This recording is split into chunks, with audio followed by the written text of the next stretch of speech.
We're doing a relay race here today. So Zach will be back very, very shortly, viewers. We're also, of course, building up in the next 1 hour to the FM's much-awaited speech.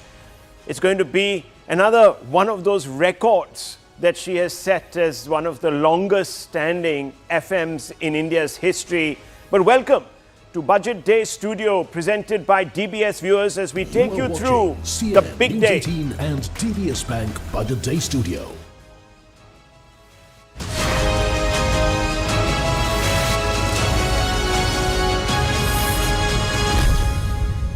Great Sunday morning, viewers, and a buoyant start. Record GST collections coming in. That's going to give Nirmala Sitharaman some additional elbow room, really, to flex a little bit, to spend a little bit, and perhaps also, of course, at some level or the other, viewers, to ensure that India's growth story remains extremely robust. That's the fundamental issue here. We have underlying problems. I'm not going to gloss over them. There is optimism. There's reason to be optimistic, but we can't gloss over some of the problems. We look at them. We've got the best panelists in the business, the best analysts here.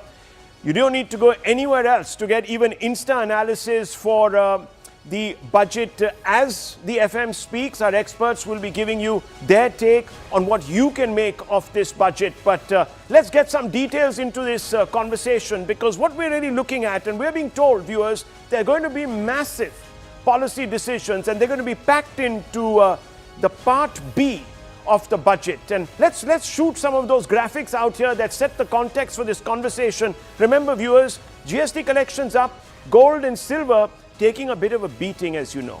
And that's happening for a variety of reasons, and we're going to get into those reasons. One of them, of course, overheating. Silver is also used in industry in a big way. So is it possible that certain analysts believe that global business is not going to be robust as we go ahead? Are those the cues? Remember, it's an industrial metal. Also, of course, there you can see these are some big numbers. Exports really not looking so great, and that's really the big problem. This is the impact of the tariff. This is the impact of the tariff, and this is really where the problem begins. We need to ensure that we can pull up. I'm going to go behind this big screen here. There it is. We're going to go behind right there. There we are. There we are. And we are going to go straight there into that hot seat, so to speak. But fundamentally, we have a lot to talk about. Good morning. I want to begin with you first, ma'am. Fundamentally, we have an issue where we need to project to the world that India is the place to come and invest. Investment is not coming in. The numbers, as I've shown you, are looking good. The GDP numbers are up there. They look good. What's the mismatch? What's happening, and what does Nirmala Sitharaman need to do to attract business into India?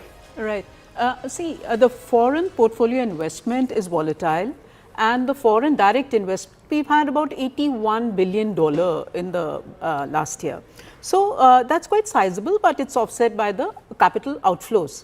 Now, my favorite topic for this budget is the FDI, attracting FDI into India, more FDI into India.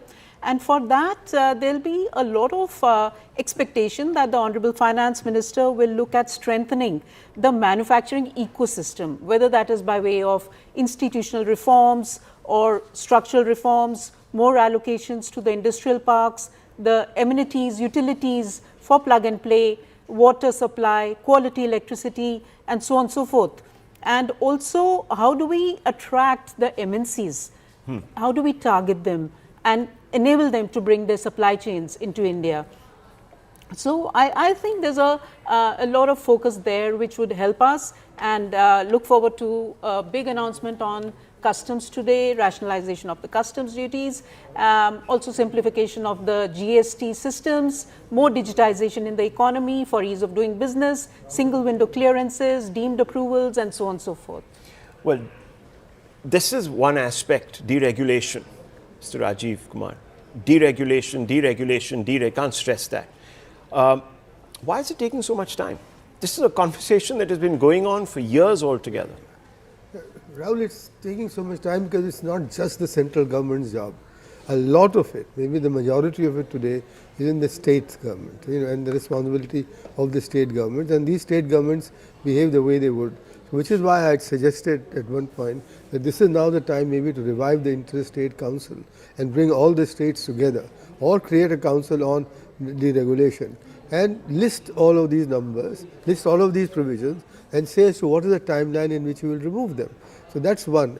The second thing is that with all due respect to Subhash, the bureaucracy doesn't want to get diverse itself of the controls that it has over the investor or the business. So and not at the higher level, at the lower levels, which is where they come, which is where they create issues for rent seeking, and that's because it's in the interest of this lower bureaucracy to have this regulation as much as they can. So I think those are the two reasons for which deregulation is not taken off as yet. Okay. If I could very quickly add, the labour codes actually... The bureaucrat in her is taking offence. I hope not. But yes. Very open to listening. Yeah. See, the labour codes, I think, show a path ahead, and when we see them operationalized, we'll see compounding of offences, and a lot of decriminalization has taken place. Compliance has been made simpler. So that takes care of a lot of things, but yes, we need more speed.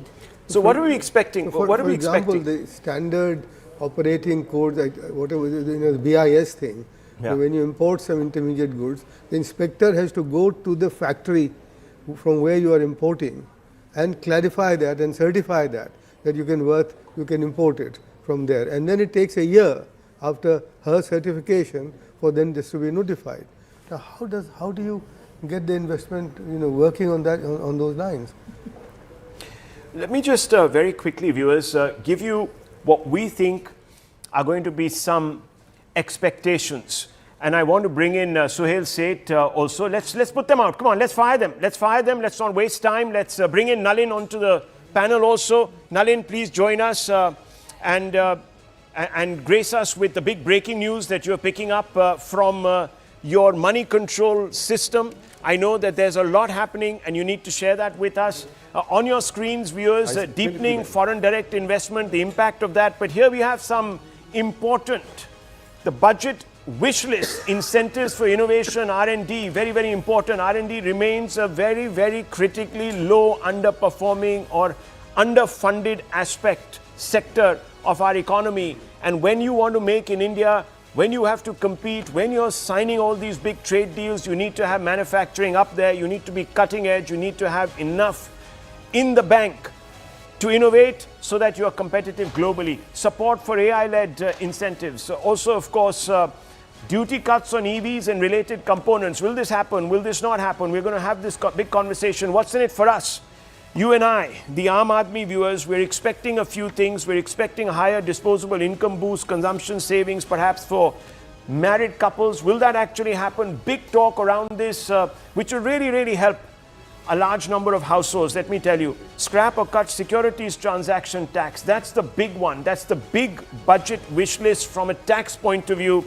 Reverse STT hike on futures and options. Let's bring up that also. Arindam, let's bring up that other graphics. The big one, the tax break angle, the expectations on that front. Let's pull out those graphics and put them out. Rationalize LTCG on equities. Something else that is required. Nalin, what's the big breaking news that you're picking up right now? So Rahul, the markets are in the green this morning. The Sensex is up by 0.1%, the Nifty 50 by 0.04%.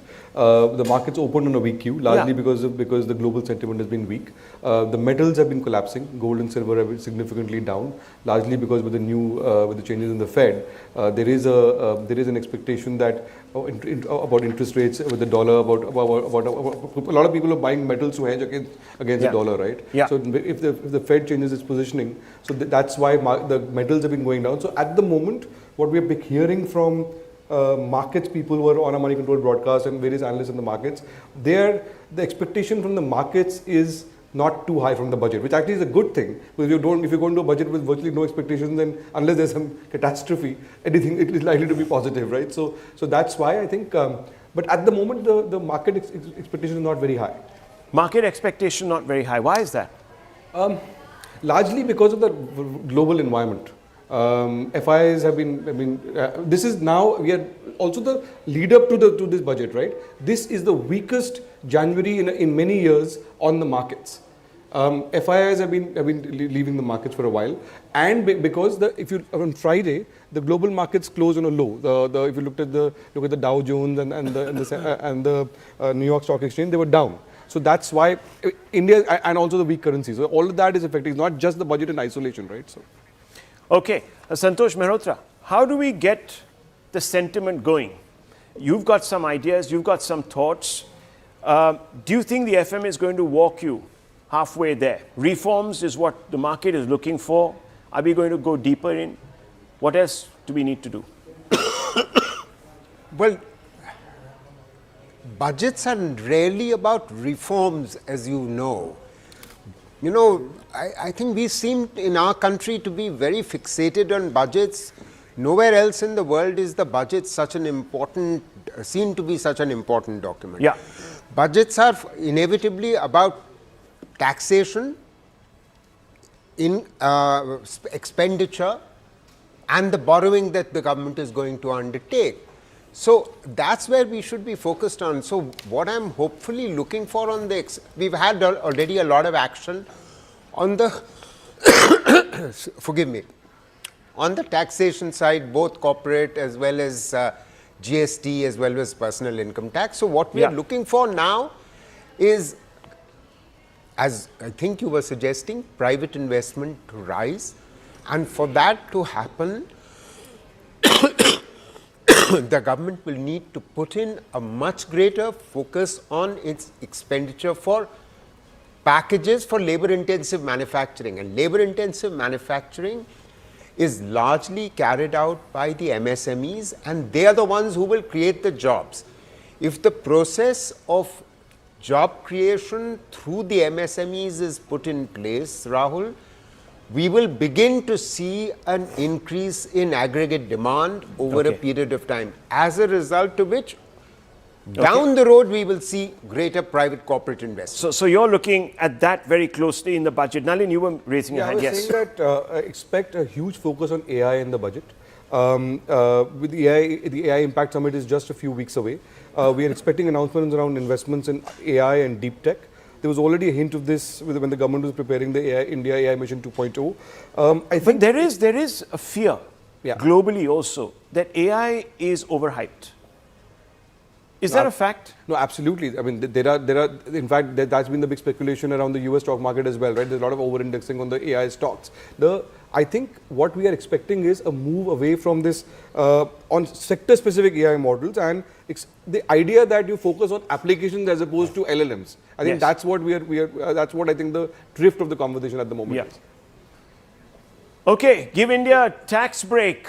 Do we expect tax breaks, Mr. Garg, from this particular budget? Are we expecting any tax breaks? Do you think this is really going to happen? We're going to have a few graphics pointers here. We're also going to put out types of our GDP and the earliest types that we've been putting out, so that we have a good interplay. We can refer to certain numbers. The Sensex picking up there. So there's buoyancy. Generally, even some amount of expectation, the sentiment is positive, and that Nirmala Sitharaman will be gladdened by. Sunday, of course, for the first time in history, we're presenting a budget on a Sunday. Yes? There are expectations, or people look for in the budget on the direct tax side, both on income tax as the corporate tax, and also on the indirect tax side, since GST is not part of the budget, it's on customs and excise. So let me, on the direct taxes side, I think both the corporate taxes as well as the individual income tax have been taken care, have been given good concessions, the rates have been rationalized, liberalized in the past budgets. So I wouldn't expect anything more in the sense of giving concessions, but there is one major agenda left there, and that agenda is that there are two regimes still. The old regime and the is new one. Very low, it has not been changed for 11 years. There has been very low exemption and very high rate of taxation on that. But there are exemptions there. The new regime is very balanced, very fairly taxed, in fact over concessional to some extent. I think it's time now to merge both of them, have only the new tax regime, and build some of the good incentives into this and abolish the old tax regime. I think that is one thing which should be. We can also look at a customs package, because we have very high incidence of duties, and that is required to be rationalized. We are doing it in many FTAs now. Right. So let us make it a major package on the Okay, so there's a straight suggestion coming in for the Finance Minister, and we're getting into that business end now, viewers. You're seeing pictures coming on your screens from that cabinet meeting. That's where the budget contours will be discussed and shared amongst ministers, and of course there you can see the Finance Minister talking to Geopolitical Murmu, who is India's president, and giving her a brief really of the broad contours of the budget. So obviously that, we would love to be a fly on the wall there. But I'm just telling PCR and the Director Saab to fire some of the Skype graphics that we have, that we might have even put out earlier, so that we can give you an overview of the macro picture of the economy. So let's do that. I also want to welcome Suhail Seth. Suhail Seth, if you're there with us, your big expectations. Your big expectations from this particular budget. What do you expect the Finance Minister to be doing? There's a bit of elbow room. We are doing well macroeconomically. Some problems at the micro level, but what's your big one? Prime Minister Modi took over. The first thing he said, the business of government is not to be in business. If the Finance Minister stays off business, it will help India. Right. Number one. Number two, Rajiv Kumar, who was also a quasi-bureaucrat in running Niti Aayog, I love his confidence in taking on Mr. Garg and blaming the bureaucracy. The point here, Rahul, is we have created a bureaucracy which has a problem for every solution. We need to get rid of that. Having said that, I think the bureaucracy has also steered India with great confidence and with, a lot of value. I have four things to say. Number one, the job situation is dire. You may not believe it, it is dire. Start talking to people, start traveling around the country, and you will see how dire the job situation is. Santosh is absolutely right. If you do not encourage MSME, you are killing the entire job potential of India. Number two, AI, whether you like it or not, is here to stay. But it's just like what happened with Y2K. We all went nuts saying, oh, Y2K, end of the world. It's not going to happen. Number three, the ease of business is miserable. Miserable. They will never tell you that because we are a great country for rah-rah, everything's good. Ease of business is very problematic. Number four, if you're rich and you can steal, you will get a bank loan. If you're poor or not as rich and you want to start a business, you don't get one. I think our banking regulations or the way we provide funding for mid-cap or lower-cap businesses is critical. Look, Rahul, the problem is as simple. GDP, we've got 6.7, 7%, blah, blah, blah. You have to look at two things. One is, how long will Rajiv Kumar and, the two ladies and Santosh and Mr. Garg, how long will we subsidize India and Indians? This whole freebie nonsense has to stop, because that money is not Mr. Modi's or Mrs. Sitharaman's. It's your and my money as taxpayers, which is it's creating an army of lazy Indians who don't want to do anything because they're getting all these sops. Number two, we have to incentivize industry. Yeah. I will tell you this because I advise some of the biggest companies here. A lot of companies feel that their investments outside India may well be profitable. Look, Trump is a hiccup. He hopefully will vanish after he finishes his term, if not before. Yeah. But the point is that we can't always be dependent on, the tariffs have increased, what do we do? Look at what Modi did during COVID. We were able to manage our economy on our own. There was a certain self-resilience. Okay. And I need to build that. Let me open that. Let me get those thoughts in. Stay with me. I just also want to bring in Anuj, who is my colleague from CNBC, managing editor, Anuj Singhal, CNBC Awaz. Anuj, I just want to talk a little bit about the gold and silver crash that has taken place this morning. What do you put this down to? Rahul, good morning. Look, that simply can be put down to unwinding of positions. silver prices had gone one way from $40 to about $120. The ETFs had taken unnecessarily large leverages both in US and in India, and at some point something had to give. The trigger was the US President Donald Trump announcing Kevin Walsh as his nominee for Fed chairman, and Kevin Walsh's policies are against asset price inflation, and that was the reason that you saw this kind of collapse. But when you pump something beyond a point, when some asset class is in a kind of a parabolic move, all it needs is, it's like it's a bubble which is waiting to be pricked, and you just needed a trigger, and that trigger came. So are you saying it's only a course correction? Because some people are saying the US dollar has strengthened sharply while US bond yields remain elevated on expectations that perhaps interest rates will now hold and stay higher for longer.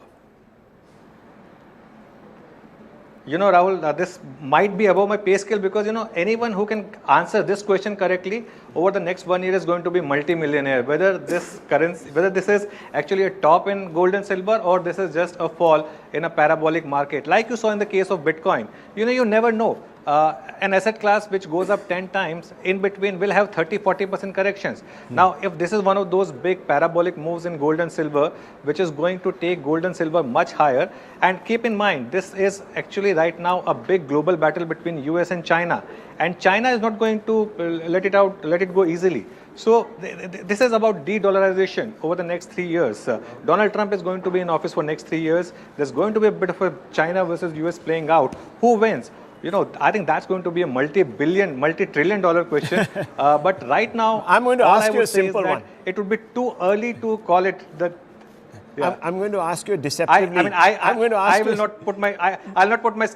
not stick my neck out. Oh, there you go. I'm going to ask you a deceptively simple question. I'll not stick my neck out. Let me just put it this way. Is it the right time to buy? Is it the right time to buy? Buy gold. Buy gold. Look, you're asking silver. A gold bull. I've always been a gold bull. I have been buying gold for last 4 or 5 years, and I continue to believe that gold is something that you must have in portfolio. Silver is a different beast altogether. Right now there's a bit of a meme going on in the market that कल तक silver EV में भी लग रही थी, commodity में भी लग रही थी, आज सिर्फ वो काजू कतली में लग रही है. So silver is slightly different because the kind of run that it has had. But I think if you ask me, gold I'm still buying. Okay, gold he's still buying. He's a gold digger. Okay, great. We're all going to dig for gold, and we are hoping that we'll all go and find our El Dorados. That's an important tip. Thank you, Anuj. Thank you very much for giving us your insight. Yes, Nalin, you have a big news coming in. Quick updates on, we're talking about El Dorados and gold. The metal index has plunged 5%. Gold and silver prices have crashed this morning. Hind Copper, Nalco and Hind Zinc shares have fallen by 19%. The Nifty Metal Index is down 5% in the early trading hours this morning. Fundamentally, I think what we are seeing is that also crude oil, we're rising to $70. So the idea, the fear is it will strain us a lot in terms of imports and gold. Overall, gold is down by 8% and silver down by 30%, which is the biggest intraday drop since 2008. Wow. That's big. That's big. Let me also go across to Aditi Nair, who joins us, and Somdata Singh, founder and CEO of Assiduous. Aditi, can you hear me? There you are. Thank you very much for joining us this morning. What are your comments? We're getting divergent numbers this morning. Numbers to be optimistic about, numbers to be optimistic about in the long term. The ones that we have to be optimistic about are rising GST collections, another record being set, and the optimistic numbers, well, are the softening gold and silver prices. Should we go in? Should we not? All of that, of course, that's the macro picture. But I just want to ask you, we're all talking in a global scenario where things are very unpredictable. Day, hours, things can change. How should the FM now approach this budget in this changing, broken world, so to speak? Thank you. And I think that's a really important question. I mean, we just keep talking about uncertainty and volatility day in and day out. And that's really the situation that we're in globally. There is more and more uncertainty that keeps coming our way. And I think in this situation, the budget and all of economic policy really needs to hunker down and sort of focus on the domestic resilience that is already there and build on strengthening that. Now, going back to the budget nuts and bolts, I think, everything that we've been talking about, the reform push on one side and then coming back to the basics, revenues and expenditures on the other side. As an economist, I lean towards, the budget really being a statement of revenues and expenses. And the bottom line, that is really what I'm looking for as an economist. What are we working backwards from? We have a debt to GDP ratio that we are targeting over the next 4-5 years. Moving back from that, what is the debt to GDP ratio that the budget is going to pencil in today? What is the fiscal deficit to GDP ratio that is consistent with that? And then in the current environment, what are the kind of revenues that we can target with the kind of expectations there are on some rationalization, some simplification, etc. And what do we really have left for expenditure? How are we going to prioritize that? So that's what I'm really looking for from the budget. If we get some reform announcements today, great. If we get them not today, but over the course of the year, I'll still be happy. Can there be an if and but? That's the fundamental question. Can there be an if and but on reforms? I mean, is this a fait accompli? Let me just bring in Suhail Seth on that before I open this up. We also have Ms. Somdata with us. Yes, Suhail Seth. No, as Aditi said, if you go back into history, you will see that many budgets were followed by rollbacks. Those rollbacks were either politically instigated or someone had, expressed their infinite stupidity in the preparation of the budget documents. I believe, and I will continue to reiterate, that Rahul, we are facing a massive job crisis in India. We need to wake up and smell the coffee. This constant subsidies, people giving money to buy votes across states, across political parties, that needs to stop. Because when you're funding from the taxpayers' money, then all the things that you spoke about in your opening remarks are not happening. Look at our healthcare track record, miserable. Look at our tourism track record, miserable. Thailand gets more tourists in half a year than we get in 1 year. Why? To this day, tourism is not recognized as an industry, which means it cannot apply for certain loans from banks. Real estate, absolute mess. I mean, you might have fancy apartments and, a few players playing, but look at urban middle income housing. Look at urban infrastructure. You tell me, and I've railed against this, why would people want to invest in India when urban infrastructure sucks in the manner that it does? Look at Gurugram. So, I'm not being a negative person. I'm saying it's time to smell the coffee. The budget excites 3 classes of people. 17 industrialists from various chambers of commerce who praise the budget on the face of the finance minister. As soon as he or she turns her back, they start abusing the budget. So and I'll tell you the phrases that will be used. Transformational, visionary, globally accessible. All these words will come out from all the chambers of commerce. Second, the budget to an average Indian, as Santosh rightly said, is seen more as tax kitna bachega. They are not interested in desh ki tarakki kaise hogi.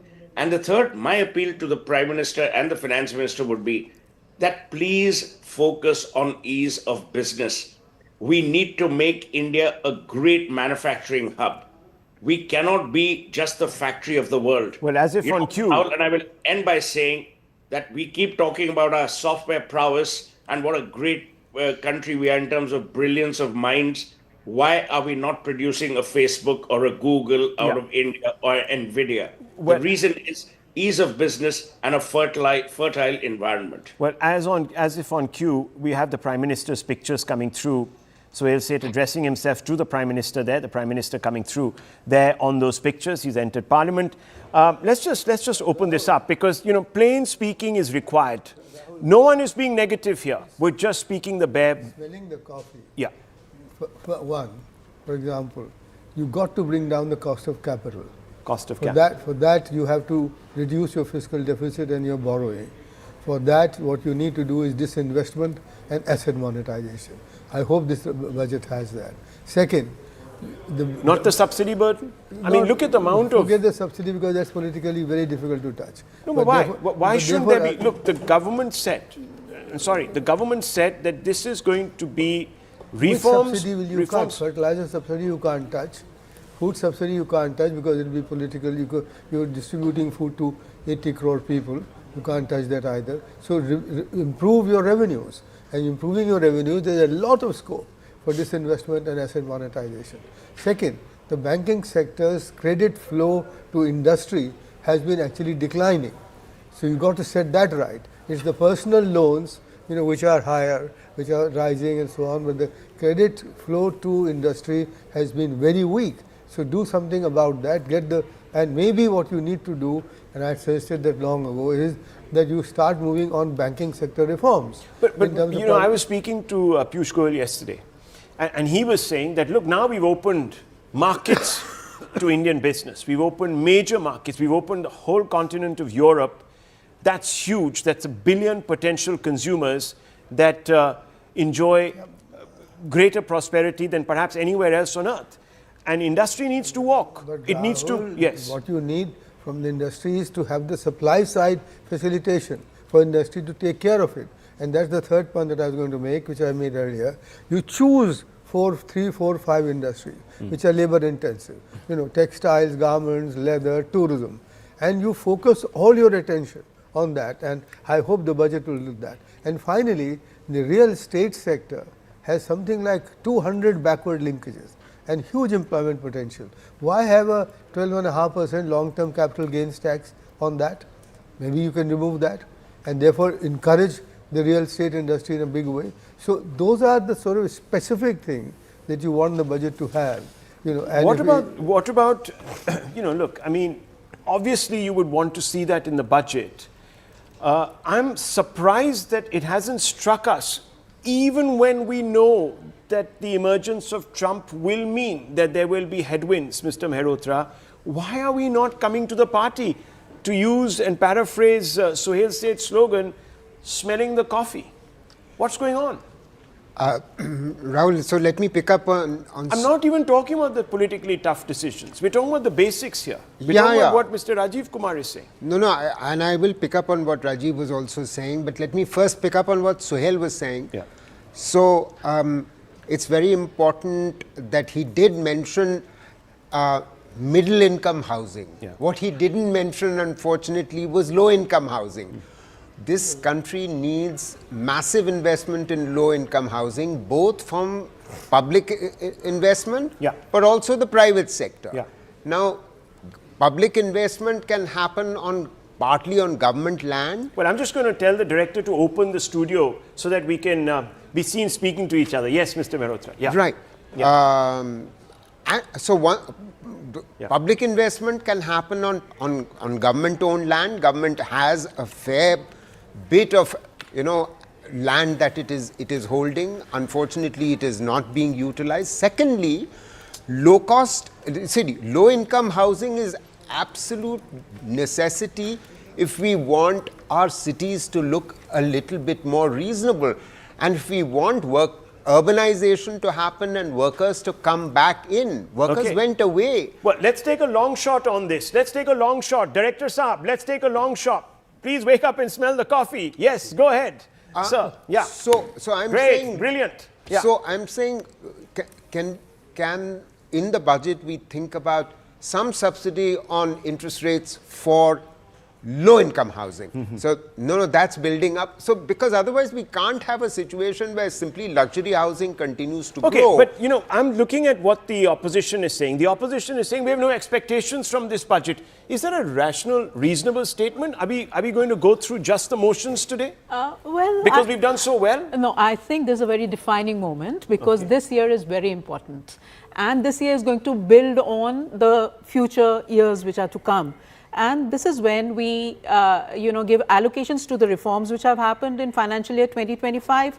We look at some interventions to keep the growth drivers of the economy revved up and also unleash some new growth drivers. For example, we were just talking about domestic demand. The economic survey says that's a great, bright spot in the Indian economy. I do hope and look forward to some stimulus in the economy at this point in time, which would, Somdata Singh, what sort of stimulus should we expect? See, I heard what Sohail had to say and all the marquee panelists. There are a few things which is very, very important for here to highlight. One, we have already seen the unpredictability of the global ecosystem, like the Trump, can take a big beating on India, right? We can talk a lot about our internal, competencies, our internal protocols, our internal production. But the truth is, most of our production that we have in India often doesn't even meet the requirements of quality in the international standards. I run a company that is into cross-border distribution and supply chain. We are the third largest. And let me tell you something. Sometimes not only is export into India or export outside of India or import into India is a nightmare, but most of our quality standards are not in place. That is purely because, one, we don't have a skilled economy. We are a 1.5 billion consumer. We can harp around it, but we don't have the skilled economy. We don't have the right regulations when it comes to customs or imports that allows us very qualitative method of importing and exporting products within the region. Yeah. Now, with this 10-year-long battle being fought, EU agreement being signed, we are the largest exporters to EU and then importers. I feel we'll become more an import hub than an export hub, to be very honest with you. Okay. Again, well, big our news coming in. infrastructure, there are huge infrastructure challenges. Yes. Look at it. Like, Yes. I have a big team sitting out of Bangalore. I'm joining from Dubai. And let me tell you something. Dubai is growing, Dubai's e-commerce, and because we are largely in e-commerce, is growing at a faster rate than India. And there's a reason to it. The ease of business. The ease of business is the most paramount fundamental of any economic growth within a region.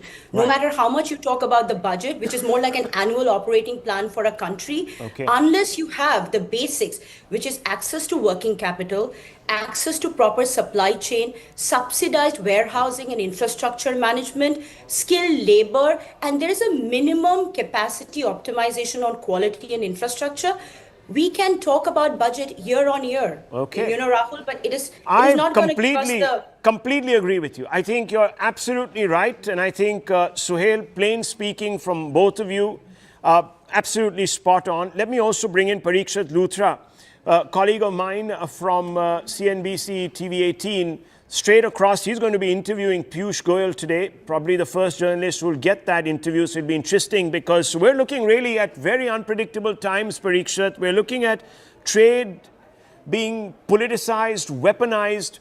We're looking at pressures on the Indian economy where we didn't expect. We're looking at a political class that is completely right now going after the FM for mismanagement. You know what I'm talking about. What can she do really to transform this economy into one that is firewalled against all these changes? Sunil Agarwal also joins us. Yes. You know, the theme of this budget, I'm quite sure, will be resilience. Resilience in very turbulent times. We're possibly going to see the finance minister increase capex and record capex for defense expenditure. It could be as high as 15 to 20%.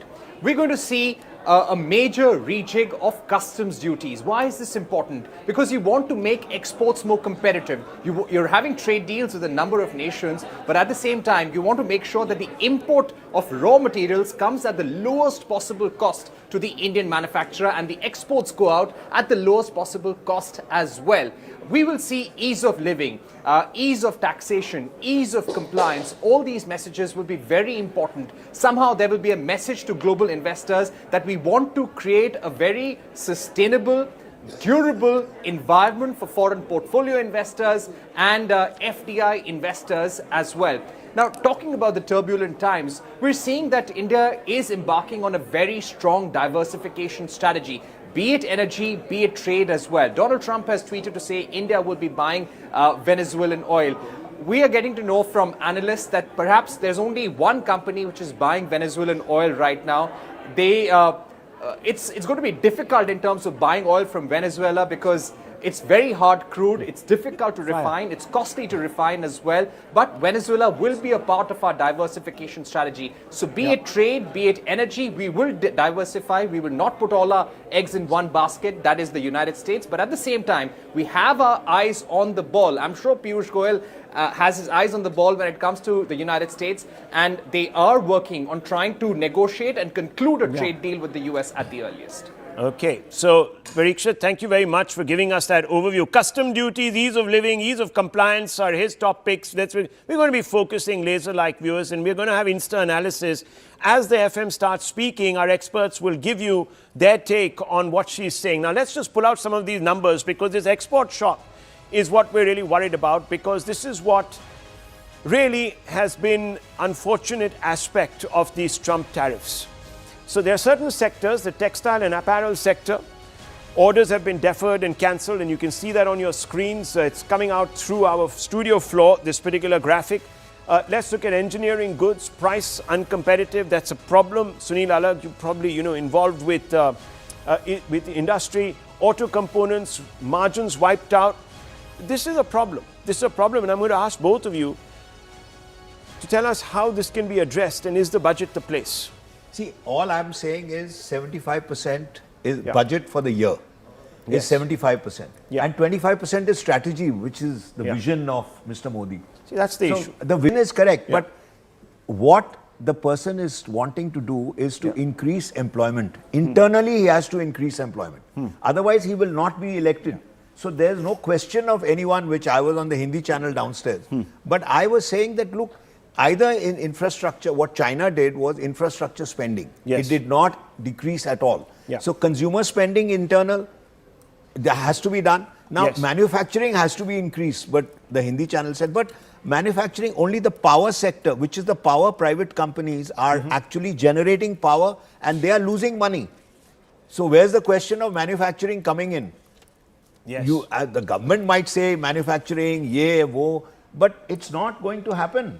I totally agree with him. See, because while you're going to be the fourth largest economy in the world, you have, say, 7% growth rates. That is not reflecting in jobs on the ground and increments in new earners coming into it. So any government, whether it's this government or any other government, has to solve this issue. We have to. Our manufacturing is somewhere around 16% of GDP, right? It needs to be much more, and we can't follow the China model as it was. Increasing the share of manufacturing in the GDP does not assure you jobs any longer. So therefore, what you've got to do is something that I had mentioned earlier. I am repeating myself. Go after tourism, for God's sake. Go after leather exports. Go after garment exports. Bangladesh exports more than you. Why should you be able to do that? Engineering, auto components. Go for those. But so therefore, the thing is that you can't escape the fact that you've got to get the export demand going. And this government or any previous government has not been able to incentivize exports to the extent let me ask some of the business. We need a paradigmic shift on that, Rahul. Incremental change will not work. Paradigm shift is needed. Suhail, say it. I will say this, as I said in my opening remarks, your largest generators of employment are tourism and real estate. Luckily or unluckily, they don't require that level of skilling. Having said that, what the hell has happened to the NSDC, the National Skilling Development Corporation? The problem is we have more institutions than people actually delivering through them. Now take, for example, tourism. Cost of land is so high that a hotel company or hospitality company will never invest because the return on capital will be miserable. Now look at the ease of business there.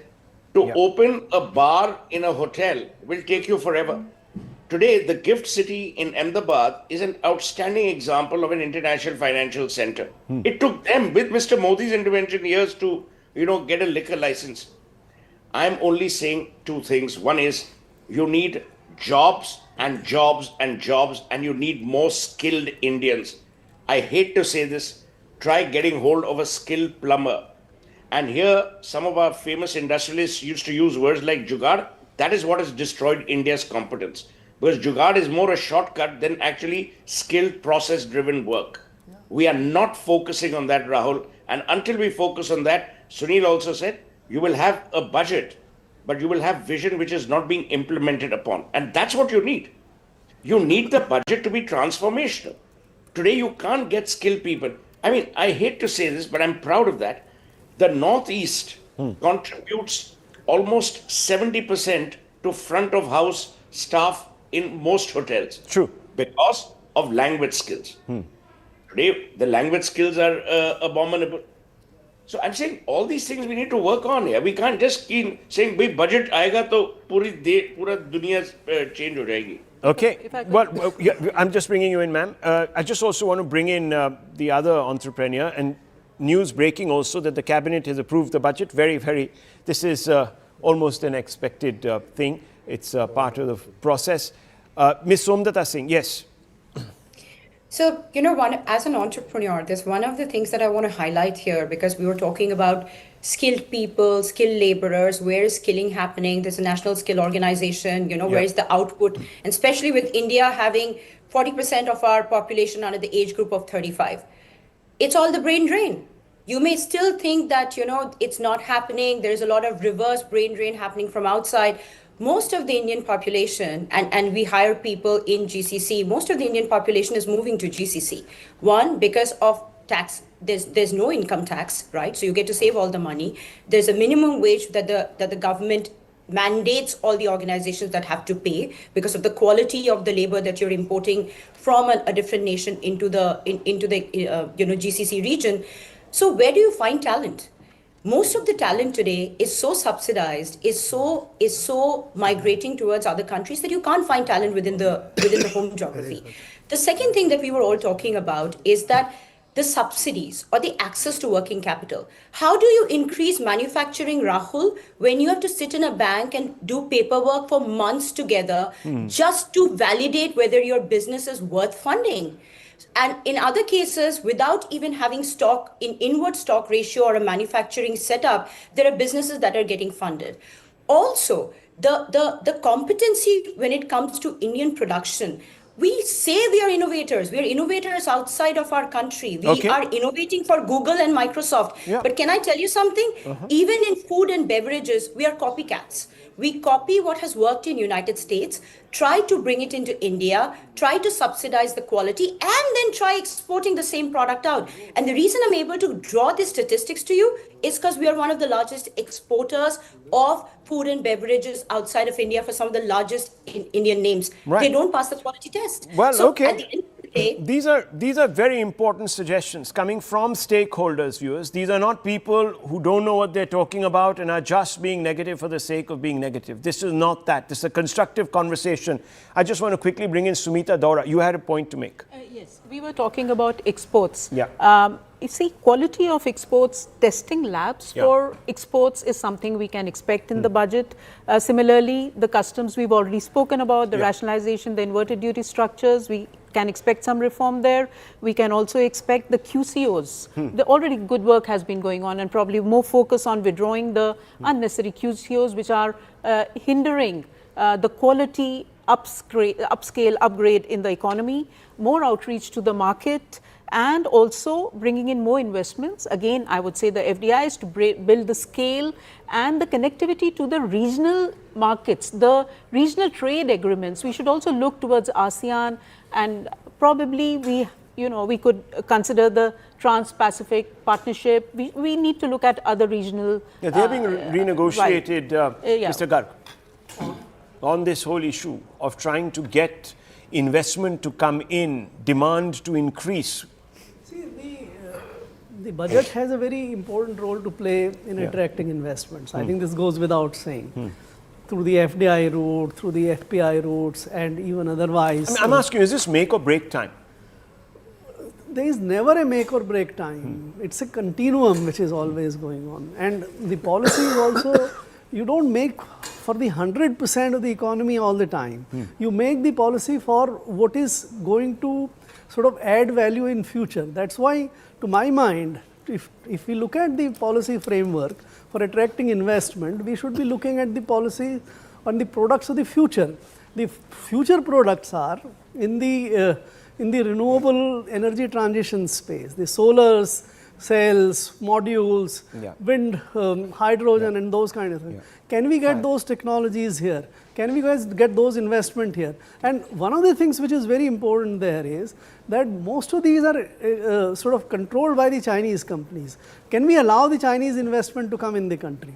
That is where the policy making should lead to if you want to get more investment in the country. Okay, I'm going to go across because the big elephant in the room, of course, is the jobs outlook. And that's really something that I'm going to look at with some numbers.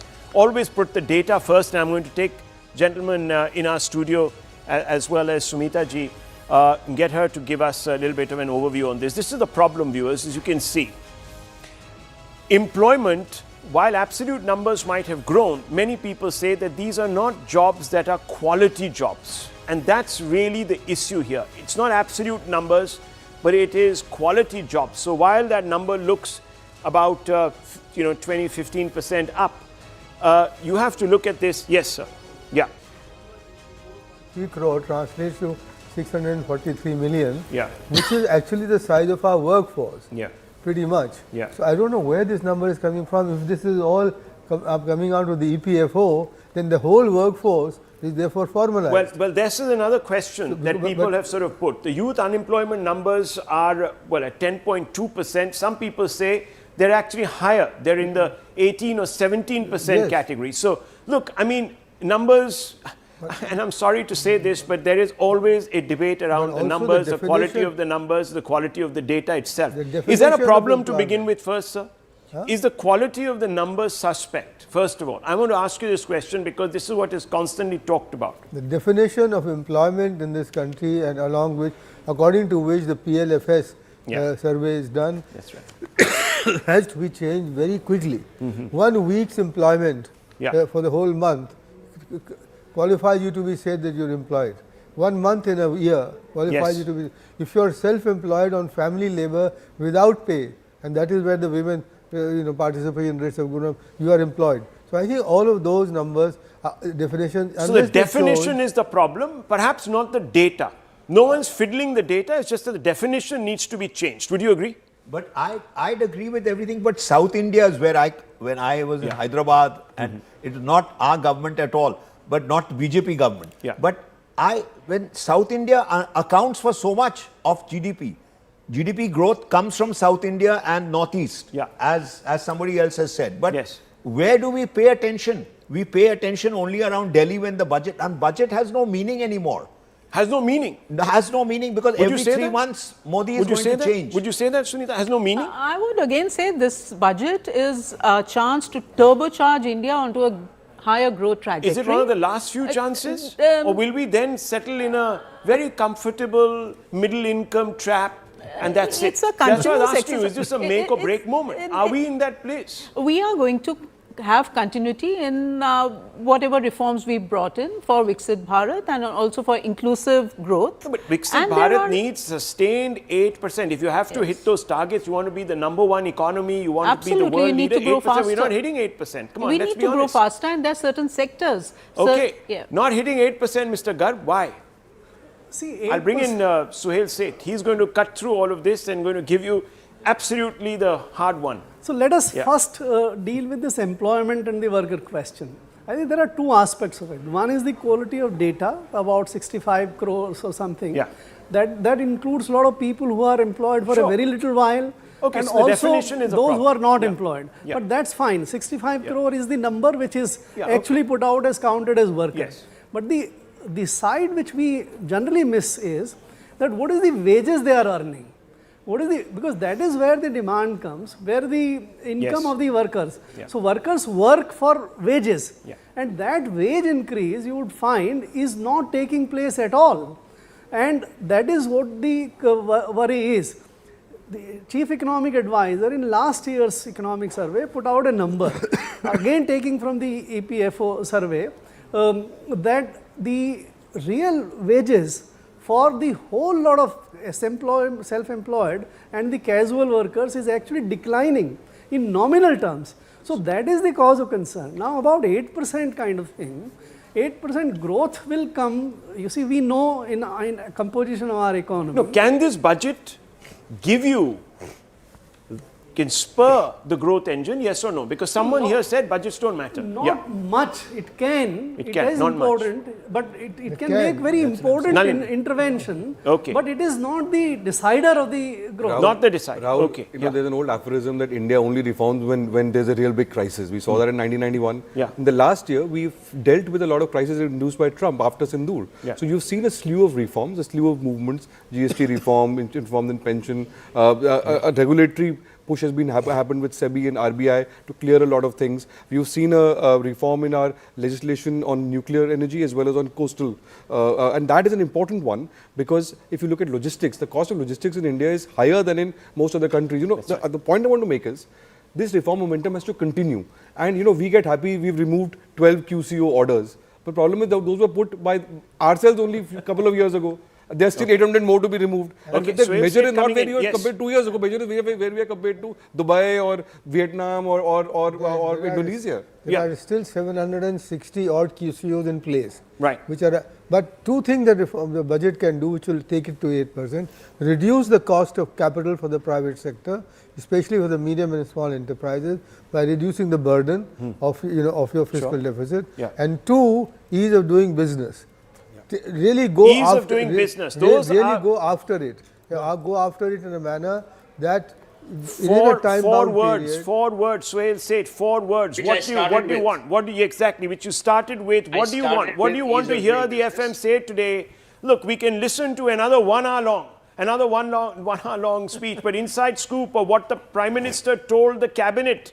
Let's hope that he has told the Cabinet that this particular budget is going to send us down a path of massive growth, because we are reforming. We are going to make sure that the ease of doing business in our country is going to improve by leaps and bounds. He says, keep in mind the 2047 goal.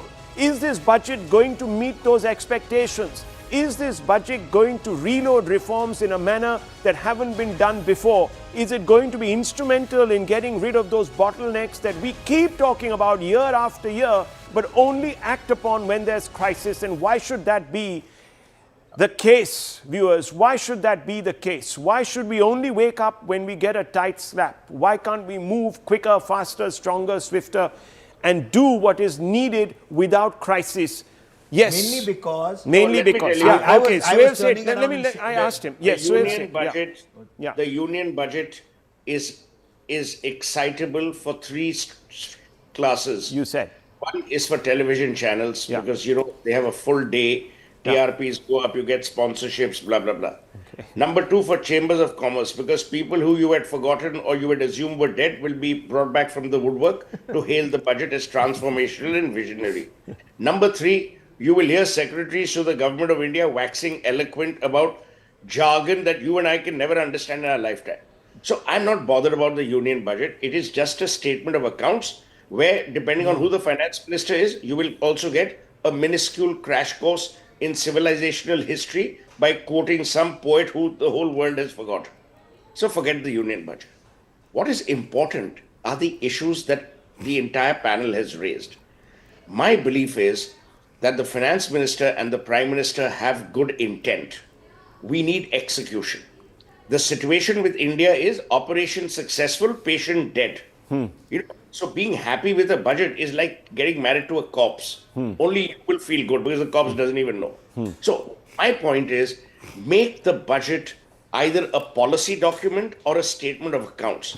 You can't have partial pregnancy. Sunil Alagh mentioned 75-25. No. The vision document has to be distinct. And as Rajiv mentioned in his earlier remarks, the states must also contribute. Today, trust me, everyone is on the subsidy bandwagon. You saw what these Johnnies did in Maharashtra, 10,000 rupees just before the election. Yeah. Was it Maharashtra? Yes. It was Maharashtra. Yes. Now every state is doing it, so we don't even know which state did it. Now, if this is what you're doing, I mean, what the hell is... Yeah.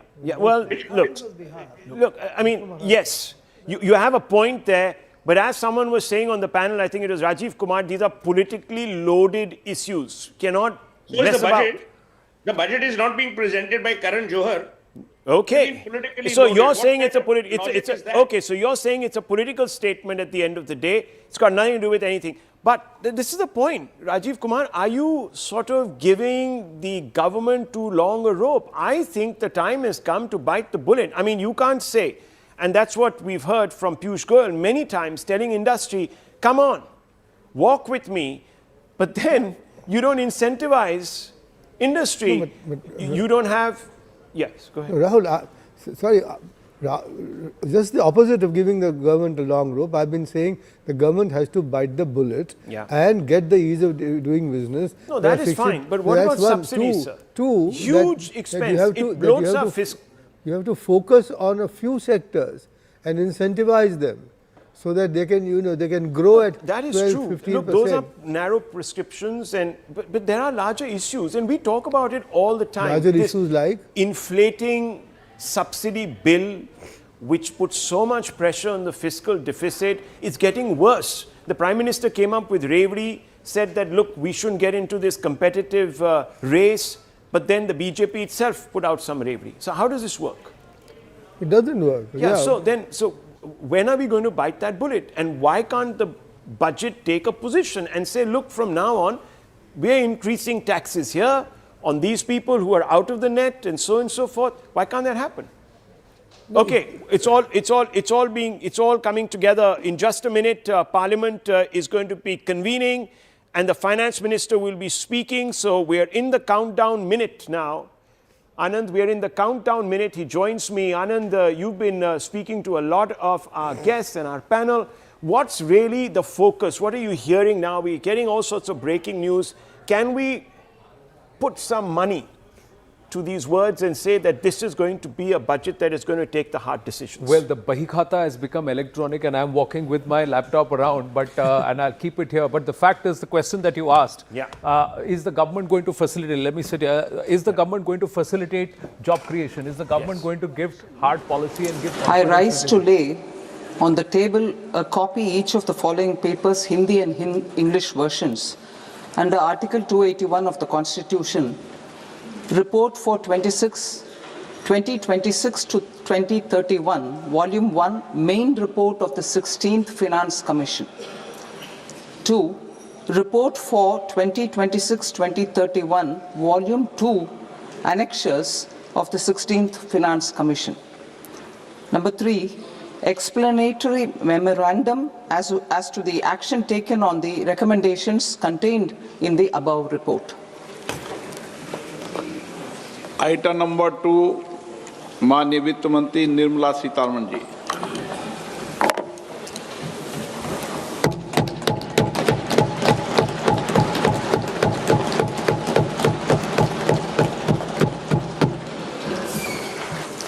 Honorable Speaker, sir, on the sacred occasion of Magh Purnima and the birth anniversary of Guru Ravidas, I present the budget for the year 2026-2027. Since we assumed office 12 years ago, India's economic trajectory has been marked by stability, fiscal discipline, sustained growth, and moderate inflation.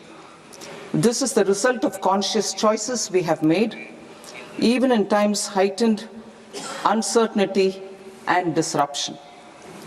Our government, led by Honorable Prime Minister Modi, has decisively and consistently chosen action over ambivalence, reform over rhetoric, and people over populism. We have pursued far-reaching structural reforms, fiscal prudence and monetary stability, whilst maintaining a strong thrust on public investment.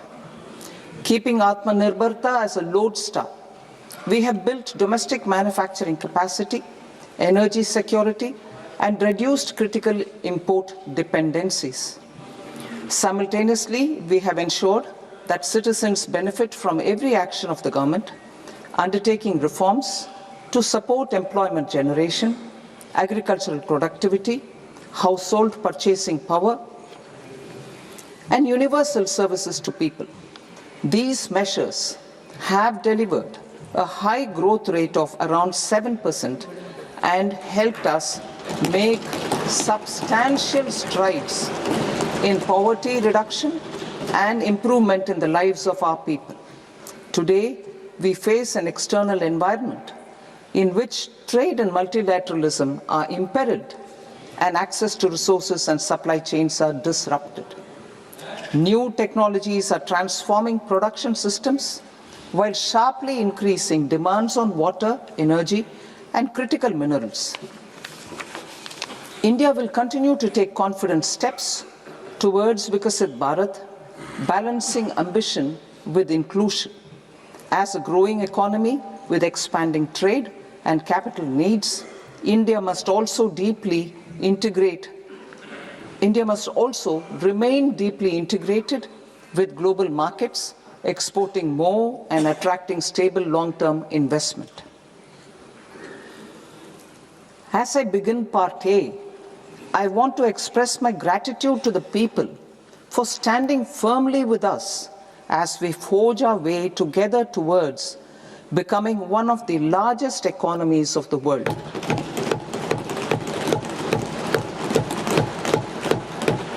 Our aim is to transform aspiration into achievement and potential into performance as we ensure that the dividends of growth reach every farmer, the scheduled caste, the scheduled tribes, the nomads, the youth, the poor, and the women. In Vikasit Bharat Young Leaders Dialogue 2026, several innovative ideas were shared with our Prime Minister, which have inspired many of the proposals, making this a unique Yuva Shakti-driven budget. Our government's sankalp is to focus on our poor, underprivileged, and the disadvantaged. To deliver on this sankalp, and given that this is the first budget prepared in Kartavya Bhavan, we are inspired by three Kartavya. Our first Kartavya is to accelerate and sustain economic growth by enhancing productivity and competitiveness and building resilience to volatile global dynamics. Our second Kartavya is to fulfill aspirations of our people and build their capacity, making them strong partners in India's path to prosperity. Our third Kartavya, aligned with our vision of Sabka Saath, Sabka Vikas, is to ensure that every family, community, region, and sector has access to resources, amenities, and opportunities for meaningful participation. This threefold approach requires a supportive ecosystem. The first requirement is to sustain the momentum of structural reforms, continuous, adaptive, and forward-looking. Second, a robust and resilient financial sector is central to mobilizing savings, allocating capital efficiently, and managing risks. Third, cutting-edge technologies, including AI applications, can serve us as force multipliers for better governance. Reform Express. Our government has undertaken comprehensive reforms towards creating employment, boosting productivity, and accelerating growth. After the Prime Minister's announcement on Independence Day in 2025, over 350 reforms have been rolled out. This includes GST simplification, notification of labor codes, and rationalization of mandatory quality control orders. High-level committees have been formed, and in parallel, the central government is working with the state governments on deregulation and reducing compliance requirements. The Reform Express is well on its way and will maintain its momentum to help us fulfill our Kartavya. I now move to specific proposals. Under our first Kartavya, to accelerate and sustain economic growth, I propose interventions in 6 areas. 1. Scaling up manufacturing in 7 strategic and frontier sectors. 2. Rejuvenating legacy industrial sectors. 3. Creating champion MSMEs. 4. delivering a powerful push for infrastructure. 5, ensuring long-term security and stability. And 6, developing city economic regions. Scaling up of manufacturing in 7 strategic and frontier sectors.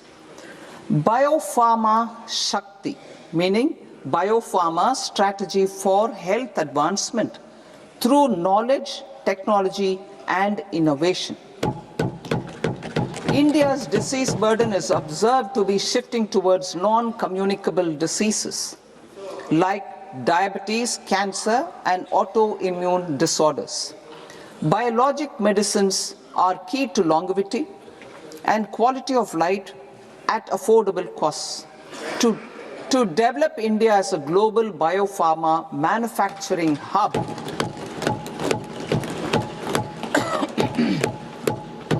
I propose the Biopharma Shakti with an outlay of 10,000 crores over the next 5 years. This will build the ecosystem for domestic production of biologics and biosimilars.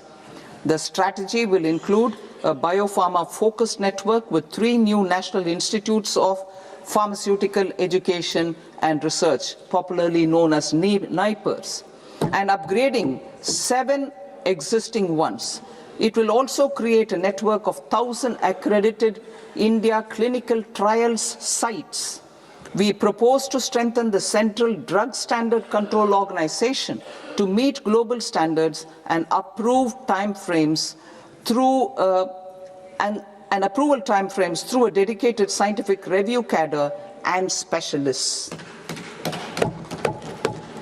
India's Semiconductor Mission 1.0 expanded India's semiconductor sector capabilities. Building on this, we will launch ISM 2.0 to produce equipment and materials, design full-stack Indian IP, and fortify supply chains. We will also focus on industry-led research and training centers to develop technology and skilled workforce. The Electronics Components Manufacturing Scheme, launched in April 2025, with an outlay of 22,919 crores, already has investment commitments at double the targets. We propose to increase the outlay to 40,000 crores to capitalize on this momentum.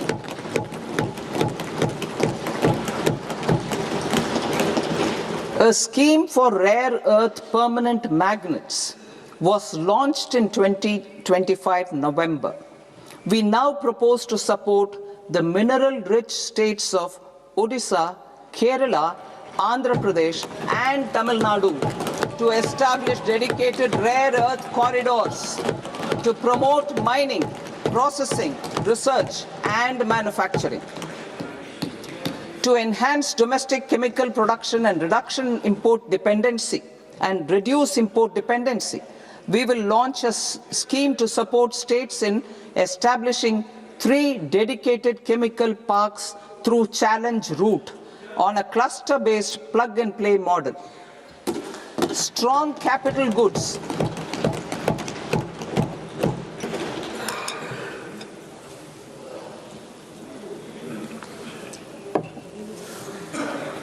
Strong capital goods capability is a determinant of productivity and quality across different sectors.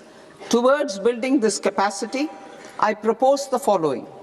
High-tech tool rooms will be established by central public sector enterprises at 2 locations as digitally enabled automated service bureaus that locally design, test, and manufacture high-precision components at scale and at lower cost.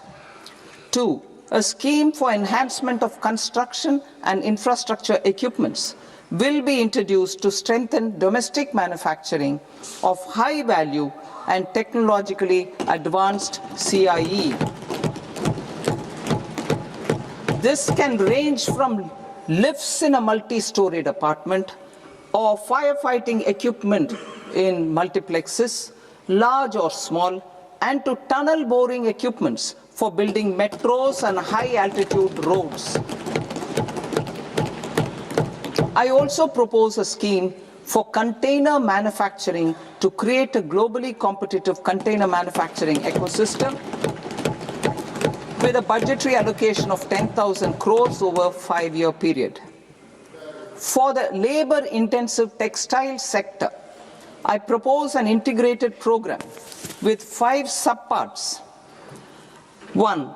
The National Fiber Scheme for self-reliance in natural fibers, such as silk, wool, and jute, man-made fibers, and new age fibers. Textile expansion and employment scheme to modernize traditional clusters with capital support for machinery, technology upgradation, and common testing and certification centers.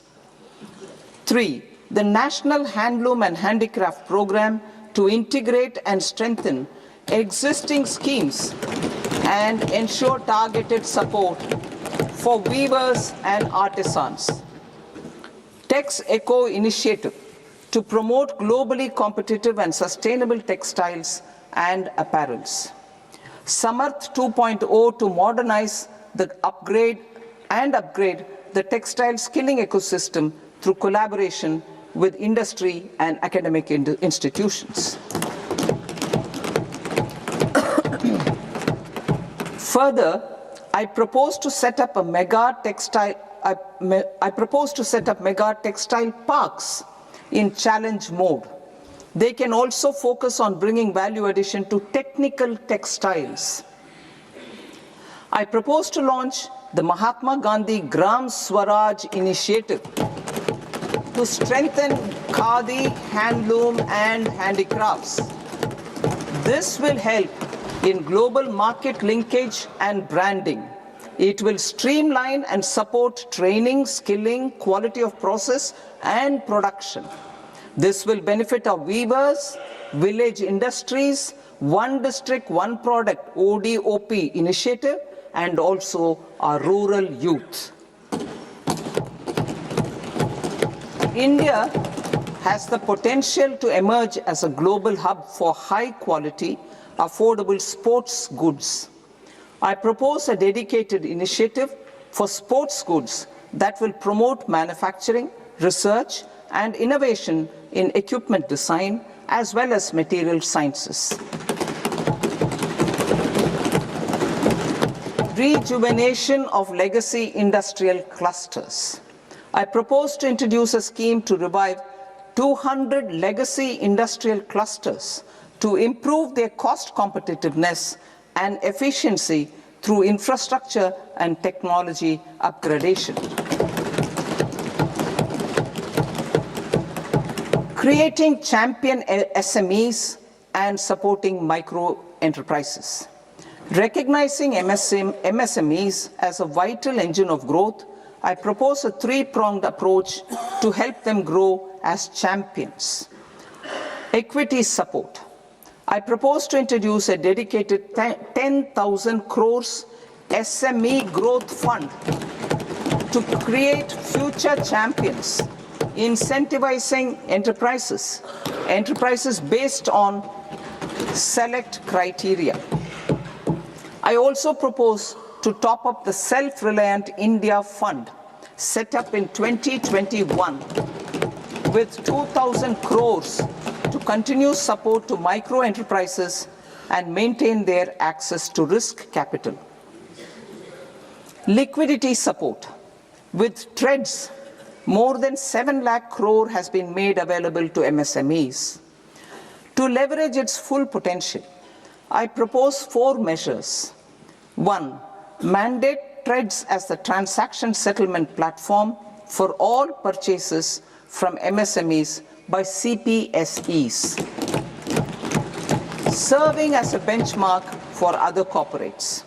2.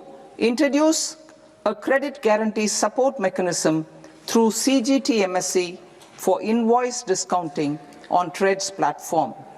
3.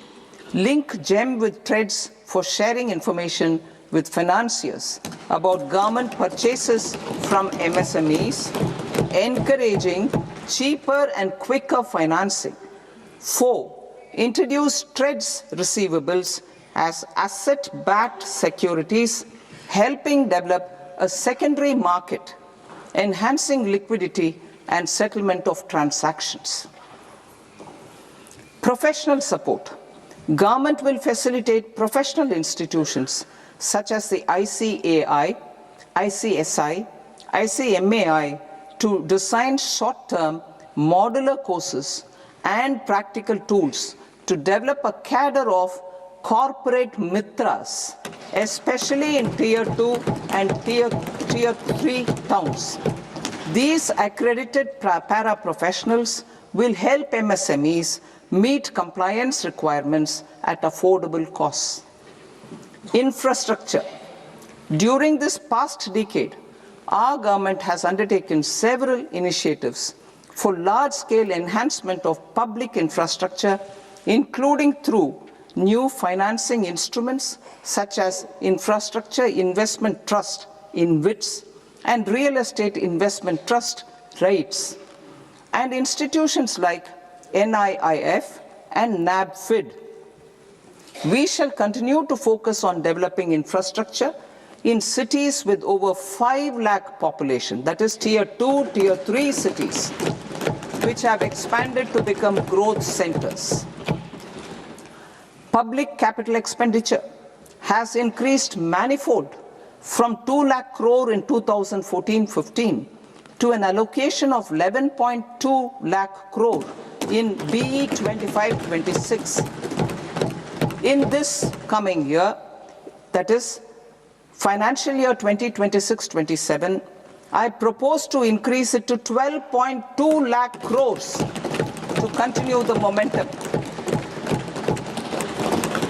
To strengthen the confidence of private developers regarding risks during infrastructure development and construction phase, I propose to set up an infrastructure risk guarantee fund to provide prudentially calibrated partial credit guarantee to lenders.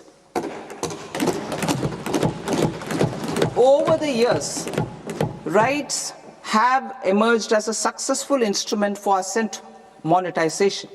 I propose to accelerate recycling of significant real estate assets of the CPSEs through the setting up of dedicated REITs. To promote environmentally sustainable movement of cargo, I propose to 1. Establish new dedicated freight corridors connecting Dankuni in the east to Surat in the west. Operationalize 20 new national waterways over the next 5 years.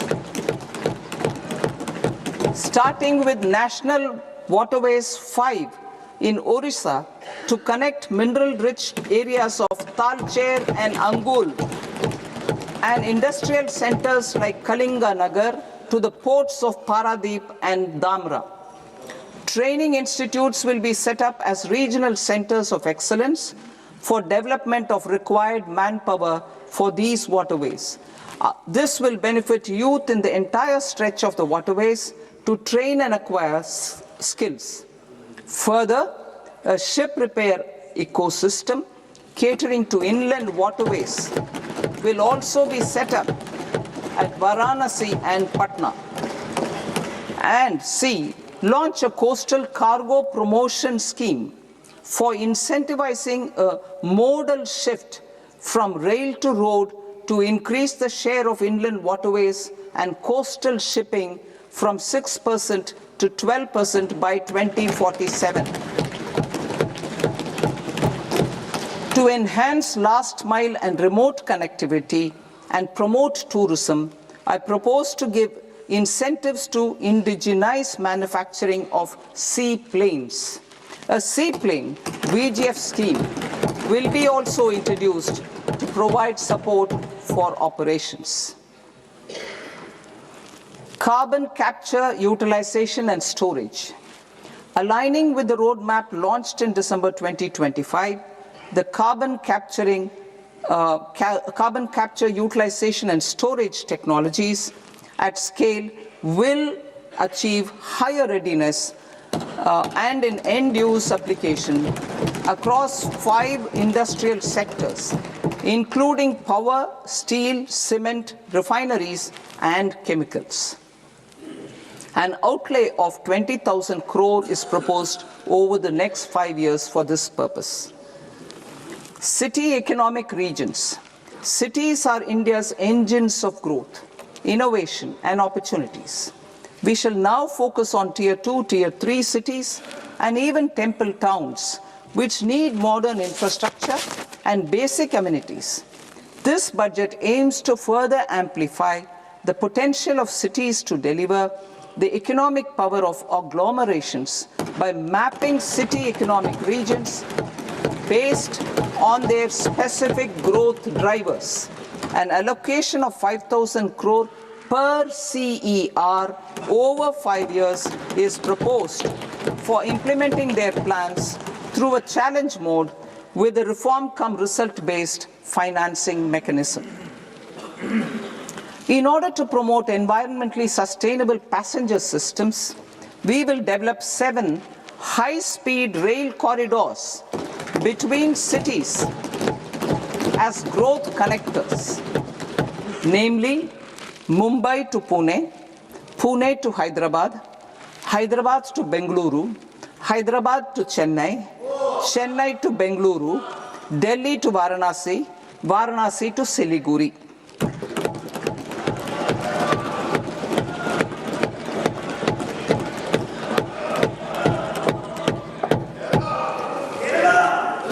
Financial sector. The Indian banking sector today is characterized by strong balance sheet, historic highs in profitability, improved asset quality, and coverage exceeding 98% of villages in the country. At this juncture, we are well placed to futuristically evaluate the measures needed to continue on the path of reform-led growth of this sector. I propose setting up a high-level committee on banking for Vikasit Bharat. High-level committee on banking for Vikasit Bharat to comprehensively review the sector and align it with India's next phase of growth, while safeguarding financial stability, inclusion, and consumer protection. The vision for NBFCs for Vikasit Bharat has been outlined with clear targets for credit disbursement and technology adoption in order to achieve scale and improve efficiency in the public sector NBFCs. As a first step, it is proposed to restructure the Power Finance Corporation and Rural Electrification Corporation. I propose a comprehensive review of the foreign exchange management non-debt instruments rules to create a more contemporary, user-friendly framework for foreign investments consistent with India's evolving economic priorities. Corporate bond market. I propose to introduce a market-making framework with suitable access to funds and derivatives on corporate bond indices. I also propose to introduce total return swaps on corporate bonds. Municipal bonds. To encourage the issuance of municipal bonds of higher value by larger cities, I propose an incentive of 100 crore rupees for a single bond issuance. 100 crore rupees for a single bond issuance of more than 1,000 crore. The current scheme under Amrit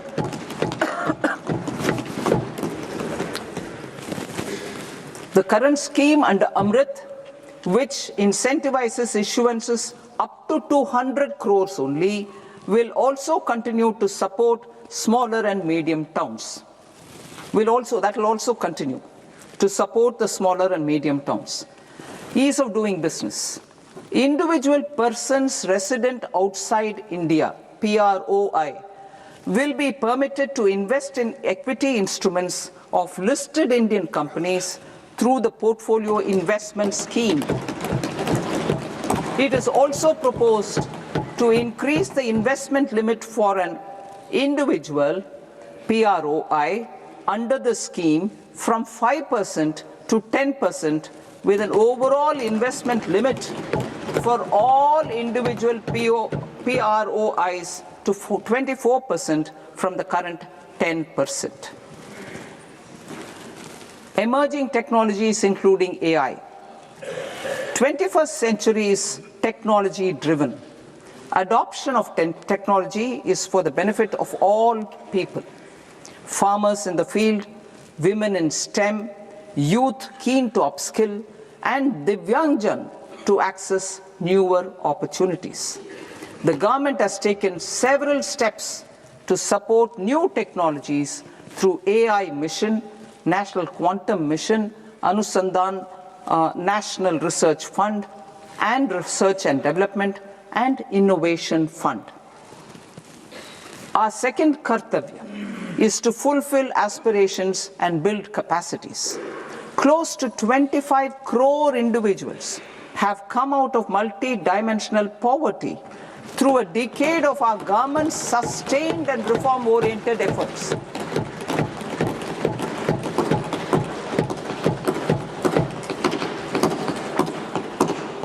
Our government has therefore decided to place a renewed emphasis on the service sector to provide a pathway to fulfilling aspirations of a youthful India with the following measures. I propose to set up a high-powered education to employment and enterprises standing committee to recommend measures that focus on services sector as a core driver of Vikasit Bharat. This will make us a global leader in services with a 10% global share by 2047. The committee will prioritize areas to optimize the potential for growth, employment, and exports. They will also assess the impact of emerging technologies, including AI, on jobs and skill requirements and propose measures thereof. To create a range of skilled career pathways, a new range of skilled career pathways for our youth, I propose interventions in the following sectors. Health. Existing institutions for allied health professionals will be upgraded and new AHP institutions established in private and government sectors. This will cover 10 selected disciplines, including optometry, radiology, anesthesia, OT technology, applied psychology, and behavioral health, and add 1 lakh AHPs over the next 5 years. A strong care system covering geriatric and allied care services will be built.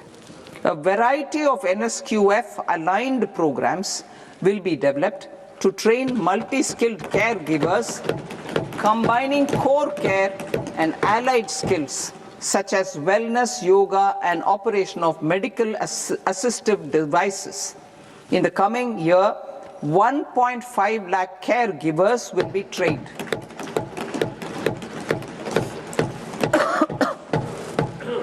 Hubs for medical value tourism.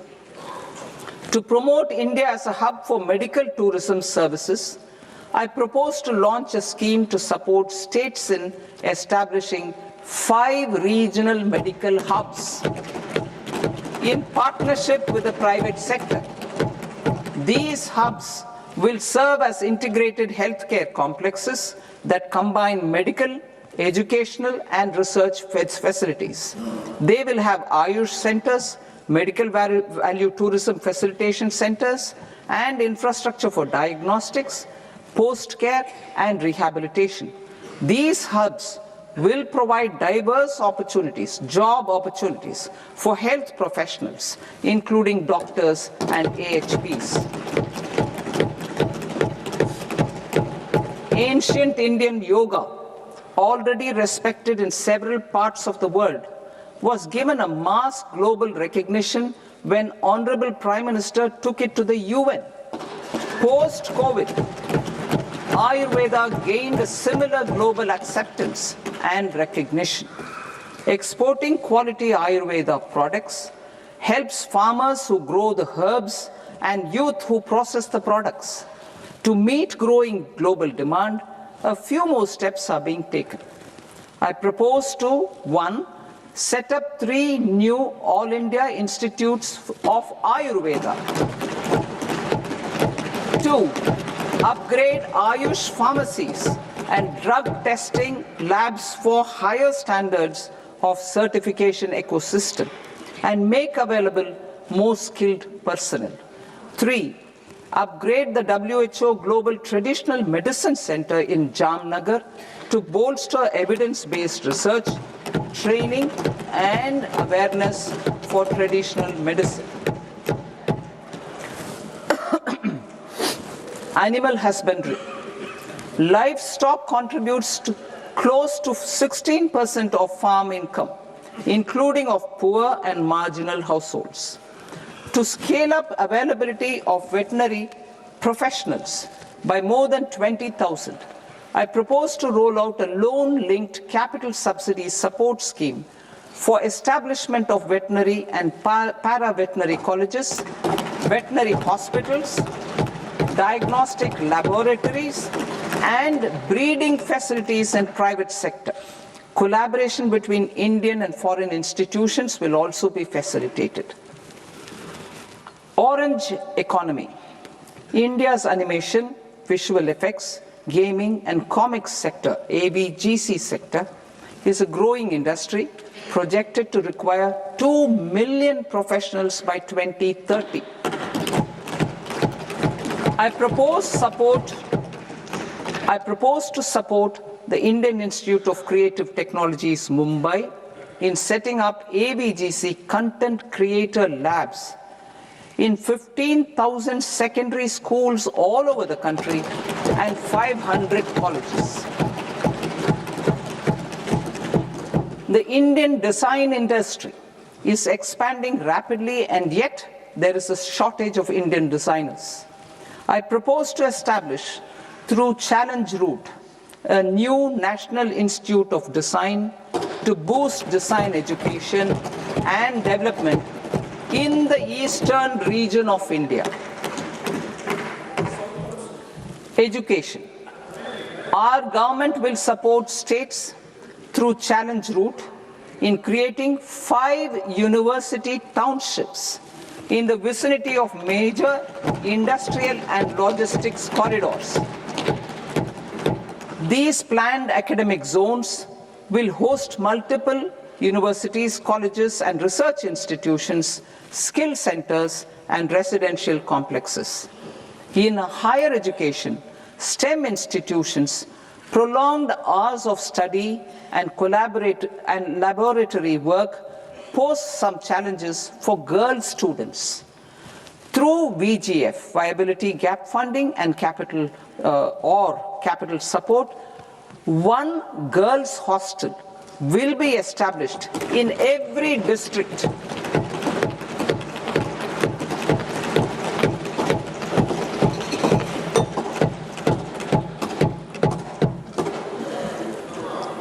To promote astrophysics and astronomy via immersive experiences.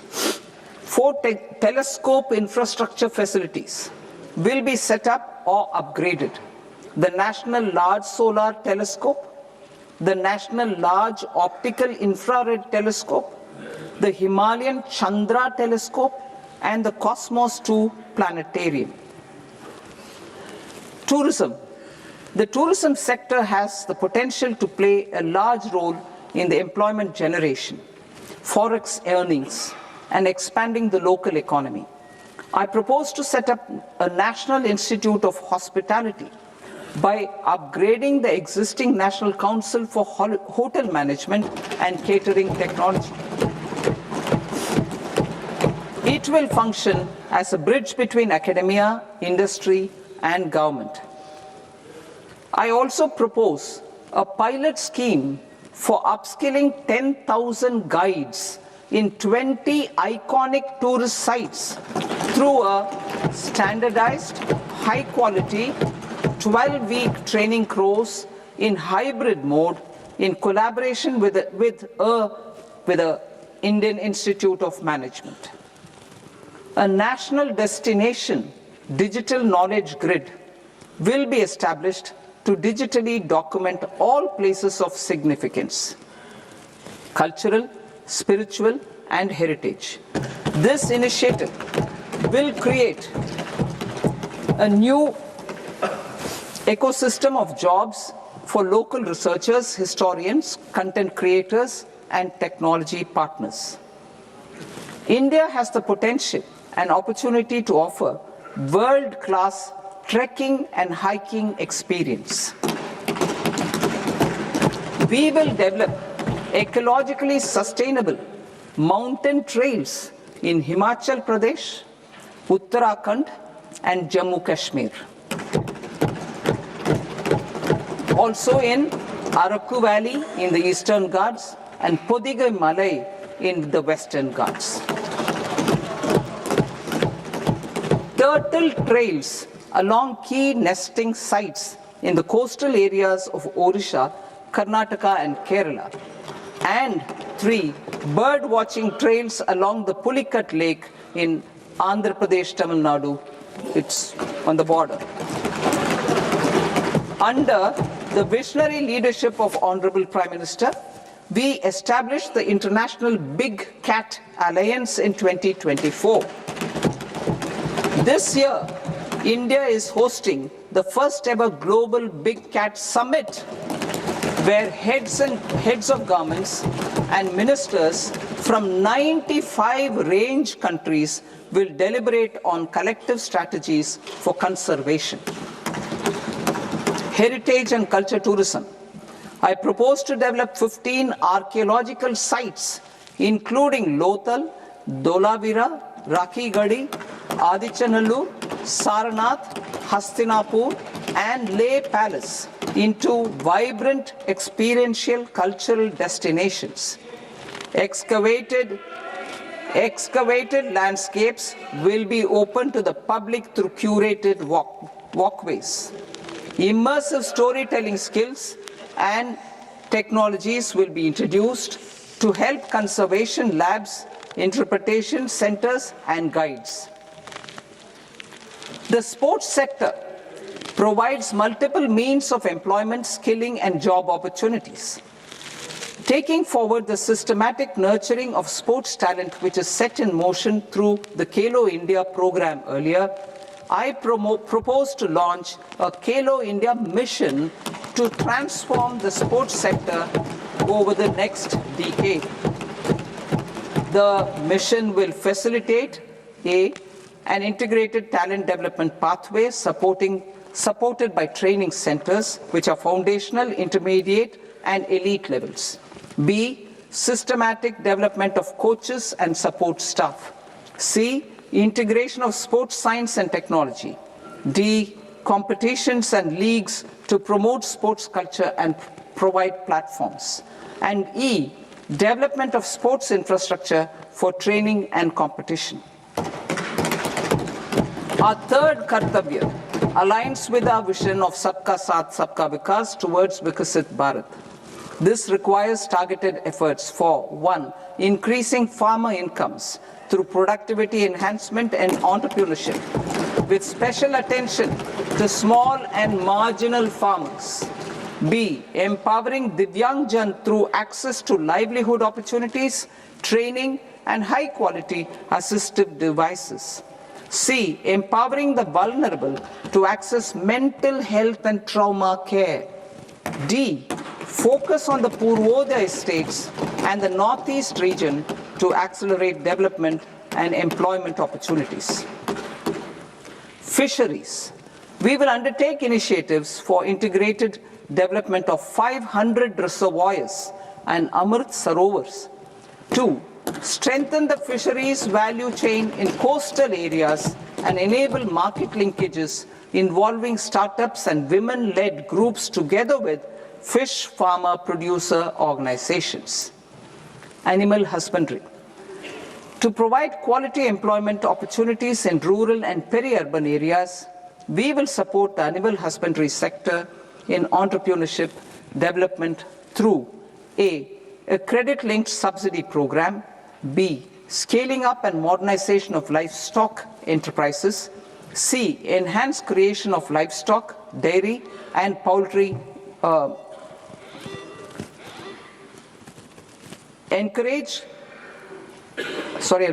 enhanced creation of livestock, dairy and poultry focused integrated value chains, and D, encourage creation of livestock farmer producer organizations.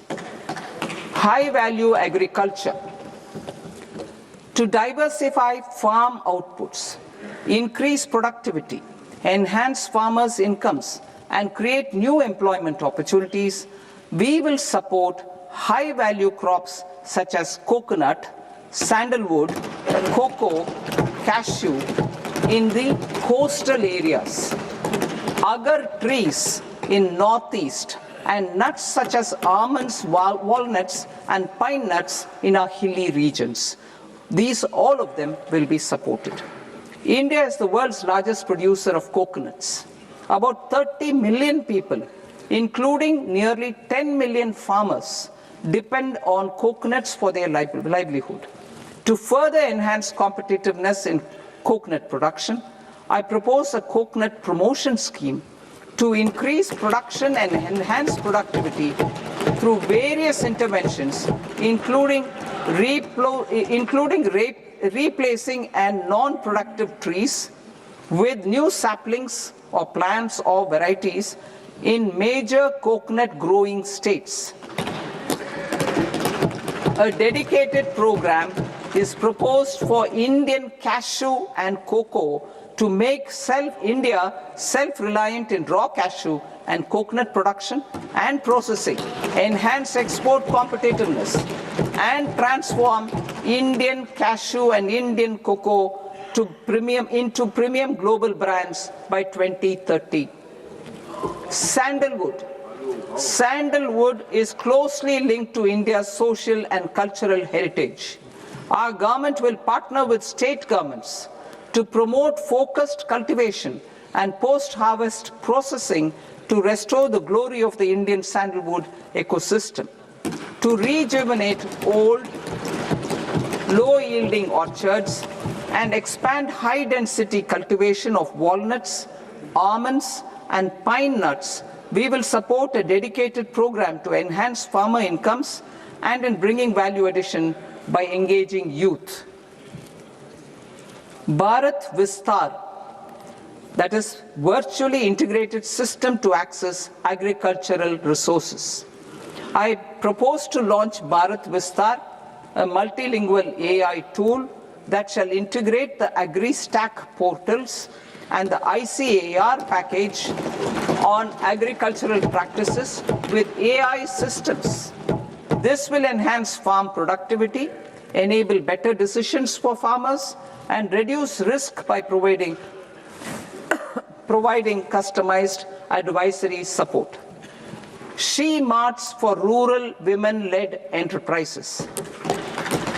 Building on the success of Lakpati Didi program, I propose to help women take the next step from credit-linked livelihoods to being owners of enterprises. Self-help entrepreneur, She-Marts will be set up as community-owned retail outlets within the cluster-level federations through enhanced and innovative financing instruments. Empowering Divyangjan. Divyangjan Kaushal Yojana. Information technology, AVGC sectors, hospitality and food and beverages sectors often offer task-oriented and process-driven roles which are suitable for Divyangjan. We will ensure dignified livelihood opportunities through industry-relevant and customized training specific to each Divyangjan group. Divyang Sahara Yojana. Timely access to high-quality assistive devices for all eligible Divyangjan is a fundamental need. I propose to 1. Support the Artificial Limbs Manufacturing Corporation of India, ALIMCO, to set up and to scale up production of assistive devices, invest in R&D and AI integration, strengthen PM Divyasha Kendras, and support setting up of assistive technology marts as modern retail style centers where Divyangjan and senior citizens can see, try and purchase assistive products. Reaffirming our commitment to mental health and trauma care. There are no national institutes for mental health care in North India. We will therefore set up a NIMHANS 2 and also upgrade national mental health institutes in Ranchi and in Tezpur as regional apex institutions. Emergencies expose families, particularly the poor and vulnerable, to unexpected expenditure. We will strengthen and increase these capacities by 50% in district hospitals by establishing emergency and trauma care centers. Focus on Purvodaya states and northeastern regions. Purvodaya. I propose the development of an integrated East Coast industrial corridor with a well-connected node at Durgapur, creation of 5 tourism destinations in 5 Purvodaya states, and the provision of 4,000 e-buses. Buddhist sites in northeastern region. The northeastern region is a civilizational confluence of Theravada and Mahayana or Vajrayana traditions. I propose to launch a scheme for development of Buddhist circuits in Arunachal Pradesh, Sikkim, Assam, Manipur, Mizoram, and Tripura. The scheme will cover preservation of temples and monasteries, pilgrimage interpretation centers, connectivity, and pilgrim amenities. 16th Finance Commission. On 17th November 2025, the 16th Finance Commission submitted its report to the President. As mandated under Article 281 of the Constitution, the government is to lay the report along with the explanatory memorandum on the action taken report on the recommendations of the Commission in Parliament, which, Sir, Honourable Speaker, you've allowed me to do at the commencement of the session. The government has accepted the recommendation of the Commission to retain the vertical share of devolution at 41%. As recommended by the Commission, I have provided 1.4 lakh crores of rupees to the states for the year 2026-2027 as Finance Commission grants. These include rural and urban local body and disaster management grants. Fiscal consolidation. Government has been delivering on our fiscal commitments consistently without compromising on social needs. To strive towards accepted standards of fiscal management in Budget 25-26, I had indicated that the central government would target reaching a debt to GDP ratio of 50 plus or minus 1% by 2030-31.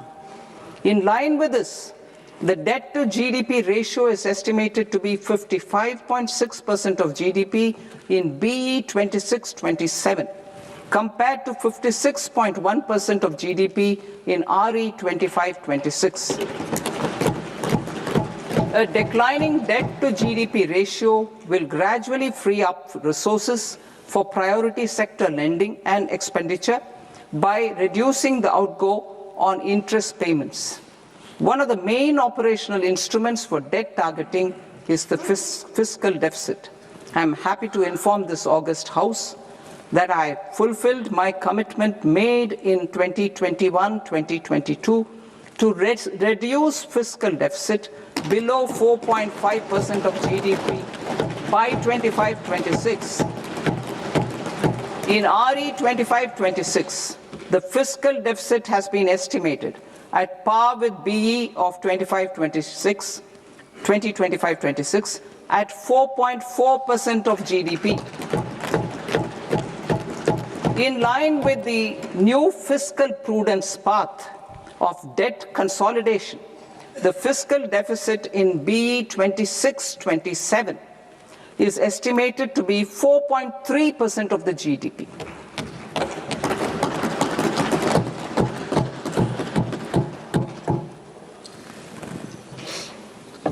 The revised estimates of the non-debt receipts are 34 lakh crore rupees, of which the centre's net tax receipts are 26.7 lakh crore.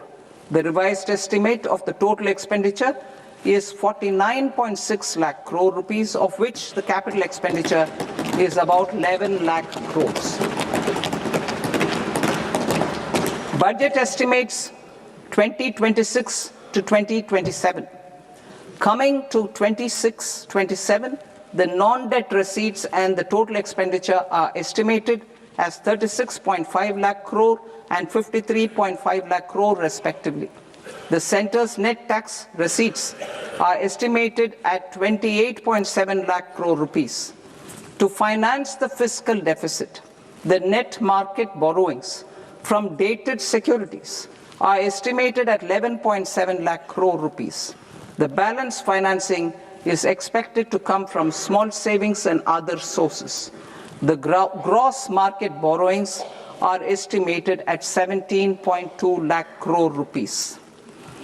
I'll now move to Part B. Part B, direct taxes.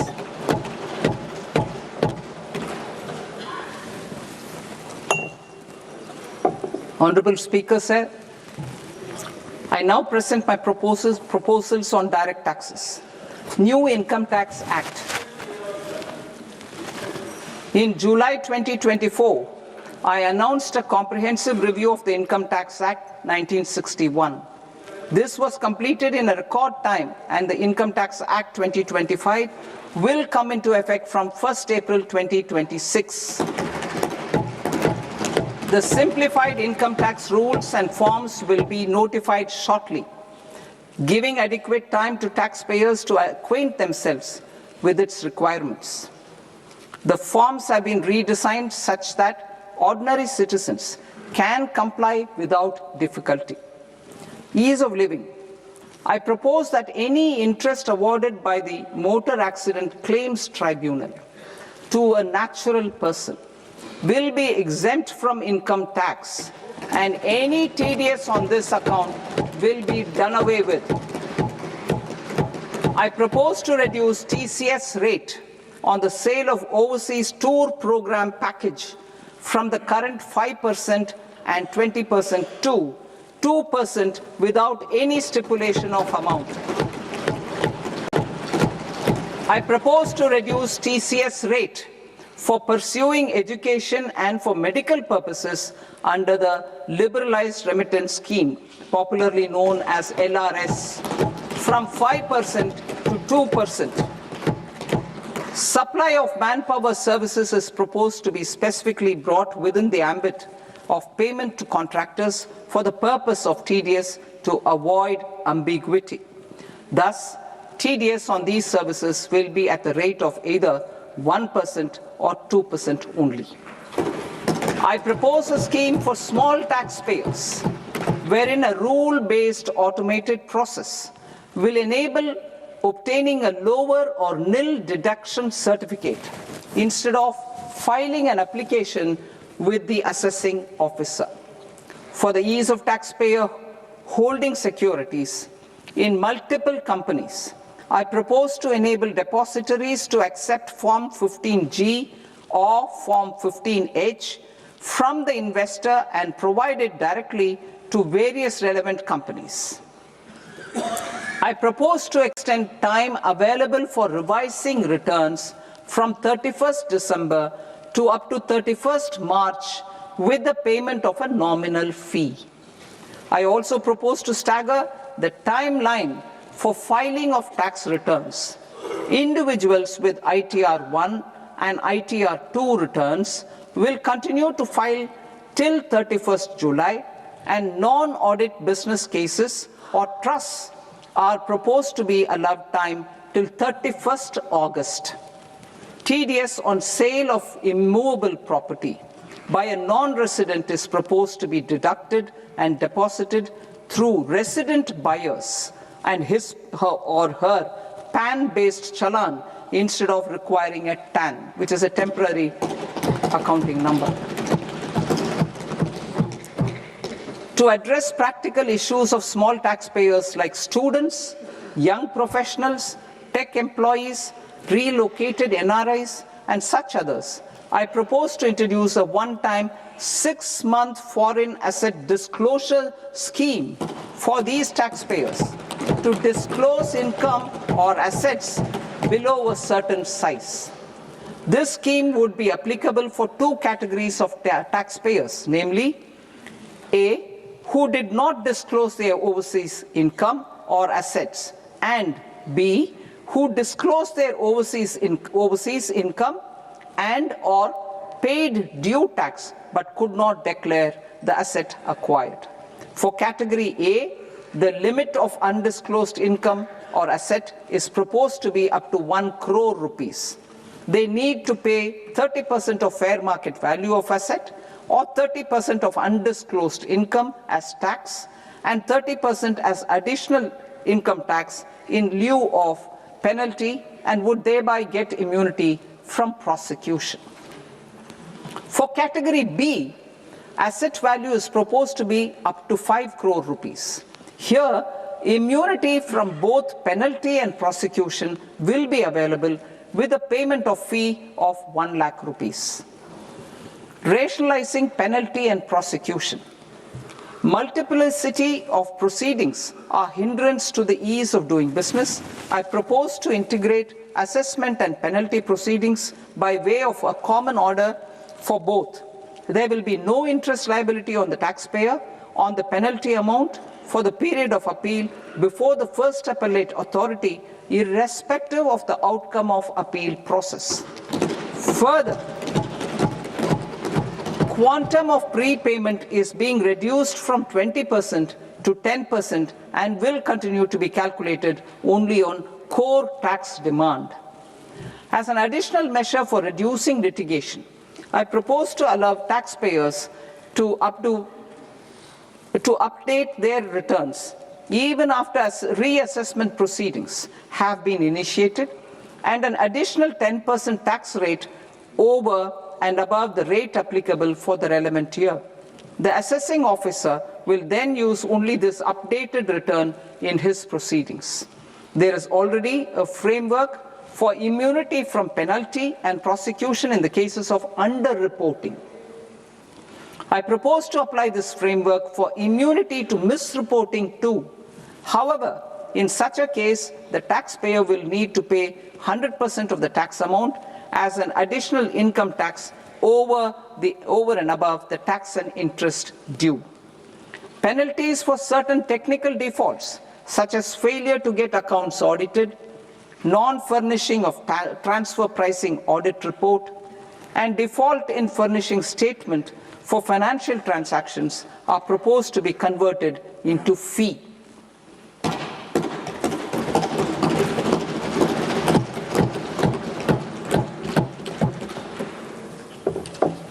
I propose to rationalize prosecution framework under Income Tax Act while maintaining a careful balance for deterrence in some serious offence. Non-production of books of account and documents and requirement of TDS payment where payment is made in kind are being decriminalized. Further, minor offences will attract fine only. The remaining prosecutions will be graded commensurate with the quantum of offence.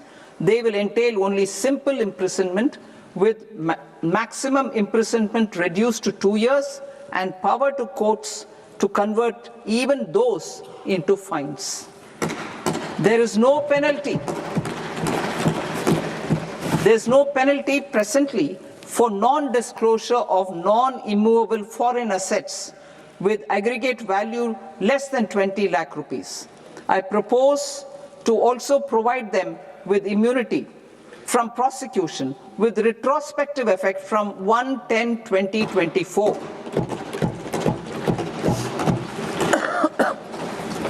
Cooperatives. Deduction is already allowed to a primary cooperative society engaged in supplying milk, oilseeds, fruits or vegetables raised or grown by its members. I propose to extend this deduction to also include supply of cattle feed and cotton seed produced by its members. I propose to allow inter-cooperative society dividend income as deduction under the new tax regime to the extent it is further distributed to its members. I further propose to allow exemption for a period of 3 years to dividend income received by a notified national cooperative federation on their investments made in companies up to 31/1/2026. This exemption would be allowed only for dividends further distributed to its member cooperatives. Supporting IT sector as India's growth engine. India is a global leader in software development services, IT-enabled services, knowledge process outsourcing services, and contract R&D services relating to software development. These businesses and their segments are quite interconnected with each other. All these services are proposed to be clubbed under a single category of information technology services with a common safe harbor margin of 15.5% applicable to all. The threshold for availing safe harbor for IT services is being enhanced substantially from 300 crore rupees to 2,000 crore rupees. Safe harbor for IT services shall be approved by an automated rule-driven process without any need for tax officer to examine and accept the application. Once applied by an IT services company, the same safe harbor can be continued for a period of 5 years at a stretch at its choice.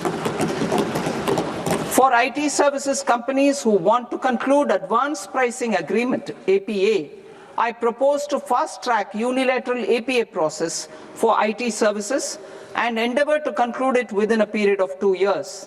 The period of 2 years can be extended by a further period of 6 months on taxpayers' request.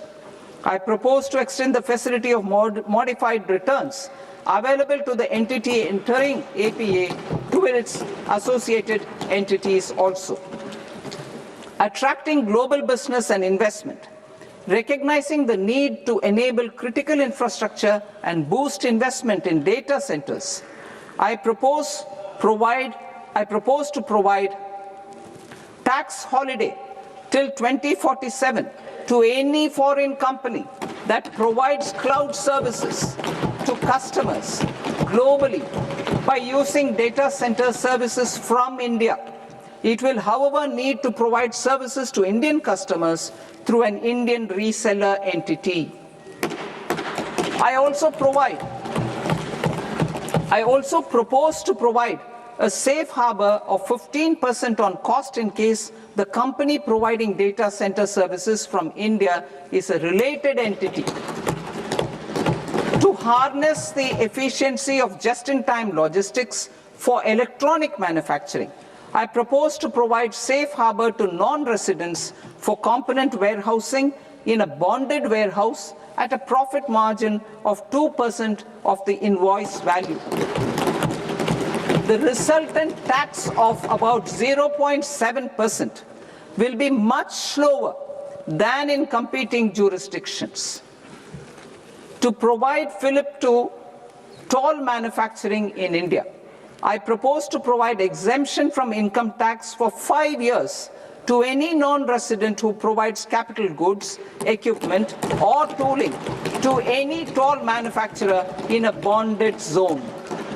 To encourage vast pool of global talent to work in India for a longer period of time, I propose to provide exemption to global, non-India sourced income of a non-resident expert for a stay period of 5 years under notified schemes. I propose to provide exemption from minimum alternate tax, the MAT, to all non-residents who pay tax on presumptive basis. Tax administration. I propose to constitute a joint committee of Ministry of Corporate Affairs and Central Board of Direct Taxes for incorporating the requirements of income computation and disclosure standards, the ICDS, in the Indian Accounting Standards, IND-AS itself. Separate accounting requirement based on ICDS will be done away with from the tax year 27-28. To support Prime Minister Modi's vision of homegrown accounting and advisory firms to become global leaders, I propose to rationalize the definition of accountant for the purposes of safe harbor rules. Other tax proposals. Change in taxation of buyback was brought in to address the improper use of buyback route by promoters. In the interest of minority shareholders, I propose to tax buyback for all types of shareholders as capital gains. However, to disincentivize misuse of tax arbitrage, promoters will pay an additional buyback tax. This will make effective tax 22% for corporate promoters. For non-corporate promoters, the effective tax will be 30%. TCS rate for sellers of specific goods, namely alcoholic liquor, scrap, and minerals, will be rationalized to 2%, and that on tendu leaves will be reduced from 5% to 2%. I propose to raise the STT on futures to 0.05% from the present 0.02%. STT on options premium and exercise of options are both proposed to be raised to 0.15% from the present rate of 0.1% and 0.125% respectively. We reformed the taxation landscape for corporates in 2019 by providing them a simplified regime with lower tax rate so that they could productively focus on business rather than on claim of deductions and exemptions. To encourage companies to shift to the new regime, set off of brought forward MAT credit, minimum alternate tax credit, is proposed to be allowed to companies only in the new regime. Set off using available MAT credit is proposed to be allowed to an extent of 1/4 of the tax liability in the new regime. MAT is proposed to be made final tax, so there will be no further credit accumulation from 1st April 2026. In line with this change, the rate of final tax is being reduced to 14% from the current MAT rate of 15%. The brought forward MAT credit of taxpayers accumulated till 30th March 2026 will continue to be available to them for set off as above. Indirect taxes. I shall now take up proposals related to indirect taxes.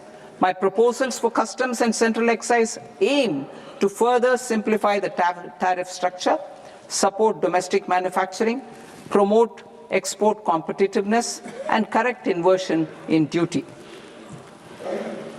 To continue weeding out long continuing customs duty exemptions, I propose to remove certain exemptions on items which are being manufactured in India or where the imports are negligible. Similarly, to further simplify the process of ascertaining the rate of duty applicable on a particular item, I propose to incorporate certain effective rates in various customs notifications to the tariff schedule itself. I shall now take up sector-specific proposals. Promotion of exports of marine, leather, and textile products. I propose to increase the limit for duty-free imports of specified inputs used for processing seafoods for export from the current 1% to 3% of FOB value of the previous year's export turnover. I also propose to allow duty-free imports of specified inputs, which is currently available for exports of leather or synthetic footwear, to exports of shoe uppers as well. I propose to extend the time period for export of final product from the existing 6 months to 1 year for exporters of leather or textile garments, leather or synthetic footwear, and other leather products. Energy transition and security. I propose to extend the basic customs duty exemption given to capital goods used for manufacturing lithium-ion cells for batteries to those used for manufacturing lithium-ion cells for battery energy storage systems also. I propose to exempt basic customs duty on import of sodium antimonate for use in manufacture of solar glass. Nuclear power. I propose to extend the existing basic customs duty exemption on imports of goods required for nuclear power projects till the year 2035 and expand it for all nuclear plants irrespective of their capacity. Critical minerals.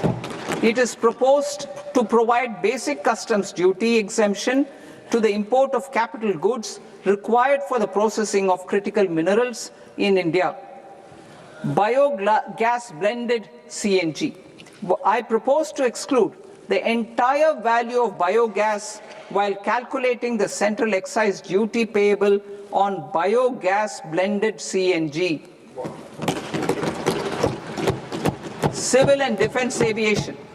I propose to exempt basic customs duty on components and parts required for the manufacture of civilian training and other aircrafts. It is proposed to exempt basic customs duty on raw materials imported for the manufacture of parts of aircraft to be used in maintenance, repair, or overall requirements by units in the defense sector. Electronics. To deepen value addition in the consumer electronics sector, I propose to exempt basic customs duty on specified parts used in the manufacture of microwave ovens. Special economic zone. To address the concerns arising about utilization of capacity by manufacturing units in the special economic zones due to global trade disruptions, I propose as a special one-time measure to facilitate sales by eligible manufacturing units in SEZs to the domestic tariff area at concessional rates of duty. The quantity of such sales will be limited to a prescribed proportion of their exports. Necessary regulatory changes will be undertaken to operationalize the measures while ensuring level playing field for the units working in the DTA. Ease of living. To rationalize the customs duty structure for goods imported for personal use, I propose to reduce the tariff rate on all dutiable goods imported for personal use from 20% to 10%. To provide relief to patients, particularly those suffering from cancer, I propose to exempt basic customs duty on 17 drugs or medicines. I propose also to add 7 more rare diseases for the purposes of exempting import duties on personal imports of drugs, medicines, and food for special medical purposes used in their treatment. Customs process. India's role and share in the global trade is poised for a major leap in line with our ambition and journey towards Vikasit Bharat. In this regard, I propose many measures for custom processes to have minimal intervention for smoother and faster movement of goods and greater certainty to the trade. Trust-based systems. I propose to enhance duty deferral period for Tier 2 and Tier 3 authorized economic operators, known as AEOs, from 15 days to 30 days. I propose to provide eligible manufacturer importers the same duty deferral facility. This should encourage them to get themselves accredited as a full-fledged Tier 3 AEO in due course. To provide greater certainty and for better business planning, I propose to extend validity period of advance ruling binding on customs from the present 3 years to 5 years. In the spirit of the whole of government approach,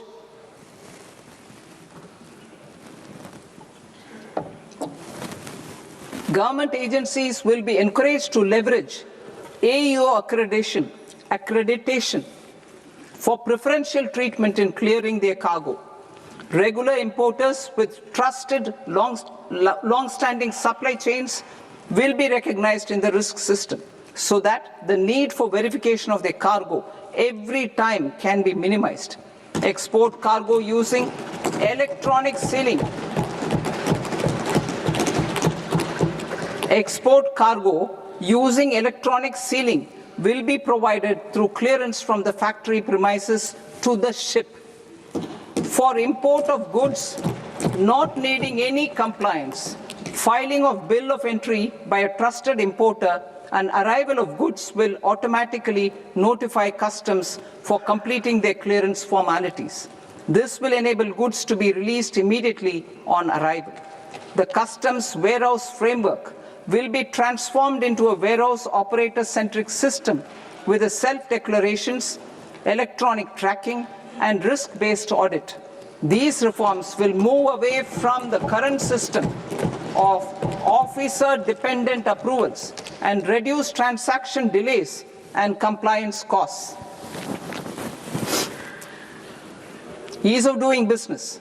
Approvals required for cargo clearance from various government agencies will be seamlessly processed through a single and interconnected digital window by the end of the financial year.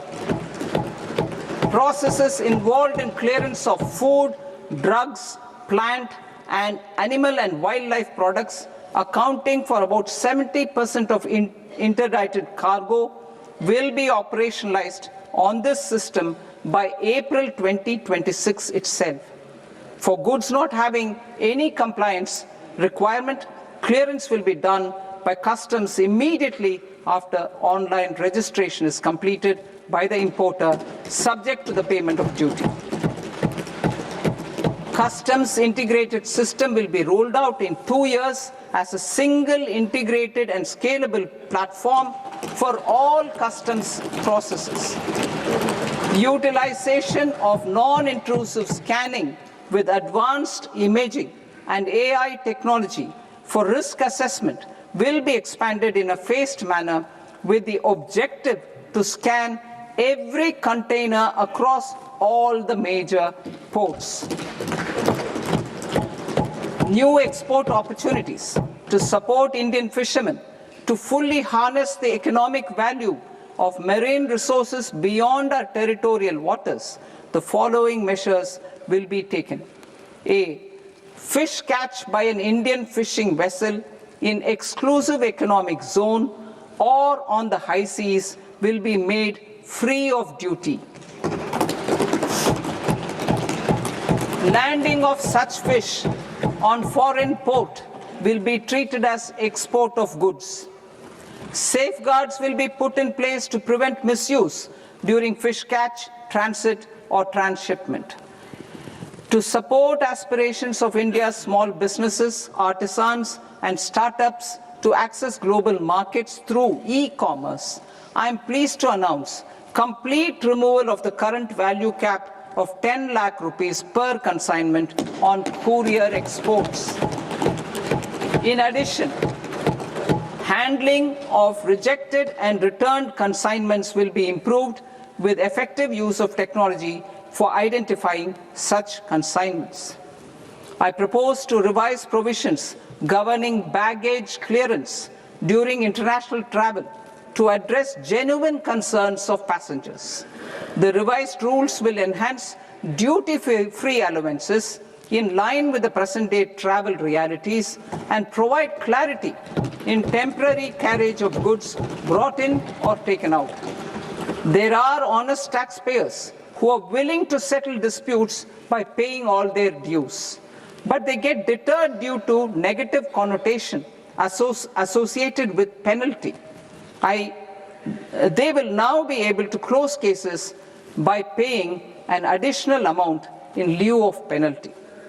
Honorable Speaker, sir, with this, I commend the budget to this august House. Jai Hind.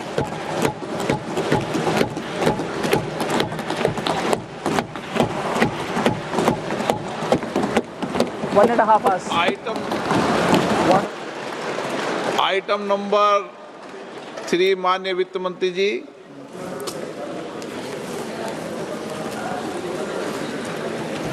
Item number 2, sir. 3. Sir, with your permission, I rise to lay on the table of the following statements under Section 3, 1 of the Fiscal Responsibility and Budget Management Act of 2003. Medium-term fiscal policy, fiscal policy strategy statement, and macroeconomic framework statement. Item number 4, माननीय वित्त मंत्री जी। Sir, with your permission, I move for leave to introduce the Finance Bill 2026. प्रश्न ये कि विधेयक को पुनर्स्थापित करने की अनुमति प्रदान की जाए।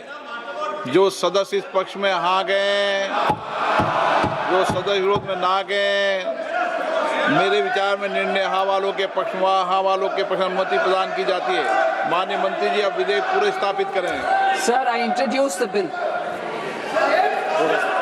माननीय सदस्यगण, आपको सूचित किया जाता है कि माननीय वित्त मंत्री जी के बजट भाषण की कॉपी पब्लिकेशन काउंटर पर ली जाती है। बजट भाषण और बजट से संबंधित दस्तावेज आपके मोबाइल फोन और मेंबर पोर्टल्स पर ही उपलब्ध है। सभा की कार्रवाई कल सोमवार दिनांक 2 फरवरी 2026 को प्राप्त 11 बजे तक के लिए स्थगित की जाती है। So as the budget is tabled in Parliament, the House stands adjourned. It's a Sunday, the first time ever that the Union budget has been presented on a Sunday, the 9th consecutive budget by a Union Finance Minister Nirmala Sitharaman. Now, many oftentimes they say, read the fine print. The devil lies in the details. In this case, perhaps not the devil, but the delight lies in the details, viewers. The markets are down. The markets are also operating today. As of now, the Sensex is down by about 1,000 points. That's what we are given to understand. Is it because of the gold ETFs and the plunge that gold and silver ETFs have had through the day? Or is there a sentiment which says, what's in it for me? There is, as elucidated in Part A and Part B, huge steps that have been taken towards spreading and disseminating this growth story into Tier 2 and Tier 3 markets. There is a huge impetus that's been given to agri-producers, wheat, cashew, coconut, and also pole-bound states. There is a thrust to try and create a corridor, an industrial manufacturing corridor towards the eastern parts of Bharat with Purvodaya. There is a thrust towards easing the tax norms and simplifying tax procedures with the new tax laws that will be tabled in Parliament and perhaps be enacted, come into force within 2 months from now. But are there huge tax rebates? No. Is there a certain concession on import duties and customs duties that have been improved? Is there more effort to try and create and generate more employment in the labor-intensive sectors? Let's ask our experts. We've got Rajiv Kumarji, S.C. Gargji is there, Sunil Alagji and Sumita Davraji with us. Rajiv ji, your thoughts first up. Yeah, so very, how do you say, well-designed budget, especially to promote foreign investment.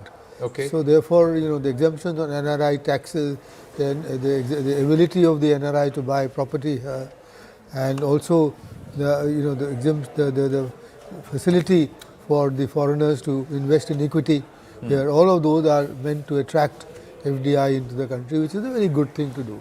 Now here, tax rates not change, nothing, which is also very good. No point tinkering with them. I would have been happy if there had been some more on this investment, because that's what the budget started off with, and that's where she should have got the revenue. But also, I think commendable that there are no announcements of new schemes again like last year. So right. no we are not looking at the market indices here, Rajiv ji. We are looking at the engagement on social media platforms, on our YouTube platform, and this is the live data. And we thank our viewers for this phenomenal support. 3,61,970, outclassing all competition on social media. Thank you for your viewership. Thank you for your support. And I think it's huge credence to the weight of our panel here. These are the concurrent leads and the concurrent views that we are getting. And overall, 3,61,970 compared to a lot of our competition. At the end of the day, budget, like Suhail said, was a little tongue-in-cheek about it. And he said this is all about ratings and viewership for the channel, but it is also important who's watching us for credible understanding and analysis, and we also were giving you live analysis by our panel. Rajiv ji, we are completing, yes. Yeah. So you believe it's positive overall? It's positive. It's it's a sort of regular, if you like, conservative budget, but and as I said, emphasis on investment, on also on no tax increases except for STT, which will probably impact the transaction in the equity market, which is why maybe one reason why the equity market is down for that reason. Nothing much on promoting exports except for textiles. I think she announced the integrated package with 5 components and including a mega industrial park, which is very good, which I think will take advantage of the India-EU FTA that's there. And then the focus on agriculture, which is very welcome. Because most budgets don't have that, and this time, the whole focus on the coastal food products that they've got, and also on agri-process. I think that's no duty on fishing in economic zones. It's being treated as even the waters are being treated as special economic zones, so there'll be no duty. And if it lands on another port, it will be treated as exports. Somewhere trying to push fisheries, which is happening. There is a segregation and a deep dive focus. But like they say, the delight lies in the details. This high-speed rail corridor. So try and pushing on integrating the entire infrastructure bed and improving connectivity. Another 12.2 lakh crores that have been now committed towards capital and expenditure. Will that largely be towards infrastructure, or is it going to be directed towards other? The public capex all very well, 12.2 lakh crore and increase 9% increase. But I would have liked actually a bit more on how to improve private capex. Domestic private capex. I've been talking about the FDI and there's incentives given to them. Right. But I didn't see much on incentivizing domestic investment, into either into manufacturing or into exports. Right. Maybe I missed it, but it would have been better if there were some incentives for private investors. Let's try and understand the sector-wise investments. One, capex has been raised to 12.2 lakh crore. We've got that on camera. The next one, let's just quickly look at some of the key takeaways. Introduction of a new income tax act that will come into force. Will they permanently be moving to a new tax regime? Simplification of the tax codes, etc. 10,000 crore biopharma Shakti scheme.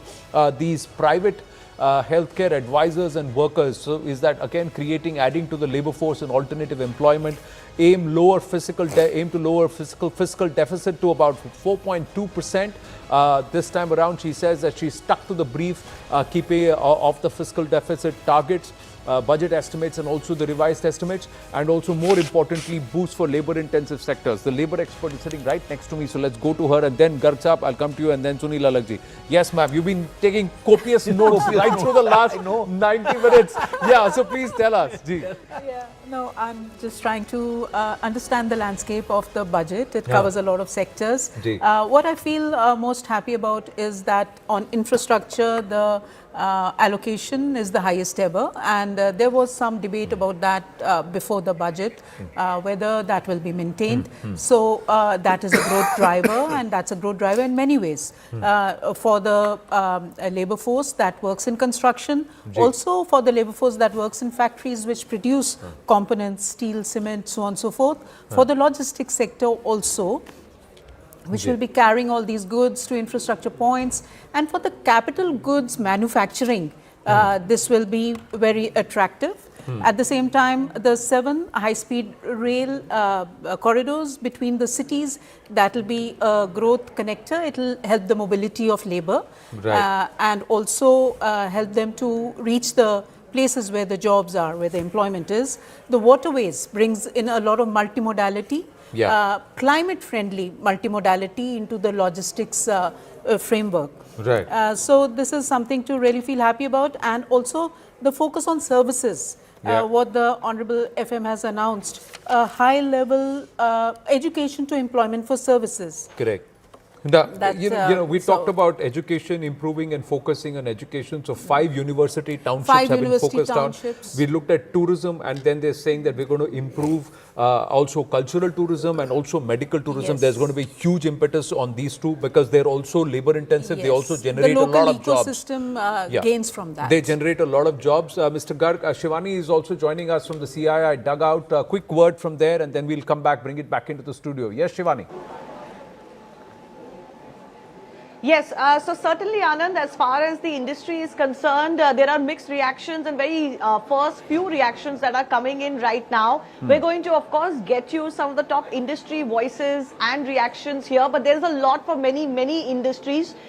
So we will be joined by many of those representatives here at the CII dugout. Our guests are going to start arriving very, very soon. But initially speaking, there's a huge murmur going around as far as the corridors here is concerned.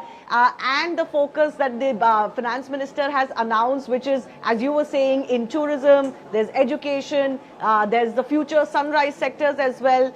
There's, of course, pharma industry. We're expecting a reaction from that industry as well. And we'll be right back with you as soon as our guests start arriving here. Anand. Right. So let's swing back to you and come back to you into the dugout as soon as we have experts there. Garg Saab and then Sunil Alagji. See, I think great budget in this in the way this has been presented. For the first time, I found the budget focusing on what the budget should be doing rather than sort of announcing the announcements of the government and all. So this is one great aspect. Second, to my mind, a very nice macroeconomic budgetary balance. The FM has not increased the expenditures very much. It's only about 6%. She has not taken any tax hits kind of thing. The fiscal deficit at 4.3% for the next year is good. So I think the budget balance is excellent in the circumstances. Third, to my mind, there is very specificity of everything which has been announced this time. So proposals across the there's some attention to detail. That's and sector wise. Exactly, and that is very, very good. Everything was a very specific proposal, whether it was for the electronics industries or whether it was for services boost kind of thing. So that's, I think, the big, very good things about. 3 bad things, which I think is very they could big, have done or did not do. Which to my mind are very big misses. One is this, again, this privatization and disinvestment has been completely forgotten. Second, the customs package was expected. There is no customs package. you don't find it there at all. Correct. There is again some tinkering which has been done in the past. And lastly, to my mind, the one big problem which India, especially Delhi, has been facing is this climate change and pollution has been completely missed out. So pollution has not been addressed in the budget, but is it because it's going to be addressed not at a central level but at the local, state and administrative level? We must recognize that this is a national problem. It's not local problem.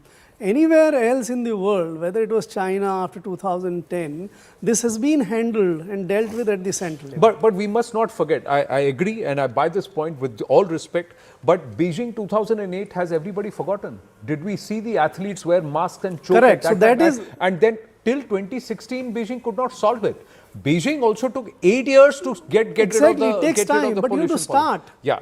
You have to start. On that, the numbers actually say that Delhi in the last decade and a half has not had clean air days as many as it has had in 2025. No, latest is wind effect. How do we deal with the pollutants? Correct. Now, Did we do anything to deal with the pollutants? Okay. You believe strongly it should be part of the budget and there has to be a national focus on it. There is another thought which says this is an administrative challenge that the Delhi government has and the Delhi government has to deal with it along with the respective neighboring state governments. So that's the thought process. There will be no overall central budgetary allocation for it. It's something which everybody has to put some work in it and collectively sit together. Where's the cooperative federalism, Anand? That's what has to come in, and that begins with the budget. I'm sorry. So, ye aap batayenge. I mean, AAAP. Sorry. You're going to ask me, no, because I said basically a budget to increase our effort on growth. Basically, it's a budget. Therefore, I like that portion. But it's focused on employment without actually talking about employment. Now, for instance, tourism, and if you talk about infrastructure, you talk about every other thing is going to generate employment. Right. Now, employment is 1.4 billion people the Prime Minister has to look after. Because he stands for elections every year. Correct. He stands only for employment. And inflation. Now, ultimately, people vote for inflation or employment. This year in the next 3 months, 4 months itself, there will be West Bengal, there is Assam, there is Kerala and there is Puducherry. Puducherry. And towards the end of the year, we will look at, again, Tamil Nadu, then we will go to So he's not talked Punjab about next employment year, at the moment, but he's all through her speech was on infrastructure and consumer spending and everything else that generates employment. Now, whether you want to make a political issue out of it or not, because when the Hindi channel of yours in the morning, when the opposition wanted everything, but when it came down, when I asked them about one question which they had to answer, was will they go into one government and one policy? And they couldn't answer this question. And they could not answer this question at all because everybody wants everything for themselves. Right. Santosh Mehrotra ji with us. I'm going to check if Mohandas Pai ji is through with us. Mohandas ji, namaste. Can you hear me? Okay, we'll try and go across to him the moment he is through. Mohandas Pai is also joining us. What I feel is that the private sector and we must join hands with the government. Every time the private sector has come in and they've increased through AI or whatever you want to increase productivity, they've sacked people. The private sector has actually dismissed people. So it's a question of them increasing employment and joining and perhaps in reducing their profits. What is labor intensive, where AI can be an enabler? Now, globally also we are seeing AI getting into the warehouses and huge numbers of jobs being retrenched even by the likes of Amazon, etc. And this will happen. But there will also be perhaps a counter opportunity where opportunity will be created, especially in places like Bharat. The skill development that is going to take place might take 2 to 3 years. Now, he's standing for elections every year and therefore he has to generate increased employment. Now, when I said reduce profits for the private sector, it does not mean that you halve your profits or quarter of your profit. But if you increase, frankly, sir, how many jobs you create, how many roads you build and how many nalkas and houses you build does not seem to be getting them any electoral yield. What is getting them electoral yield is somebody is putting out a dole, some yojana comes, there is 10,000 rupees in your pocket for three installments comes, before the fourth installment election happens and the next three installments come. But that's when you exactly, create that's employment, then that's important. Infrastructure is employment creation is going to be important. I'd just like us to join some of the dots which are there before us in the budget when it comes to jobs, employment generation. One is reviving the legacy of 200 industrial clusters. If that can be put on the fast track, and then the 10,000 crore SME growth fund. This is for sector which has high potential within the SME. And then the women self-help entrepreneurs, the marts, so that they get linked to marketing, to the markets. And of course, the East Coast Development Corridor is also for growth, but again, it will take 2 to 3 years' time. But the focus on biopharma, on pharma, this is a sector which is expected to double. The market is expected to double by 2030. And there's a lot of scope in the contract research and manufacturing of the pharma and biotech. So I think when we join the dots, we see that a stimulus has been given to the employment If that is the generators. case, why are the markets down and why is the Congress's first reaction? Jairam Ramesh has said it's a lackluster, non-transparent budget which does not say where have you allocated the monies, where have you put the monies on the big schemes, which are the big schemes where you're focusing attention on. Inevitably we have to wait for the numbers. Let the Ministry of Finance actually put the numbers up, and then we will, hopefully in an hour's time, we will get a chance to analyze that. For the moment, we are only analyzing the speech. So if I may sort of just return to the jobs theme as well as the manufacturing theme. I mean, my first reaction was good news, return to manufacturing as a theme. I was talking about it before we heard the budget speech, you will recall. And I was also hoping for a new emphasis on MSMEs, and we got both of that. I'll speak about that. So I'm pleased to hear that there is an attempt to focus on the semiconductor mission as well as on rare earths. Because these are likely to remain vulnerable areas in our international relations, given the geopolitical environment. Yes, some 40,000 crore allocation on semiconductors has already been announced. I'm all for it. Rahul Gandhi says, I will react on the budget in Parliament tomorrow. Jairam Ramesh says, while the documents need to be studied in detail, it is clear after 90 minutes that the budget 26-27 falls woefully short of the hype that was generated about it. It was totally lackluster. The speech was also non-transparent since it gave no idea whatsoever of budgetary allocations. See, Anand, the point is false. No, so let me elaborate on what Mr. Jairam Ramesh is trying to say. What I'm hearing him say essentially is that the fiscal space of the government was limited. She's trying to reduce the fiscal, the deficit. Right. She's not mobilized resources from anywhere as far as I can make out. I know Garg Sahab talked about demonetization. Except the doubling, the doubling, more than doubling. But some top lines. 20,000 crores. Such a minor amount, Rajiv, with all due respect. Correct. Just two markers to defense expenditure, FY27, 5.94 lakh crore versus 5.68 lakh crore in FY26. Defense. तो कितना बड़ा कुछ नहीं बड़ा nothing per se. Divestment target is at 80,000 crore versus 33,837 crore in FY26. Is 80,000 crore. No, 80,000 must be against 75,000. Not 33. B to B. B to B. Okay. If you compare B to B. On R&D, she's left research and development out completely for all industry. So that allocation has already been announced. The RDI allocation been announced. Sir, point is 1 lakh crore was announced, but of that not even 200 crore has been tapped. The spending is not happening. That's where the problem budgetary is. allocation is nothing. Allocation. Nothing. On R&D is a huge amount which has to be spent. No, you're absolutely right. A lot has to be spent. But can I just return to the jobs? I'm just saying the government is saying we are willing to spend, but nobody has asked for that money in RDI. So what do you do? It's not that simple, by the way. I'll explain it in case you want. First item. No, you go ahead. No, RDI scheme last year, they put 20,000 crore against the entire science and technology budget of about 5,000 crores a year. In 1 year, 20,000 crore. That I think numbers will come, but not more than 200 crores would have been spent. Why? Because that scheme is getting rolled out. You are creating fund, you are creating structures, you are inviting proposals. The entire 1 year has been spent on all this preparatory work.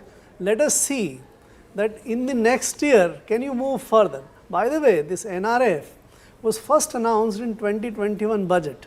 So 5 years down the line. So who's moving slowly? The government or the administrative machinery? The government, scientific establishment, both. Both of them. The government is, no, when you say government, is it because the government in terms of the minister and they are ready? Ministry. But the bureaucracy is taking its own sweet time? Exactly. Is that scientific bureaucracy is also there. I would like to make a quick point here. The 5 university townships near the industrial and logistic corridors, this should promote industry, academia, collaborations and can be seen as a correction move. Correct, but these 5 university townships, ma'am, will not come through in the next 5 years. When they come. So, and which universities are going to come? Which universities are? Yes, you're making allocations, you're making a plan, but is this enough? Is it fast enough? Is it happening soon enough? It is not. Or is it frustratingly slow? How many IIMs have been created? All the Institute of Management. Now, when I went to Shillong, I said, where do they getting their jobs? Where are there jobs for such people who come out from the IIM? No. What courses are the IIMs doing and what is their employability in the current market landscape? So is the education and is it structuring and tailoring itself to meet the requirements in the market? Because there are many employers who are saying, I am not finding the right kind of skill. I am not getting. भाई आप वो IIT करके MBA करने वाला या फिर banker बनने वाला दौर चला गया सर इंजीनियर अब बैंकर्स नहीं बन रहे हैं. That's what I'm asking you, that you're creating all these structures. Yes. You're creating so many institutes, but are they employable or not? Yes, a lot of the action happens in the states. Again, for this skill, 2 years back, the finance minister announced 20,000 crore scheme for skill. Yeah. Couple of months back, that scheme, and that was exactly to get the private sector skills to be sort of created with the help of the private sector. Right. That has only started. That scheme has been approved couple of months back, and now let us see when those 1,000 government IT. So you're saying ये आज announcement हुआ है, work in process will start by the end of 2027 or early 2028. This is the problem. Just quickly going out to the dugout, CII dugout, Shivani has a guest with her. Yes, Shivani. Thanks a lot for that. Mr. Ashok Sehgal, Chairman of the Policy Panel at CII National MSME Council and MD Frontier Technologies Private Limited is with us. Mr. Sehgal, thanks a lot for your time. So a lot of the focus was meant to be for manufacturing and for MSMEs. Your key takeaway from the budget today? I think the key takeaway is that the Finance Minister has correctly recognized that MSMEs are the backbone of industry. Large industry has always said that, and the government is recognizing that unless you have a strong supply chain supporting the large industry, overall growth will not take place. So it is very gratifying to see a lot of schemes announced specifically for MSMEs to grow, both in overall scale as well as in the quality of the products which they can produce. So one is the scheme they have for equity support, because as growth takes place and both the overall GDP numbers, and we are expecting that the growth of MSMEs is in fact faster than that of the overall GDP growth of the country. The equity support is required to MSMEs to increase the scale of the operations, to modernize them, update them both in quality terms and in productivity terms. So that is a very gratifying thing. Then they also, Finance Minister spoke of the Mitra scheme, in which there will be experts available through educational institutions and others to guide MSMEs in becoming more productive and adopting modern techniques.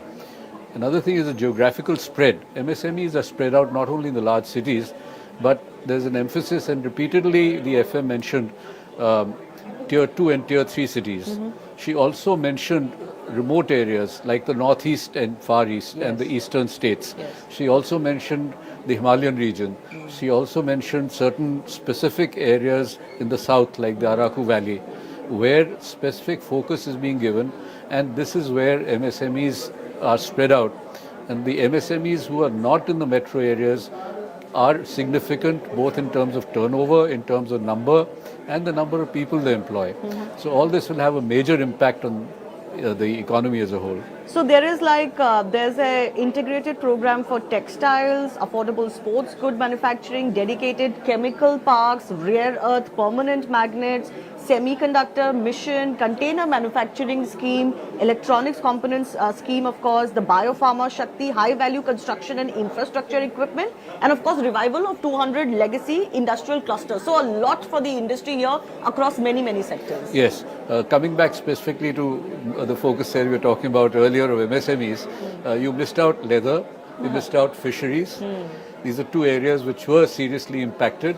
And the third is garments. And particularly coming to garments, although it's not mentioned the minister's speech, garments also is an area where the recently announced EU scheme is an opportunity for Indian garment exporters to make up any losses they've had in exports to the US by substituting for Bangladesh to the European market.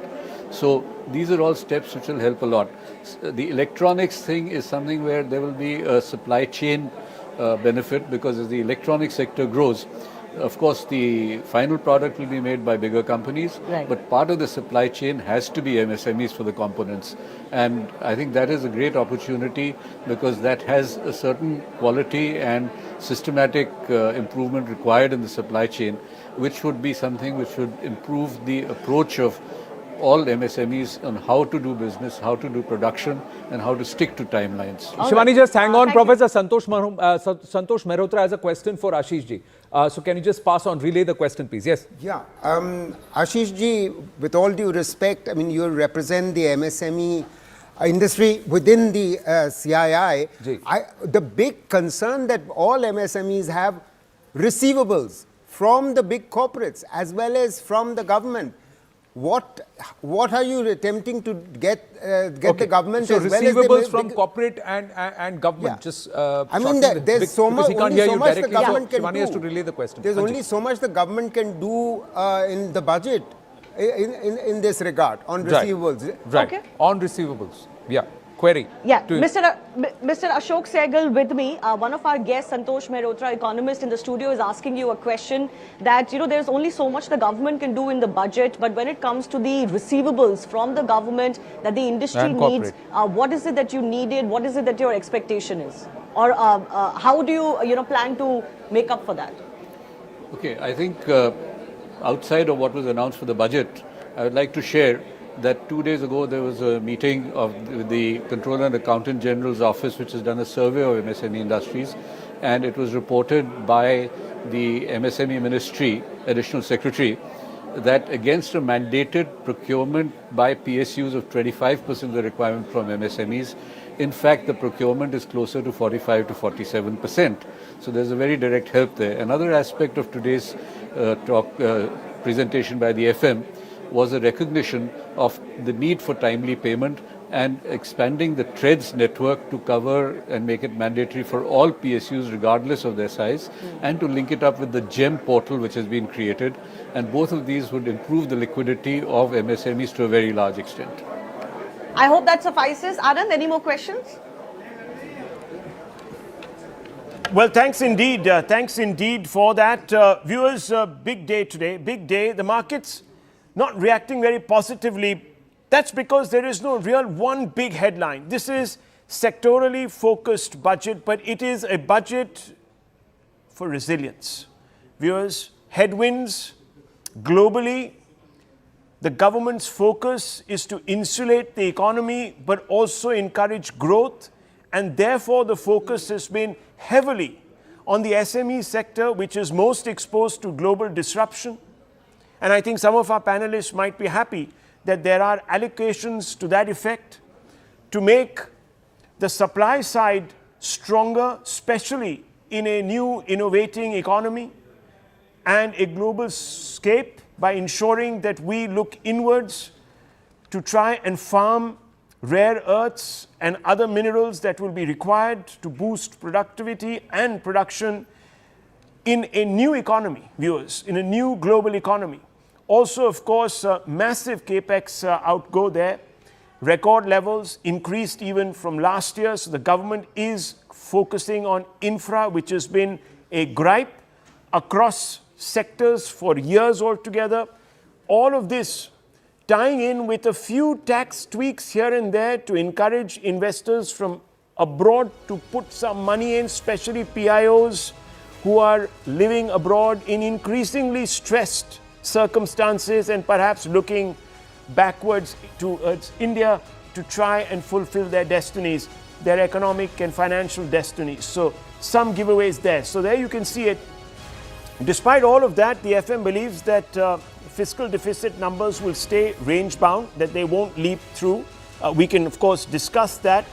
Boost, as I said, for labor intensive sectors, because this is very, very important. In a Trump era, you have disruptions, viewers, and therefore you have to insulate your economy from these pulls, tugs and pressures. So let's just open this up. We're also joined by Amitabh Kant. Mr. Kant, your few words first, overview of this budget. What really is the focus?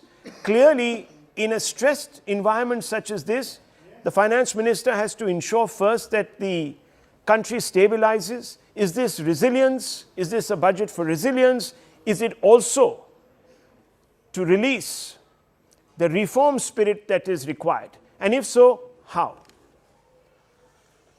So Rahul, first and foremost, the budget provides continuity to the vision of Viksit Bharat during a very complex geopolitical scenario. The geopolitics is very fragmented, and it was, I think, absolutely necessary for the finance minister to pursue this path of fiscal consolidation, which is, to my mind, very important, because otherwise it would have crowded out private sector in the long run. So she's brought down the fiscal deficit from 4.4% to 4.3%. But as they say now that it's debt to GDP ratio is the more critical indicator, she's brought that down from 56.1% to 55.6%. But despite all this, she's pushed for two critical things. One is manufacturing, and the second is focus on infrastructure. She's taken the capex spend to about 12.2 lakh crore, which is in actual, the effective capex of the central government goes up to about almost 4.4% of the GDP, which is the highest ever. So a huge thrust to infrastructure. Secondly, I think there's an aim is to really drive manufacturing, for which she spelled out a strategy plan which focuses on pharma, semiconductor, electronic, etc. But one key thing I would like to point out is that today, globally, 75% of the global investment is taking in AI-related infrastructure. And the smartest move in this entire budget to tax till 2047 on all data centers being established in India, which will have computing power and cloud infrastructure in India. So to my mind, that is a path-breaking move in many ways to drive private sector capex spend from across the world to India. And secondly, there's a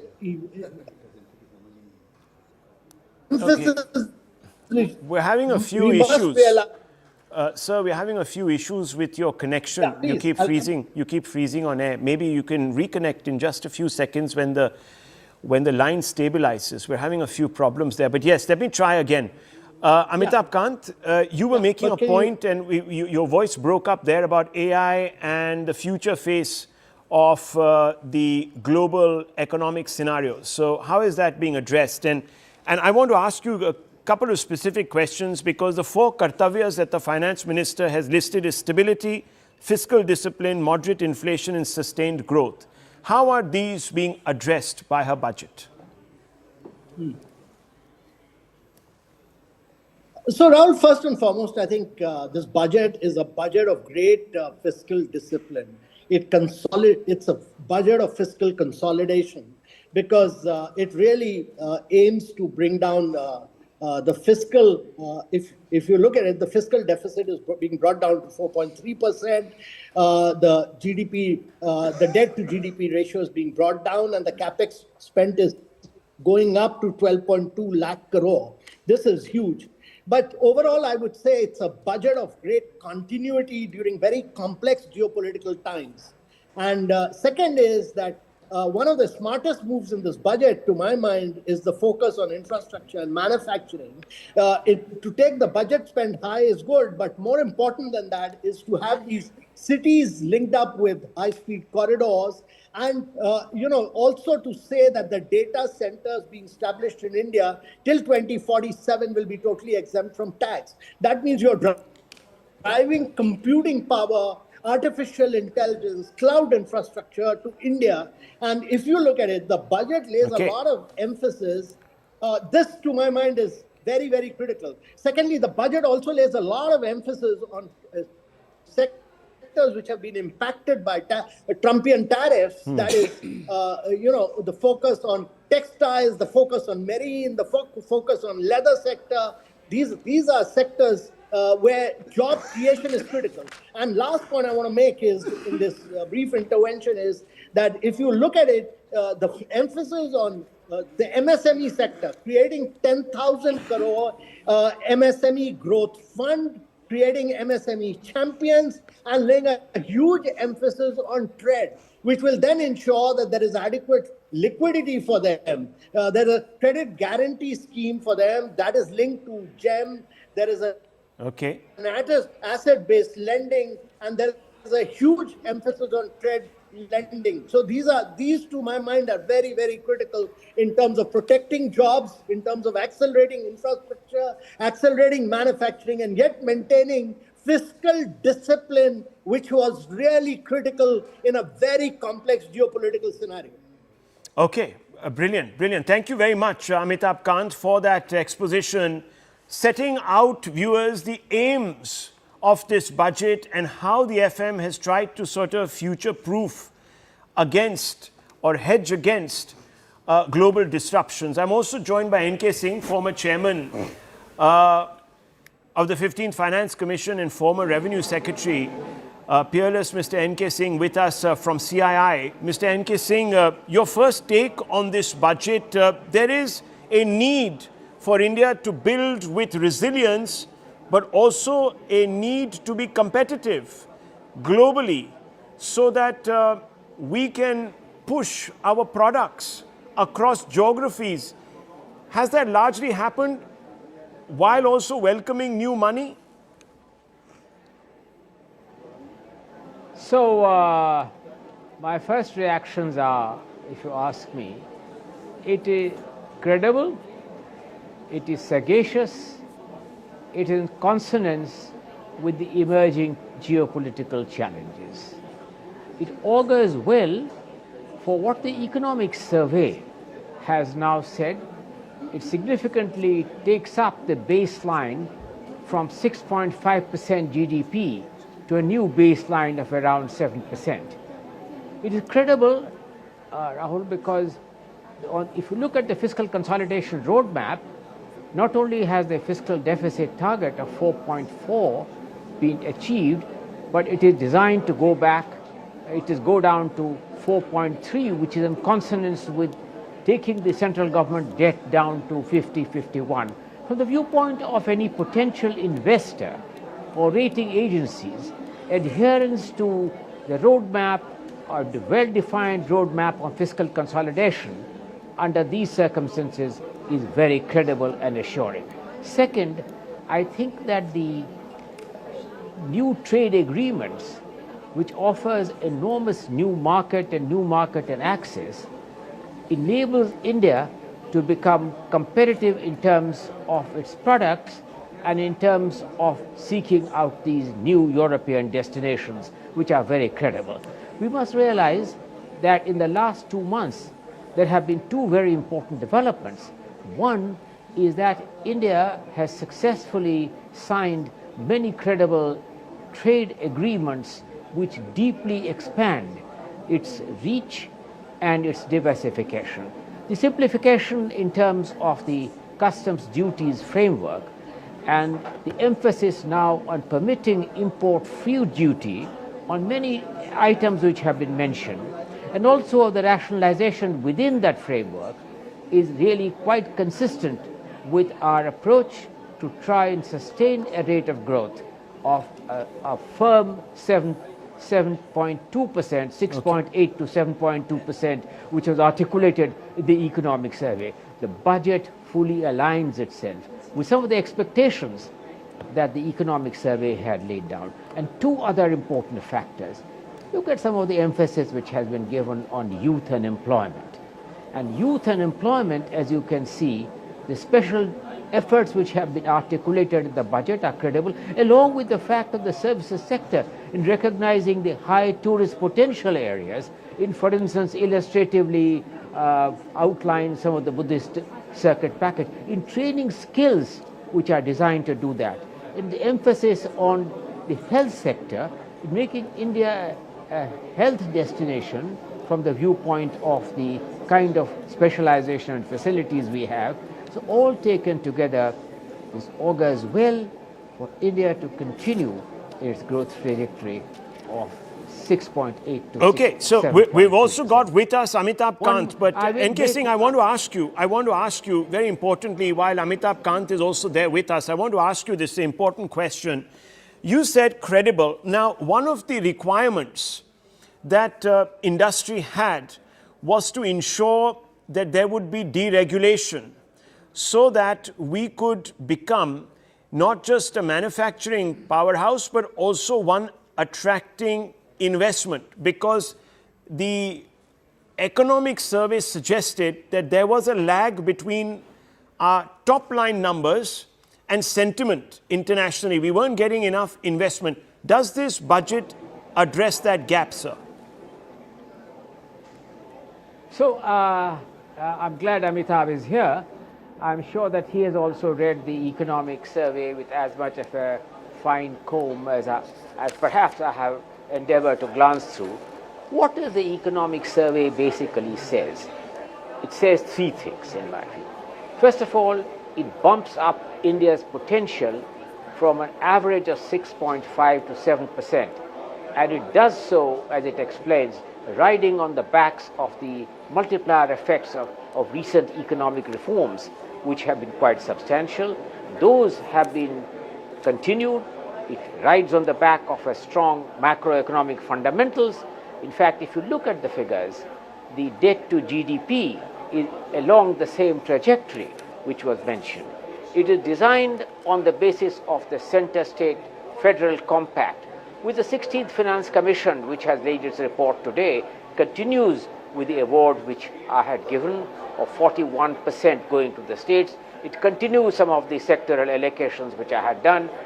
Most important is that it has sought to inject an openness to the Indian economy, in trade acting as a true engine of growth. She mentioned in her speech about that we are cognizant of India being increasingly open and the increasing interdependence to be able to harness the advantages with opening up on the trade side, with customs rationalization, with further tax rationalization, with the rationalization in terms of some of the debilitating aspects of, say, for instance, we shouldn't forget that it was not too long ago that the Fiscal Responsibility Management Act, along with the FERA Act, was one of the most draconian things. Today, for the first time, she has mentioned about a fundamental review of even the existing provisions of FEMA, which has since become a civil liability instead of a draconian criminal liability. Okay. Okay. And last, I think, if I may be allowed to just inject one sentence, as I mentioned, the 16th Finance Commission, whose report was unveiled today, continues with the center-state compact with the same degree of trust, which we hope will be an important factor in guiding our momentum. I want both of you gentlemen now to talk a little bit about whether India, Mr. Kant, please, Mr. NK Singh, just stay on with me for a couple of minutes more. I'm hearing in Mr. Amitabh Kant to answer this question. Look, one of the great needs is that India doesn't get restricted and can escape from this middle income, middle economy trap that many people are talking about. Does this budget do that? I'm trying to get at that fundamental question. So, Rahul, to that point, the critical thing is to accelerate the pace of your manufacturing, which this budget is down a clear roadmap with strategic sectors. And second is to lay a huge emphasis on infrastructure, which this budget does with about 12.2 lakh crores, which is effectively taking your GDP spend, capex spend on GDP to about 4.4%, which is enormous. So to my mind, there's also a huge focus on jobs in terms of tourism, healthcare, look at marine, look at leather, footwear. All these are sectors which are challenged on account of Trumpian tariffs. So the emphasis really is that you provide, despite a huge disruption in terms of geopolitics and globally, you ensure continuity and fiscal consolidation. Because if you don't do, FM needs to be appreciated for the fact that she's bringing down fiscal deficit from 4.4 to 4.3% in these very, very complex circumstances. And yet she's pushing for cities, 5,000 crore, cities for regional economic growth. She's pushing for 7 high-speed rail infrastructure. So with these new corridors, with the industrial corridors, the city corridors, the high-speed corridors, you will give a huge impetus to infrastructure creation in India. And the last point I want to make is, since you asked Mr.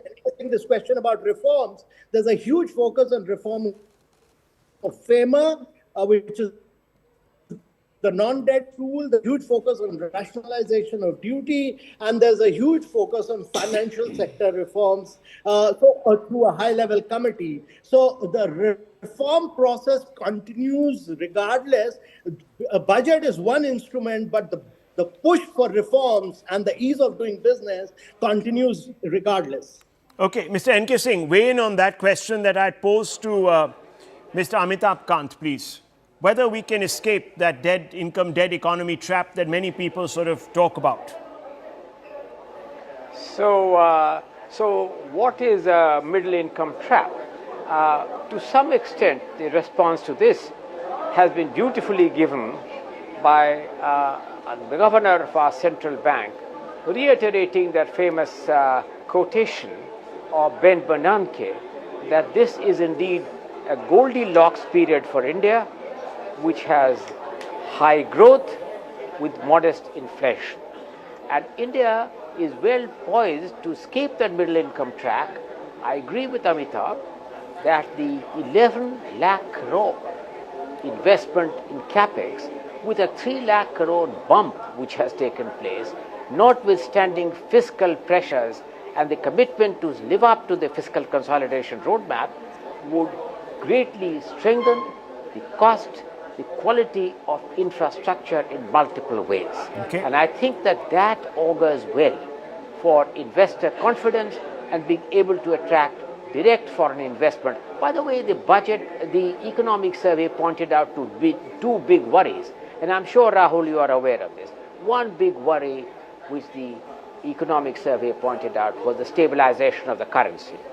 Because currency has been under pressure because of the successive capital outflows continuing. Now that stability to the currency needs inward capital flows. It also means an act of sagacity in not wanting to chase an artificial exchange rate. Countries have gone down the tube. They have lost, in fact, the credibility when they have changed artificially determined exchange rates. So I think that the view which the central bank has taken is to allow currency to find an appropriate level, looking at the geopolitical context, while continuing with what Nirmala herself has said, the continuation of the reform express and India becoming a more open economy by creating regime which enables us to improve market access and quality. Okay, thank you, Mr. N.K. Singh, for those words. Thank you very much for those for those for that exacting analysis. Let me just go around the table. Let me begin with Mr. Mehrotra and Mr. Garg and Mr. Kumar and our other friends. Yes. Going back to the... So I'm just asking you the question that I posed to them once again. Do you agree that fundamentally this particular budget will stabilize, build resilience, and do what all of us want? First, boost demand by bringing in capital which can be used productively to create jobs and continue the virtuous cycle. Right. Boost demand will come from jobs. That's right. That's what I said. Absolutely correct. Boost demand means two types of demand. There's consumption demand and there's investment demand. And in some ways, consumption demand itself follows from investment demand. So it's not entirely clear to me, except in a very small number of sectors, where the investment demand is going to come from. And, all said and done, the expectation of the economic survey, the chief economic advisor, that we will grow in the best case scenario at around 7%, is not going to get us out of a middle income trap. And the foundation of a middle income trap, Rahul, I'm so glad that you brought that theme up, lies in the lack of aggregate demand. And lack of aggregate demand itself is a function of growing inequality. And we have to remember that we are still a country at low middle income level. We are not a country where most of the middle income trap countries are, which are Brazil, Argentina, South Africa. They are all $7,000–8,000 per capita income higher than ours. And they also suffer from very deep inequality. So we have to be very careful that in this, the period that we have until our demographic dividend is around. Please remember that all those countries I just named, their demographic dividend is gone. So it's absolutely critical that this demand gets generated. Are we seeing that in this budget? I'm sorry to say, in summary, I don't see it. There are some good things in it. Okay. I'm not denying that. I was talking about the rare earths thing, the semiconductor mission thing. I talked about the MSMEs, the new focus. But the big problem the MSMEs face, Rahul, is one, that a large number, 70% of them, are not even registered with the government. The government doesn't know about their existence. Okay. So despite... There's a big blind spot in government policy there. Despite the massive 10,000 crore allocations Correct. for MSME... for an equity fund. Yes. For an equity fund. Okay. So what we need is the expansion of SIDBI. Okay. The Small Industries Development Bank of India could be expanded and capitalized in a massive way. So you differ with the methodology, you welcome the allocation, differ with the way it should have been. Okay, yes, dispersed. In my view, budget is very sensible in maintaining the big budgetary balance, but it will not do either great good for the growth or the redistribution, or it will also not do a great harm. FM has learned the lessons very well. If you look at the two numbers which have come up now, on the income tax front, we lost 1.4 lakh crore. And on the GST, again there is 1.3 lakh crore loss from the projection of the last year. This was the two big tax giveaways, and therefore she has decided not to do any more of that kind of adventure this time. So that's very, very good. On the capex front, again, I think it's a very sensible choice to limit it to 9% only, not to the level of even the normal GDP growth, or just about that. It's also interesting to see that there is some amount of internal readjustment happening there.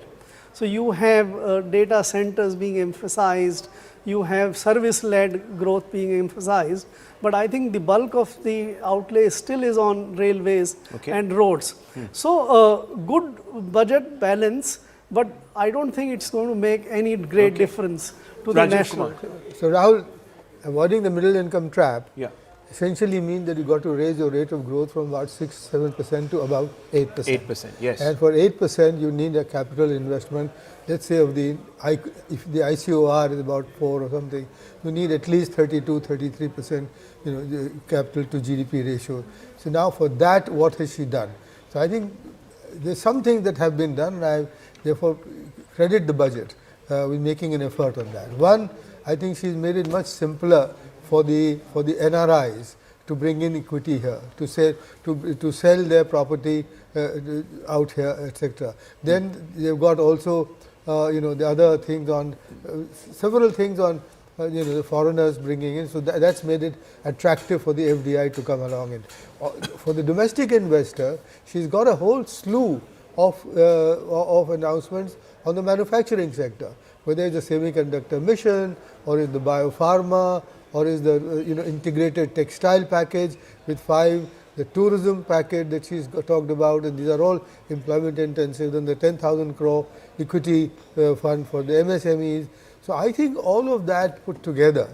Plus, by the way, I'm very pleased with the agricultural sector focus. So you're talking about VG, the VB Gram G bill, allocation increasing by 10,000. That's one thing, but I'm talking more about the coastal food product that she's talked about, the coconut, the cashews, and bringing them about, the fisheries, that's taken. Right. So I think another big headline coming through, and you can see it up there on your wall, is that the defense budget is higher in rupee terms. By 4%. Defense spending rises to 68 lakh crores. Defense budget higher there, and that's 6 lakhs crore, and that's very big. That's really big, viewers. 5 lakh. So this is how would you see but this? No, but not a very significant increase because your increase in the revised budget. Already. And then there is a further increase. No, but when you look at the expenditure that we may have incurred on Op Sindoor, so that is accounted for. That's accounted for. But despite that, it's not a very big jump actually. Okay, you don't think it's a big jump? It's not a big one. Right. There is a reasonable jump. It's a reasonable jump. We can obviously, but this is an important thing to sort of square up. Yes, look, I have to ask you this question because you were quite vocal on ensuring that industry gets that push so that our exports can penetrate all these markets through quality and pricing and all sorts of other things. There you can see the defense budget confirmation there growing. So, Saket, do you think this budget does that? So, I'll start with the ease of doing business. Sorry. I'll start with the positive. I think the ease of doing business has certainly helped out a lot. Right. How? Explain yourself. Just the tax benefits and allowing a lot of the grandfathering and safe haven clauses, etc. So I think some of the ease of business has done well. Industry-wise, what I had hoped for was future industries being given an investment. I think that's a complete tick. So AI and data centers, data center. Yeah. I'm not a big fan of data center. I'll be very frank. I don't think it generates employment or technology. But anyway, but I do think that that complex of biopharma, everything gets us closer to where we wanted to be as we discussed that day. Okay. I think the university townships is exactly what we talked about this morning, that we are spending $3 billion a year sending money outside. So if we can get these Harvard kind of places in India, it's a great thing. I just have two quibbles with the budget. One is that I genuinely believe that PM Modi's vision is a bit bigger than what this budget is getting us to based on President first. So I would have gone for ensuring effectiveness in terms of funding, where we are funding and maybe reducing some of the inefficient schemes and making slightly bigger bets on high-tech areas. I think AI needed a bigger bet. Okay. I do think biotech research and some sort of reform in terms of what can be done deserves a bigger bet. And I would have liked more disinvestment, to be honest. Okay, more disinvestment. Okay, I'll just come out to you. We've got two people waiting for us on the link, and I just want to go straight across to them. CA Nisha Dhanuka, co-founder, QuinFin Consulting Private Limited, and Klisman Murati, Managing Director of Pareto Economics. Both of them joining us on the link. So let me just go across first to them. CA Nisha Dhanuka, how do you look at this? Do you believe that this is a budget that is going to, do the very important job of guardrailing India from that disruption that we have seen globally? Number one. Number two, will it make our exports more competitive? Number three, will it generate employment and therefore allow us to also have green shoots in consumption, which is what we need, and boost therefore a degree of demand? Thanks. I would like to three words for the budget: growth, inclusion, and stability. Now, coming to your first point in context of guarding India from the world, we don't need to guard India. We need to integrate India. If you see, there are a lot of impetus given on export incentives. There's lot of focus on making India a manufacturing hub, and just not manufacturing hub in terms of setting up factories or setting up infrastructure. It is also looking into the future in terms of the future looks is very tech enabled. So if you see, our finance minister has, for every industry that she spoke about, she also spoke simultaneously a skilling center to be set up for that, funding to be done to make that skilling center for the youth, and also making it accessible, setting up more and more skilling centers. So I feel we as Indian are ready not to be guarded but to get integrated with the world, with the kind of boost that we are looking at the economy. Secondly, you spoke about employment. Of course, if you really see, the entire focus of budget is on skilling and creating more and more job opportunities. In fact, this is one budget where I would say our finance minister kept all the stakeholders in view, from students to young professionals to MSMEs to large corporates to specially abled to farmers to artisans. Overall, a very, very positive budget from the job perspective and the employment perspective. Okay, Krisman Marathi, will this budget create conditions to attract investment? That's the conversation we had a few days back. Do you see this budget, therefore, taking that ball forward? Yeah, Rahul, thanks for the question. Look, what's obvious from any budget release from any part of the world is that you're not going to make everyone pleased from it. What we have to realize is that governments have limited resources and need to deploy capital for immediate needs, midterm needs, and long-term needs. So naturally, there's going to have to be sacrifices that have to be made, and there have to be an idea of what is necessary now and relate that to what's necessary in the future. So what India is betting on are two things, I think.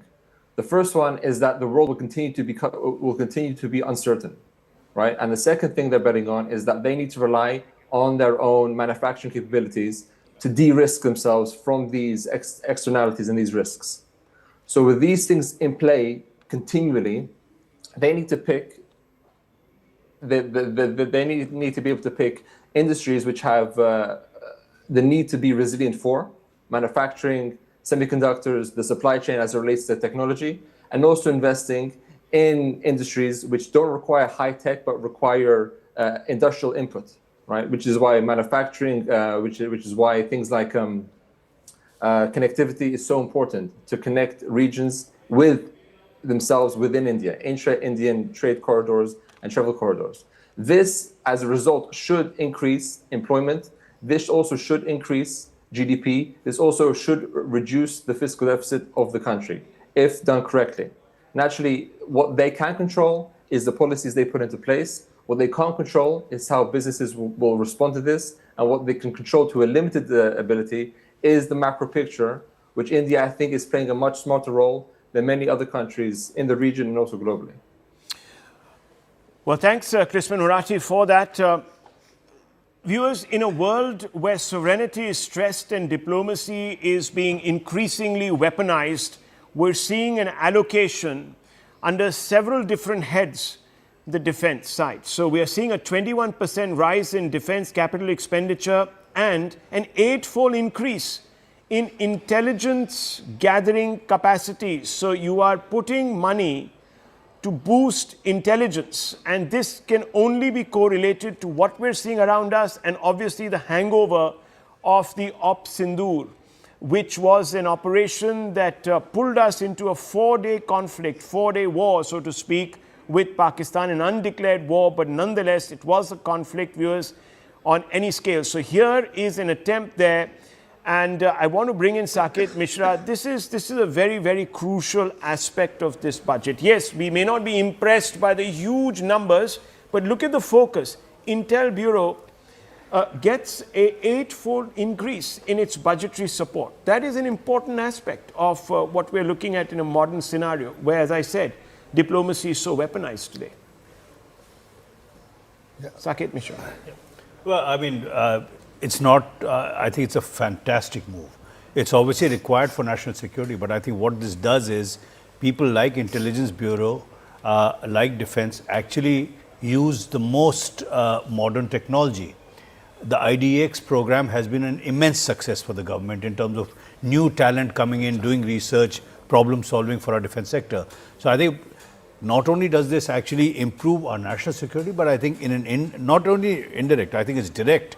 It's a fantastic way to get to cutting edge solutions and giving opportunities to our young guys, especially young researchers, to provide solutions to help us. So, I mean, I think it's a brilliant, brilliant move. But we've got to stay ahead, viewers, of those around us. And you know that the neighborhood is hostile. There are security challenges. Yes, Nirupma, you wanted to make a point on some of these issues. And let's just queue up from here, because this is the first thing that's staring us in the face. Yeah. No, so the defense, yes, right? Yeah. So defense has actually gone up in interesting places. As you said, capital expenditure, so even whatever rise there is, that's gone up. The spend on R&D is also gone up, which is also very good. So that makes a lot of sense for us, given what we want to do. And I think that's a great thing. But I feel that this budget is a very focused. So in certain areas and sectors there have been interventions. And I think, so that's why you're not getting this sense of a grand headline, which really is resilience, but you have to really shape that argument by looking at micro numbers. So agreed. I think some 3 or 4 very specific. I think what they've done for e-commerce exports is very big by removing the courier limit of 10 lakhs, because that opens the e-commerce exports of high value exports, especially in kind of textiles and gems and jewelry, direct B2C. That is brilliant. Then I think the focus on Ayurveda is interesting to see where it comes to to kind of bring it more into mainstream. The REITs and InvITs for government property and as a way to kind of monetize it is also very, very good. And geriatric care at least has found mention this time. I think this is going to become a focus area in, upcoming years. In terms of where I think maybe we needed, where I would have liked a little more conversation is actually in terms of nothing on disinvestment, as Saket said. I wish there was something more there. And in terms of nothing for the gems and jewelry sector, which was one of the largest affected sectors by the tariffs, even though leather and apparels found mention.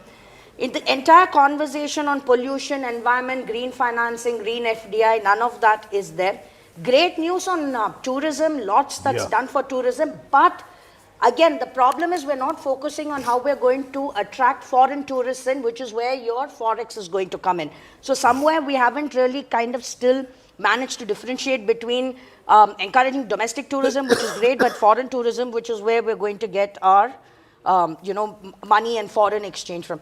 The other thing is within financial sector, there's another committee being set up, of course, for banking sector reforms with a focus also for NBFCs. However, and for Viksit Bharat, but however, I think one of the constant feedback that has happened within the financial sector is we tend to rely more on banking sector to kind of fund any kind of growth that is there, and we need more diversified sources. And I hope that happens, because otherwise it becomes more and more difficult for your banking sector. Okay. 20,000 guides, for instance, in tourism is a massive, massive thing. Yeah, I mean, look, that is one very quick way of building jobs, and unfortunately that still requires not such high skilling, so they're still low skill jobs, more or less, but nonetheless, it's a great employment area, and that's perhaps something that the government is now beginning to cotton on to. Whether it's enough, whether it is targeted at the right, we can of course discuss that. We'll take a very short break. We're right back, viewers. Stay with us.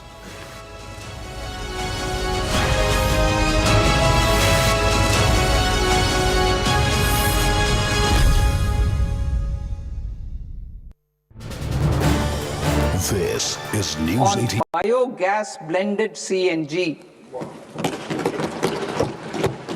civil and defense aviation, I propose to exempt basic customs duty on components and parts required for the manufacture of civilian, training and other aircrafts.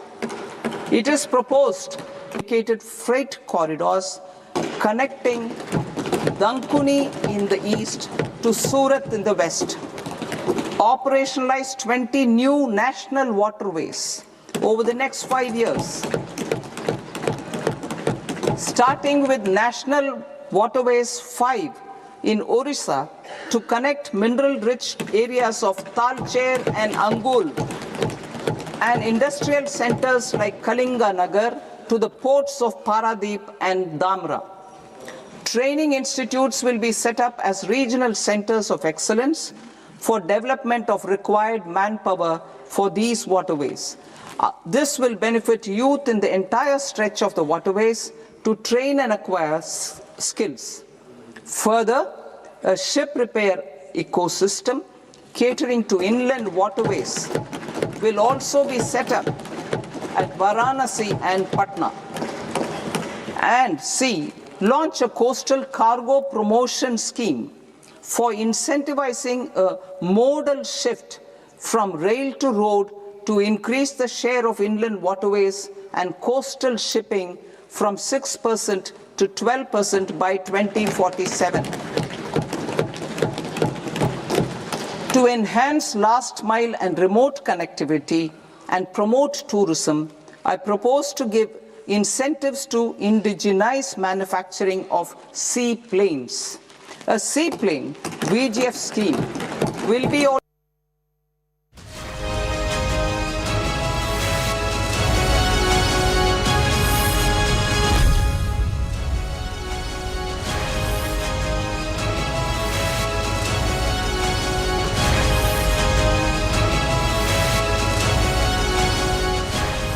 Welcome back to our continued coverage of Budget 2026. We called it Reforms Reloaded.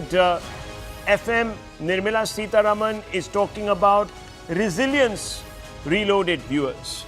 How is it that we can insulate the Indian economy, and I don't mean it in a physical sense, but I mean it in a notional sense, from the trade winds, the nasty trade winds that blow out of DC from time to time, viewers? How is it that we are going to ensure that the economy remains on track in disruption and during times as stressed as the ones we are in? Fundamentally, 4 or 5 steps have been taken by the Finance Minister to do this. And these steps, it is quite clear, viewers, will to some extent bring about resilience and stability, which is what we require as of now. But will they lead to the larger, important, and not just incremental but exponential jumps that we require to take? A, in the ease of doing business. B, in ensuring greater investment. C, in creating employment.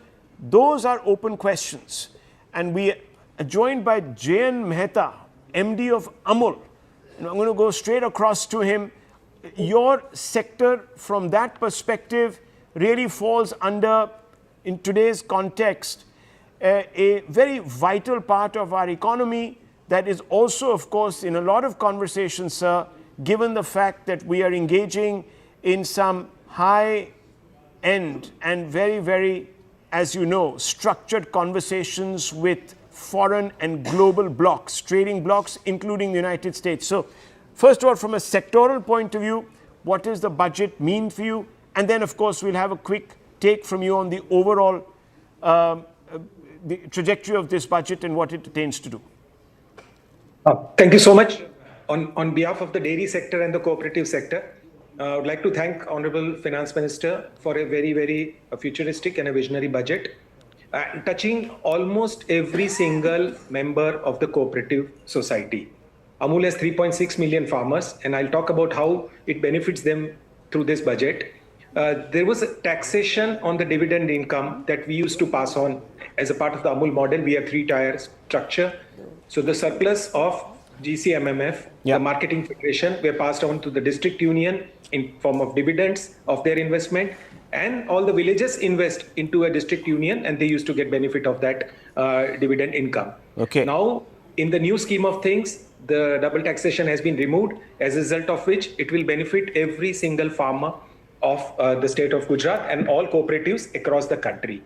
So this has been one major benefit we have got as a part of this budget, and we are thankful to Honorable Finance Minister for that. Second, we sell a lot of cattle feed, and cattle feed is produced by us only. And the income of cattle feed also has now been treated as a part of the income of milk, which is supplied by the farmers to the farmers, as a result of which that's also a big benefit and also simplification in the accounts of our village cooperative societies, and thereby supporting each of the farmers.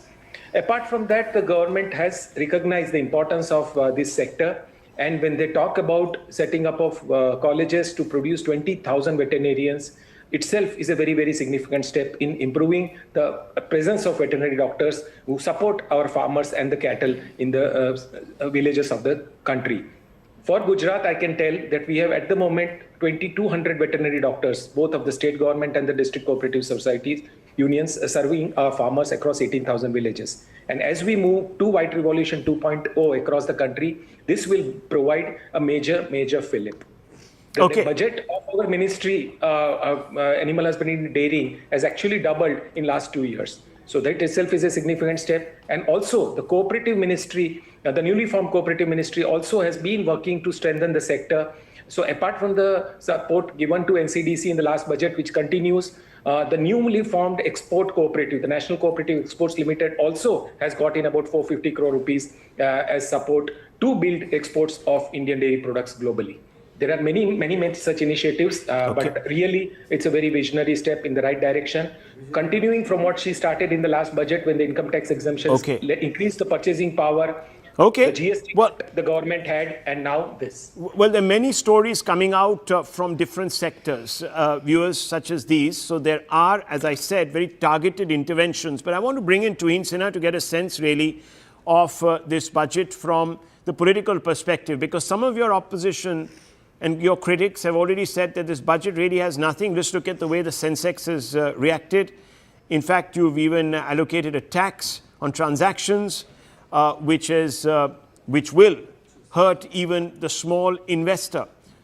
How do you respond to all of that, specifically when reforms and continuing the trajectory of reforms was the need of the hour? Well, good afternoon, Rahul.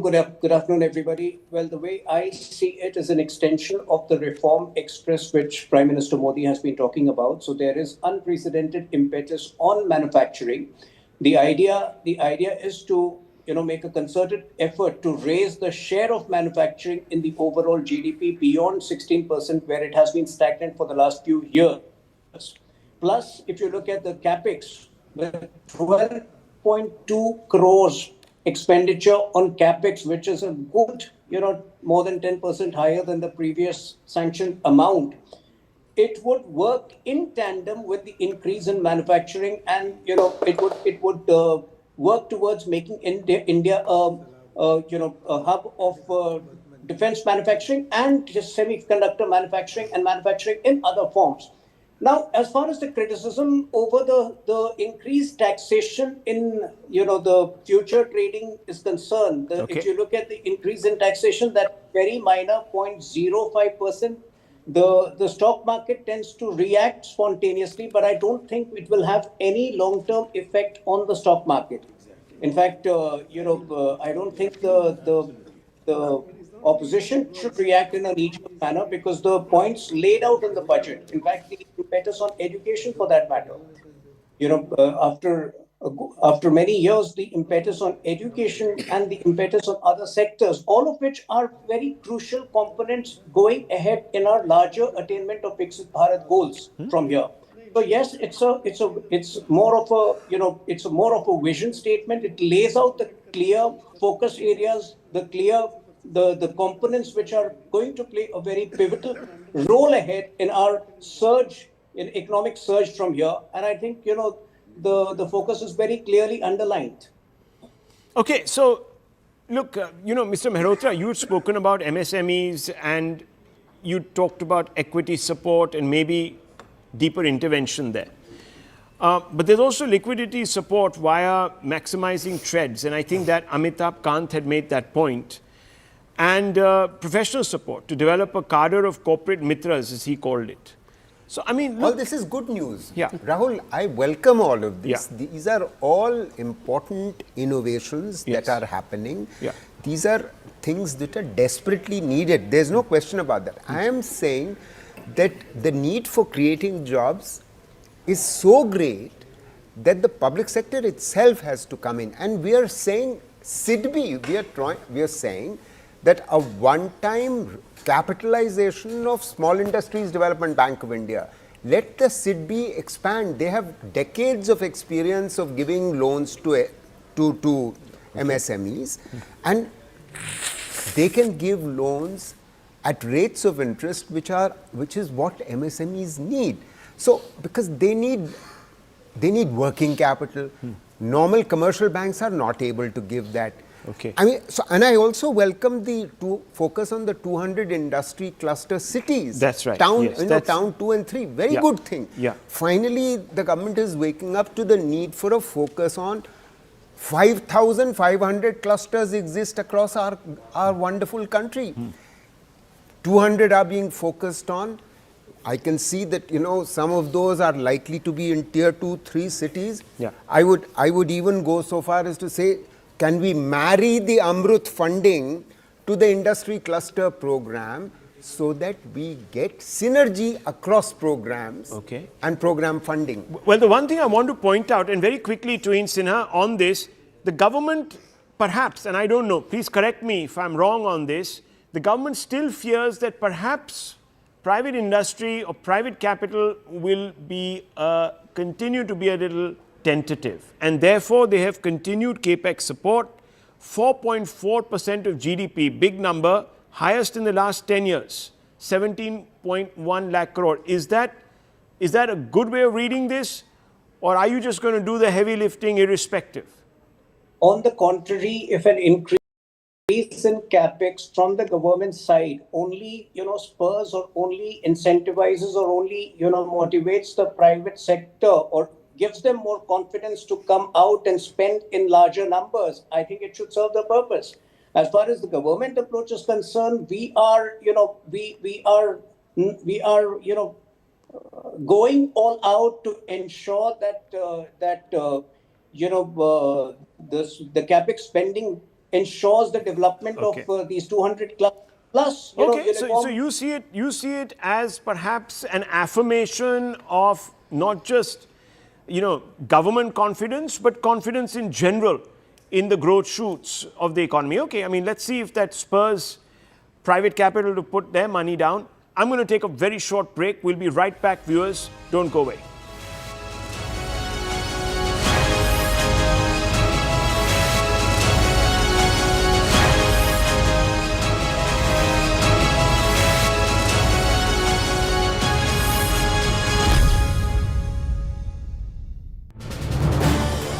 This is News 18 Network.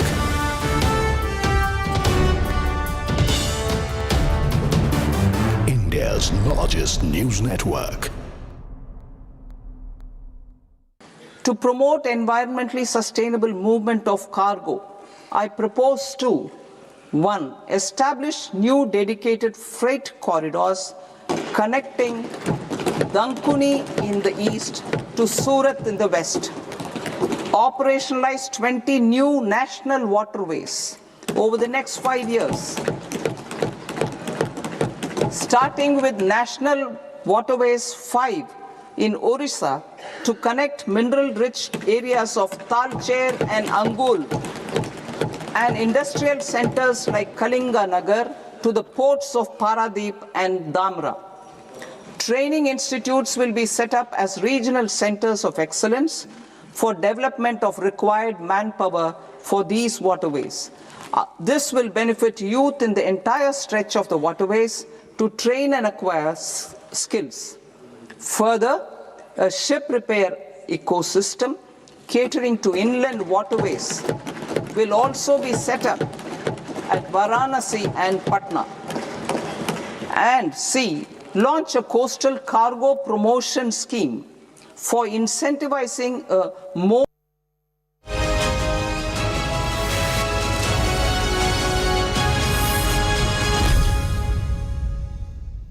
Dr. Tharoor, as an MP from Kerala, are you satisfied with what you heard from Nirmala Sitharaman? We didn't hear very much about Kerala at all. How can I be claimed to be satisfied? There was practically nothing about Kerala, and that's one of the frustrations we all have. There's a turtle trail, I think, and the rare earth corridor might be one where we will have some benefit, but that's about it. The first reaction, 1 se 10 mein, how many numbers to the budget? Ranking is your concern. Our more concern is that an assurance, to be precise, that this budget lays down the road map for development of India, to create further foundations for a Viksit Bharat in 2047. But the share market does not share your sentiments, it's going down. It's too early. It's too early. They will come up again when they see the fine prints. You must understand, from manufacturing, entrepreneurship, to skilling, to MSME, to healthcare, sports, and most important, the tax structure, income tax and duty structure is also designed to ensure that if India is a big economy of the world should also do economy with us. Opposition is calling it a dabba goal budget. I hope they could have picked up a better word, isn't it? Have they had any good words about the Prime Minister or this government? No. Let them cry. I don't curse them, they will only cry. We will create the conditions for a Viksit.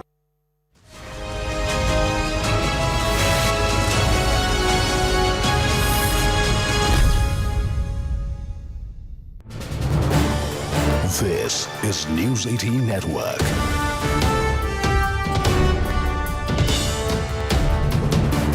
India's largest news network. To promote environmentally sustainable movement of cargo, I propose to 1. Establish new dedicated freight corridors connecting Dankuni in the east to Surat in the west. Operationalize 20 new national waterways over the next 5 years. Starting with National Waterways 5 in Orissa to connect mineral-rich areas of Talcher and Angul and industrial centers like Kalinga Nagar to the ports of Paradeep and Dhamra. Training institutes will be set up as regional centers of excellence for development of required manpower for these waterways. This will benefit youth in the entire stretch of the waterways to train and acquire skills. Further, a ship repair ecosystem catering to inland waterways will also be set up at Varanasi and Patna.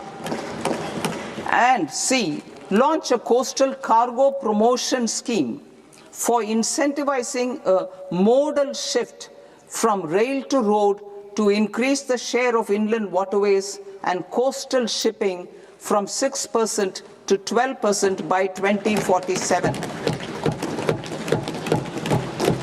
To enhance last mile and remote connectivity and promote tourism, I propose to give incentives to indigenize manufacturing of seaplanes. A seaplane VGF scheme will be also introduced to provide support for operations. Carbon capture, utilization and storage. Aligning with the roadmap launched in December 2025, the carbon capture, utilization and storage technologies at scale will achieve higher readiness and in end-use application across 5 industrial sectors, including power, steel, cement, refineries, and chemicals.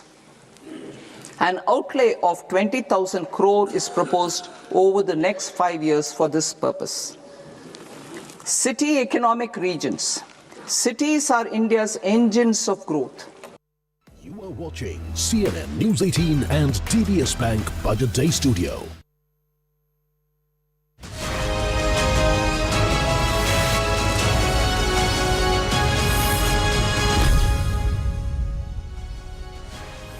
Good afternoon. We're coming to you live from the CNN News 18 DBS Bank Budget Day Studio. It has been a huge development. The union budget has been tabled in the Lok Sabha by Finance Minister Nirmala Sitharaman. Let's take a look at some of her major takeaways. It was a 1.5 hour long address laying out the government's economic roadmap anchored in growth, investment, and of course fiscal stability. Some of the key announcements: there is a massive push to public capex, capital expenditure. It is a record at little over 12 lakh crores for 26-27. The Finance Minister also introduced the government will be pushing through with the introduction of the new tax regime from 1st of April 2026. 10,000 crores have been allocated for a biopharma Shakti scheme. Pharma has come under pressure because of... All right, let's listen in to the Prime Minister. Yes. आज का budget ऐतिहासिक है। इसमें देश की नारी शक्ति का सशक्त प्रतिबिंब झलकता है। महिला वित्त मंत्री के रूप में निर्मला जी ने लगातार 9वीं बार देश का बजट प्रस्तुत करके नया रिकॉर्ड बनाया है।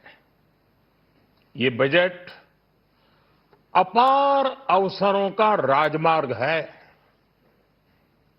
ये बजट वर्तमान के सपनों को साकार करता है और भारत के उज्जवल भविष्य की नींव को सशक्त करता है। ये बजट 2047 के विकसित भारत की हमारी ऊंची उड़ान का मजबूत आधार है। साथियों, आज भारत जिस रिफॉर्म एक्सप्रेस पर सवार है, इस बजट से उसे नई ऊर्जा, नई गति मिलेगी। जो पाथ ब्रेकिंग रिफॉर्म्स किए गए हैं, वो एस्पिरेशन से भरे हुए भारत के साहसिक, टैलेंटेड युवाओं को उड़ने के लिए खुला आसमान देते हैं। ये बजट ट्रस्ट बेस्ड गवर्नेंस और ह्यूमन सेंट्रिक अर्थरचना के विजन को साकार करता है। एक ऐसा यूनिक बजट है जिसमें फिस्कल डेफिसिट कम करने, इन्फ्लेशन कंट्रोल करने पर फोकस है और इसके साथ ही बजट में हाई कैपेक्स और हाई ग्रोथ का भी समन्वय है। साथियों, ये बजट भारत की वैश्विक भूमिका को नए सिरे से सशक्त करता है। भारत के 140 करोड़ नागरिक फास्टेस्ट ग्रोइंग इकोनॉमी बनकर ही संतुष्ट नहीं है। हम जल्द से जल्द दुनिया की तीसरी सबसे बड़ी अर्थव्यवस्था बनना चाहते हैं। ये करोड़ों देशवासियों का संकल्प है। दुनिया के एक ट्रस्टेड डेमोक्रेटिक पार्टनर और ट्रस्टेड क्वालिटी सप्लायर के रूप में भारत की भूमिका लगातार बढ़ रही है। हाल में जो बड़ी बड़ी ट्रेड डील्स भारत ने की है, मदर ऑफ ऑल डील्स, उसका मैक्सिमम बेनिफिट भारत के युवाओं को मिले, भारत के लघु और मध्यम उद्योग वालों को मिले। इस दिशा में बजट में बड़े बड़े कदम उठाए गए हैं। साथियों, इस बजट में मेक इन इंडिया और आत्मनिर्भर भारत अभियान को नई रफ्तार के लिए महत्वाकांक्षी रोड मैप प्रस्तुत किया गया है। इस बजट में नई उभरती इंडस्ट्रीज यानी सनराइज सेक्टर्स को जिस मजबूती के साथ समर्थन दिया गया है वह अभूतपूर्व है। Biopharma Shakti mission, semiconductor mission 2.0, electronic component manufacturing scheme, rare earth corridor का निर्माण, क्रिटिकल मिनरल्स पर बल, टेक्सटाइल सेक्टर में नई स्कीम, हाईटेक टूल मैन्युफैक्चरिंग को बढ़ावा, चैंपियन एमएसएमईज तैयार करना, ये फ्यूचरिस्टिक है, देश की वर्तमान और भविष्य की आवश्यकताओं का ध्यान रखती है। एमएसएमईज को, हमारे लघु और कुटीर उद्योगों को जो समर्थन इस बजट में मिला है वह उन्हें लोकल से ग्लोबल बनने की नई ताकत देगा। साथियों, बजट में इंफ्रास्ट्रक्चर को मजबूत करने के लिए कई बड़े कदम उठाए गए हैं। डेडिकेटेड फ्रेट कॉरिडोर, देश भर में वाटरवेज का विस्तार, high speed rail corridor, tier 2 और टियर 3 शहरों के विकास पर विशेष ध्यान और शहरों को मजबूत आर्थिक आधार देने के लिए म्युनिसिपल बॉन्ड्स को बढ़ावा। ये सारे कदम विकसित भारत की यात्रा की गति को और तेज करेंगे। साथियों, किसी भी देश की सबसे बड़ी पूंजी उसके नागरिक होते हैं। बीते वर्षों में हमारी सरकार ने देश के नागरिकों के सामर्थ्य को बढ़ाने पर अभूतपूर्व निवेश किया है। हमारा प्रयास स्किल, स्केल और सस्टेनेबिलिटी को निरंतर बल देने का रहा है। जैसा कि आज पार्लियामेंट में निर्मला जी ने कहा है, यह युवा शक्ति बजट है।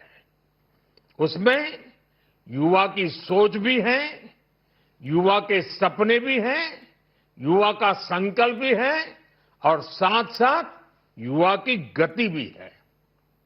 बजट में जो प्रावधान किए गए हैं उससे अलग अलग सेक्टर्स में लीडर्स, इनोवेटर्स और क्रिएटर्स तैयार होंगे। मेडिकल हब्स के निर्माण से, एलाइड हेल्थ प्रोफेशनल्स के माध्यम से, ऑरेंज इकोनॉमी यानी ऑडियो विजुअल गेमिंग को बढ़ावा देकर, पर्यटन को प्रोत्साहन देकर और खेलो इंडिया मिशन के माध्यम से युवाओं के लिए नए अवसरों के द्वार खुलेंगे। भारत को दुनिया का डेटा सेंटर हब बनाने के लिए टैक्स में बड़ी छूट की घोषणा भी की गई है। मैं भारत के युवाओं को विशेष तौर पर इस बजट की बहुत बहुत बधाई देता हूं, क्योंकि इससे एम्प्लॉयमेंट जनरेशन को बड़ा बूस्ट मिलेगा। मुझे बहुत खुशी है कि इस बजट में टूरिज्म और विशेषकर नॉर्थ ईस्ट में टूरिज्म को बढ़ावा देने के लिए भी ठोस कदम उठाए गए हैं। भारत के अलग अलग राज्यों को ताकतवर बनाकर संतुलित विकास की नींव भी इस बजट में मजबूत की गई है। साथियों, हमारे देश में 10 करोड़ से ज्यादा महिलाएं सेल्फ हेल्प ग्रुप से जुड़ी हैं और बड़ा सफल अभियान रहा है। महिलाओं द्वारा निर्मित, महिलाओं द्वारा संचालित सेल्फ हेल्प ग्रुप्स का आधुनिक इकोसिस्टम बने, बजट में इसे प्राथमिकता दी गई है। कोशिश यही है कि हर घर लक्ष्मी जी पधारे। हर जिले में छात्राओं के लिए नए हॉस्टल बनाने का अभियान भी शिक्षा को सुलभ बनाएगा। साथियों, भारत की कृषि, डेयरी सेक्टर, फिशरीज, इन्हें हमारी सरकार ने हमेशा सर्वोच्च प्राथमिकता दी है। इस बजट में भी नारियल, काजू, कोको और चंदन की पैदावार से जुड़े किसानों के लिए अनेक अहम कदम उठाए गए हैं। भारत विस्तार एआई, इस टूल से किसानों को उनकी भाषा में जानकारी मिलने से उन्हें बहुत मदद मिलेगी। फिशरीज और पशुपालन में उद्यमिता, उसको बढ़ावा देने से गांव में ही रोजगार और स्वरोजगार के और ज्यादा अवसर बनेंगे। साथियों, ये बजट एम्बिशियस भी है और ये बजट देश की एस्पिरेशन को भी एड्रेस करता है। मैं एक बार फिर निर्मला जी और उनकी पूरी टीम को इस फ्यूचरिस्टिक बजट के लिए, संवेदनशील बजट के लिए, गांव, गरीब, किसान का कल्याण करने वाले बजट के लिए बहुत बहुत बधाई देता हूं। बहुत बहुत धन्यवाद। Speaking right after the budget speech, saying that this was a historic budget. He's congratulated Finance Minister Nirmala Sitharaman. This is her 9th consecutive budget. He's talked about how the budget enhances Nari Shakti, talking about the She Entrepreneur scheme that's been launched, the Women's Self-Help Group Entrepreneur scheme that's been launched. Also, big ticket infrastructure spending, whether it's public capex, whether it's the announcement of the 7 high-speed rail corridors. There's a big thrust on a Semiconductor Mission 2.0. There is a new rare earth corridor that's been announced as well.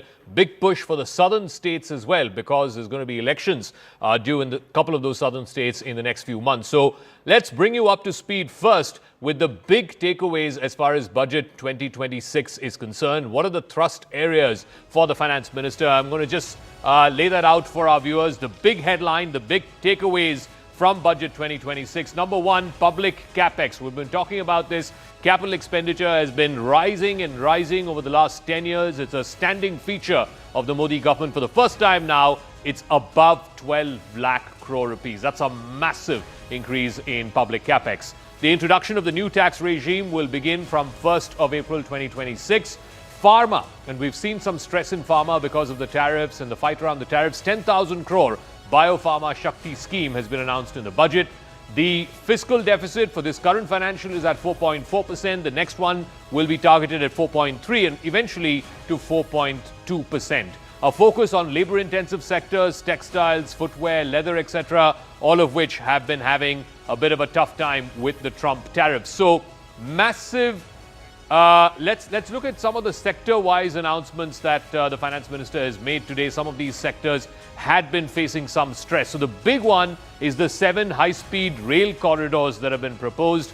2 of them in North India, 5 of them in Southern India, again in keeping with elections due in some of those states. There's a high-level committee that's been formed on banking for Viksit Bharat. That's again a booster shot for the banking sector.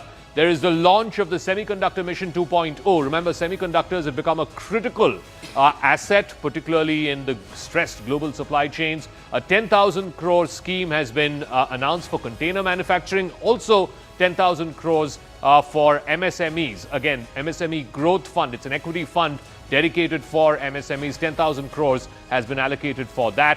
There's also a big stress on healthcare. 100,000 healthcare professionals will be readied over the next year. Biopharma Shakti of 10,000 crores has been announced as well. 5 university townships to be developed across various industrial corridors across the country. That again is an important one. A National Institute of Hospitality, as well as a big thrust for tourism, has also been announced in this budget. She Marts, women self-help entrepreneur marts, will be announced as well. Let's try and get some sense about this, the focus on women's empowerment, particularly women's entrepreneurship and encouraging women entrepreneurship.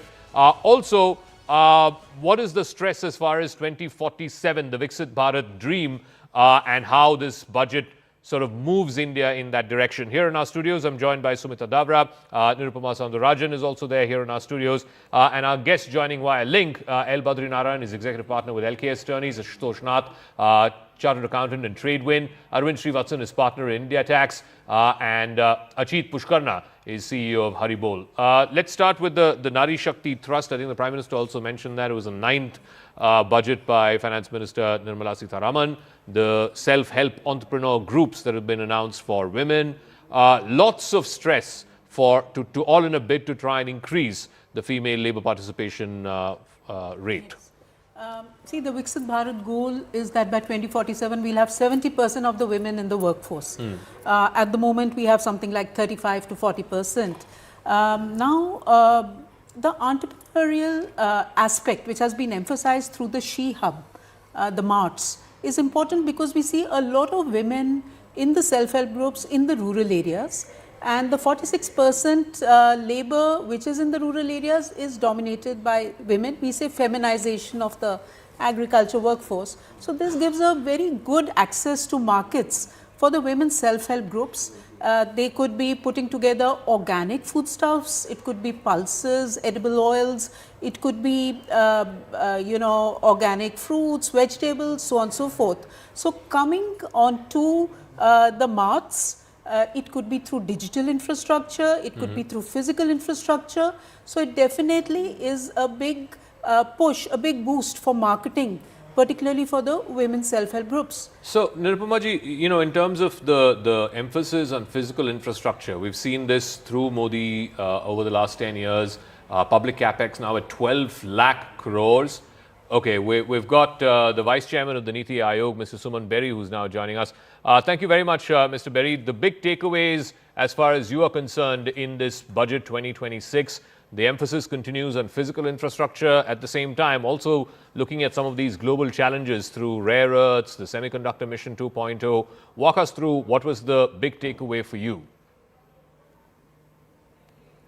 Well, look, I'm following on a magnificent speech by my boss, the Honorable Prime Minister, and I can't hope to put the pieces together as well as he did. So I would firstly commend that people see what he had to say, and because he really does articulate the holistic nature of that budget. I would, though, say that it's a budget of confidence at a nervous time for the world. There is some reference to the fact that the world is a turbulent place at the moment, but I would consider the main message is to say we remain committed to Viksit Bharat. We think we can get there, and we think we can get there through deeper integration with the world. I mean, we are, aspiring to be the third largest economy in the world, and we can't do that by sort of cowering in our bunker. So that said, I think the next point is that what are our core resources and our core challenges? The core resource is obviously our demographic dividends. And so the amount of focus on the young across the board, I think, is correct and is impressive.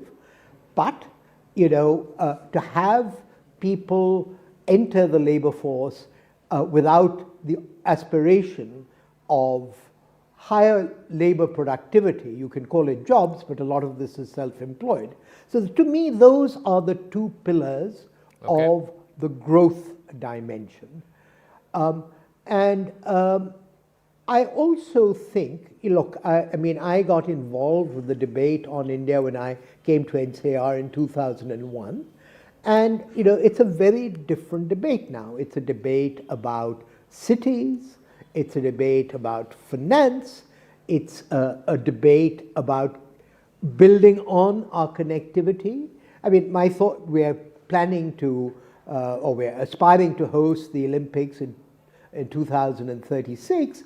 And when I heard the aspirations for the high-speed corridors, my thoughts went back to the Tokyo Olympics, because that's when the Shinkansen first came into existence. So I think we're beginning to see the outlines of a integrated sort of transport and economic system, and that is going to also be the basis for, as it were, the rising productivity that we have to hope for. But Mr. Berry, I know, the markets are not exactly the only indicator or a reflection of the budget. The budget is far broader than that, but the markets have not given a thumbs up to this. I know the securities transaction tax has been a big pain point in this budget for the markets, but it's down, last I checked, about 0.7%. Well, people wiser than me, we viewed the budget together. Old-timers, well, maybe I should consider myself an old-timer, say the market is always down after the budget speech, and then it picks up after the FM's press conference. And I understand one reason that you rescheduled me is that we're about to hear from the FM. So let's see if that turns out to be the case. Okay. That said, at one point, because you may have to leave me in a while, sure. I do think that, as the economic survey also indicated, there's the issue of, if you like, business friendly versus economy friendly. And I think there's signals there that there will need to be some pain, okay, and there will need to be some gain as well. But the focus now was, I think the big boys have had a pretty good run, but rightly the focus now has to be to activate our MSME sector. And there's a lot of very creative stuff. I was particularly attracted by this idea of coming up with, equity funds for MSMEs. So we just in the flush of the India-EU FTA, my vision of our MSMEs is that in 10 years, maybe assisted by our FTA, we should be aiming for our own high-tech Mittelstand. We've got a deal now with Switzerland, we've got a deal that includes Germany, and so I think there's a lot in this budget that will propel that. Okay. But you can't do everything, and I applaud that focus, particularly for manufacturing. All right, Mr. Berry, we'll leave it at that. Thank you very much, Suman Berry, Vice Chair of the Niti Aayog. What we'll do is we'll get a quick word in from Nirupama Sandarajan as well before we go to our other guests. We also have to take a break. Just the big picture. Infrastructure, obviously there's a big push in physical infrastructure. There's also, as Mr. Berry said, this focus now on MSMEs. Over these last 10 years, it was about the big boys, the big players. MSMEs were feeling the pain first through COVID, then because of the China supply shocks, and now the latest one in the last year because of the tariffs. Has there been enough sort of mentioned in this budget to address their concerns? I think so. So I'll take them one at a time. In terms of capital expenditure, yes, in absolute terms, we've seen a jump. But if you see it as a percentage of GDP compared to 24-25 and 25-26 RS, it's more or less the same. It's about 3.1% of GDP. What's actually increased is grants and aid capex, which means what you're actually giving to state governments, etc., or to build your capital, some kind of assets in the long run. In terms of MSMEs, the 10,000, any kind of fund, whether it's in the form of an equity fund or whether it's in form of credit guarantees, are always welcome for MSMEs. But this is not the first time. You've had funds in the past. So I would be very curious to see how the allocation or the disbursement has been in the past. See, I don't think MSMEs suffer from a lack of schemes, so to speak, funding or otherwise. Usually ground up feedback is that most of them don't know how to access it, don't even know the existence of them. So I think that's a bigger problem to tackle, particularly when you look at it from, the smaller, the micro enterprises. The medium and the small may still be able to manage, but micro is a problem. And if I can also quickly talk about women MSMEs in a second. So, they've looked at the she-marts, which is great, but in India, there are fundamentally two problems that women-led enterprises face. The first, of course, is a huge funding gap. Okay. There's a huge gender disparity in terms of funding. That's about $158 billion or about 25 trillion in INR as far as the funding gap is concerned. And somewhere I think we need to tackle that very specifically. Okay, I also want to get a quick word in from Mr. Gaurav Vallabh, part of the Prime Minister's Economic Advisory Council, also member of the BJP. Mr. Vallabh, thank you very much. While the big picture in the budget is about Viksit Bharat, about the Reform Express, Prime Minister just spoke and he said Indians are very aspirational. They're not satisfied with just being the fourth largest economy. We want to push further to become the third largest economy. And yet the reaction to it has been pretty mixed, both from the markets as well as from industry. It seems like it's more a continuation rather than trying to overhaul the system. Zaka, it's only 90 minutes after the budget. Market requires time to understand the full budget, and I am very sure by the time the markets are going to conclude, the market will be up. This is point number one. Point number two, Jaka, I'm just hearing my co-panelist, and one thing which I want to emphasize regarding MSME, and Madam had pointed out that micro is not getting the benefit. And she's correct. I agree with her. And in this budget, there is a very interesting point which is included, that corporate mitras in tier 2 and tier 3 cities, those corporate mitras are going to ensure that 12,000 crore. Zaka, it is not 10,000. 10,000 is the equity support plus 2,000 is the catch-up, the pop-up value. So total is 12,000 crore should be given or should be rationally and judiciously distributed amongst the tier 2 and tier 3 micro enterprises, and this is very interesting move. Point number two, which I would like to emphasize, is the manufacturing thrust in this budget. Whether it is, and when I say manufacturing, the conservative manufacturing, the electronics manufacturing, and technology oriented manufacturing. Like, I will give you 3 points in each one of them. Like conservative manufacturing, we have high-tech tool rooms for CPSEs. It's a very interesting move, because that will improve your efficiency and productivity, point number one. And having a manufacturing of containers in India, which is every country is having their container line. So that's a move towards that particular thing. Point number two, Zaka, regarding the technology manufacturing or electronics manufacturing, there is a electronics manufacturing plan. 40,000 crore rupees is dedicatedly allocated for that. And the Indian Semiconductor Mission ISM 2.0, as Prime Minister also just now mentioned in his address. So that is going to give thrust to the manufacturing sector, new age manufacturing sector.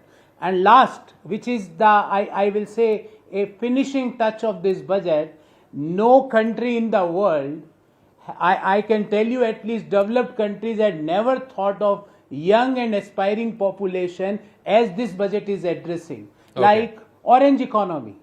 You may not find in the most developed nations of the world. The creators economy, the economy for the sports and sports equipment manufacturing, the Khelo India thrust, a concept of the university village, which is very unique in itself. We will be having 5 university cities, and across those university cities, the MSME and the large corporates are going to develop. Earlier we used to say that industry academia linkage is missing. Now that linkage, that bridge is addressed in this particular budget. Okay. So I will say what budget we'll do is is focused on manufacturing strategy. Sure. Thank you, Gauravji. We'll take a quick break here on the program. In 2 minutes, we're going to come back to all of our other guests. Markets, as I'm checking, it's about 1,000 points, 1,100 points down, a little less than 1,100 points down now, 1.3%. Like I said, that's largely on the back of the STT announcement, the STT hike. But more than that, the big picture is a budget in continuity. It's a reforms reloaded exercise trying to deal with both the supply side shock of China plus one and also the tariff shock, the demand side shock of what we've seen with the Trump tariffs. Quick break. We'll see you on the other side in a moment.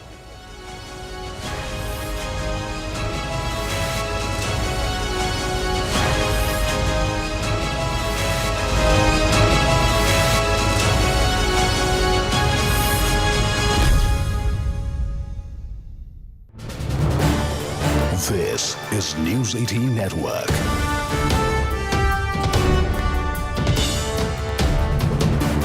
India's largest news network.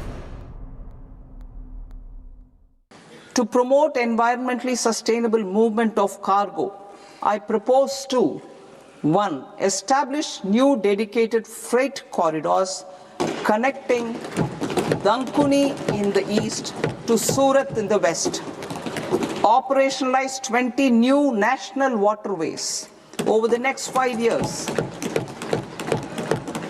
Starting with National Waterways 5 in Orissa to connect mineral-rich areas of Talcher and Angul and industrial centers like Kalinga Nagar to the ports of Paradeep and Dhamra. Training institutes will be set up as regional centers of excellence for development of required manpower for these waterways. This will benefit youth in the entire stretch of the waterways to train and acquire skills. Further, a ship repair ecosystem catering to inland waterways will also be set up at Varanasi and Patna. And C, launch a coastal cargo promotion scheme for incentivizing a modal shift from rail to road to increase the share of inland waterways and coastal shipping from 6% to 12% by 2047. To enhance last mile and remote connectivity and promote tourism, I propose to give incentives to indigenize manufacturing of seaplanes. A seaplane VGF scheme will be also introduced to provide support for operations.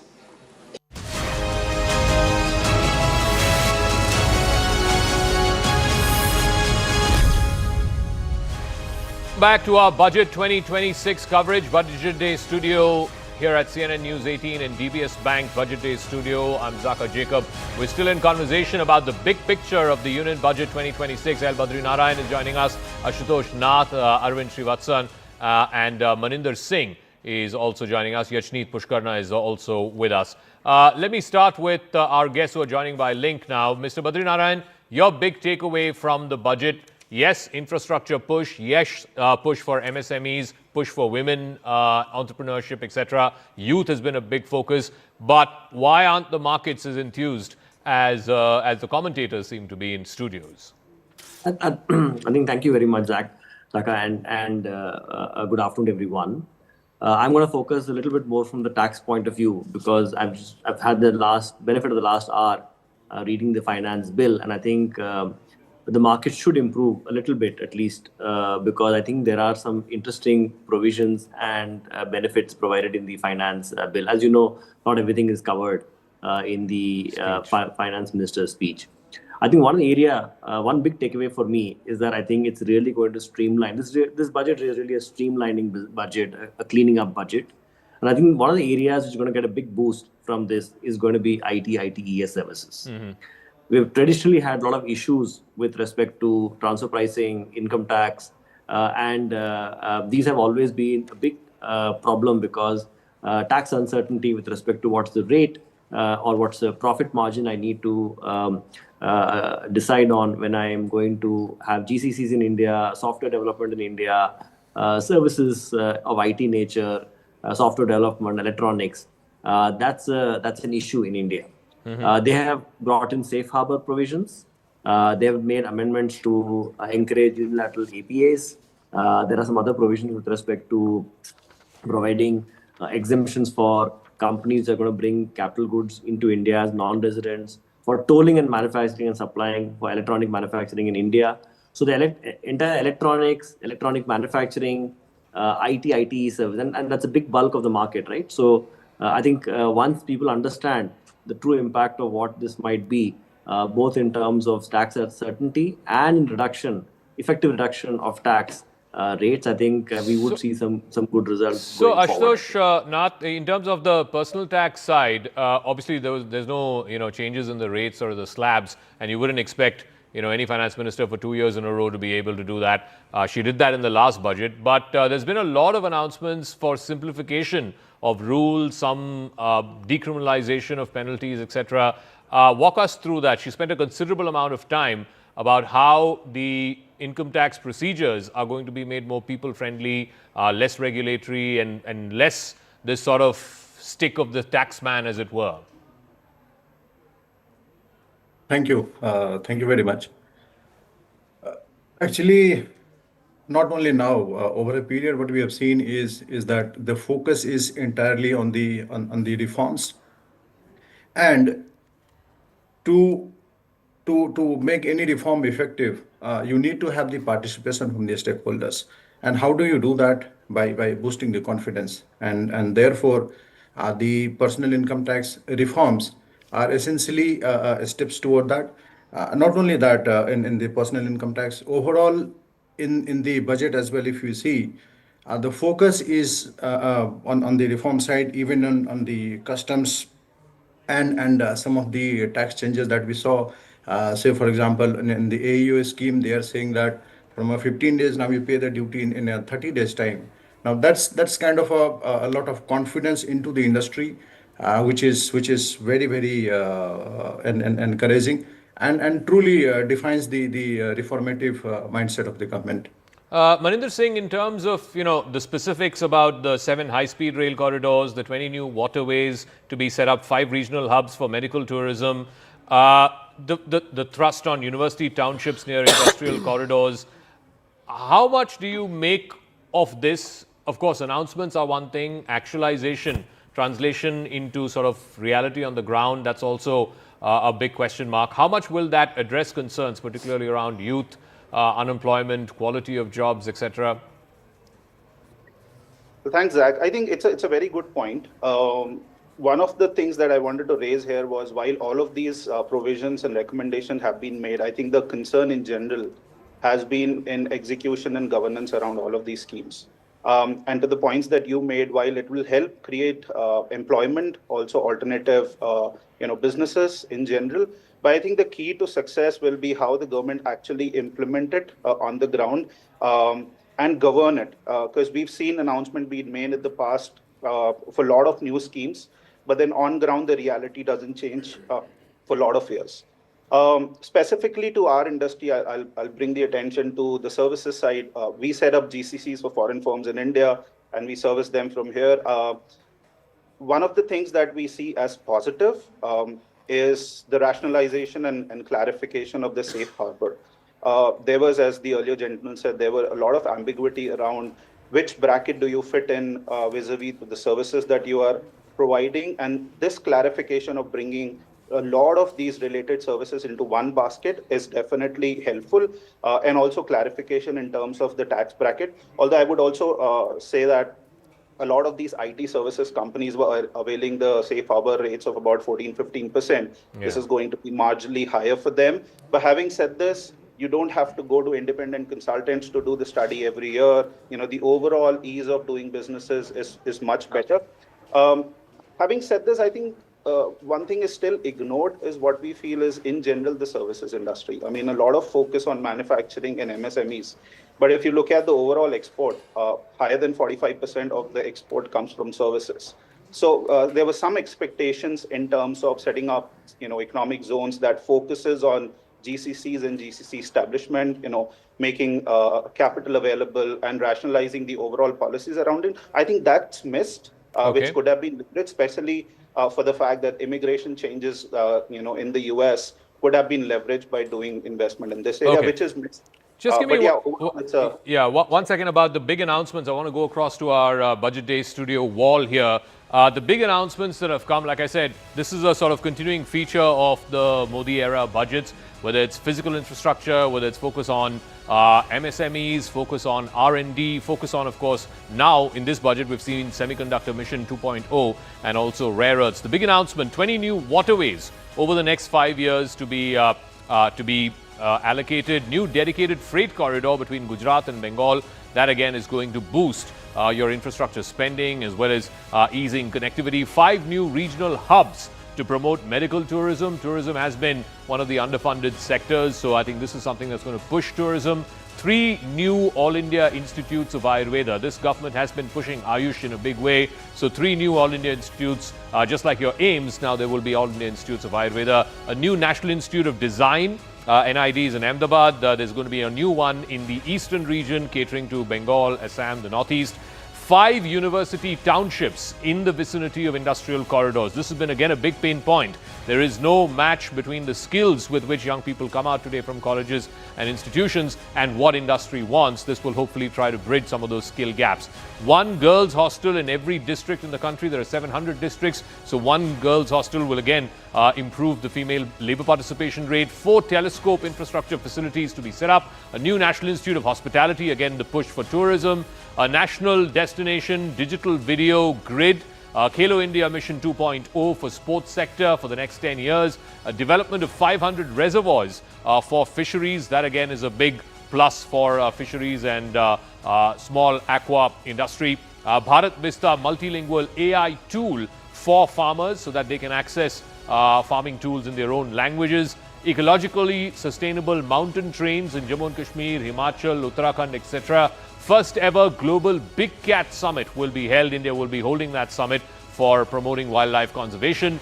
A tax holiday till 2047 to all foreign companies that are providing cloud services to Indian customers, and also for building these massive GCCs for foreign tech firms. Customs duty exemption on 17 drugs related to cancer. That again is a big plus as well.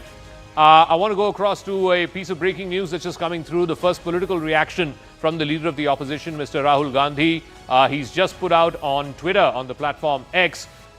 This is his first reaction. Falling jobs, youth without jobs, falling manufacturing, investors pulling out capital, household savings plummeting, farmers in distress, looming global shocks, all ignored. A budget that refuses to course correct, blind to India's real crises. Most of this is political. Well, but you would try and see that Mr. Gandhi is trying to make a political point about a budget which generally the reaction seems to be there's no big ticket announcement or big ticket complete overhaul. Instead, it is sort of a continuity of previous budgets that we've seen as well. I want to go across to Mr. Pushkarna and to Mr. Srivatsan as well. Mr. Pushkarna, in terms of, no big ticket overhaul, people were talking about, a greater emphasis on ease of doing business. This whole translation from announcement of budget and announcement of policy to actual implementation on the ground.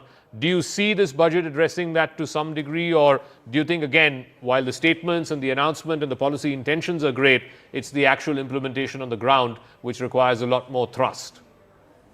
Well, thank you, Zakir, for having me over. For the past 7 years, we have been working very deeply in rural India, which is the tier 2 and the tier 3 India. Haribol is actually an impact project by ISKCON, working with a lot of women entrepreneurs in the dairy and in the ag sector. And we've actually seen over the years infrastructure development in terms of roads, in terms of water, sanitation, training centers, micro training centers coming up where they are involving people on quality standards. For us, I think one of the most important part is implementing and getting AI support. As the Prime Minister, Honorable Prime Minister said, that from local, we need to get to global. And global standards is all about creating transparency in the system. There's been a lot of support in that as well.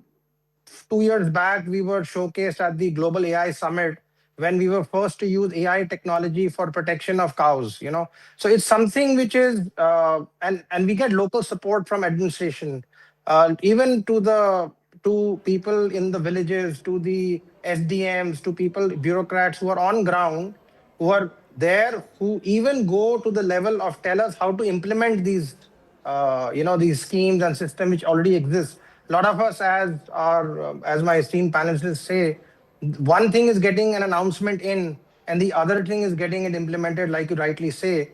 But having been in tier 2, 3 cities, we've seen it happen. Okay. And now with this budget, it might not be like like everybody is talking about big ticket, reforms here and there, but the fundamental growth which comes from reinforcing tier 2, tier 3 cities, 5 lakh crores there, giving girls hostels. We have a tie-up with NIFTM.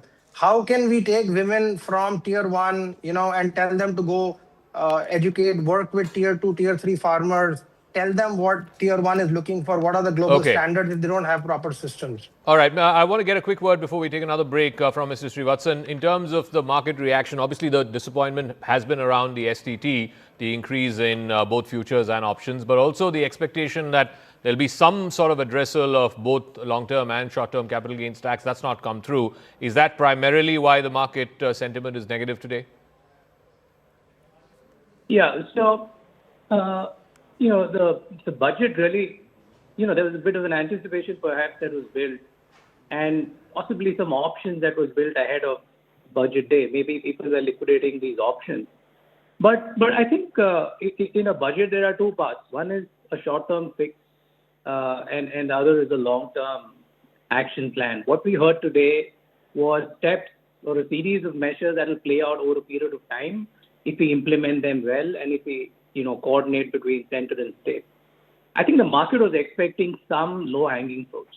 It expected some sweetener today. It could have been lower STT. It could have been, capital gains reforms, which was well anticipated. And I think also in general, for every provision that comes out as a proposal, there are several that are in the queue. But one or two standout provisions that are there, which again really doesn't affect much of corporate India. The provisions relating to GCC, again, these are largely private enterprises. It's markets.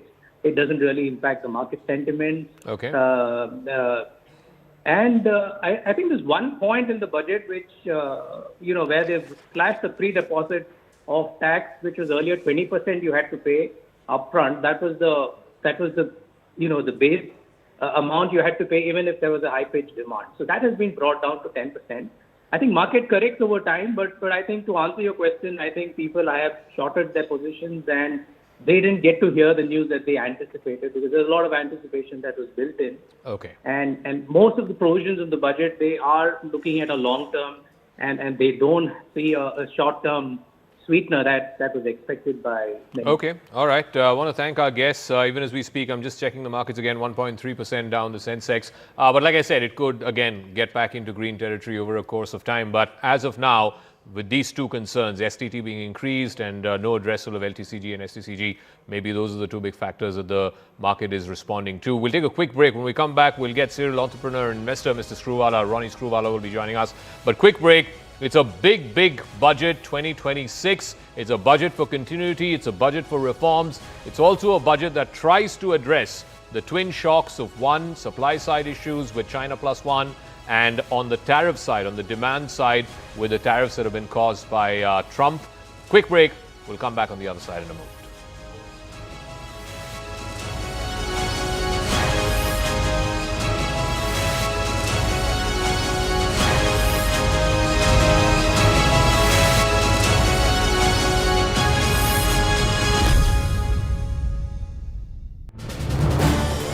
This is News 18 Network.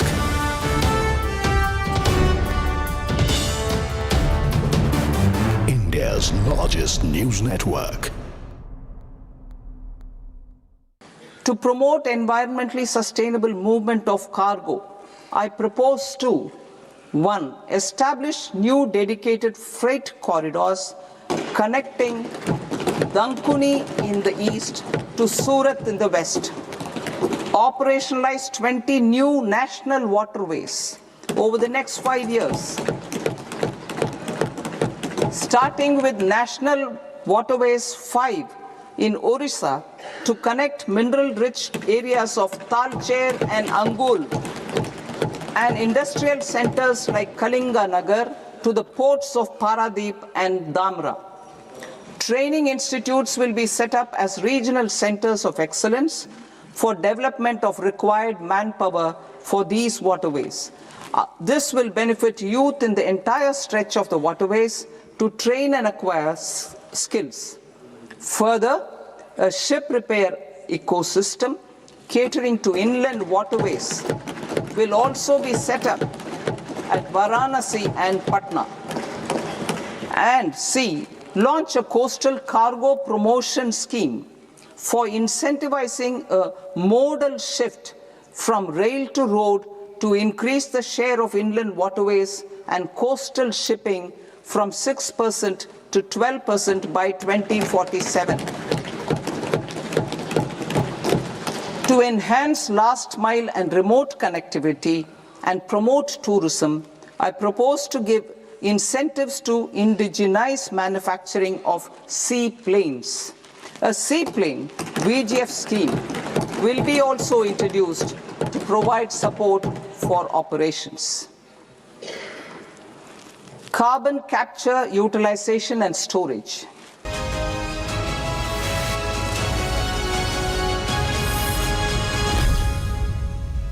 To our Budget 2026 Reforms Reloaded coverage from CNN News 18 and the DBS Bank Budget Day studio. I want to go across to Mr. Ronnie Screwvala, serial entrepreneur and investor. All right, the Finance Minister is just speaking. Let's go straight across. You've heard the entire budget being presented in the Parliament. So as opening remarks, I'll just highlight some of the points which we want to draw your attention to. But subsequently, of course, we'll answer all your questions. All the secretaries are here with me. So this budget being the first one, as the Honorable Prime Minister said 2 days ago, this being the first one for the second quarter of this century, also leading towards Vikasit Bharat 2047. We are laying the path and giving a push to the economy to maintain the growth momentum. And for that growth momentum or sustained economic growth, which we want to ensure, primarily we are looking at building the ecosystem with structural reforms which will go on. Reforms have been carried out. We are continuing to do the reform activities, so it will continue with an aim to make sure that we create enough environment for improving productivity and making sure employment is generated. Also, technology, 21st century, this century is completely driven by technology. So we will ensure that technology is brought in to benefit the common man, to make sure common man benefits in the sense of ease of doing living, or for his businesses to prosper, or for farmers for greater productivity, or better logistics, whatever. So technology for benefiting every common man. And above all, with all this, inclusive development. Sabka Saath, Sabka Vikas, and that is why you heard me bringing in schemes which have good allocations for bringing better health facilities, creating a cadre of people, not cadre in that sense, but a bulk of people who can come in as health workers, paramedics, and so on. And also making sure we are able to provide dignified opportunities for Divyangjan. Mental health has also received a lot of attention. So these are the side for Vikasit Bharat and making sure Sabka Vikas hoega. The idea is the advantage and the momentum that we gained since after COVID by increasing public capital expenditure will continue. We've announced that 12.2 lakh crores are coming through public expenditure this time. It is 4.4% of the GDP. I'd like you all to please notice that, which is the highest, at least in the last 10 years. It could even be highest if you were to take data earlier. No increment in capital expenditure sustained fashion has happened ever before. This one marking 4.4% of the GDP. Then what are the kind of things which will happen through it? You will have dedicated freight corridors. I've named Dankuni in the east, Surat in the west. Then I've also highlighted that 20 new national waterways, not national highways, national waterways are being planned. And again there, those are going to pass through some of the critical mineral areas. Orissa, where the mineral-rich state, you have the waterways taking it to the port, and the two ports have been identified, Paradip and Dhamra.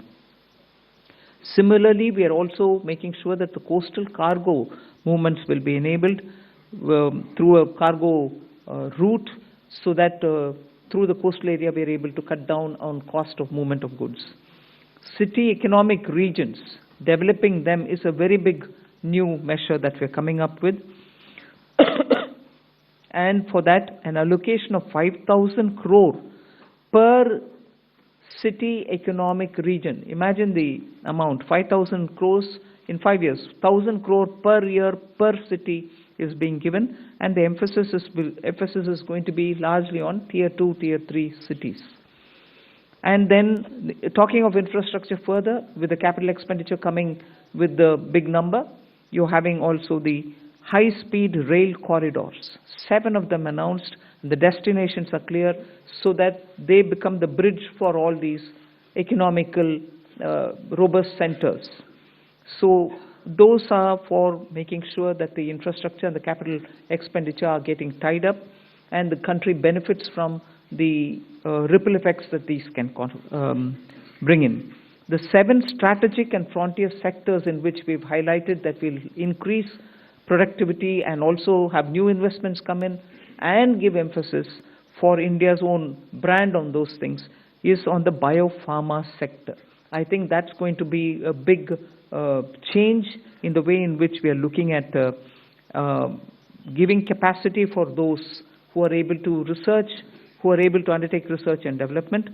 So 10,000 crore initiative again over 5 years for domestic biologics and biosimilar production. This is a clear message and backed with enough substance that India's lead in the pharmaceutical sector should be kept intact, but at the same time bring in newer ways of helping the pharma sector, and also because it has an impact on human health.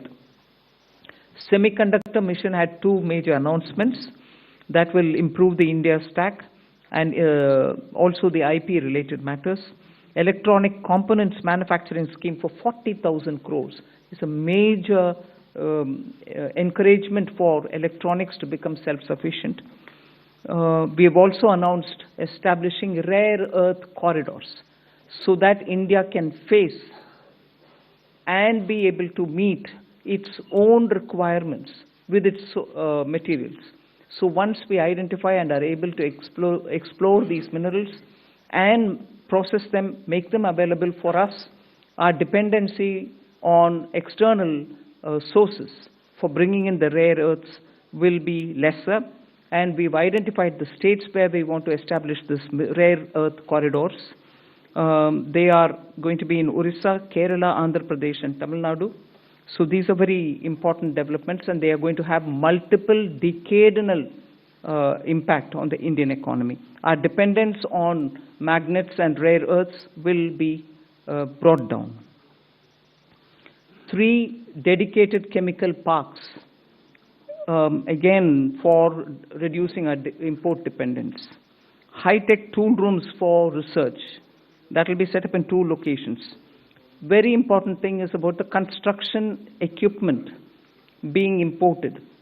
That could be for building tunnels or metros or high energy and also heavy duty equipments which we are relying on imports. We want to manufacture them in India, and that is why I said, how does it affect a common man? It affects because firefighters today have novel, new, big ticket and small, very small firefighting tools and weapons or equipment.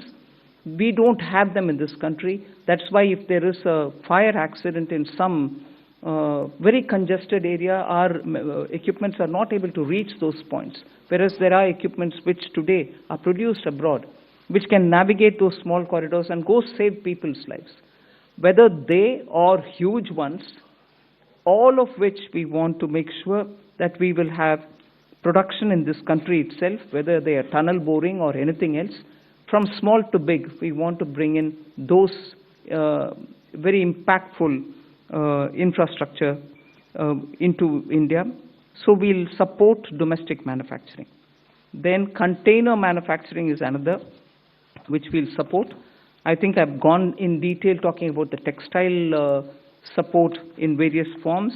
One very important announcement was made, Mahatma Gandhi Gram Swaraj initiative, which will make sure khadi, handloom, handicrafts will all be brought in, and one district, one product will all be brought in this initiative, and we'll be able to support rural artisans, rural workers, and handloom weavers in those areas. Legacy industrial corridors have got saturated. Manufacturing happening there is now very constricted because they are not able to bring in newer robotics and others.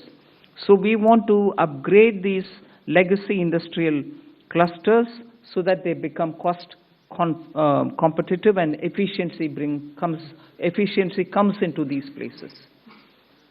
Even more important is the champion MSMEs, small and medium industries, entrepreneurs, MSMEs, who are going to be given all the supports, and three-pronged approach is being taken up there. We are giving equity support, we are giving also liquidity support, above all professional support for them, so that MSMEs, the equity support is supported by a 10,000 crore SME fund, growth fund.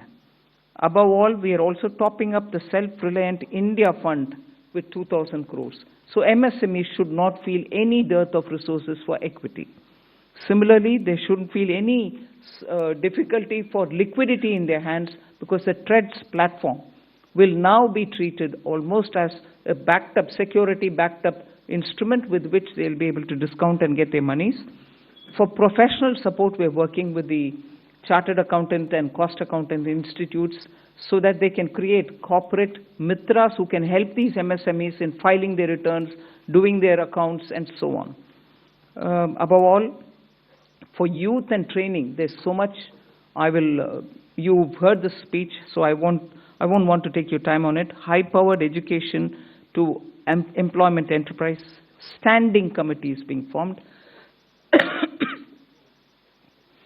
so that they can recommend measures for service sector as a core driver of Viksit Bharat.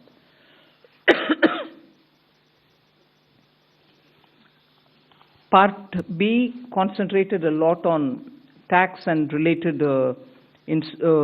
concessions that are being offered. More importantly is the process simplification which has been announced. So elaborate measures have been taken. You will be able to also seek clarification if you want. New export opportunities for fishermen who can go into the economic India's zones, high seas, and also assess and access the global markets. The one very touching, and I really was moved by this proposal, is where we have identified 17 drugs or medicines which are going to be basic custom duty exempt, which are important for cancer patients.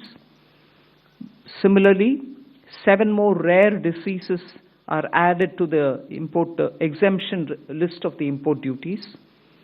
Baggage clearance and personal items which you bring in when you travel are all being given enhanced duty-free allowance.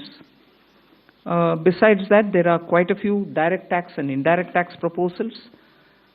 Decriminalizing the penalty proceedings and support to the IT sector are some of the high points. As an opening remark, I'll conclude here.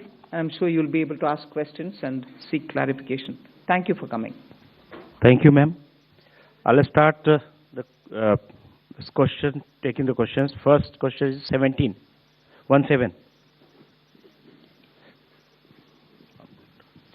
Good afternoon, ma'am. Shishir here from Hindu Business Line. Ma'am, my question is that under the miscellaneous capital receipt, the provision is 80,000 crore rupees. And last year, the provision was 47,000 crore, which has been reduced to 37,000 crore rupees now. Does this mean that there will be more equity monetization this year, or there will be more focus on the asset monetization of CPSEs?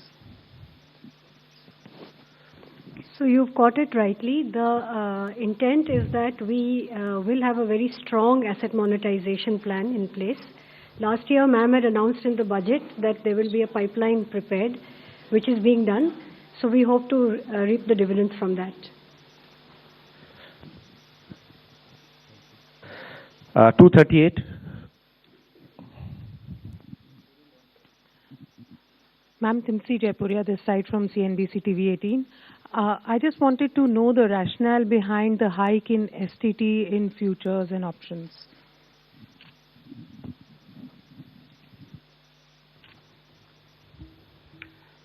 So, first of all, I believe some confusion. In fact, the question that you have asked rightly reflects the announcement itself, that the only change made in STT is in the future and options. All the other STT rates remain the same. The primary objective of raising the tax rates on STT has been that it is felt that when you look at the volume of transactions in futures and options, whether you compare it to the size of GDP or size of the underlying securities market, it is largely in the realm of heavy speculation, which results in losses to small, retail, unsophisticated investors. And the government's intention is to discourage speculative tendencies, and the increase in rate is essentially in that direction. So it is meant to essentially handle the systemic risk in derivative markets. Even after this increase, however, the rates of STT will remain modest compared to the volume of the transactions that is happening there. This is the reason. 54. Ma'am Tarun Sharma from Zee Business. Ma'am आपने पूरा budget जो है वो new emerging sector पे बड़ा focus रखा है। Ma'am मेरा सवाल आपसे दो हैं यदि आप अलाउ करें। एक मैम आपने जो एक्साइज ड्यूटी का कैलकुलेशन किया है वो पिछले बजट एस्टिमेट से इस बजट एस्टिमेट में तकरीबन 22% की ग्रोथ देखने को मिली है। दूसरा मैम जो आपने एमएसएमई के लिए कहा कि जो ट्रांजैक्शंस होंगे उसके लिए आप एक्सचेंज प्लेटफॉर्म का यूज़ करना होगा, तो क्या मैम ये सीपीएसईज के लिए कंपलसरी होगा जो डिस्काउंट ट्रेडिंग की जो बात है? Thank you. I'll take the second question, ma'am. So, हाँ, ये CPSEs के लिए मैंडेटरी होगा कि discounting as well as non discounted bills दोनों को ही ट्रेड्स पे करना होगा ताकि वो 45 दिन में भुगतान MSME को कर पाएँ, और ये हर तरह से चेक कर लिया गया है कि ये हो सकता है। So, we want to make CPSEs as pioneers. We hope, like ma'am has said in her speech also, that other corporates will also follow.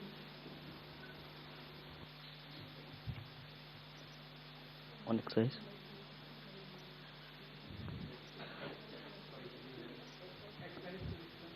Increased by 22%, sir, from last year B to this year.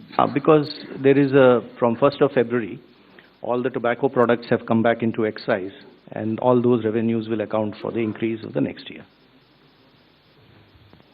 209.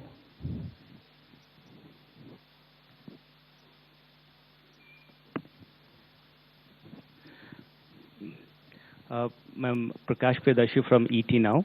The budget has announced restructuring of PFC and REC. What will this restructuring look like? And does this also mean that these NBFC will be merged going forward? What is the later part of your question? That these NBFCs are not going to? Will be merged going forward? Yeah, I've said we are rationalizing it. You'll get to know as we go forward. We want to streamline it, and therefore we'll be taking some steps. We'll let you know the moment we decide how to go about it. 234. Hello, ma'am. Harsh Kumar from Business Standard. Ma'am, two questions. One is, you said that a high-level committee will be formed on the banking reforms in order to 2047. Are we going further for any kind of merger or something, since government is continuously saying that we need at least two of the big banks, at least of the top 20 banks. So are we going towards that? No, first of all, when I say that it's going to be a high-level committee which is going to look into it, the terms of reference will be prepared, and we are looking at committee to go into the entire expanse of the banking sector so that they come up with recommendations which help us to plan for banking for 2047. We need, by the time we become a Vikasit Bharat, 2047 is our goal. We need to understand what are the other steps that we need to take in the banking area, and based on the recommendations, we'll go forward. But we have the Secretary, Department of Financial Services. We'll ask him to also give us, please. Ma'am, I think you have rightly responded. There are large number of aspects relating to the banking requirement. For example, the credit to the GDP, commercial credit to the GDP ratio low, and the expansion of the banking network, and what kind of procedures currently we have that is impeding both the deposits as well as credit. All those aspects will be looked at by an expert panel, a committee, and well, we'll definitely have TR, and then also consult the all the stakeholders, and the government will take a view on how to lay strong foundation for 2047 Viksit Bharat. Ma'am, one more question. 229. Left side, yes. Ma'am, Premanshu from Anandabazar Patrika. Ma'am, have you consciously avoided announcing any bonanza for the poll-bound states? And secondly, can you elaborate on this East Coast corridor, industrial corridor you announced? See, the industrial corridors are very critical for supply chains. We need a predictable mineral, rare earth and magnet related products to be made available for India's manufacturing, whether it's lithium ion, whether it's automobile sector, whether it's the new age solar. You need these rare earths to be processed and be made available. We have enough raw materials. The coastal areas are rich in these minerals, and therefore states also felt, I must credit that the interaction that I had with the finance ministers pre-budget, many states felt that there are rare earths which they can utilize. We then sat up in the budget group that we have, Revenue Secretary, DFL, Secretary DA, and thrashed out, talking with the states. What are the kind of things that we can do so that their capacities to extract these minerals, process them, make them something which the industry can benefit from, so India can be less dependent on imports of these materials. That is where, having spoken to states, we thought it's very important to recognize the corridor and give a policy for it so that industries can invest, private sector can come in, governments, state and center can come together on it. That is where these corridors were announced. And looking at the success of the defense corridor, I can confidently say these rare earth corridors will make that big a difference to the Indian economy. The first question, I think there's enough to cover all the election states. If I do, you will ask me, why have you done it only for the election states? Now I've done it for election and non-election states as well. You want me to spell out what has been done only for the election states? I'm quite happy to do it. 262, front. At the front, please. Here, front side. Front row. Good afternoon, ma'am. Sapna Das here from CNBC TV 18. Two quick questions. Just wanted to understand the gross borrowing at over 17 lakh odd crore. Would the government look at it as being on the higher side? Just asking that. And within that also, if you look at your net tax revenue stream, of course, B to RE, it's higher. And a lot of concessions have been given away both on direct and indirect taxes. But the trend seems to be a bit flat, around 28 lakh odd crore. So if you could explain to us, how is this entire thing looking? And second, ma'am, in terms of the disinvestment aim, 80,000 crores, would this also include IDBI stake sale sometime in FY27, ma'am? Thank you very much. So you've covered a number of secretaries all at one go. So on the borrowings, no, we don't think it's on the higher side because the net market borrowings are in the range of 11.73, which is been plus around that number for the last couple of years. The larger number is because we have 5.5 lakh crores which have to be repaid this year. So to that extent, we don't think that it's a large number. We have a plan how to manage this.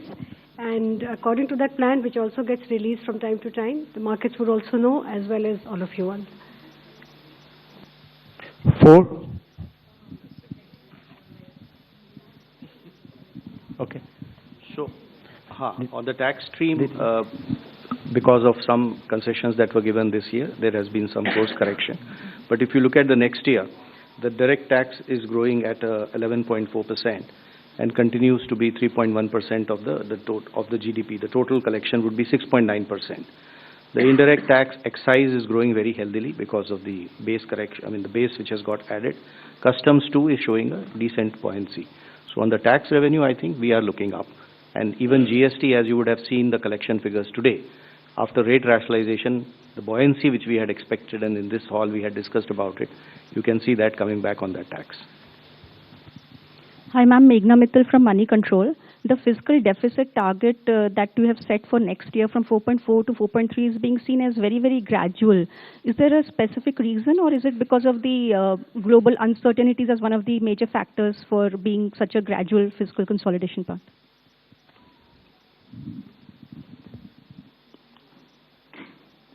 I would have thought you'll appreciate it being gradual.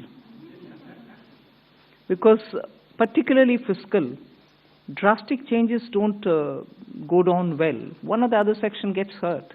We will have to be gradual, but yet keep it well within that band which gives confidence. And to show that we care for fiscal prudent management.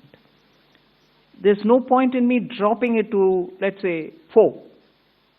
It has to be steady so that the economy goes in a steady speed. So it is a responsible number and realistic number.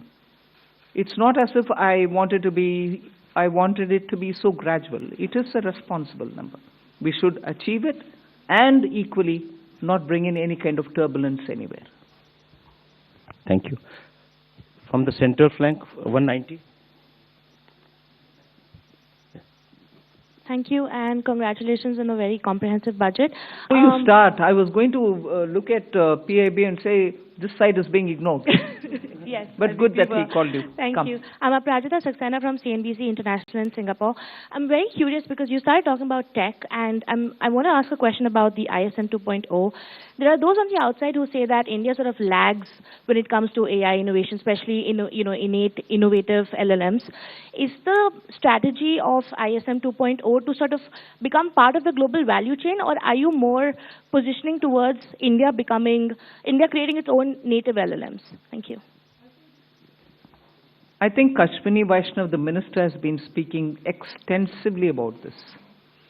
There are several aspects of it. We want to be sure that in the semiconductor domain, we have every expertise for all those 5 major chip or modeling or, the infrastructure, design, every aspect of it. So he is talking about creating capacities within the country to be able to have that kind of a infrastructure well laid out within the country.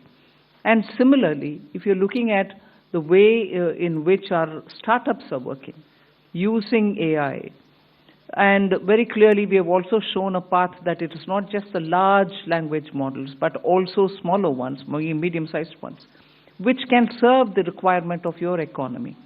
So AI in India, particularly when you have a huge demographic dividend, will have to give us results to ensure that our people have work and also the opportunities are going to be enticing enough for the youth.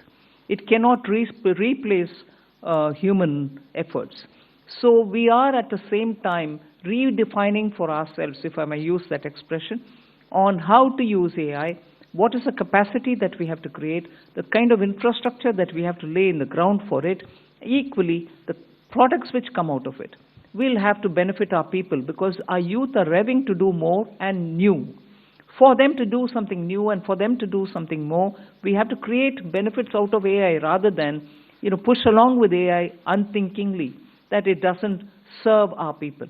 So I think these many different factors play in making a decision on semiconductor.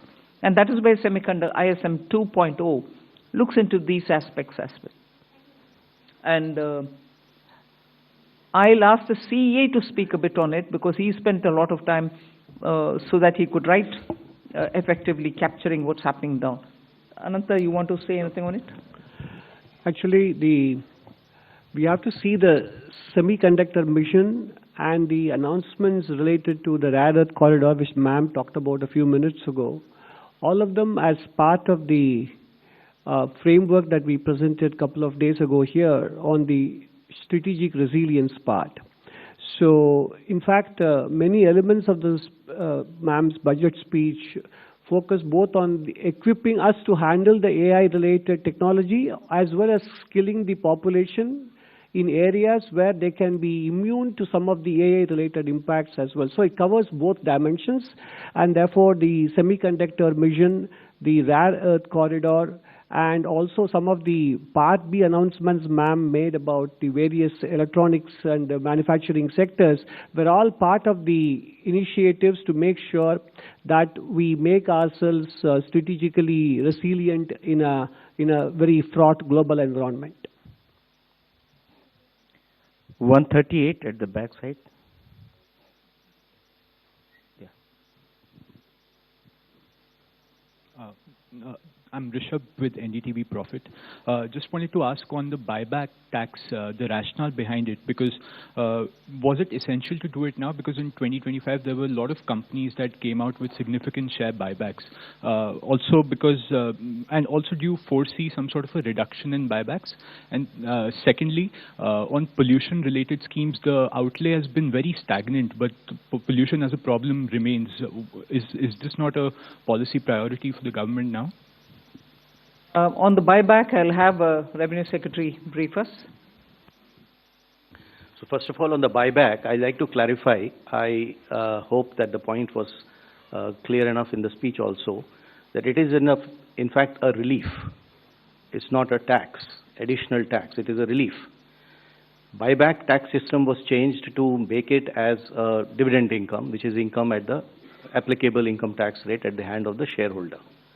It has been corrected now, and we have put the tax to be in the hands of shareholder as a capital gains tax, which long term, for example, will be only 12.5%. So there is a correction and a relief which has been given to the shareholders. All that has been done is, the whole objective of doing that change at that time was misuse of a tax arbitrage by promoters. So the change made for promoter is that additional buyback tax on them, which again keeps things status quo for them. So even today, the marginal rate at which they would have been paying the tax as a dividend, which is at their respective income tax rates, we have kept it at 30 and 22. If it is a corporate, 22. If it is an individual, 30. So as far as promoters is concerned, it is status quo. As far as the other shareholders is concerned, it is actually a very big relief. So that is probably what may make the point a little clearer, the announcement itself clearer. 76 at the front side.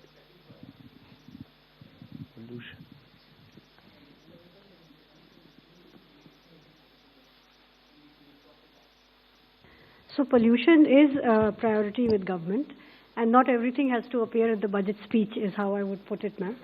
So we are working with many state governments on projects related to air pollution, even water pollution. There is a significant budgetary outlay on sewage control as well as drainage. And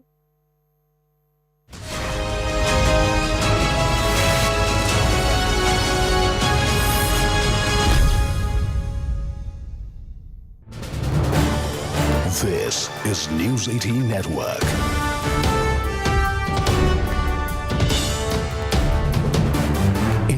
India's largest news network.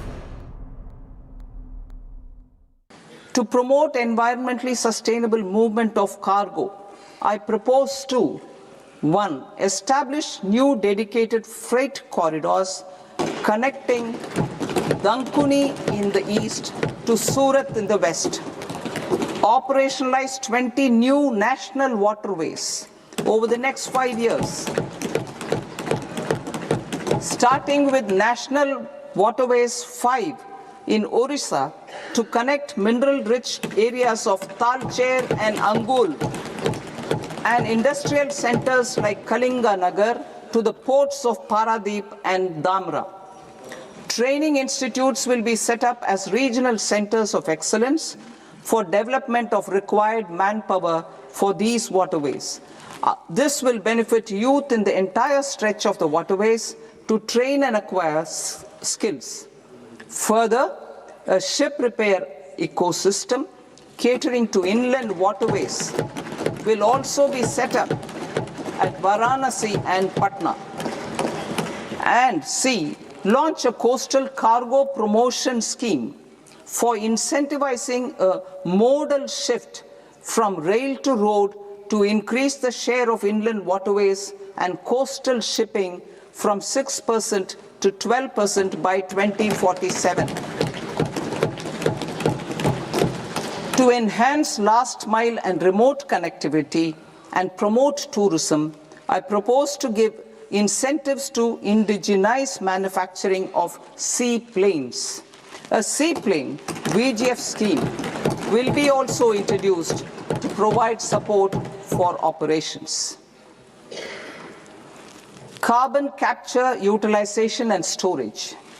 Aligning with the roadmap launched in December 2025, the carbon capture,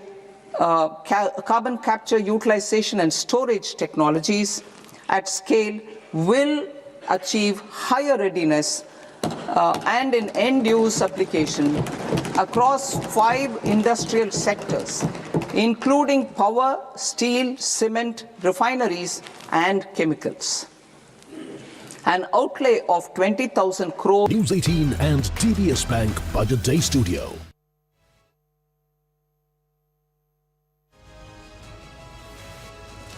Arun, welcome and thank you so much for staying with us. We are coming to you live from the CNN News 18 and DBS Bank Budget Day Studio.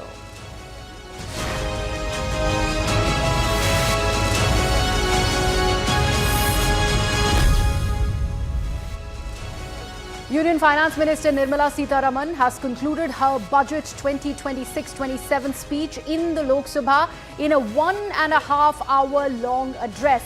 She went about laying out the government's economic roadmap anchored in growth, in investment and fiscal stability. The key announcements that have been made by the Union Finance Minister in fact included a sharp push to public capital expenditure, and that stood at 12.2 lakh crore for the financial year 26-27. If we further take a look at not just this capex hike but also the connectivity boost that was announced by the finance minister, 7 high-speed rail corridors that have been announced by the finance minister. This was in fact a renewed outlook at looking at boosting connectivity, not just road but also rail connectivity that she has gone on to announce in that union budget.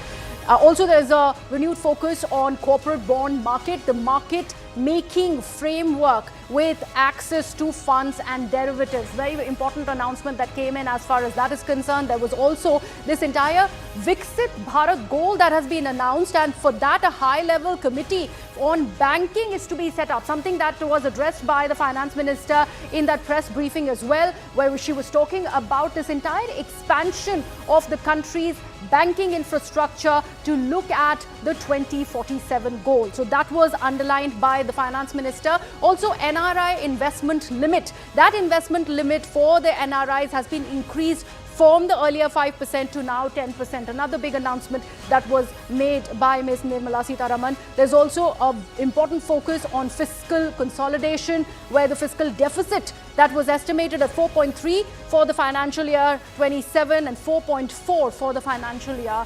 2026. So this was also something that has been underlined by the Union Finance Minister, Ms. Nirmala Sitharaman. Now this one is another important one, something that has been taken with a pinch of salt, STT taxes that have been increased.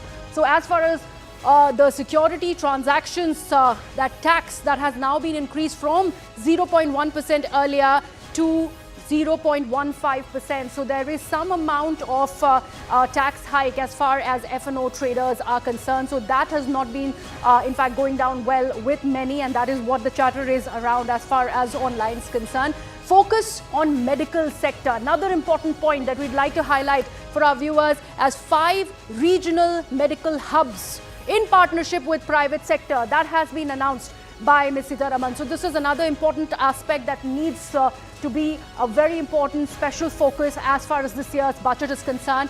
No change in direct tax. So no real big headline for the common man as far as change in tax slabs are concerned, because that has not happened as far as this year's budget is concerned. There has been no change in personal income tax regime. That stands as it was the last time around. So this is something that we would like you to look at. Now we have some special guests who are also joining us on the broadcast. We will go to them by and by, but these big announcements that have come in from the Union Finance Minister really speaks volumes about which way this budget is really going to be looking at. Now let's take a look at some of the key areas. In fact, with that, let me open this up to my guests who are joining us on the broadcast.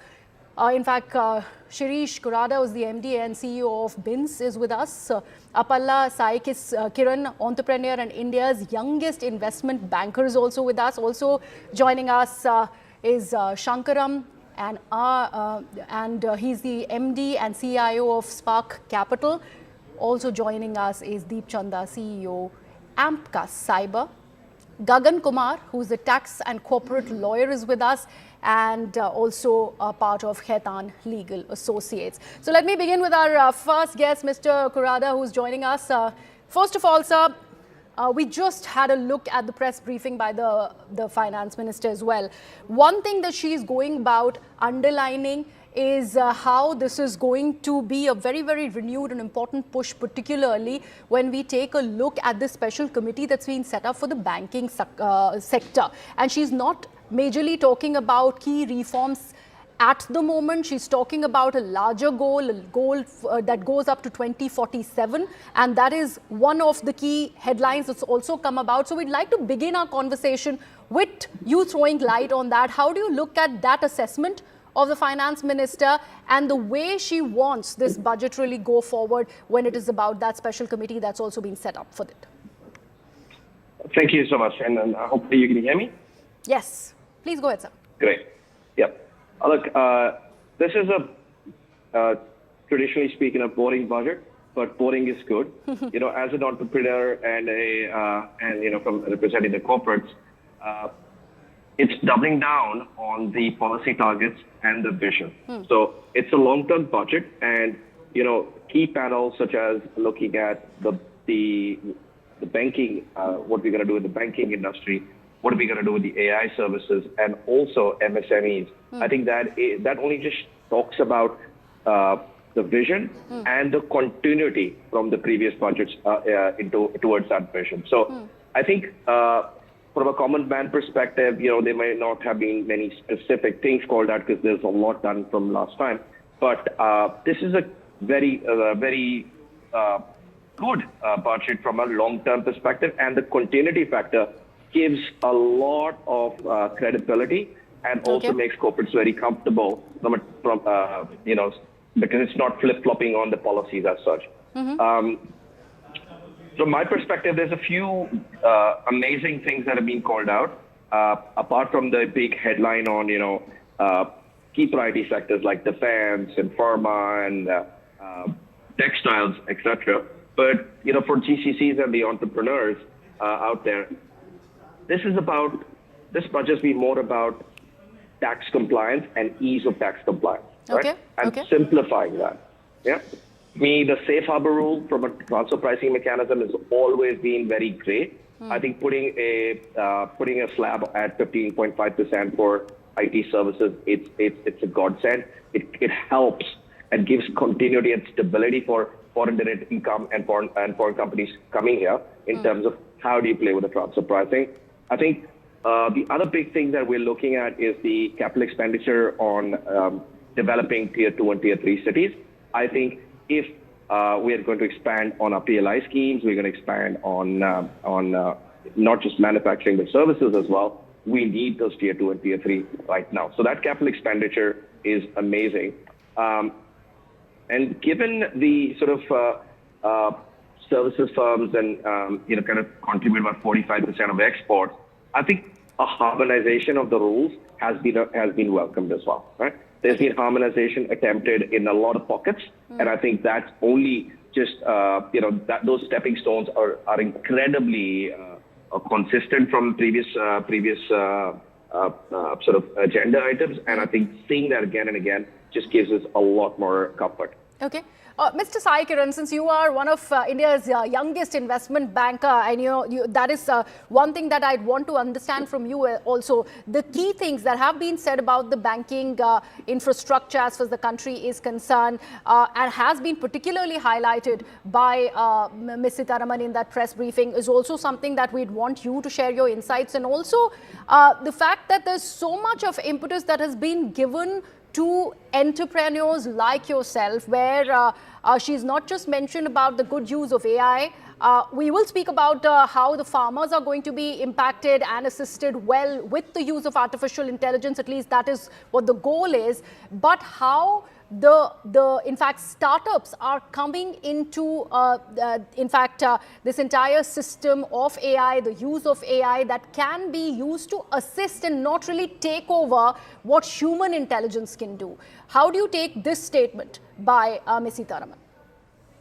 I mean, I have to say, like everyone will agree to the specific statement because youngsters definitely want to grow along, want to find new opportunities, explore new avenues, and the AI segment has really boosted that in the orange economy, especially in the content creation, VFX, gaming segment that was really stressed in the recent budget.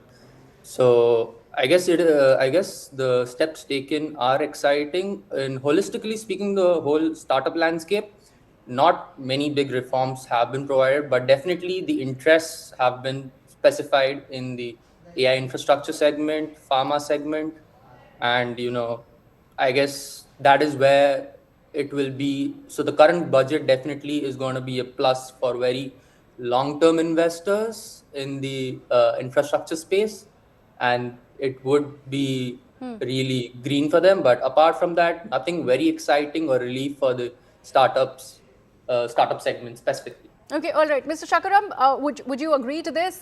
Not that exciting is what many of the entrepreneurs really see this as far as this year's budget is concerned. Would you agree? And before, in fact, you go ahead and answer that, let me also introduce Shehzad and Tehseen Poonawala, who are also now joining us on the broadcast. Welcome, gentlemen.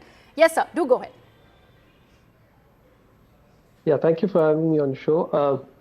No, I think, like someone said earlier, one can view this as a boring budget, but also one can view it as a budget that is in continuity of what they have been saying for quite some time. I think one of the highlights of this government and the budgets that they have been they have been presenting year after year is their steadfast focus on fiscal consolidation, keeping the fiscal position of the government tight, but at the same time releasing resources for pockets of the economy which require it. And I think that's the beautiful balance that they have been striking. And this year is no different, given the emphasis to certain things like urban infrastructure, water, skilling, tourism, some of these smaller sectors. Okay. But at the same time, also touching upon important sectors like defense. And ensuring that they provide the necessary stimulus to the economy by keeping up their capex plans as well. So I think it's all about striking a good balance, and I think that's what they have been able to do very well. And finally, I think while doing this, presenting a very credible fiscal picture. So the growth estimates on taxes or what they are assuming on the overall GDP. All of these are very, very credible estimates that nobody can have any issues with. So I think that's really the beauty of the budget. I mean, I think insofar as the big bang measures that everybody keeps hoping for, I think they have shown the fact that right through the year they're in business. They announce large, significant measures right through the year, like what happened even last year.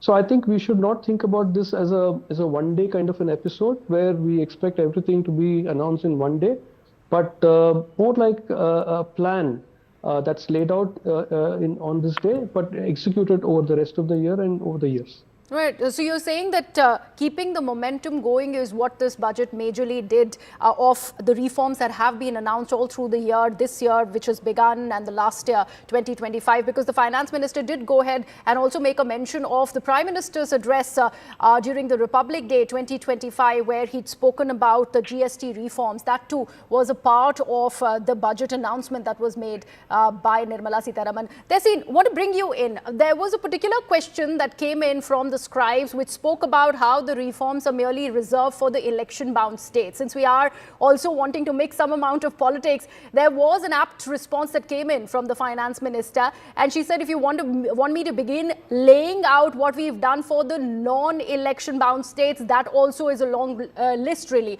How do you see that sort of chatter going around?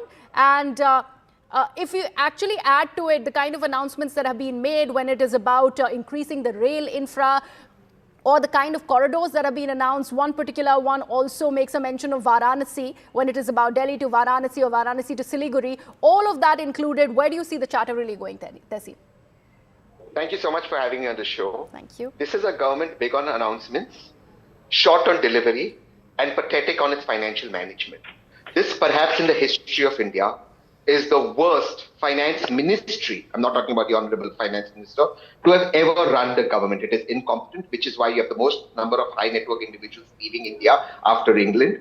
Arun Jaitley ji promised that LTGC and STGC at one point will go away. You've now kept that the same. You've increased LTGC and now you've increased STD, which is why the markets are reacting as they are. But let me come to the policies that the announcement, both on election going states and non-election going states, with this idea of reform that they want to bring in. So first, let's talk about this entire idea that they want to create this corridor for rare earth minerals in the 4 states that they want to mine it. All right. But even if you want to sort of build a mining sort of, you want to get the rare earth minerals out and you've given an exemption on the custom duty on the equipment that comes in, your environment clearance takes years and years. For example, Jammu has lithium. 6 years now, double engine government, you've not mined 1 ounce of lithium. Where is your single window clearance? Where is your environmental clearance? Let's go on environment. Your pollution is taking 3% of your GDP. The finance minister did not speak about pollution. It's not even just a health issue. It's an economic issue. Unless we don't clear our pollution, how is India going to grow and how are we going to have a fit India? You may reduce taxes on drugs that come in for cancer. Yes, we have a heart attack and cancer pandemic in our country. Young people succumbing to it, partly because of the pollution. She hasn't spoken about it. Now let's come to what she has to say on this artificial intelligence, on the data center that has to be created. No, but so if we talk about the medical sector reforms of the kind of drugs, and let's talk about cancer drugs also. Do you think that is not a reform quick coming? I just wanted to understand that. Do you not see it as a boost, as an impetus for the medical sector, so to speak, because we are talking about cancer after all? Yes, but we have a cancer pandemic in India. India today is suffering from a cancer and a heart attack pandemic. Okay. Every person who's watching this broadcast knows somebody who's got cancer or a heart attack. And to deal with this, yes, we need the drugs. But one of the big problems, apart from the genetics, is your pollution. But Shehzad, we will get you to counter this, but we have to quickly go into a very short break. We also talk about those rare earth corridors that you've touched upon, Tessin. Going into a very short break, coming back to my guests in just a bit.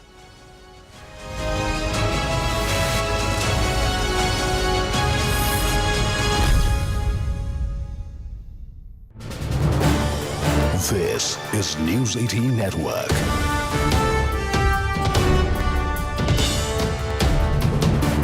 India's largest news network. To promote environmentally sustainable movement of cargo, I propose to 1. Establish new dedicated freight corridors connecting Dankuni in the east to Surat in the west. Operationalize 20 new national waterways over the next 5 years. Starting with National Waterways 5 in Orissa to connect mineral-rich areas of Talcher and Angul and industrial centers like Kalinga Nagar to the ports of Paradeep and Dhamra. Training institutes will be set up as regional centers of excellence for development of required manpower for these waterways. This will benefit youth in the entire stretch of the waterways to train and acquire skills. Further, a ship repair ecosystem catering to inland waterways will also be set up at Varanasi and Patna. And C, launch a coastal cargo promotion scheme for incentivizing more. We've got the best panelists in the business, the best analysts here. What is the strategic vision for Bharat going forward? Is there a plan? Are we working to it? I think industry is going in with measured expectations. Theme of this budget will be resilience, very turbulent times. Before COVID, 17.8%. Post-COVID now in 23-24, 10.2%. My appeal to the Prime Minister and the Finance Minister would be, please focus on ease of business.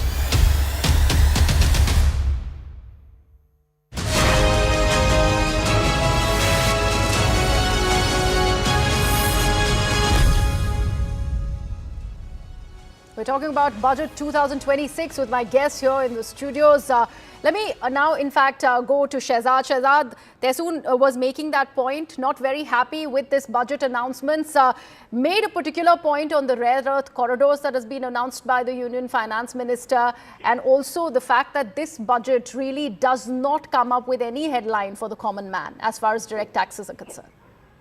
No, I plead guilty. I can correct the echo, please. Please correct the echo because it will be difficult to speak up. Yeah, I'll just request my director to do that. I plead guilty to Tehseen Poonawala, whose leader Rahul Gandhi thinks economy is dead. So if he does not have a good view about this budget, and perhaps he finds that there is no headline in this budget, I would like to tell him that we want to place action above ambiguity, reform above rhetoric, and we place people above populism. And therefore and he said that we have the worst performing finance ministry. This finance ministry has ensured that we go from 11th position to 5th to 4th and now eventually 3rd position as far as economy is concerned. We are the fastest growing large economy for the last 2 years. We have the lowest inflation rate last few years has been the range of 3 to 4%. We have had the highest foreign exchange reserves. We have had a sizable amount of the FDI in the last 15 years coming in the last 10 years. We have seen the manner in which this economy has ensured that the NPAs are at the lowest. Public sector banks and banking sector in general is more healthy.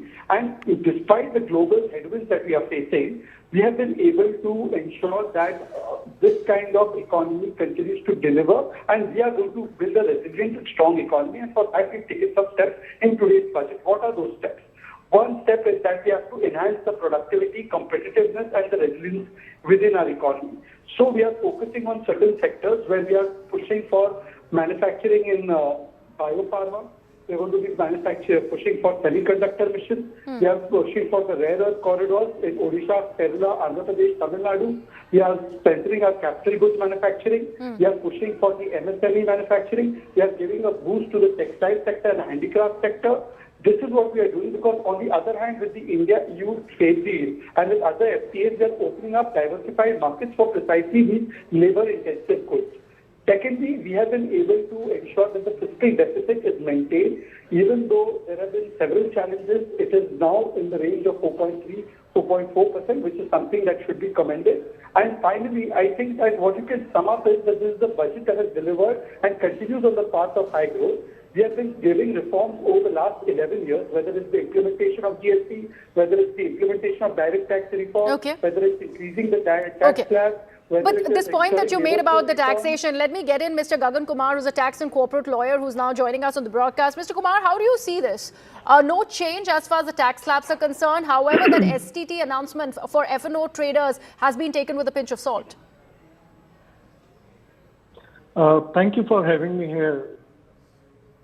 Sure, sir. Go ahead. The voice is echoing actually. So we just request the director to fix that for you, sir. If you can please go ahead, make your point. Yeah.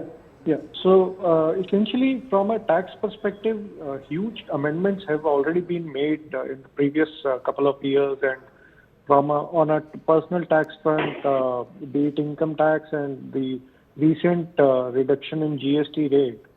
Now, if you get the perspective, particularly if you read the budget along with the economic survey, one gets the clear indication. One of the pain points which has been identified by the government is the current account deficit.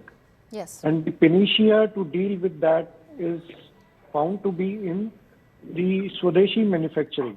Now, if you look at the budget, it can be divided into two aspects. One, focusing on the manufacturing aspect, that is addressing the traditional manufacturing industry, be it textile, handloom, and the other rural aspects. The other is the new age products, where be it the artificial intelligence related products or the other advanced technologies. And the second aspect of this budget, I would see it is in terms of addressing the ease of doing business. Okay. One of the biggest challenge the industry has been claiming is that it is not easy to do business. And one of the point which was made by somebody on the panel, that a lot of high net worth individuals are migrating from India.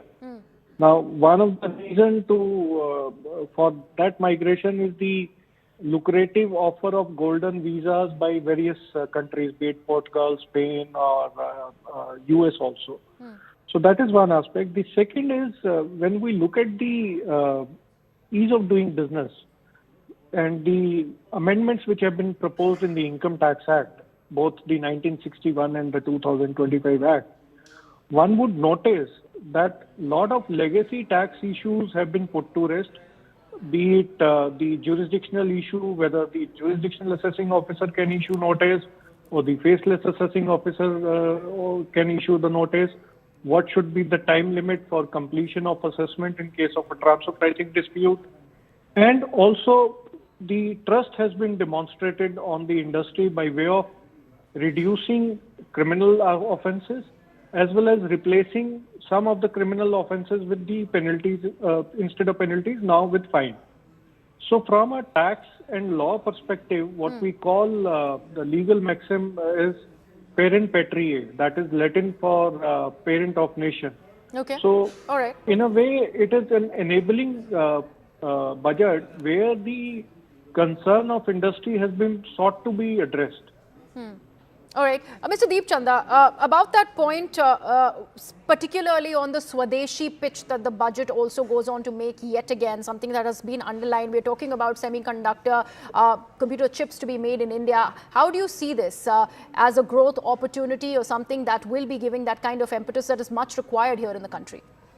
Right. Good afternoon. Thank you so much. Since morning 7 a.m., I'm been hopping around different news channels, but I want to start off by appreciating you, CNN, IB, and the way you have been very precise, no drama, no nonsense, very precise, data-driven. How you have driven the union budget is really great. Now, before I start off, there are two Punawalas from different extremes of political agenda. So I'll try to be neutral and I'll tell you my views on as an entrepreneur how I look at it. Right. Okay. So in the 90-minute speech that our respected finance minister gave, she spoke about the semiconductor boost, which is the gallium nitrate boost, which shall replace or change the entire semiconductor space, right? If you look at the digital public infrastructure, what has been happening over the last couple of years, it has been majorly We'll let you make that point, sir. I just have a quick piece of breaking news that I have to put out for our viewers. So we are now, in fact, getting in that stock story slide for you as the finance minister has gone on to hike the trade taxes. We were talking about the STT. Now the market is seeing that in red. The Sensex has cracked over 1,500 points. Nifty has slipped 50 and it has gone below 24,900. These are the details that are coming in as for the market really reacting to that announcement. Ekta Batra now joins us on the broadcast with all of those details. Ekta, market in red over this announcement. Explain to us what are we seeing at the moment? Well, yes, definitely a disappointing close and a disappointing day for the markets on a budget reaction basis. In fact, the markets have seen the biggest budget day fall that in 6 years. So we haven't seen this kind of fall in the past 6 years or past 6 budgets. The Nifty ended below 24,900. We had the frontline indices which closed with a cut of around 2%. 42 Nifty stocks were in the red today. We had the BSE listed companies raise market capitalization of around 11 lakh crore in today's trading session. Like you mentioned, the Sensex fell around 1,500 points plus.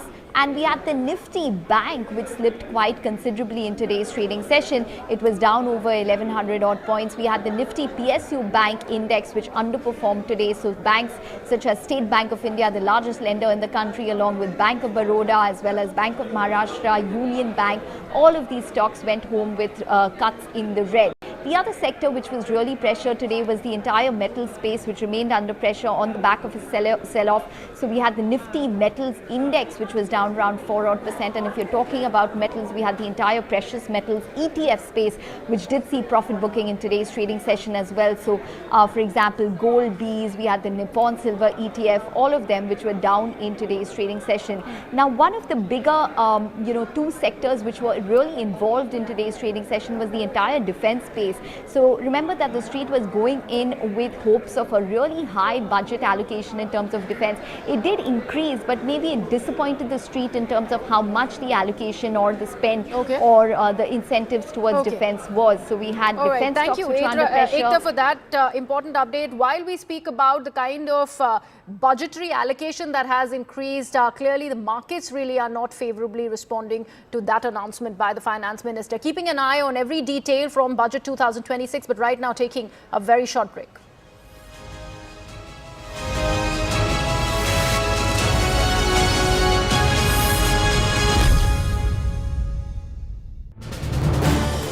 This is News 18 Network.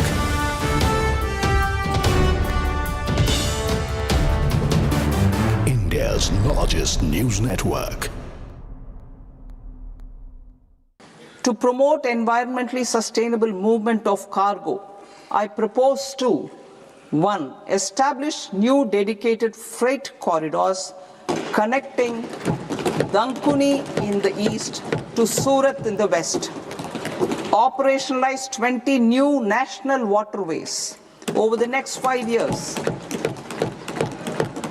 Starting with National Waterways 5 in Orissa to connect mineral-rich areas of Talcher and Angul and industrial centers like Kalinga Nagar to the ports of Paradeep and Dhamra. Training institutes will be set up as regional centers of excellence for development of required manpower for these waterways. This will benefit youth in the entire stretch of the waterways to train and acquire skills. Further, a ship repair ecosystem catering to inland waterways will also be set up at Varanasi and Patna.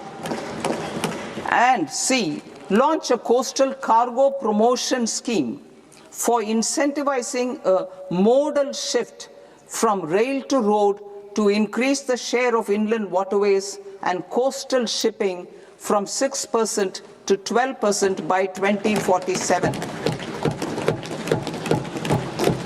To enhance last mile and remote connectivity and promote tourism, I propose to give incentives to indigenize manufacturing of seaplanes.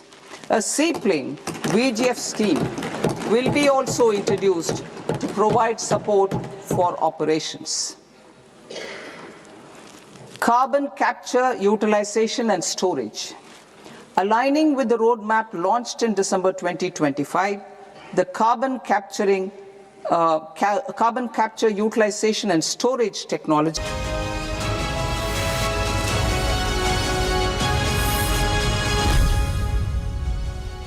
And welcome back. We are getting some more breaking news. As far as Budget 2026 is concerned, there has been a point-by-point rebuttal to the markets opening in red when it is about the response to the taxation announcement. This is what the NDA claims that this is really resulted in, as even as opposition, they say, are doing politics over the budget.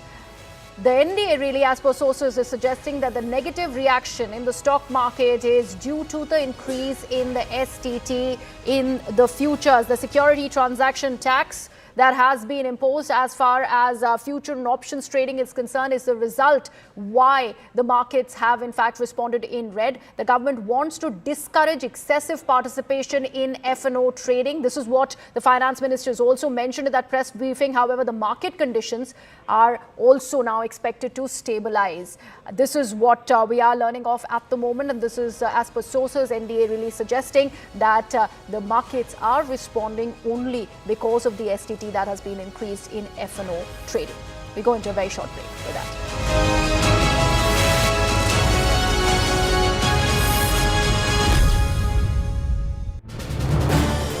This is News 18 Network.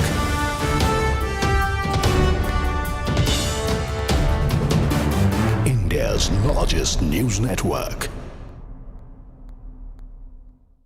To promote environmentally sustainable movement of cargo, I propose to 1. Establish new dedicated freight corridors connecting Dankuni in the east to Surat in the west. Operationalize 20 new national waterways over the next 5 years. Starting with National Waterways 5 in Orissa to connect mineral-rich areas of Talcher and Angul and industrial centers like Kalinga Nagar to the ports of Paradeep and Dhamra. Training institutes will be set up as regional centers of excellence for development of required manpower for these waterways. This will benefit youth in the entire stretch of the waterways to train and acquire skills. Further, a ship repair ecosystem catering to inland waterways will also be set up at Varanasi and Patna.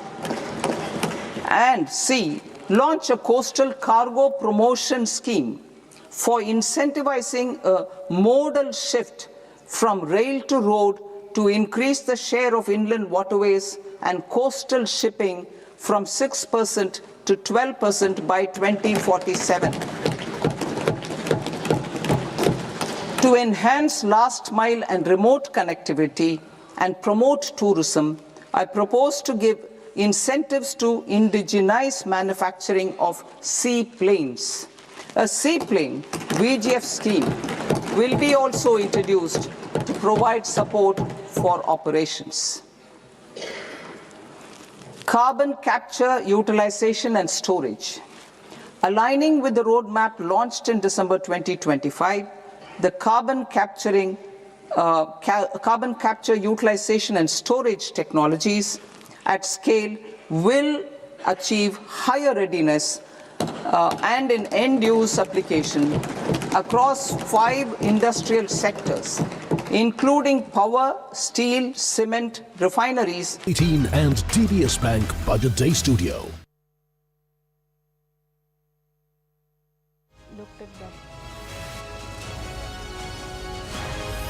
Good afternoon, and we are coming live to you from the CNN News 18 and DBS Bank Budget Day Studio. I'm Akanksha Swaroop.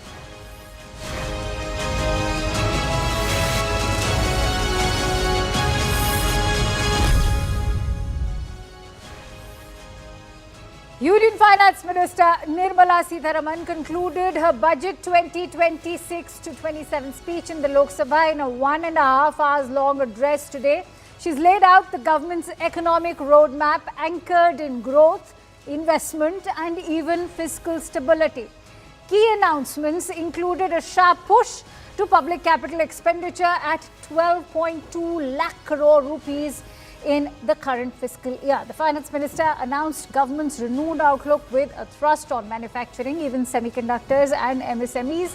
The address also highlighted targeted initiatives in health, sports, tourism, and even women-led enterprises, all framed around the vision of building a Viksit Bharat by 2047.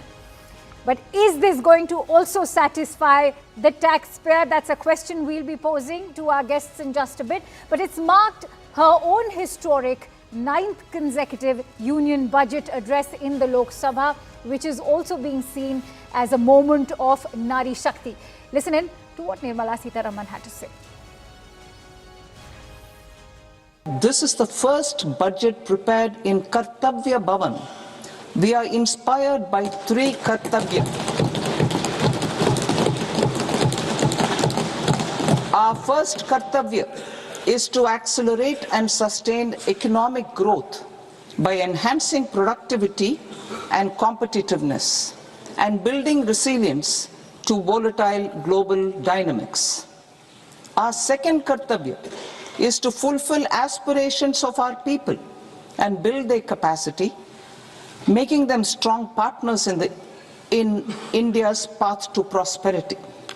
Our third Kartavya, aligned with our vision of Sabka Saath, Sabka Vikas, is to ensure that every family, community, region, and sector has access to resources, amenities, and opportunities for meaningful participation. This threefold approach requires a supportive ecosystem. The first requirement is to sustain the momentum of structural reforms, continuous, adaptive, and forward-looking. Second, a robust and resilient financial sector is central to mobilizing savings, allocating capital efficiently, and managing risks. Third, cutting-edge technologies, including AI applications, can serve us as force multipliers for better governance.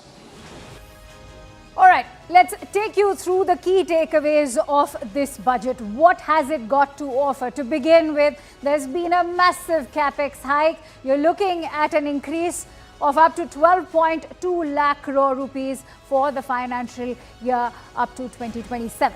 There's also going to be a connectivity boost, which is being talked about. How so? Because 7 high-speed rail corridors have been announced today, and this is, of course, going to be called the bullet trains or HSR or high-speed rail corridors. Now, focus is also going to be on corporate bond market-making framework with greater access being provided to funds and derivatives. We're also looking at Viksit Bharat goal.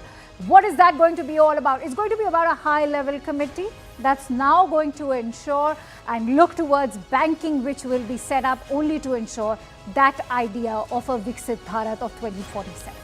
NRI investment limit you're looking at for NRIs has also been increased from a 5% to a 10%, which is of course being seen as a welcoming sign for an economy that is currently facing turbulence. Focus on fiscal consolidation, fiscal deficit estimate at 4.3% for the financial year 27 and 4.4% for financial year 2026.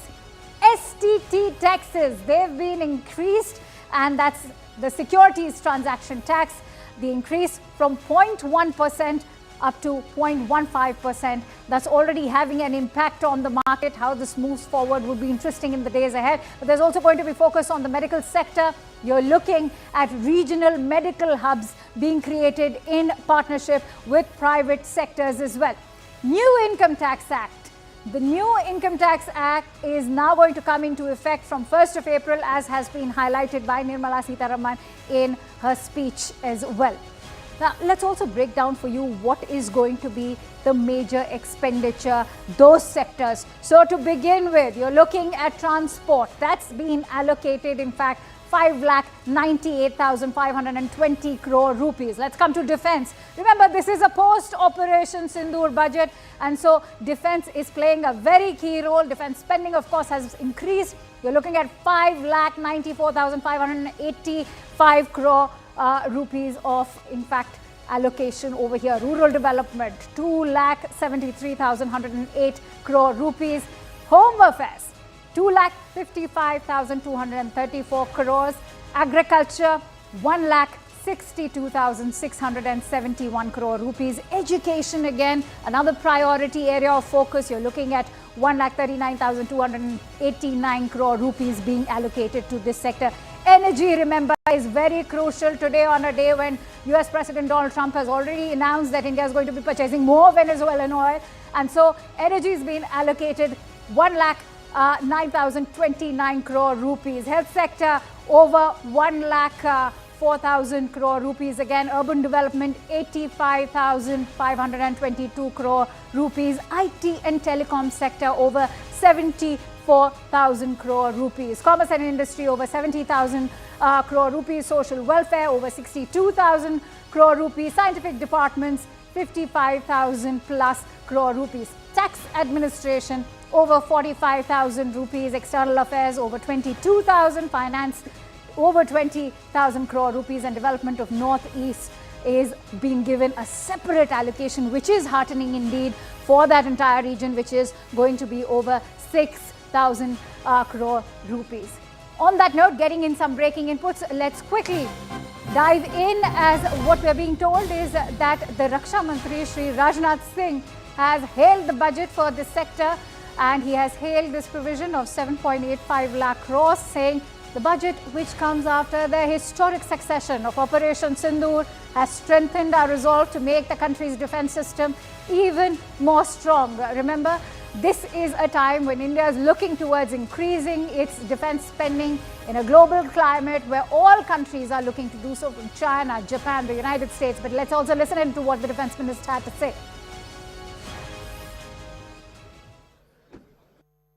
इस budget में रक्षा क्षेत्र के लिए 7.85 लाख करोड़ रुपए का प्रावधान किया गया है। मैं इसके लिए भी प्रधानमंत्री मोदी जी का हृदय से आभार व्यक्त करता हूं। ऑपरेशन सिंदूर की ऐतिहासिक सफलता के बाद आए इस बजट ने देश की रक्षा व्यवस्था को और मजबूत बनाने के हमारे संकल्प को सुदृढ़ किया है। यह आवंटन पिछले वर्ष की तुलना में 15% से भी अधिक है, यानी इस बार भी केंद्रीय बजट का सबसे बड़ा हिस्सा रक्षा मंत्रालय को मिला है। इस वर्ष हमारी सेनाओं के ओवरऑल कैपिटल एक्सपेंडिचर के लिए 2.19 लाख करोड़ रुपया का प्रावधान किया गया है। और इस बजट का सबसे महत्वपूर्ण पक्ष हमारी तीनों सेनाओं के मॉडर्नाइजेशन का है, और इसके लिए इस वर्ष 1.85 लाख करोड़ रुपए की प्रावधान की गई है, जो पिछले वित्त वर्ष की तुलना में लगभग 24% अधिक है। और इस वृद्धि के परिणाम स्वरूप हमारी सैन्य क्षमता और अधिक सशक्त होगी। All right, let me introduce my esteemed guests. In fact, I'm joined in by Arundhati Bhattacharya, who is a chairperson of Salesforce and former chairperson of the SBI. Also joined in by Kailash Adhikari in a bit, is what I'm being told right now. Also joined in by Ashish Narayan Agarwal, who's a founder and CEO of Property Fiscal. Sushil Tiwari, who is the CEO of Tequila Global Services. Many thanks to you all for joining in. Arundhati Bhattacharya, if I could begin with you first, your take on the 3 kartavyas as the Union Finance Minister has announced, which is also about looking towards generating growth, capacity building, and more importantly, giving access to the taxpayer. I'd like your thoughts. Well, I think these are foundational things for India today, given the kind of demography that we have with, more than half the people below the age of 35. It's important for us to be able to create the necessary kind of jobs to be able to fulfill the aspirations of these people if we really are to ensure that this country goes forward. So, much of the stuff that has been talked about, many of the initiatives, the fact that we are expecting that 10% of all global services will come from India by 2047, and the way that we are going about creating, as we call it, the orange economy, supporting areas that have become choke points for us, say in the areas of in the areas of semiconductor, in the areas of rare earth, very many of these areas that we are talking about. I think more or less the budget has a central theme of trying and ensuring that it's addressing those choke points in the entire ecosystem that is preventing the kind of growth that can take us to the Viksit Bharat level. All right, Ashish Narayan Agarwal, if I could bring you in on that whole idea of a Viksit Bharat. There was a lot of chatter about how this is not about, protecting just the taxpayer. This is a budget which has been heavily focused on the economy this time around, given the deeply divided, not just geopolitical, but divided geo-economic climate of the world as well. Sure, I think I agree on these points. What this budget essentially does in a very strong manner is to move away from speculative growth to a policy-driven, data-driven, and a long-term growth. So if I talk about the major initiatives here, so one, very clearly, the increase of 150% in STT on futures trading. It clearly shows government's core intent of moving away from speculations and policy-driven, sustained, consistent growth, what we have seen in last more than a decade. So if I talk about real estate in particular, so I see there is a very strong initiative which this government has taken, which is about using the REIT route to unlocking the central PSU's land bank. Now, at the core of this idea, if you look at, this talks about utilizing the lands which central PSUs own by not just selling those lands, but monetizing those lands in an institutional manner by establishment of REIT. It's a very far-fetched and a long-term policy decision which the government has taken, and I'm sure this is going to augur well with respect to development of real estate in a very structured and institutionally driven, stable capital. And I think this points to the core psychology of this government, where it talks about sustainability and a consistent growth mindset. So I completely agree. We also have, in fact, some more reactions coming in, and we will continue with that discussion. Let's listen in to how the government is, in fact, responding right now to the budget, because CNN News 18's Arunima had a conversation with Union Minister Jitendra Singh. Let's listen in to how he's hailed this budget. What is it in the budget that you think makes it a reform-oriented budget? This budget, even though by convention and by custom this is supposed to be budget 2025-26, but it lays down the roadmap for the next 25 years, a quarter of a century, which also incidentally includes the year 2047, that of Viksit Bharat. The budget is driven by the same spirit, that reform express that Prime Minister keeps reiterating quite often. It has structural reforms. It is very heavily technology driven with cutting edge technologies, and also keeping in mind the futuristic patterns of economic growth. I think the biggest, one of the major announcements is, and I'm glad that most of the announcements are linked to one of the departments. Your ministry, your department. Yeah, some of the other departments related to me. I think one of the most important announcements is that a biopharma mission. Now, maybe it may not be understood immediately, but the view across the world today is that the next industrial revolution is going to be biotechnology driven, just as the last industrial revolution was IT driven. And I'm glad that with the support of Prime Minister, we are among the first few countries who were able to roll out an exclusive dedicated biotechnology policy, Bio 3. So this is in keeping with that. We are already, I think, number 12 or 13 in the world as far as biomanufacturing is concerned. We are number 3 in Indo-Pacific.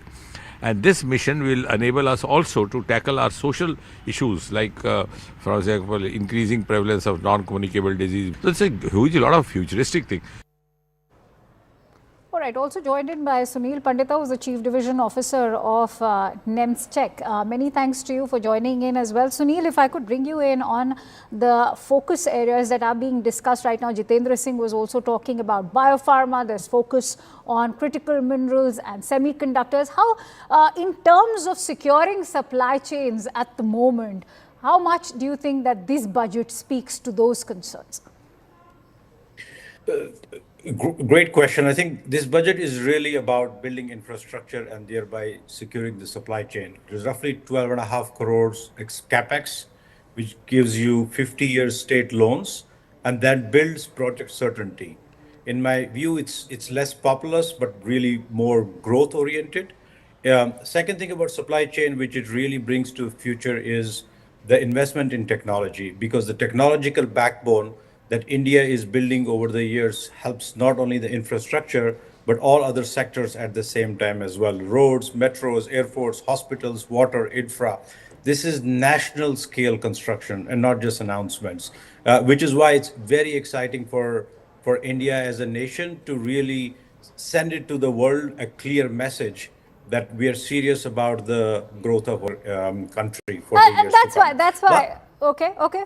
Quickly finish your point. Last thing I was going to say is that there is also humongous, focus on both green as well as manufacturing. So we see India progressing not just towards a technology and a services powerhouse, but also given the geopolitical situation, India is also betting big on defense and infra and manufacturing. So that provides us a wide scale of economy vectors to drive growth in the country. So, Sushil Tiwari, if I could bring you in on that point about generating jobs, because there's a lot of discontent within the middle income taxpayer, also the youth which is currently struggling for jobs. Do you think that with this focus on manufacturing as far as frontier sectors or strategic sectors are concerned, as the Union Finance Minister referred to, that's going to be enough in terms of generating jobs? There's also a renewed focus on MSMEs.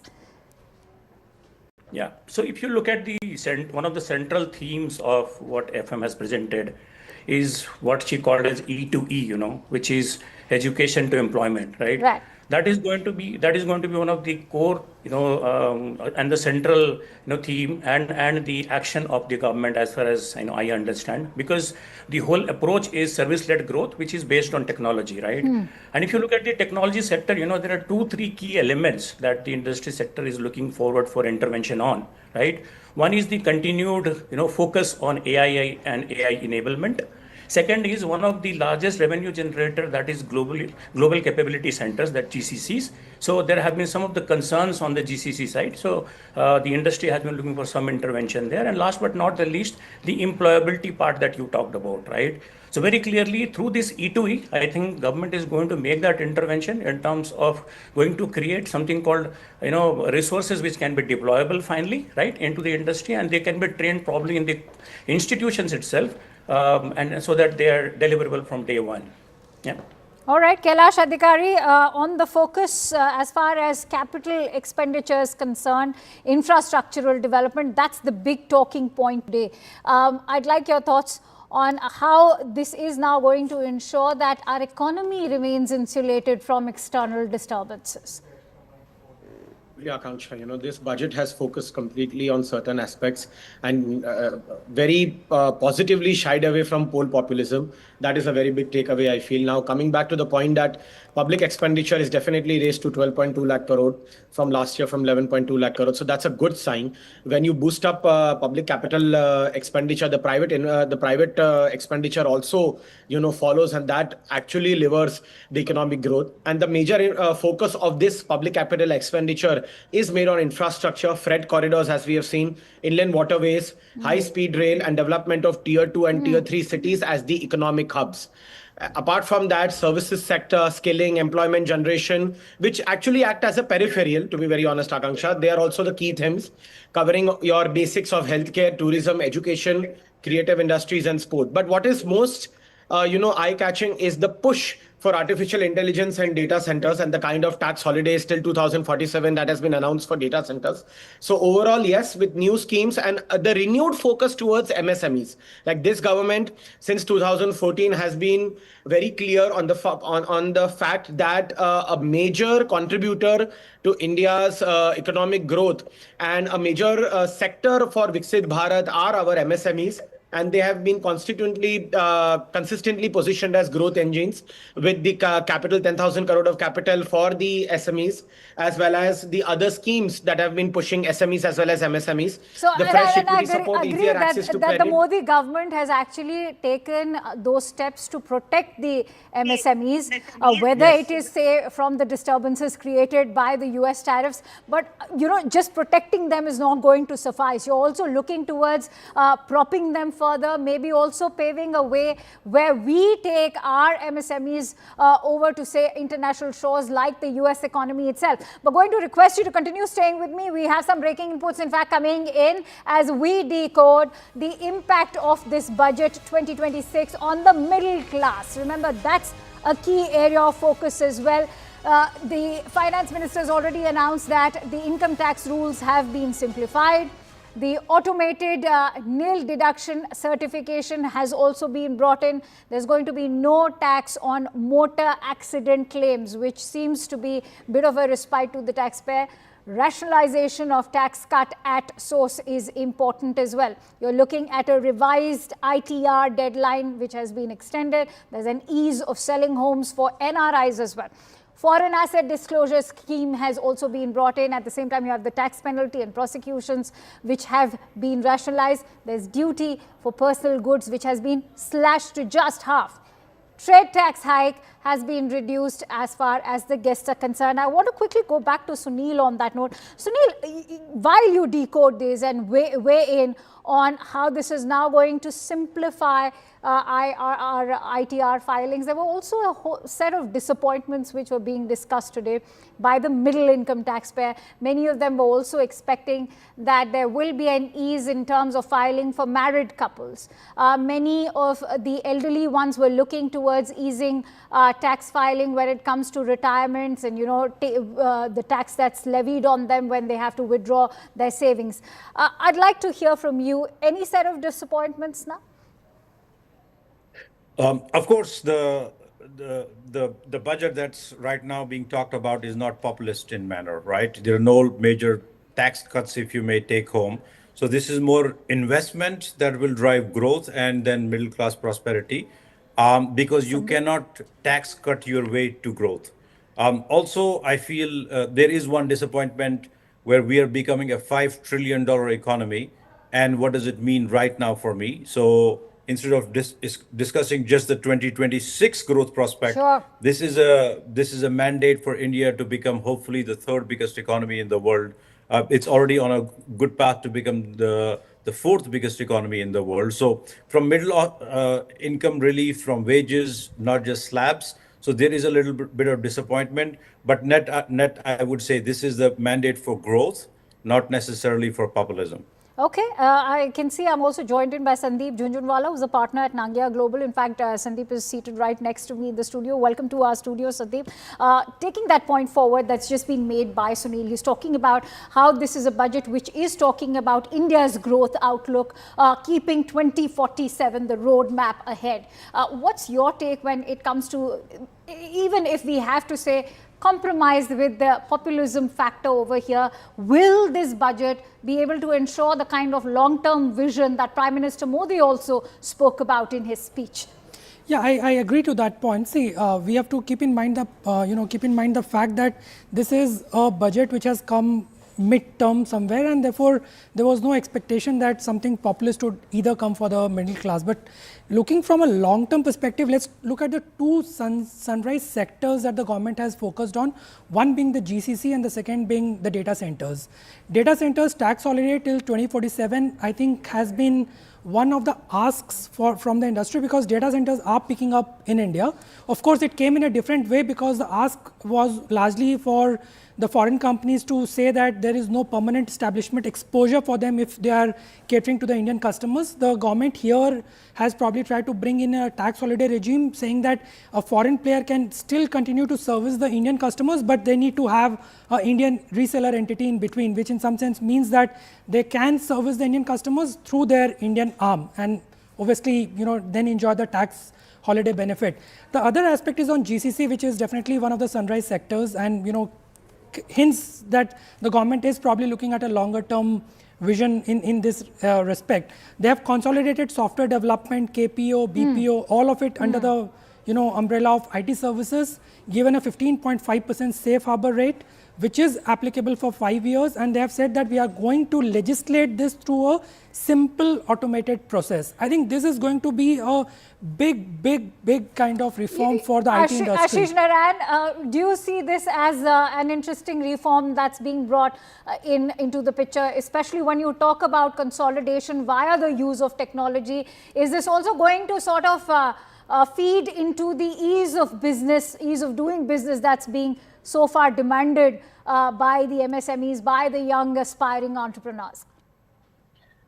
Definitely yes. Definitely yes. And I think these are far-fetched reforms which are very much needed in the organization, the country. When you say far-fetched reforms, I would like to know why you're calling them far-fetched. Is this just limited to theory?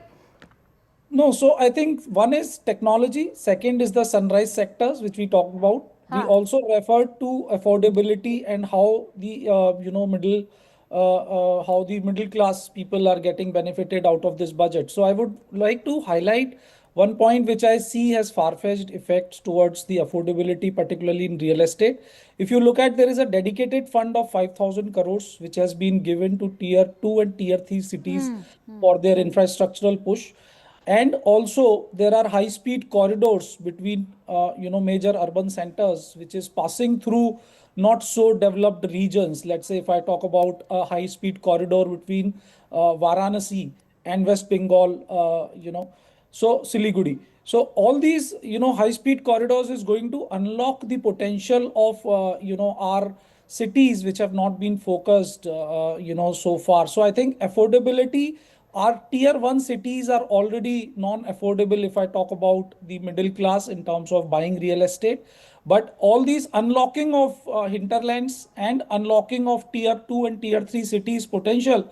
So I think it's going to go a very long way for creating value as well as avenues for middle class people to invest in real estate. So one thing we've made amply clear, and I'm sure all of you gentlemen are aligning with me on the same page about this, that this has not been a populist budget, but one that is also prioritizing the overall growth of the economy with the Viksit Bharat 2047 agenda in mind. On that note, I can see Adil Shetty, who is the CEO of Bank Bazaar, is also joined in. So the role that growth connectors are going to be playing, Adil, whether you talk about the freight corridors, you talk about the critical mineral corridors, and as we were just discussing right now, even the high-speed rail corridors that are being discussed. Is this now finally going to ensure that India is Atmanirbhar, that we are finally able to depend on ourselves? I do believe so. See, the digital infra that the FM is talking about, the speakers previously spoke about the data centers that we're going to see a Meta, a Google build out in India. This is the basic building block for any company in the digital economy. So if you look at any digital startup, right, at Bank Bazaar, 80% of our infrastructure costs go in the data center. Now, if this were to become cheaper, it means that we're able to offer cheaper services to all our consumers. So I think it's a big deal. It gives a big fill up to green energy. And I really like the fact that for the very first time, the FM spoke about an AI app in her speech. So she spoke about the Bharat Vitchil app, where farmers are going to get access to an AI app which is trained on Indian farming data. I like the fact that we're talking about upskilling Indian youth, about the fact that India sees itself as an innovation economy and that we will build the infrastructure for it. Okay. Sushil Tiwari, if I could quickly bring you in on the aspect of how are we placed when it comes to, say, upskilling right now and all that's been offered.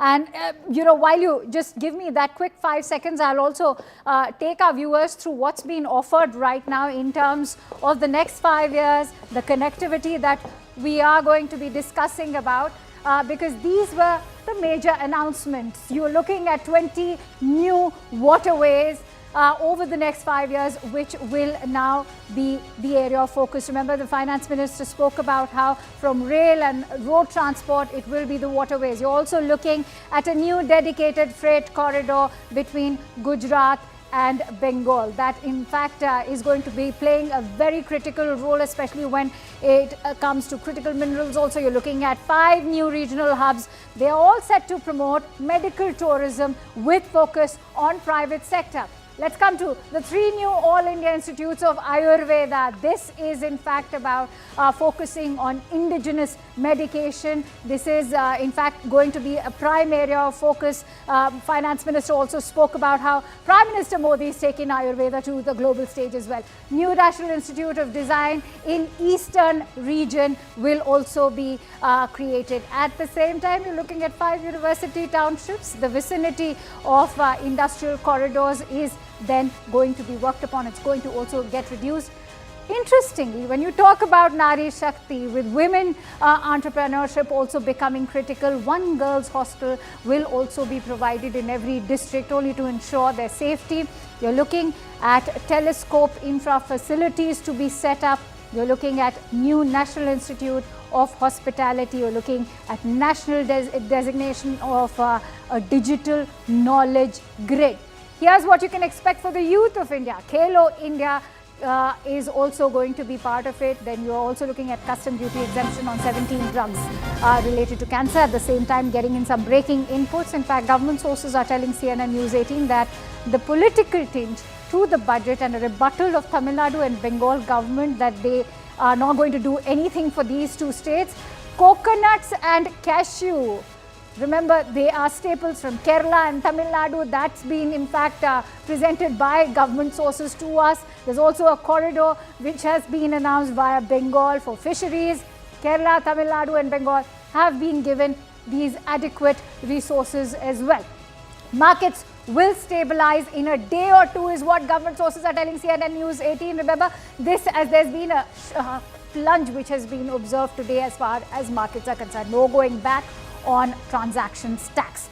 Let's quickly, in fact, take that forward with our reporter as well, who should be joining in. But there's, in fact, interesting to watch how rebuttals are also coming in with each point of attack coming in from the opposition. The politicization of the budget has already begun. But let's also remind you that Finance Minister made it a point to announce that all of those states, particularly when it comes to Kerala, even Tamil Nadu, both the states headed into election, or even say Bengal, are going to get priority, as you can already see the freight corridor which has been announced as well.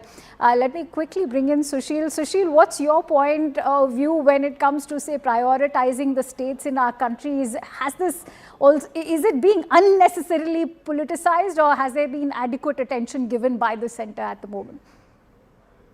So if you look at the whole services industry, which has been the focus of this whole, the budget that the FM has presented, India is waiting for an inflection point wherein it has to move from pure software-based cost arbitrage services into IP-based high-end services that India is going to provide, right? So if you look at the steps and the points that FM has put forward, of course it has got the items which is going to support this, like creating an AI COE for education that is going to help, in the education sector on top of the 3 sectors that had the AI COEs earlier also, right? Similarly, the tax holiday till 2047 for the hyperscalers to set up the, cloud centers in India is going to facilitate that. One thing that is missing out here is, All right, I'm so sorry to interrupt you there. In fact, I'm joined in by Mr. C.R. Patil live on the broadcast. Many thanks to you, Mr. Patil, for joining in. सबसे पहले तो बहुत मुबारकबाद. बहुत से लोग इसे एक बहुत ही कंसाइज बजट भी कह रहे हैं, पर जब हम विकसित भारत 2047 की बात करते हैं, वो आपके हिसाब से क्या-क्या फैक्टर्स हैं इस बजट में जो एक विकसित भारत की ओर ले जाएंगे? विकसित भारत, अगर आपके घर में टॉयलेट नहीं है, लोगों को शौच के लिए बाहर जाना है, तो विकसित भारत वो नहीं हो सकता। आपको पानी के लिए महिलाओं को दूर तक जाना है और अच्छा पानी, शुद्ध पानी नहीं मिलता है, तो विकसित भारत नहीं हो सकता। इसीलिए जो आपकी प्राथमिक आवश्यकता है, वो सभी आवश्यकता आपको मिले, वो आवश्यकता क्वालिटी के साथ पूरी हो, तभी विकसित भारत की ओर अग्रसर हम बन सकते हैं। आप देख सकते हैं कि 12.5 करोड़ घरों में टॉयलेट बने, उसकी वजह से करीब 60 करोड़ लोगों की जो ओपन में शौच के लिए जाने की आदत थी उस पर बदल आ गया। जो हर साल WHO का रिपोर्ट कहता है कि भारत में हर साल जो बच्चे बाहर शौच के लिए जाते थे उसको करीब 60,000 बच्चे हर साल उसकी मौत होती थी। पहले 5 साल का ही जो रिपोर्ट WHO ने दिया है उसके अंदर 3 लाख बच्चों की जान बचाई गई है। आपने देखा होगा कि पानी के लिए 9 लाख बहनें दूर तक पानी के लिए जाती थी और 4.5 करोड़ घंटे रोज उनके पानी के लिए जाने आने में खर्च होते थे जी। तो ये विकसित भारत नहीं हो सकता मगर 15 करोड़ से ज़्यादा घरों में पानी मिला, नल से जल के कारण शुद्ध पानी मिला। ये बातें जो ऐसी हैं जिनकी तरफ तो मोदी जी 2014 से काम कर रहे हैं।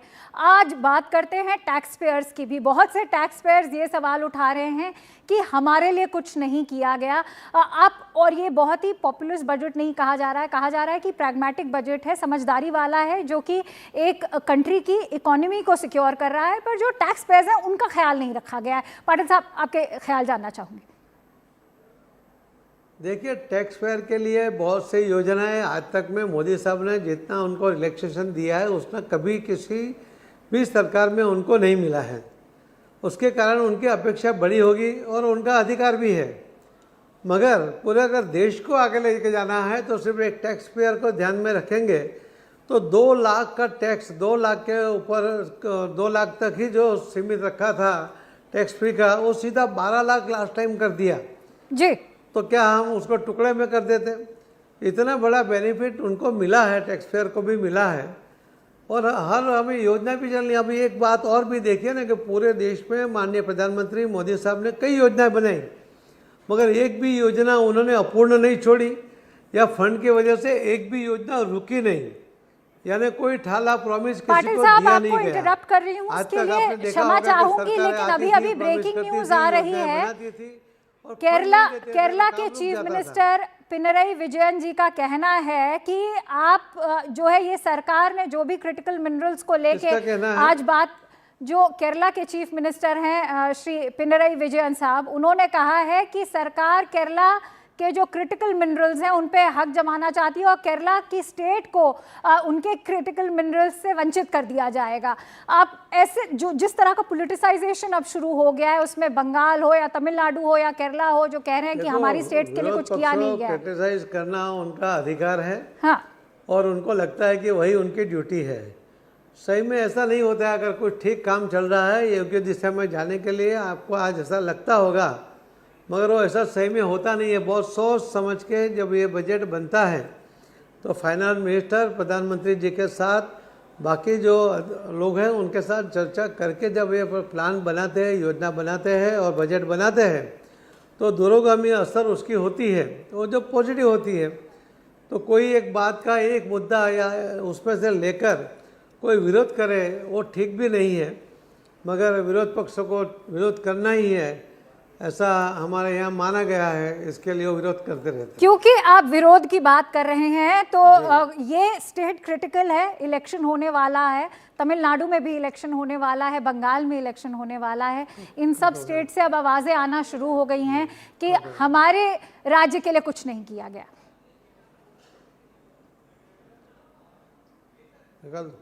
पाटिल साहब, आप मुझे सुन सकते हैं? बंगाल, केरला और तमिलनाडु के राज्य सरकार कह रही है कि हमारे राज्यों के लिए कुछ नहीं किया गया है, उस पर क्या कहना चाहेंगे? नहीं, पूरे बजट में अगर हर व्यक्ति अपने लिए कुछ ढूंढेगा, यहाँ आप देखिए ना, यहाँ युवा है, महिला है, दलित समाज है, सीनियर सिटीजन है, हर व्यक्ति के लिए सामूहिक बजट कोई एक व्यक्ति के लिए कभी नहीं होता या एक स्टेट के लिए कभी नहीं होता है। सबको, मान लो इस बार कोई स्टेट को नहीं मिला होगा, उनको जो आशा होगी दूसरी बार मिला होगा या अभी तक मिल गया होगा। तो इस तरह से अगर कोई ढूंढेगा तो उसको तो कुछ ना कुछ कमी आएगी। पूरा बजट उसको संपूर्ण इसमें देखना चाहिए कि उसके अंदर आखिरी सवाल मेरा, 53 लाख करोड़ का 53 लाख करोड़ का ये बजट।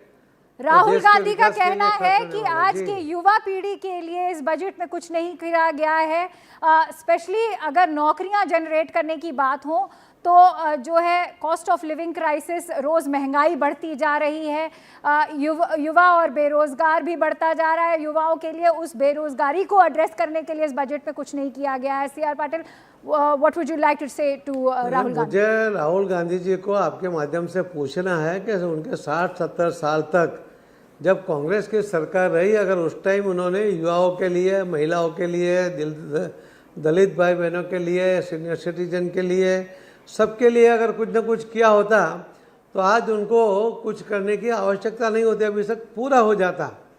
न उन्होंने किसी को मकान दिया, उन्होंने किसी को टॉयलेट तक नहीं दिया, न उन्होंने किसी को पानी तक नहीं दिया। सही में तो उनको जवाब देना चाहिए और गलती माननी चाहिए कि जो 10 साल के अंदर जो काम हुआ वो 70 साल पे नहीं हुआ था। इसके लिए वो पूरा काम ये मोदी साहब को करना पड़ रहा है।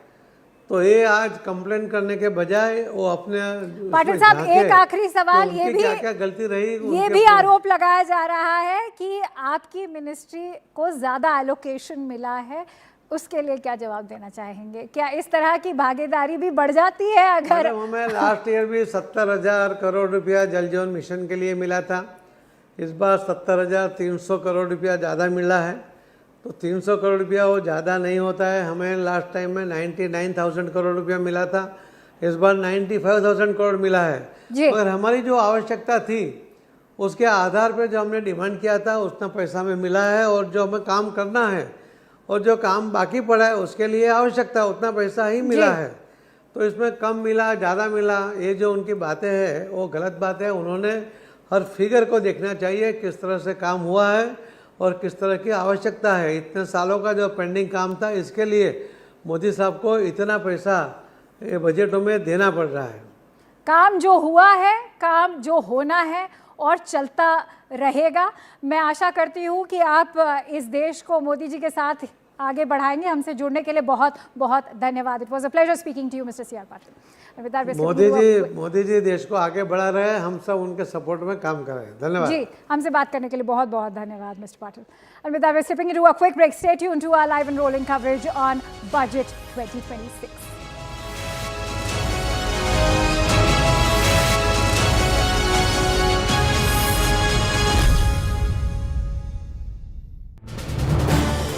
This is News 18 Network.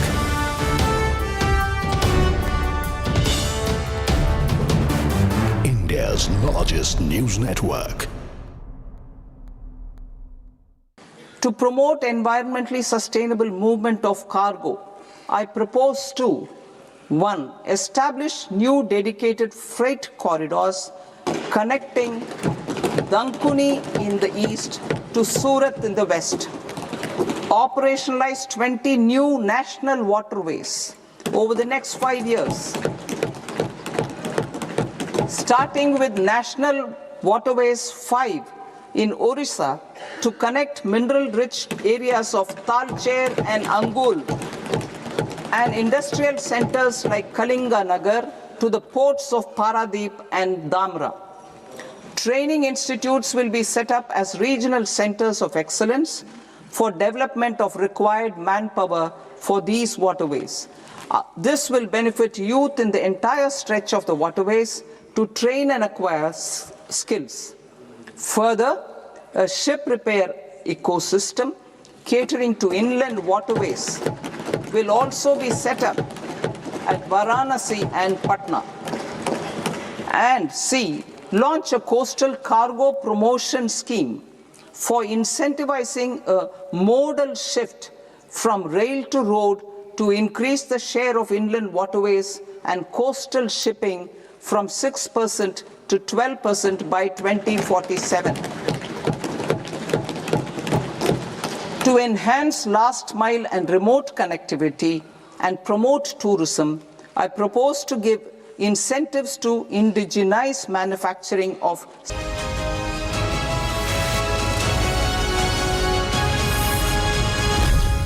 All right. right, welcome back to our special coverage on Budget 2026. Reforms reloaded. Why it's being called the reform, even though the politicking has already begun soon after the budget was unveiled. But CNN News 18, your channel, continues to bring you the best of voices from not just across the political spectrum, but across the field of finance. And my colleague Shivani, in fact, had a conversation with the Vice President of CII. Let's quickly listen in. Of course, I want to talk to you about the Biopharma Shakti, the scheme that has been launched with an allocation of 10,000 crore rupees.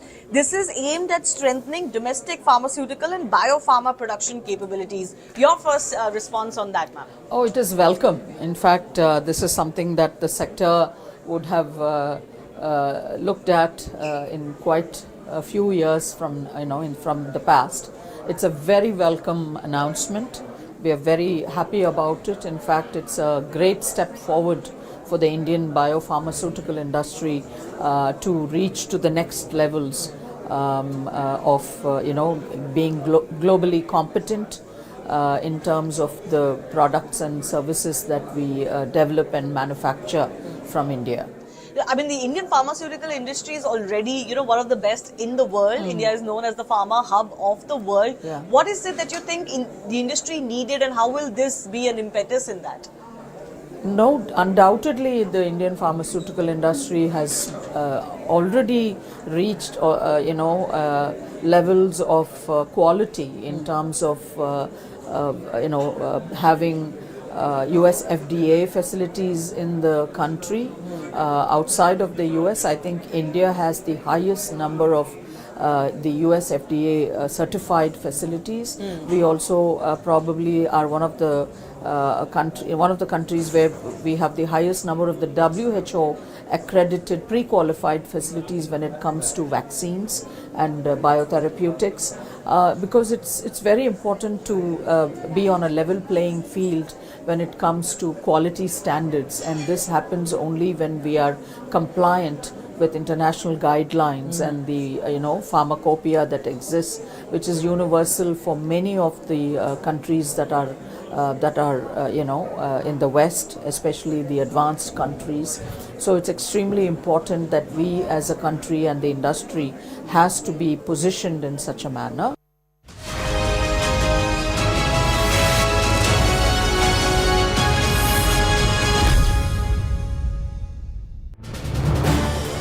This is News 18 Network.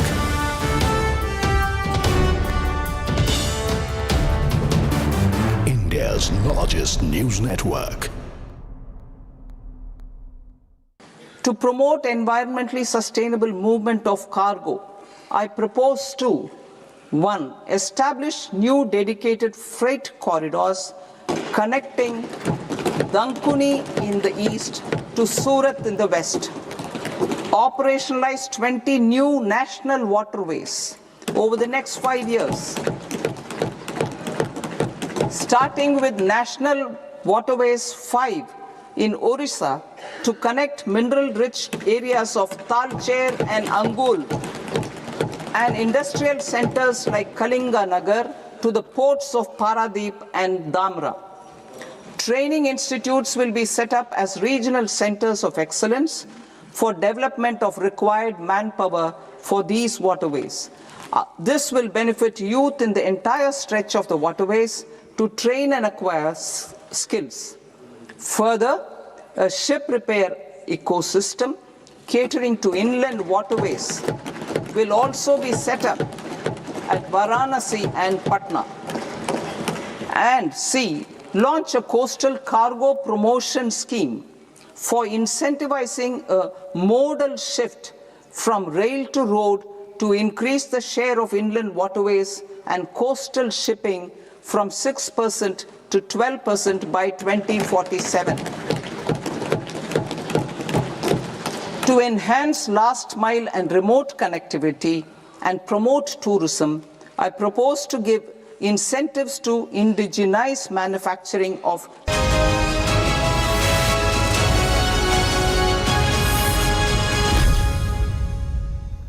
Welcome back. We're getting in some breaking inputs. In fact, as we were saying, that politicking has already begun and across the political spectrum, reactions coming in. In fact, Odisha's former Chief Minister Naveen Patnaik has backed the rare earth corridor in Odisha. This even as the Kerala Chief Minister Pinarayi Vijayan says that it is the government at the centre's way to in fact rob the state of Kerala of its critical minerals.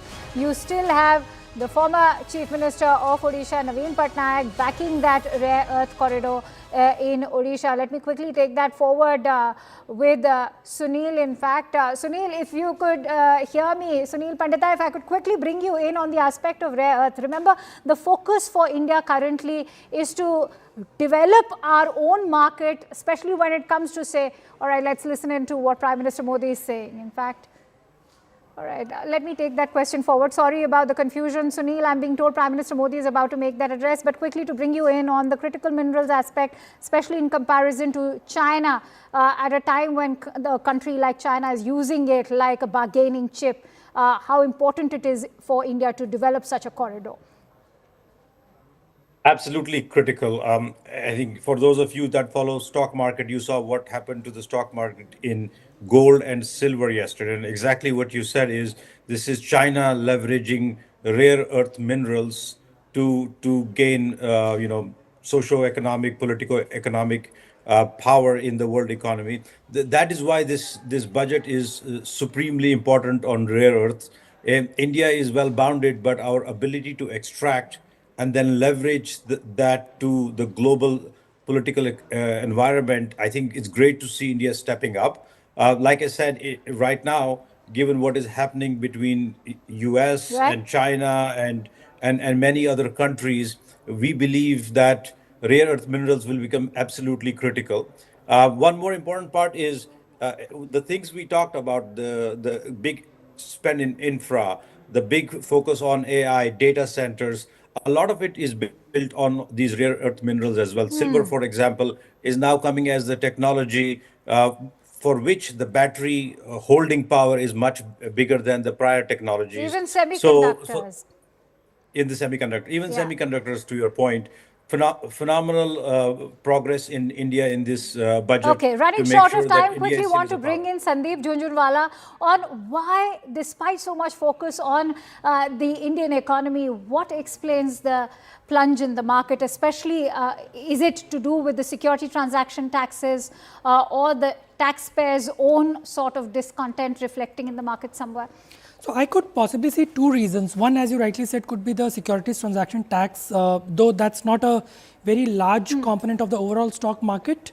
But yes, the government is very clear that they want to discourage the speculative trading and therefore the increase. And also, if you look at the statistics, the collection on STT has been far lower than estimated. So maybe the government wants to bring in a higher percentage on FNO to bridge that gap between what is estimated and collected on STT. The other reason could also be on the reclassification of buyback now back into the capital gains regime from the dividend tax, where it is not too beneficial for the promoter group. And I think that's where the market possibly is trying to absorb that with the change in regime back from dividend to capital gain, what holds in for the promoter group, because that's, the promoter group plays a very significant role in the overall stock market. So I think this too possibly could be the reasons as to why we are seeing that kind of a teasing in the stock market today. And today being a Sunday, maybe tomorrow morning would be the final reaction that we can possibly settle at. Okay.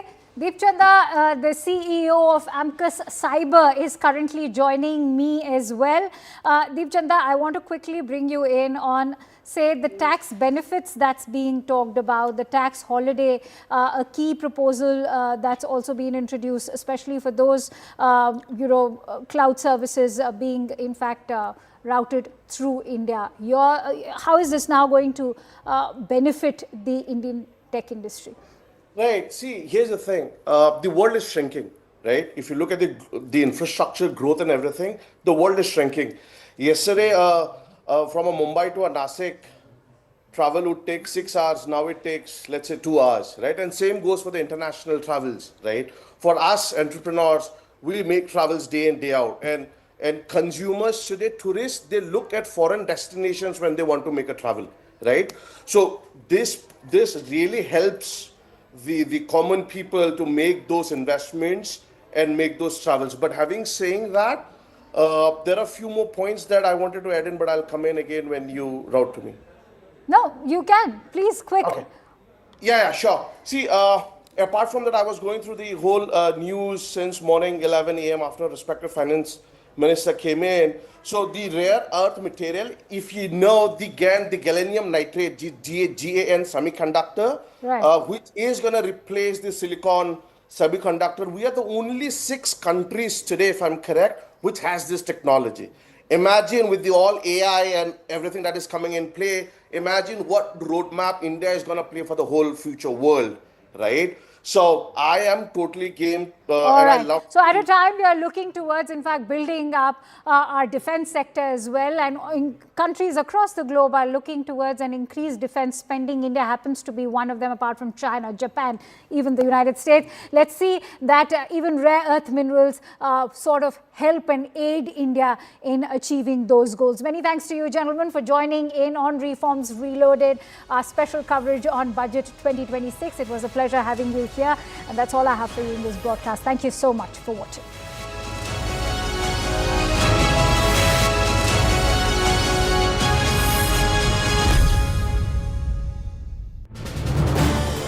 This is News 18 Network.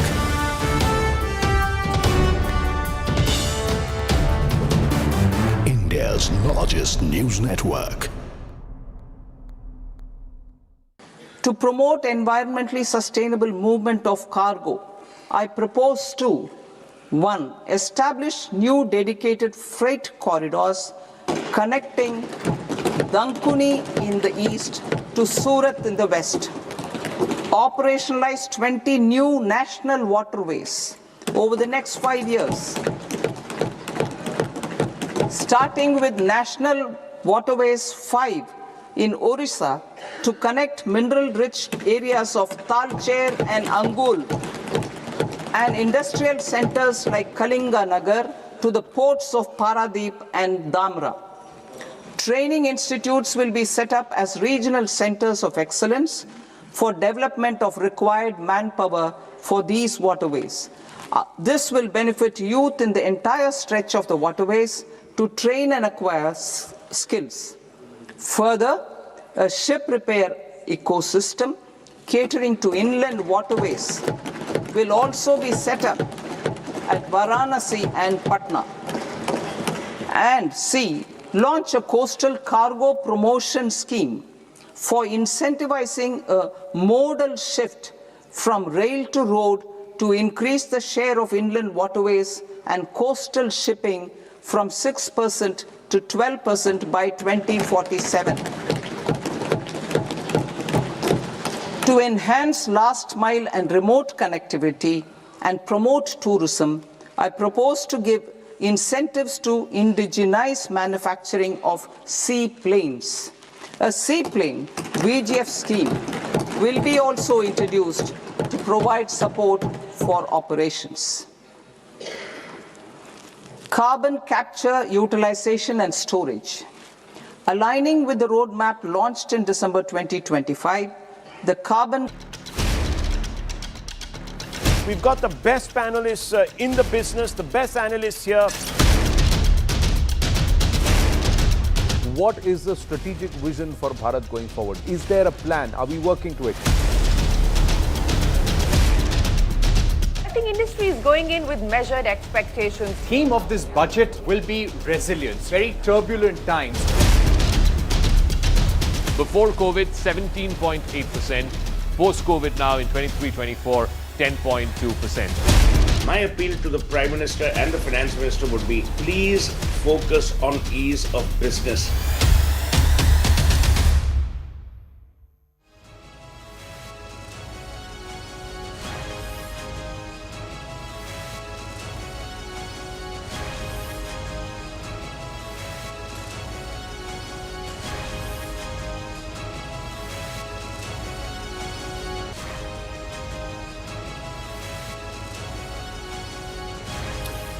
Welcome to the Budget Day studio brought to you by DBS. Viewers, Budget 2026 is India's play to counter US tariffs targeting export growth and domestic manufacturing.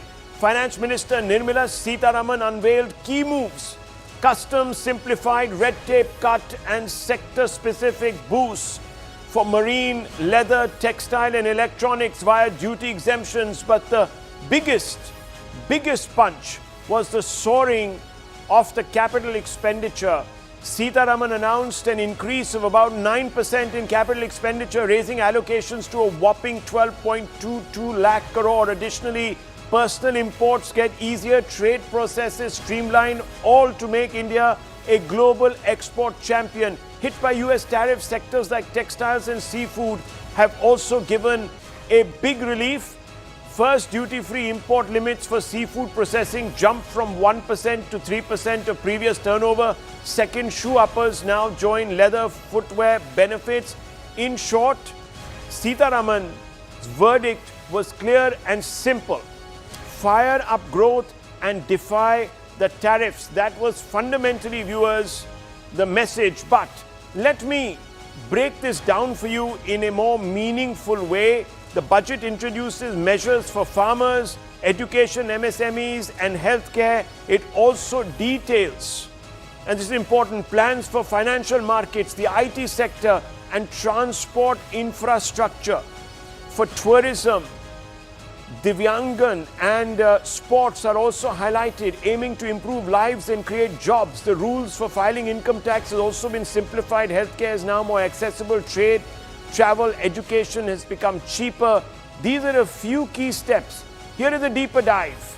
And viewers, let me tell you that this union budget has also sparked off a political storm across the country, which we will get to in just a few moments. But fundamentally, viewers, this has been a remarkable exercise in prudence, and it has been an exercise in building resilience in the economy. But one sector that we must focus on a little closer is the defense allocation, because the defense sector has come out for some special attention. And we were expecting this because it is, after all, viewers, a time right after Operation Sindoor, and India is very invested in building what it calls is its Sudarshan Chakra. So big allocations, defense, and let me walk you through some of these allocations. So basically what you're seeing on your screens, viewers, is a massive jump in defense expenditure to the tune of 15%. So 15% jump. A lot of that money has gone into, very interestingly, boosting intelligence gathering know-how. So there has been a 69% jump, viewers, in allocations for intelligence agencies. What does all this mean? How is this money going to be spent?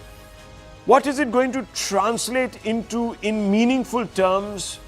Let me put that out for all of you by going across to Lieutenant General S.L. Narasimhan, former member of the NSAB, Lieutenant General KGS Dhillon.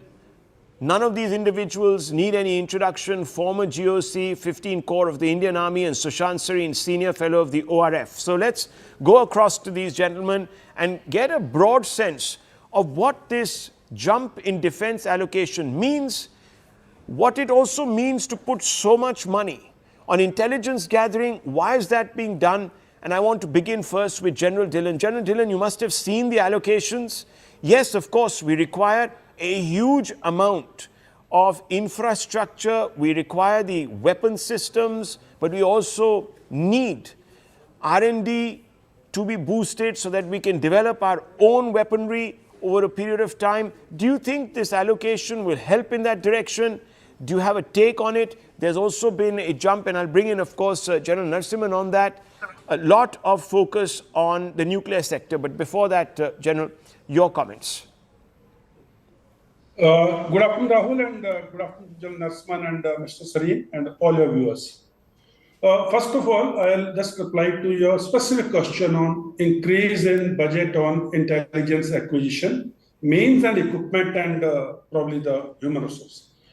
You see, today's warfare is an expensive warfare, and what we saw during Operation Sindoor, if I take the viewer's mind back to the Masjid Subhanallah in Bahawalpur, where the intelligence was that Masood others relatives are sitting in a basement under the floor. So the projectile which was selected hit the roof, went through the roof, went through the floor, and went and blasted inside the basement and killing those people there. Now, if this intelligence was not as accurate as 1 meter by 1 meter, this projectile costing thousands of crores or hundreds of crores or whatever the cost is, would not achieve the desired result. Hence, when it is important to get modern equipment, modernize, upgrade and all those things, most intelligence, in the most important aspect in today's non-contact warfare is the intelligence acquisition.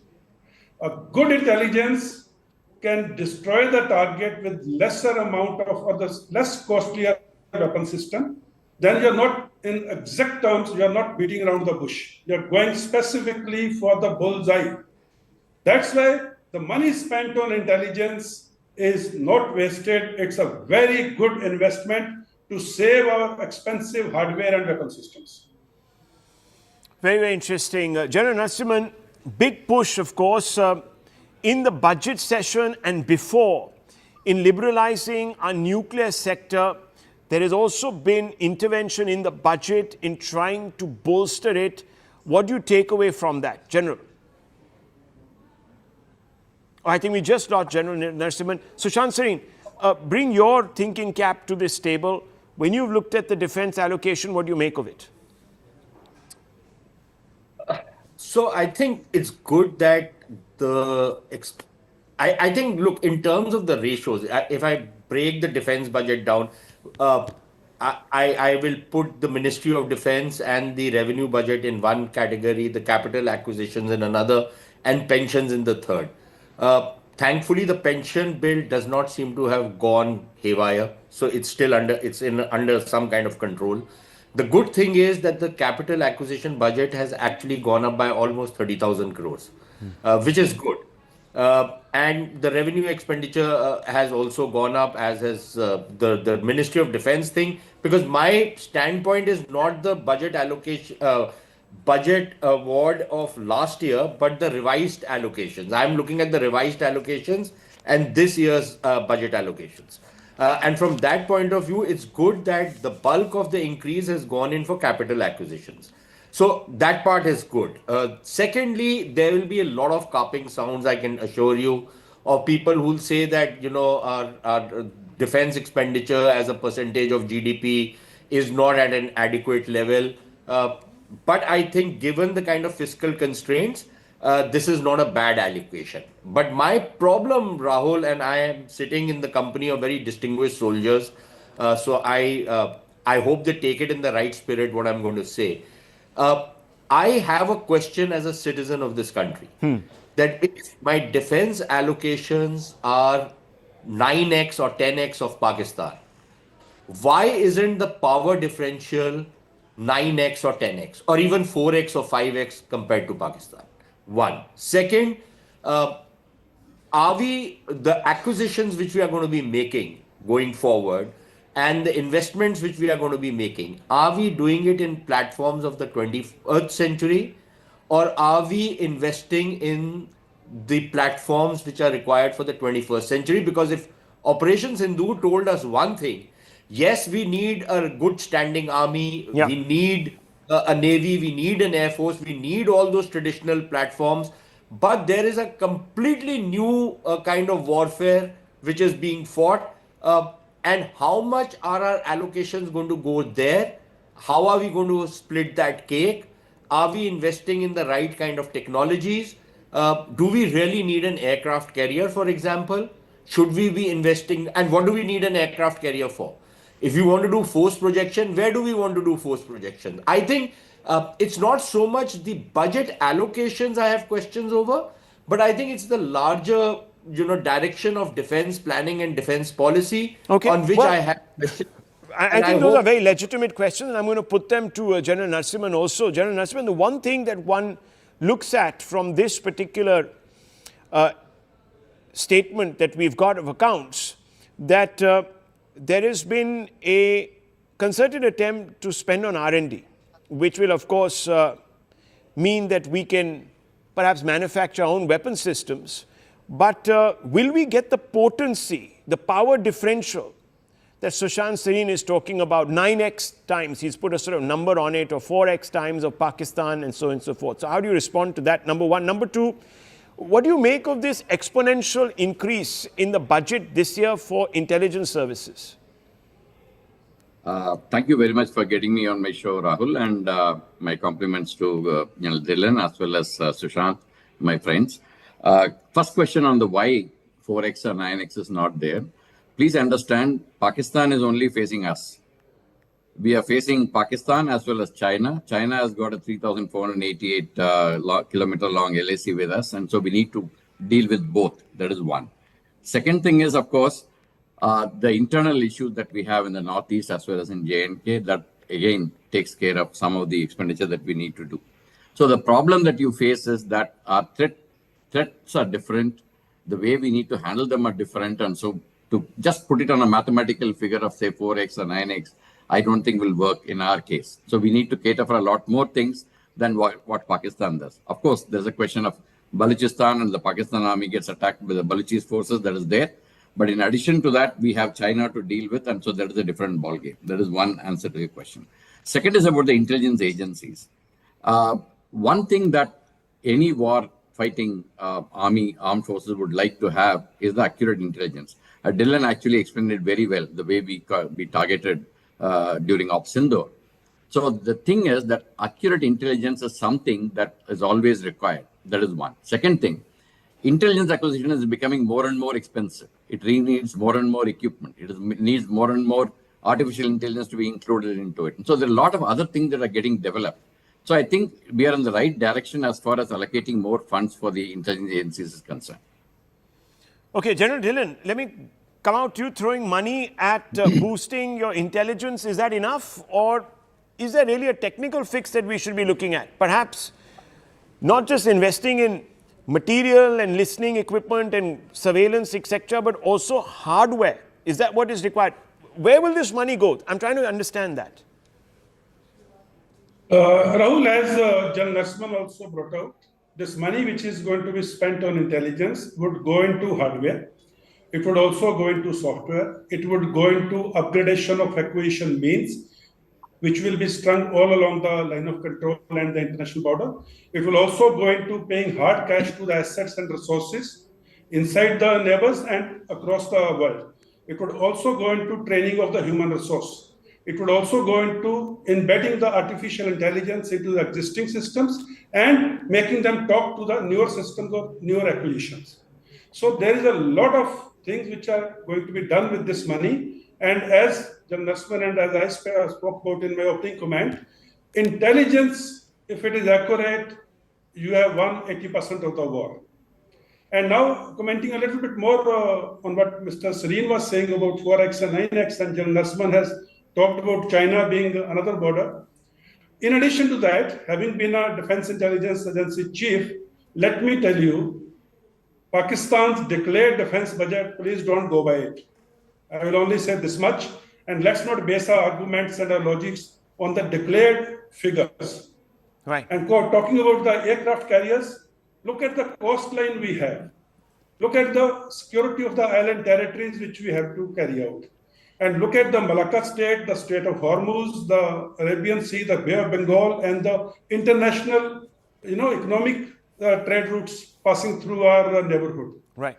So we have to spend in Navy in a big way, in addition to Air Force and Army, because we cannot be caught napping as happened during the British coming to India, because we were only looking at the Khyber Pass, and the threat came from the sea routes. So we need to be very wise in our expansion of all the three forces and all the three services, and equal, sort of equal emphasis has to go on it. Of course, there will be priorities because we don't have that type of money to spend everything overnight. So there will be prioritization, but there is a need to have a very strong navy, especially when you are sitting at the middle of the Indo-Pacific.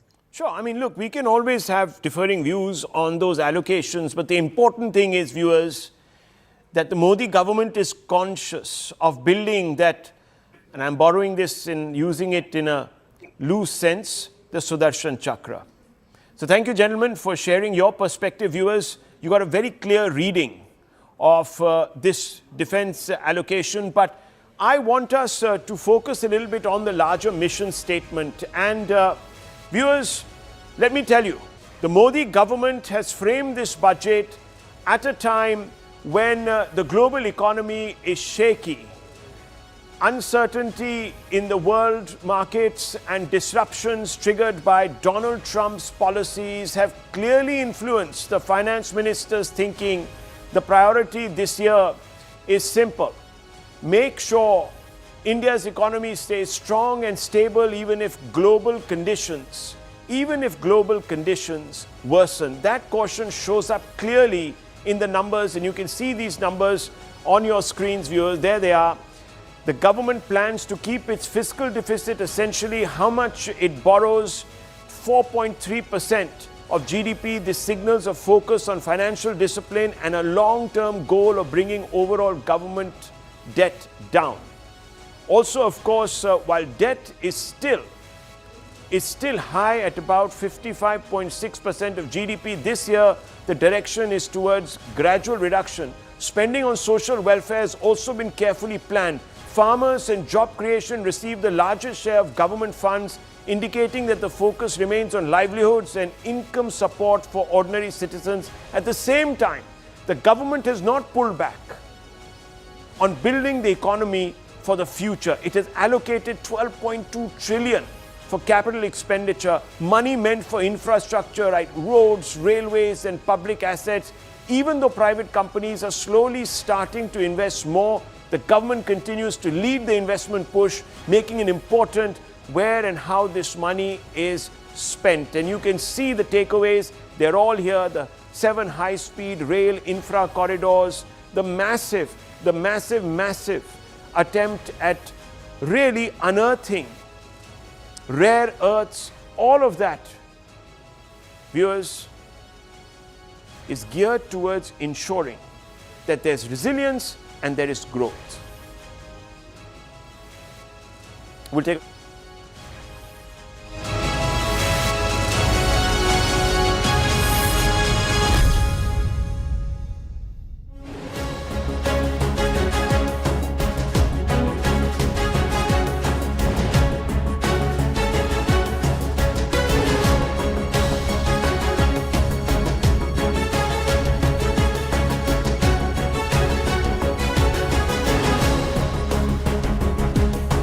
At 61,970, outclassing all competition on social media. Thank you for your viewership.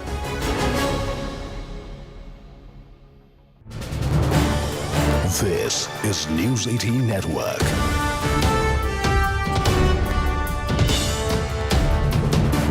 India's largest news network.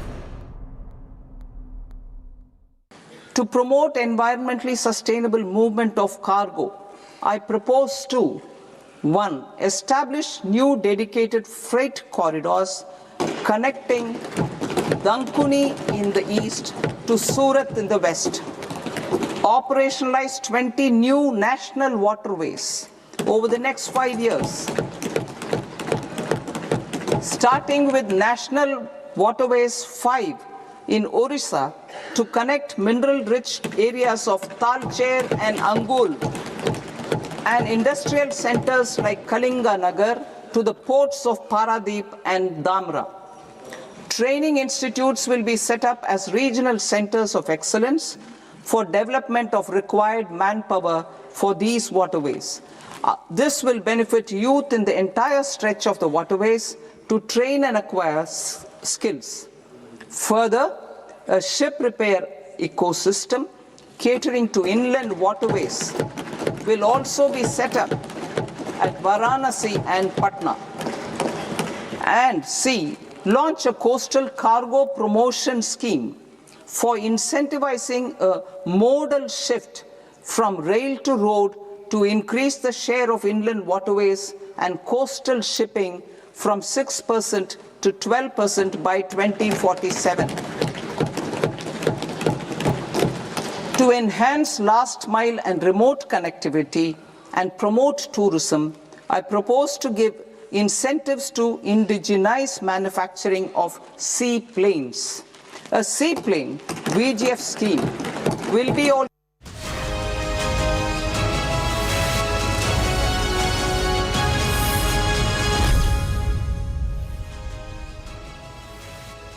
Thank you so much for staying with us here on our non-stop coverage of Budget 2026. It is India's play to counter the global uncertainties that we're seeing, all of which have been triggered partially by the tariffs that were imposed by the United States, unilaterally, as many would call it, targeting export growth, domestic manufacturing. But today, Finance Minister Nirmala Sitharaman has unveiled several key decisions, several moves that can offset that tariff impact.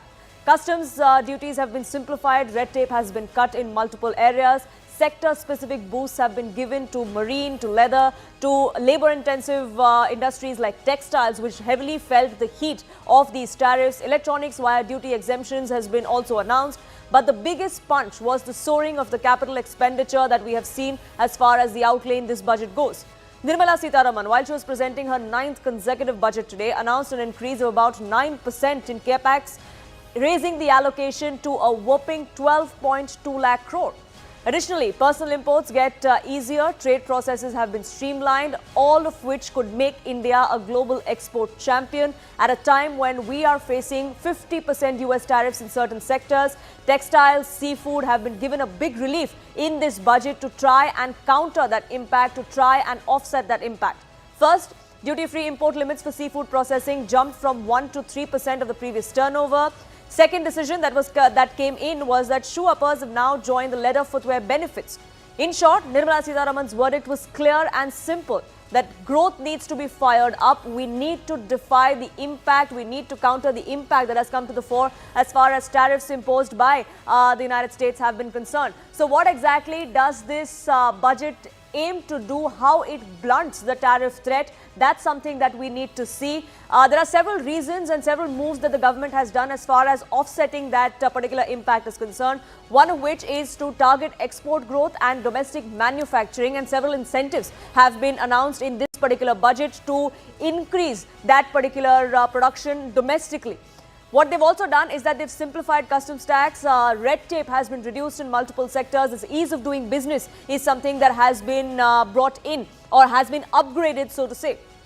Sector-specific roadmap has also been laid out by the Finance Minister this time around that will minimize dependence that we are seeing on several external factors.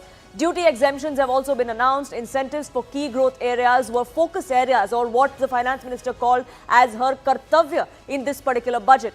Target sectors included marine, leather and textiles. Most importantly, electronics was another focal point of this particular budget.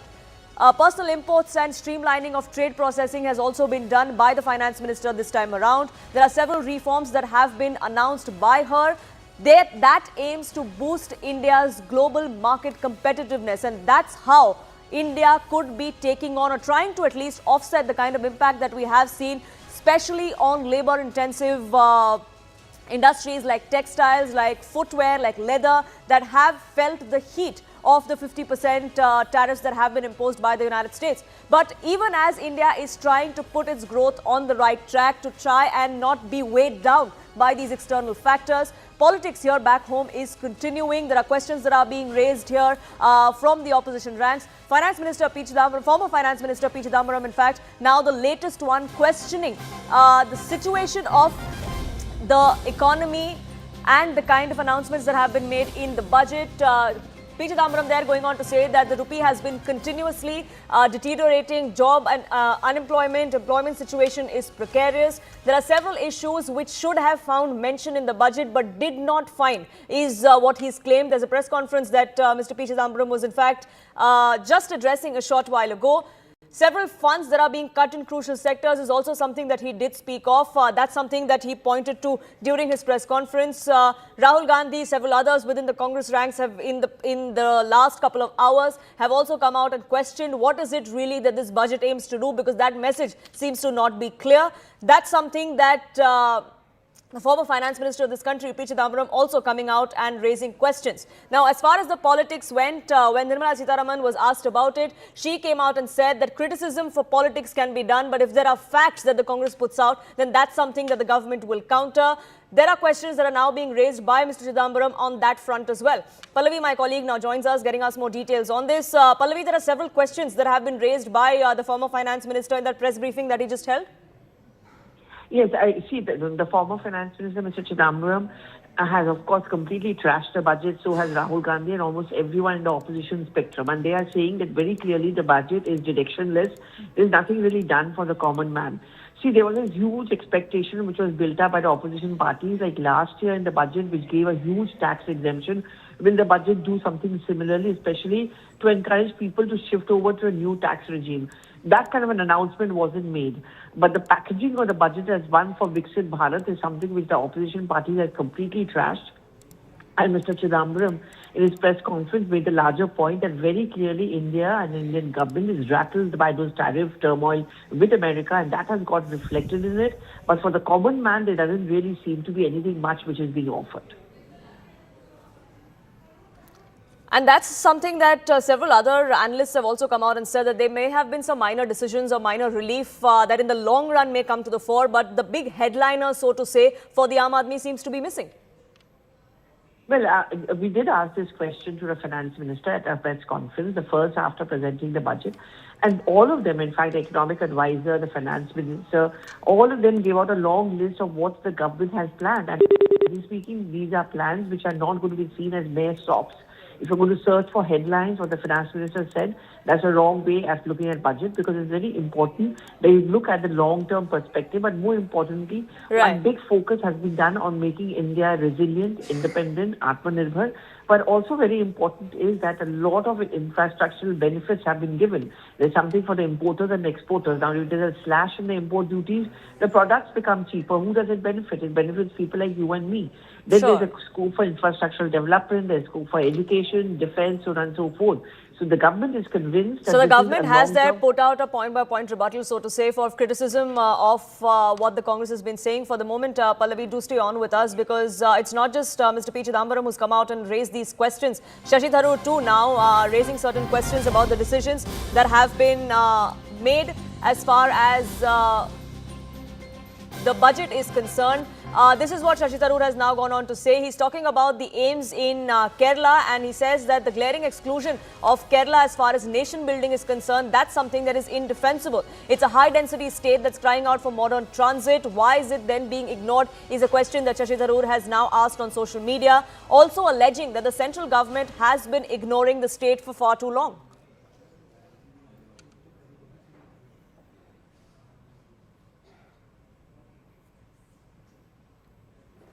Well, we'll try and get more details as soon as my colleague Pallavi joins us. But Commerce Minister Piyush Goyal also speaking to Network 18, the first interview after Budget 2026. Let's listen into that exclusive interaction. Being invested in infrastructure, and the speed at which we are developing infrastructure has become a surprise for the entire world today. If one looks carefully at this budget, it's very holistic, very forward-looking, preparing 140 crore Indians to speed up our journey towards Viksit Bharat. Let me ask you about one major measure that has been taken by the Commerce Ministry, and that is for SEZs, one-time relief for manufacturing units in SEZs to sell a limited portion of their output in domestic markets at concessional rates. This was important because of the strain on manufacturers right now. Could you give us the contours of this scheme? Broadly, the idea is that existing units in SEZs are today required to pay duty as if the goods are being imported into India if they supply to the domestic market. Many of them have surplus capacities, and the same goods are being imported duty-free from other geographies. The idea is that these existing units can use their surplus capacity and some proportion of their production, obviously less than what they are exporting, may be allowed to be sold in the domestic market in such manner that it doesn't hurt other domestic manufacturers. So we equalize or make a common level playing field for both by reducing the duty burden on the SEZ unit, but reduce it to such an extent that they are at the same level as other domestic manufacturers. So what will be the duty level? What sectors It will will it apply to? depend on sector to sector. There would be some sectors where we may not give this benefit, things like refining crude, petrol and diesel. Probably there it may not be proper to allow this. It may be to a big disadvantage to the other refiners. So it will have to be seen sectorally, and we will have to calibrate the approach so that SEZs also benefit, SEZ units get an opportunity to serve Indian needs, and we save foreign exchange. Right.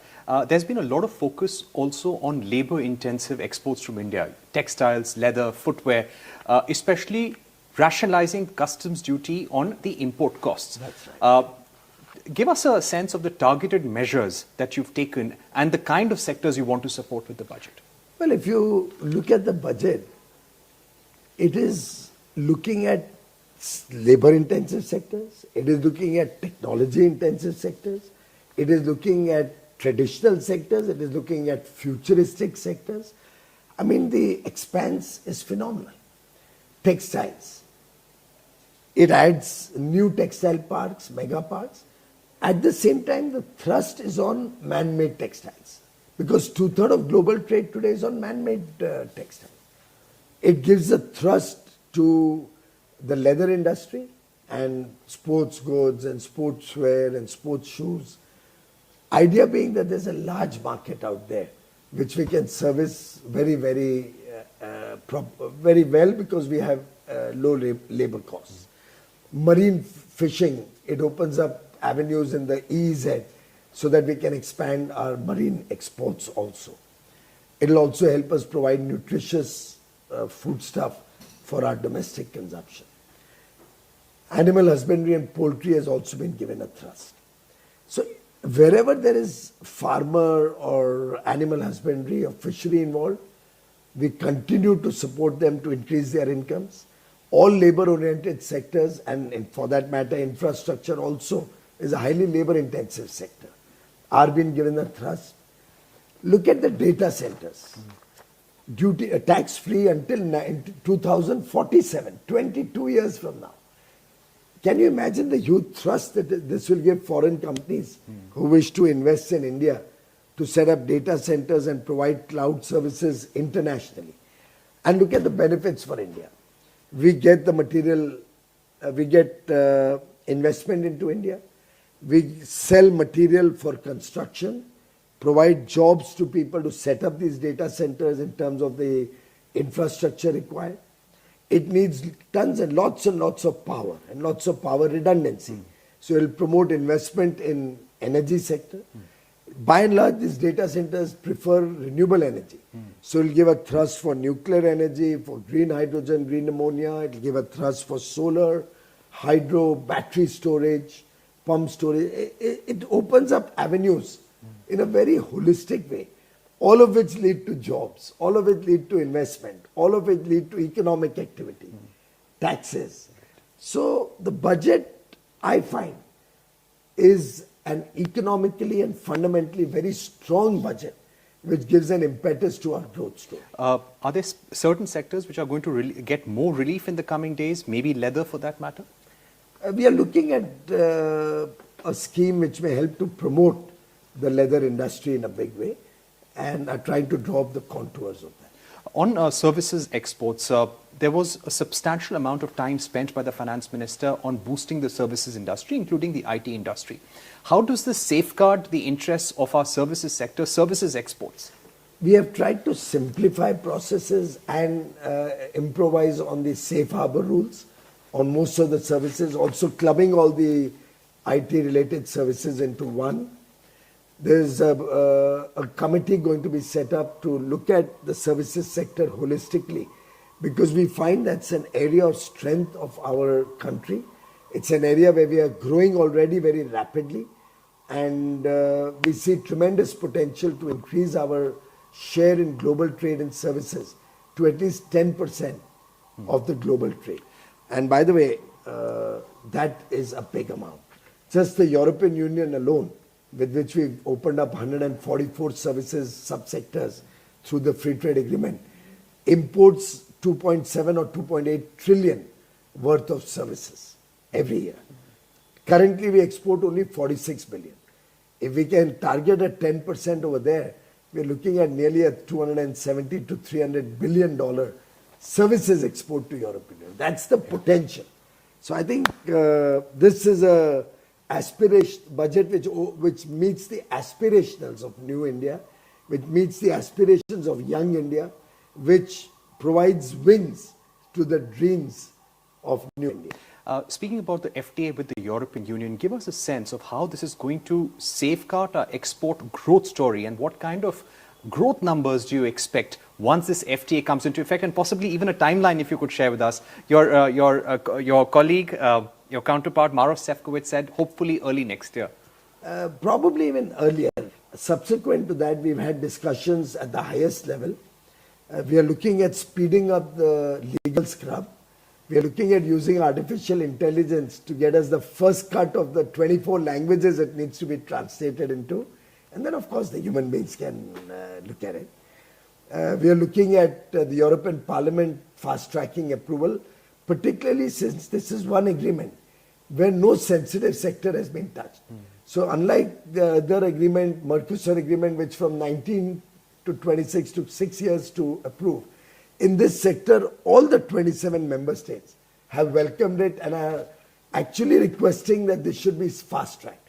The German Chancellor yesterday said that this agreement, the India FTA, should be fast-tracked and implemented at the earliest. So how much do you expect it to add to our growth story? Our guess estimate or first cut estimate, both on the European side and Indian side, reflects that we should be able to double our bilateral trade in the next 5 to 6 years after it comes into effect. What about the situation with the United States? Are there certain differences right now in trade talks? Have some new issues come up? Any sense on the timeline? You heard the Honorable President of the United States of America this morning about Air Force One, and I think we are making good progress and working in the spirit of friendship. Right. Just a word on what Jamieson Greer had to say. Just last year, he had said that India has given the best possible deal ever. Now, in his latest remarks, he said that India needs to do more when it comes to reducing Russian oil purchases. In regular touch, my good friend Jamieson and I, we've known each other since Trump won, and I have absolutely no doubt that between him and me, or between both our teams, the synergy is very good, the understanding is very positive, and we'll be able to finalize very quickly. So would it be a matter of few weeks or months? That we will have to wait and see. You know, we never do any trade deal with deadlines. To what extent have you tried to address global uncertainties, the trade volatility with the US in the budget to safeguard India's interests? I think this is a budget for the next 25 years. This is a budget for the future of India. It's a budget which prepares India to take rapid strides towards Viksit Bharat 2047. So I don't think the budget is ever formulated based on just a particular situation or a particular uncertainty. Budgets are always made for a long-term vision of the country. Right. On quality control orders, you've done a lot in terms of eliminating QCOs. The survey said that more can be done. Are we looking at a greater review of QCOs? It will be a calibrated approach. If we find that the QCO can be deferred or might be even eliminated, and that it is, we already are producing good quality production in India, and even the imports into India are of good quality. We are not getting substandard goods. We will always be open to amending or even eliminating QCOs. Right. We are a listening government. This government is open to inputs and open to ideas. At the same time, we have to make sure that vested interests may not try to once again bring in substandard quality production in India. As you are aware, the Honorable Prime Minister has focused very strongly on quality since 2014, when he introduced the concept of zero effect, zero defect, Z. He spoke about it in his Man Ki Baat last Sunday. He spoke about it on the first day of Parliament. He spoke about it today when reflecting on the budget. So I think this is very dear to the Honorable Prime Minister. It's very important when India plans to become a developed nation to also focus on quality in a big way. Right. What is the message that you'd like to send out to global investors with the budget, sir? FI outflows have been a concern. It's been about $23 billion. The drop in FDI has been questioned by experts as well. So what do you think is the message that India is trying to send out with this budget to both domestic investors and global investors? Well, I think being the fastest growing large economy with fiscal prudence at the core of our thinking, you can continue to see fiscal consolidation in this budget also. With the fact that massive investments are going into infrastructure and new opportunities are being created for investments in manufacturing and promoting services, we have set the roadmap for the next 2 decades, powering the economy on towards Viksit Bharat, a developed and prosperous India by 2047. I think those who will miss the bus today will regret it. Any rethink on the press note 3 on China? We have been receiving requests from many quarters that there could be a de minimis so that the larger funds, which may have a very small element of some 1 or 2 Chinese investors having 1 or 2, 5% Chinese investment in a larger pooled capital or a fund, may be considered for exemption, because that's not really an opportunistic takeover that could be planned. It's just a financial investment which comes in through the form of funds. It is certainly something which has been brought to our notice and is under consideration. Minister Goyal, thank you very much for joining us to give us the sum and substance of the union budget and the message it sends out to our exporters. All right, so the opposition has been saying that there isn't anything for whether it is poll-bound states or opposition-ruled states, as it were. I want to go across to one of the more articulate faces in the opposition, Congress MP from Thiruvananthapuram, Mr. Shashi Tharoor. Thank you very much, Mr. Tharoor, for speaking with us. Let's talk about Kerala, your home state. You've said there's hardly any mention of Kerala in the budget. There's a lot from rare earth corridors. Kerala is part of the rare earth corridor along with Tamil Nadu and Andhra Pradesh. There is sustainable turtle trails. There's some coconut promotion scheme as well. There seems to be a lot of mention about Kerala, notwithstanding the fact Kerala has actually only been mentioned in the first 2, rare earths and the turtle trail. But I don't think you can find us applauding the turtle trail. There's a lot more substance we've been waiting for. After all, for example, for 15 years since the first budget of the BJP, 12 years, I beg your pardon, the BJP talked about giving an aims to Kerala. There's still no mention of doing so. They've announced the creation of All India Institutes of Ayurveda. They haven't promised one to Kerala, even though Kerala, more than any other part of India, has kept Ayurveda alive and flourishing. There's a complete neglect on the railway front, where they've announced 7 new high-speed rail corridors like Mumbai, Pune, Delhi, Varanasi. But Kerala had a proposal pending for years for a high-speed rapid transit line within the state, which the centre has not so far funded. They talked about port development, but our big, dramatically successful new container terminal port in Vizhinjam, near Thiruvananthapuram in my constituency, was not mentioned at all. We need money for massive railroad connectivity if you're going to be an effective transshipment hub. And there has been no special central package for last-minute connectivity mentioned, unlike, for example, the specific focus given to ports in other regions. Previous budgets favored Gift City, ports in Gujarat, Maharashtra, nothing again for Vizhinjam, whereas connectivity from Vizhinjam ought to be a national priority. Instead, we have a strategic failure. Coastal protection, nothing at all. I'm not finished. We're losing Indian territory to the sea every year. Bharat Mata's soil is going down the drain. If it had gone to China, we'd be screaming for a national defense mobilization.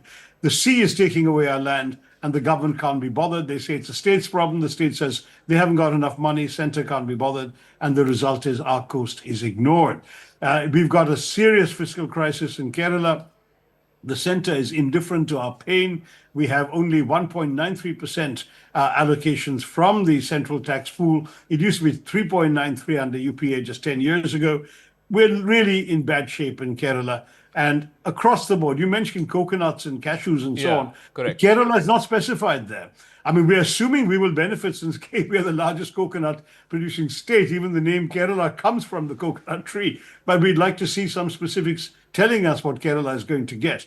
We can't just live on assumptions that we're going to get it because it's about coconuts. How much are we going to get and for what exactly? Handlooms. We have our handloom industry that's in crisis. No mention of Kerala there. So one thing after another, I'm afraid. It's a budget for an invisible Kerala. We talked about incredible Kerala, incredible India, God's own country. We're invisible Kerala. We're certainly not this government's own country. But Mr. Tharoor, I want to talk about the rare earth corridor because it's a huge thing. I mean, we've seen how China has weaponized rare earths, used it as leverage during trade negotiations and so on. And it's been a known fact that, the beaches of Kerala are rich in monazite, in thorium, and Kerala is one part of this newly announced rare earth corridor. Surely, as an MP from there, you should welcome that. Not just as an MP, I called for this. I've published an article pointing to the richness of rare earths in Kerala and demanding that we should start a serious scheme. So, of course, I welcome it. But, I mean, it's all very well to welcome one thing. And by the way, this is 15 years from realization. It's not a short-term thing. Our dependence on rare earths from abroad are going to continue because it'll take 15 years before you do the mining, the setting up of the infrastructure for this rare earth corridor, and start doing the processing before we can actually use the rare earths. So it's a great thing. One can say better late than never. And as something I have advocated as an MP in my own columns. But having said that, sure, let me say I'm happy to applaud one thing while bemoaning the lack of progress in so much else. You did also talk about agriculture and fisheries. We mentioned there's now going to be a national coconut promotion scheme. Kerala is the biggest producer of coconut. So is it is the biggest producer of cashew nuts as well. So it's going to be a national cashew nut mission. Even in marine and fisheries, zero duty on fish that's caught in the exclusive economic zones. Yours is a coastal constituency. This is something that would matter to your constituents. Yes, indeed. In fact, at the same time, we need some assistance to enable our fisher folk who are mainly living below the poverty line and not running around in gigantic trawlers with ice boxes and so on to catch fish on the high seas and export them. I mean, I'm afraid we are looking still at much of the fishing community living in a subsistence economy. If we can give them assistance, subsidies to actually develop the capacity to do all of this, to take advantage of such schemes, that'll be fine. Otherwise, it'll just be the big corporates or the big richer trawler companies that'll come in and take advantage of the scheme. I live with the reality of the experiences of the coastal fishermen day after day. They are not exactly ripe to benefit from these larger schemes.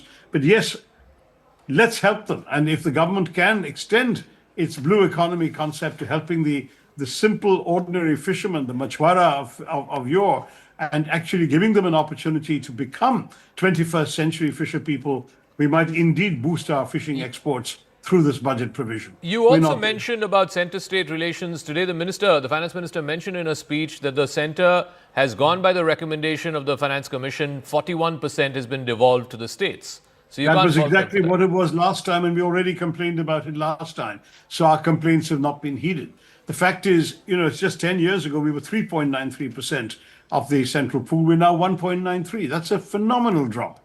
And Kerala is already in unsustainable levels of debt. It's spending a colossal, the majority of its budget goes on just two things, debt servicing and pensions. So how on earth can we promote development in our state? We are the invisible engine of the Indian economy, sending remittances in largest numbers to the country and boosting tourism. And yet we're missing from the budget priorities of the finance minister. It really is invisible Kerala here. One final word, and this is the big picture. The budget came at a time when there is external shocks because of the Trump tariffs. There is a supply side shocks because of China. Don't you think this budget has given sort of strategic direction when it comes to AI, rare earths, semiconductors, etc., the big picture? Now, those are necessary, but they're not the whole story. For example, when we're giving an exemption for customs duties for drugs, but you're overlooking the fact that we're already importing over 70% of our active pharmaceutical ingredients in order to manufacture drugs, even the drugs, the generics that make us famous around the world as a pharmacy to the world. What are we doing about reducing dependence rather than facilitating more imports? You reduce customs duty in order to promote more imports. Is that the wisest way to go? You're talking about the big picture, Zaka. There's got to be a vision that accords with the principle of Atmanirbhar Bharat. Where is that self-reliance when you're actually promoting policies that are enhancing your dependence on China? That really worries me too. Okay, Mr. Shashi Tharoor, thank you very much for joining us. Shashi Tharoor, there, four-time MP from Thiruvananthapuram, saying that it's an invisible Kerala as far as Union Budget 2026 is concerned. Quick break, but news and updates continue on the other side.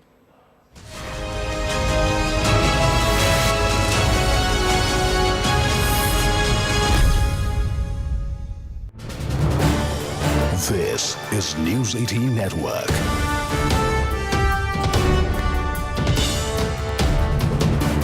India's largest news network. To promote environmentally sustainable movement of cargo, I propose to 1. Establish new dedicated freight corridors connecting Dankuni in the east to Surat in the west. Operationalize 20 new national waterways over the next 5 years. Starting with National Waterways 5 in Orissa to connect mineral-rich areas of Talcher and Angul and industrial centers like Kalinga Nagar to the ports of Paradeep and Dhamra. Training institutes will be set up as regional centers of excellence for development of required manpower for these waterways. This will benefit youth in the entire stretch of the waterways to train and acquire skills. Further, a ship repair ecosystem catering to inland waterways will also be set up at Varanasi and Patna. And C, launch a coastal cargo promotion scheme for incentivizing a modal shift from rail to road to increase the share of inland waterways and coastal shipping from 6% to 12% by 2047.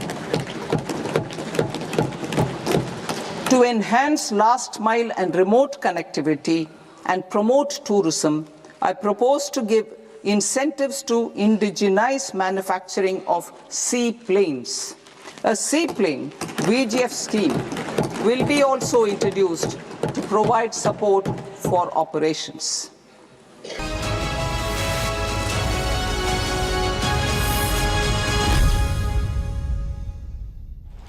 The simplified income tax rules and forms will be notified shortly, giving adequate time to taxpayers to acquaint themselves with its requirements. The forms have been redesigned such that ordinary citizens can comply without difficulty. Our government's sankalp is to focus on our poor, underprivileged, and the disadvantaged. I propose to exempt basic customs duty on 17 drugs or medicines.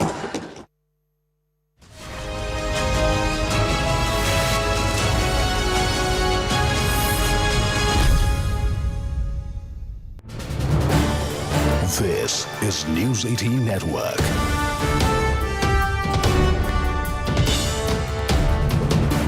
India's largest news network. To promote environmentally sustainable movement of cargo, I propose to 1. Establish new dedicated freight corridors connecting Dankuni in the east to Surat in the west. Operationalize 20 new national waterways over the next 5 years. Starting with National Waterways 5 in Orissa to connect mineral-rich areas of Talcher and Angul and industrial centers like Kalinga Nagar to the ports of Paradeep and Dhamra. Training institutes will be set up as regional centers of excellence for development of required manpower for these waterways. This will benefit youth in the entire stretch of the waterways to train and acquire skills.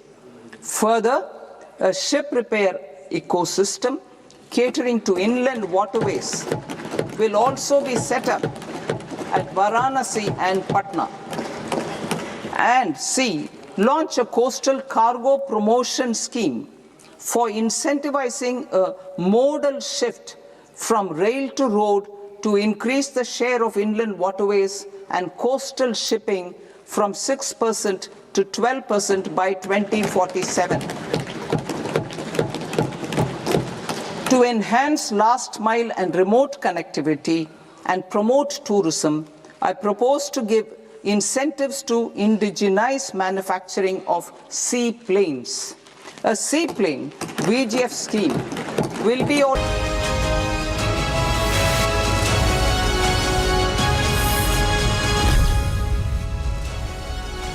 Welcome everyone. Thanks a lot for staying with us. You're watching Plain Speak Budget Special with me, Shivani Gupta. Today, the Modi government 3.0 unveiled its union budget for 2026-27, calling it a foundation for India's journey towards a Viksit Bharat by 2047.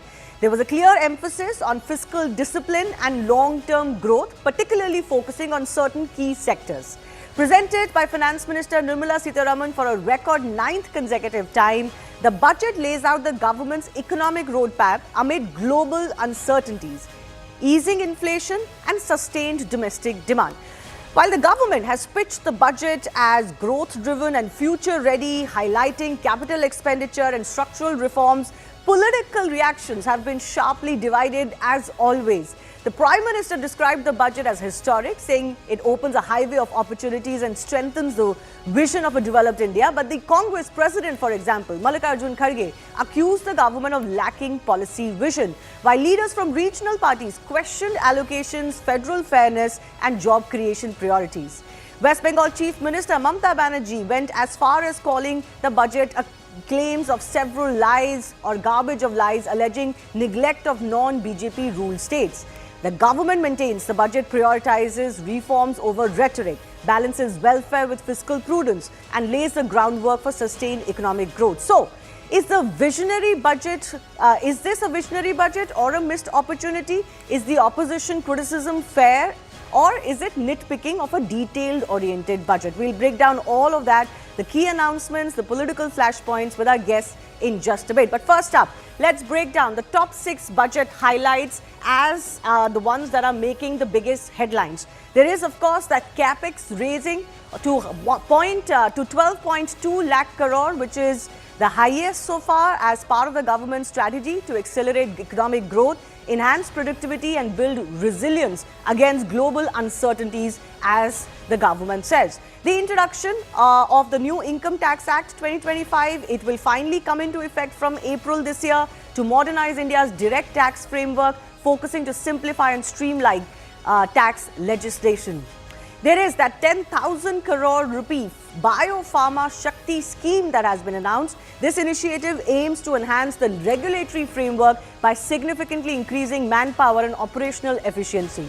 Then, of course, is fiscal deficit, the fiscal prudence being the hallmark of this government, to be reduced to 4.2% for FY 26-27. This continues the government's commitment to reducing debt to GDP ratio as well. The other top 5 big announcement, launch of India's Semiconductor Mission 2.0 to produce equipment and materials and fortify supply chains. The focus will be on industry-led research and training centers to develop technology and skilled workforce. And finally, 5 university townships to be developed. The government will support states through challenge route in creating 5 university townships in the vicinity of major industrial and logistical centers. These planned academic zones will host multiple universities, colleges, research institutions, skill centers, and even residential complexes. Now, those are the top 6 that we've identified. Of course, there can be very many others according to which area or which sector that you're focusing on. But let's also talk about the political opposition now. It's inevitable that the opposition has started some politicking as far as this budget is concerned. So Rahul Gandhi says that this is a budget that fails to really address India's real crises. But Finance Minister Nirmala Sitharaman in her post-budget press briefing rebutted this, saying that the budget shows that the fundamentals of the economy remain strong. As I mentioned, Congress Chief Mallikarjun Kharge has said that Modi government has run out of ideas. But of course, Ravi Shankar Prasad, the BJP MP, says that the budget is for Viksit Bharat and it is opposition's habit now to cry foul. Then there is, of course, more reaction coming in from regional parties as well. You've got Pinarayi Vijayan, Kerala Chief Minister. This is one state that is going to election, so a lot of focus was on it. He says this is a bid to seize Kerala's minerals. This is pointedly on the scheme that has been announced for rare earth mining. You've got Union Minister C.R. Patil saying that this is a habit of the opposition to make baseless charges. In fact, on one hand, there is criticism. There's not much for poll-bound states, including Kerala. On the other hand, there is criticism that there has been too much focus on some of these states, and that's a bid to actually influence upcoming elections. Finally, Akhilesh Yadav, the Samajwadi Party chief, saying budget is beyond understanding. Doesn't really grasp it. But Piyush Goyal, Commerce Minister, for example, said that the opposition doesn't want tech to come, which is why they keep criticizing the budget. So the big question that we're asking today is simply this: is the opposition nitpicking as far as the budget is concerned? Is there really a criticism that can be made? Or is this regular when it comes to democratic politics, that there's bound to be criticism, even if by and large industry has welcomed the budget? That's coming up with our guests. Your private capital investment has not kicked in. Your tax buoyancy is negligible. Foreign direct investment is not coming in. The budget does not address the fundamental inequities in the Indian economy. So therefore you can grandstand and talk about motherhood and apple pie. That's not going to boost the economy. It is a progressive budget, a budget that is focused on every sector of the Indian economy. It's a budget for every citizen, Sabka Saath and Sabka Vikas. They have not given a single paisa to Bengal. Only one tax is there, GST. They are taking away our money and saying big talk. 145 crore भारतवासियों के आशा और आकांक्षाओं का प्रतीक यह budget है, जिसमें नए भारत और विकसित भारत की संकल्पना का दृष्टि स्पष्ट दिखाई देती है।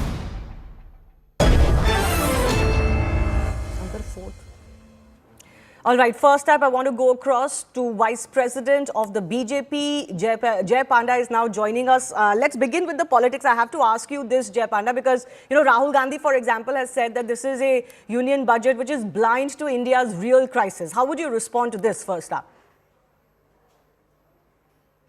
See, Rahul Gandhi ji has a total disconnect with reality, because he keeps calling India's economy a dead economy when it is the toast of the entire world. It is the fastest growing large economy for many years now.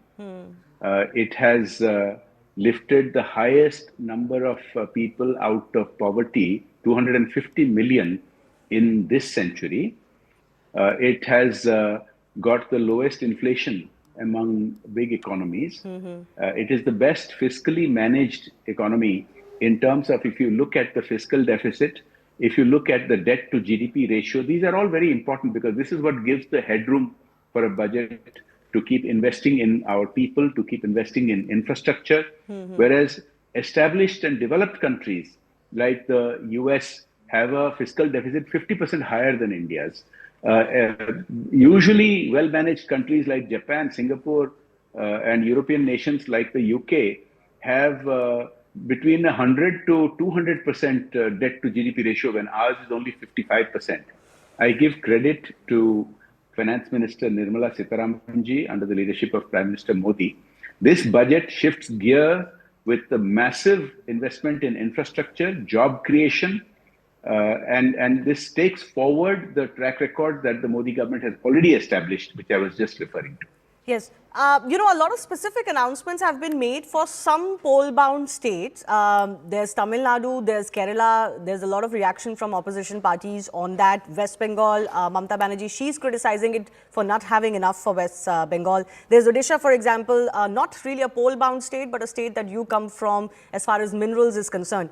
But overall, there is a suggestion that the government is using the budget to kind of balance its short-term electoral considerations. This is very odd because, the Kerala opposition started saying there's nothing in it for Kerala. Same thing the Tamil Nadu people started saying. The reality is something quite different. Let me explain. In the last 12 years, there has been a very major shift in the way the budget is presented. In earlier decades, the budget presentation used to be all focused on the minutiae. A comma here, a full stop there, a train to make a 2-minute stop at a new place. That used to be the entire focus. Whereas in the last dozen years, the focus has become on the big picture, the vision and the implementation. And the track record of that is clear. I just told you it's the best managed large economy in the world in terms of every criteria that you can think of that economists look at, whether it is job creation, whether it is reduction of inflation, whether it is fiscal deficit, whether it is debt to GDP ratio, infrastructure investment. We doubled the number of airports in just the last decade compared to what had been built in the previous 75 years. So let me just conclude this by saying 7 new high-speed train corridors being built across the country. Now, the finance minister has mentioned the starting point and the ending point of these high-speed rail corridors, such as from Varanasi to Siliguri. But obviously, they will be touching many states in between. Yes. And between the 7 corridors, they'll be touching a very large number of states. And where a high-speed train corridor comes up, it's like building dozens of new airports at every place that it stops. So, and the thrust on tourism, the thrust on job creation, the specific schemes to create jobs in healthcare professionals, in caregivers, in technology service providers such as animation and gaming, it adds up to millions. And the much larger number that will come from the tourism boom that is being funded by this budget and by the infrastructure that I mentioned, these will impact every state, not just poll-going states. While capex has been one of the hallmarks of this government, and of course it's rising to 12.2 lakh crores, people can see big ticket infrastructure coming up. I don't think many people can deny that that's a reality. But one constant criticism by the opposition and others has been that where are the jobs and where are the high quality jobs? Does this budget take care of that question? Not at all. Like I said, in this century, there is no other country that has lifted 250 million people out of poverty, which has happened because of the high growth rates and the targeted programs, such as the food aid program, such as the housing program that the Modi government has focused on. Now, in terms of the job growth, please remember that for 75 years, we used to constantly miss our ideal target of job creation. Whereas in the last decade, on most occasions when quarterly reports come out, we have met the job target of 1 million jobs created per month, which other countries like China have been faltering nowadays in the recent years. Other countries like the US and Europe are far behind us. Now, look at in this particular budget, there is targeted funding to create 1 lakh jobs in healthcare professionals, 1.5 lakh jobs in caregivers, 2 million jobs in technology sector, which is gaming and animation and related ones. And as I said earlier, maybe 10 times or 20 times of that number, which have not been mentioned in the budget as a result of the infrastructure and the tourism commitments made in this very specific budget. Right. So, obviously the Indian opposition likes to focus on the glass being half full. Let me conclude by saying this. Please take a look at what the Indian opposition has said in each of the last 10 or 11 budgets and see how they have been continually proved wrong. So it's no surprise that they are being negative and they will again be proven wrong. All right. I'll leave it at that, Jay Panda. Thanks a lot for speaking to CNN News 18. Let's also open this up to our guests joining us. I have with me in the studio S.C. Garg, former Secretary, Finance, Power and DEA, Anand Srinivasan, National Spokesperson of the Congress with us, and Kaushal Kant Mishra, is spokesperson of the BJP with us. Anand Srinivasan, I begin with you. You must have heard some of the rebuttals that have come in from the BJP Vice President. You know, overall there's a sense that when there's a rhetorical budget or there's a budget that focuses on one or two big ideas, then that budget is criticized. When there's a budget that focuses on, you know, particular nitty-gritties, then that budget is also criticized. It's inevitable that the budget will be criticized. So there's no substance in this criticism today, at least. Just now look at the basics. I'm sure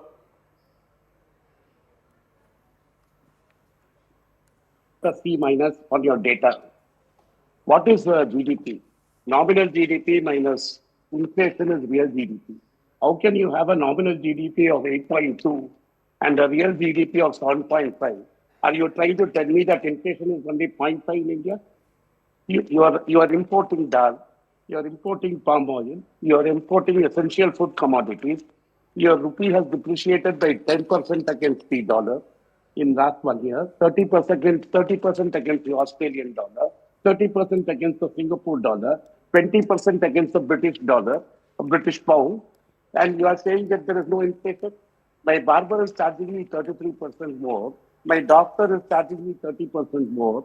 My school fees are going up, and all people who are listening to you know that. You know that how much your expenses are going up every day, and you expect me to believe what cost you 1,000 rupees last year is costing you 1,000 rupees, 1,005 rupees. If I take away the inflation claimed by Madam Sitharaman at 0.5 deflator and put out the real core inflation number again coming from the government, your real GDP growth is 4. Okay. So if your real GDP number is 4, and if your real GDP number is 4, then all this calculation of debt to GDP and all this goes out of the window. Where is the headroom? If you are really growing at 4% for the last 3 years, which if I only substitute, please have patience to listen to the opposition. You gave Mr. Pandey a lot of time. Yes, we have more time for you, but let me take a rebuttal from Mr. Kant on your opening comment. This is more a debate. I am not done. I am not yet done with my opening comment. Okay. Why are you not patient? Now, if inflation is 0.5, real interest rates are at 5%. If your basic, Mr. Garg is a member, former Secretary of Finance, if real interest rate is 5%, foreign investment should be pouring into India. There is no other country which has a real interest rate differential of 5%. So all your foreigners should be flocking here to invest. They should just leave it in government bonds, forget private investments. They should put in your G-Sec is 6.5. Okay. And if your inflation is 0.5, look, have patience. If your 0.5% inflation, you should have a flood of foreign capital. Instead, you have 1,60,000 crores flowing out of the country in the last 12 months. And in the month of January, about $5 billion have flown out. It clearly shows that your inflation number is all gas, which is what the former chief economist. I'll come back to you. Just 1 second. Let me take the opening response on your comments. You are criticizing the overall GDP numbers, the real GDP numbers, and of course... No, I'm not criticizing. Then what are you criticizing? I'm giving you the facts. The facts are the core inflation as measured by the Reserve Bank of India is 4%. They are using a deflator of 0.5%. There is no explanation on how that 0.5% has come. Criticism is when I contradict facts. I am using the facts supplied by the Reserve Bank of India. I want you to also expand on the particular announcements that have been made or missed in this budget, but I'll come back to you. Yes, Mr. Kant, you want to respond to that? There is a question mark over what the real GDP growth percentage is with inflation, factored in. Shivani, it's ninth time when Nirmala ji is presenting this budget, and every time after budget, opposition comes with so many criticisms, so many problems, so many deficiencies in the budget. In spite of that, the GDP size is more than double.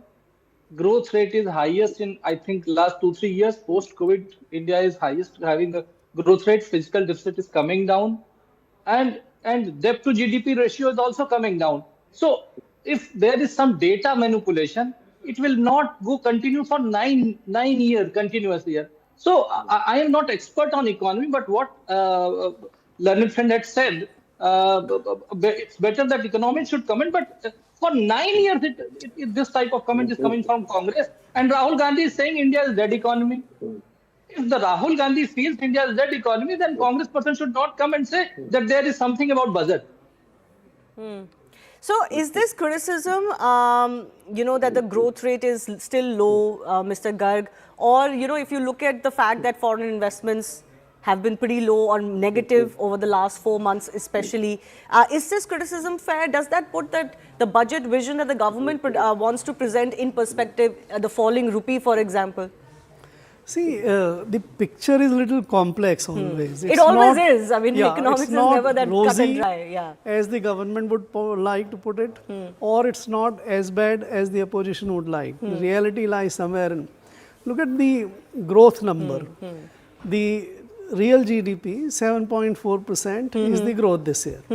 Now, if you factor in what the gentleman was saying, that the core inflation is taken as the element of the removal of the inflationary aspect, then it reduces to 3.5%. Yeah. If you look at the dollar GDP, which factors into account the dollar depreciation, then it comes down to only 2%. So what you look at will tell you where it is.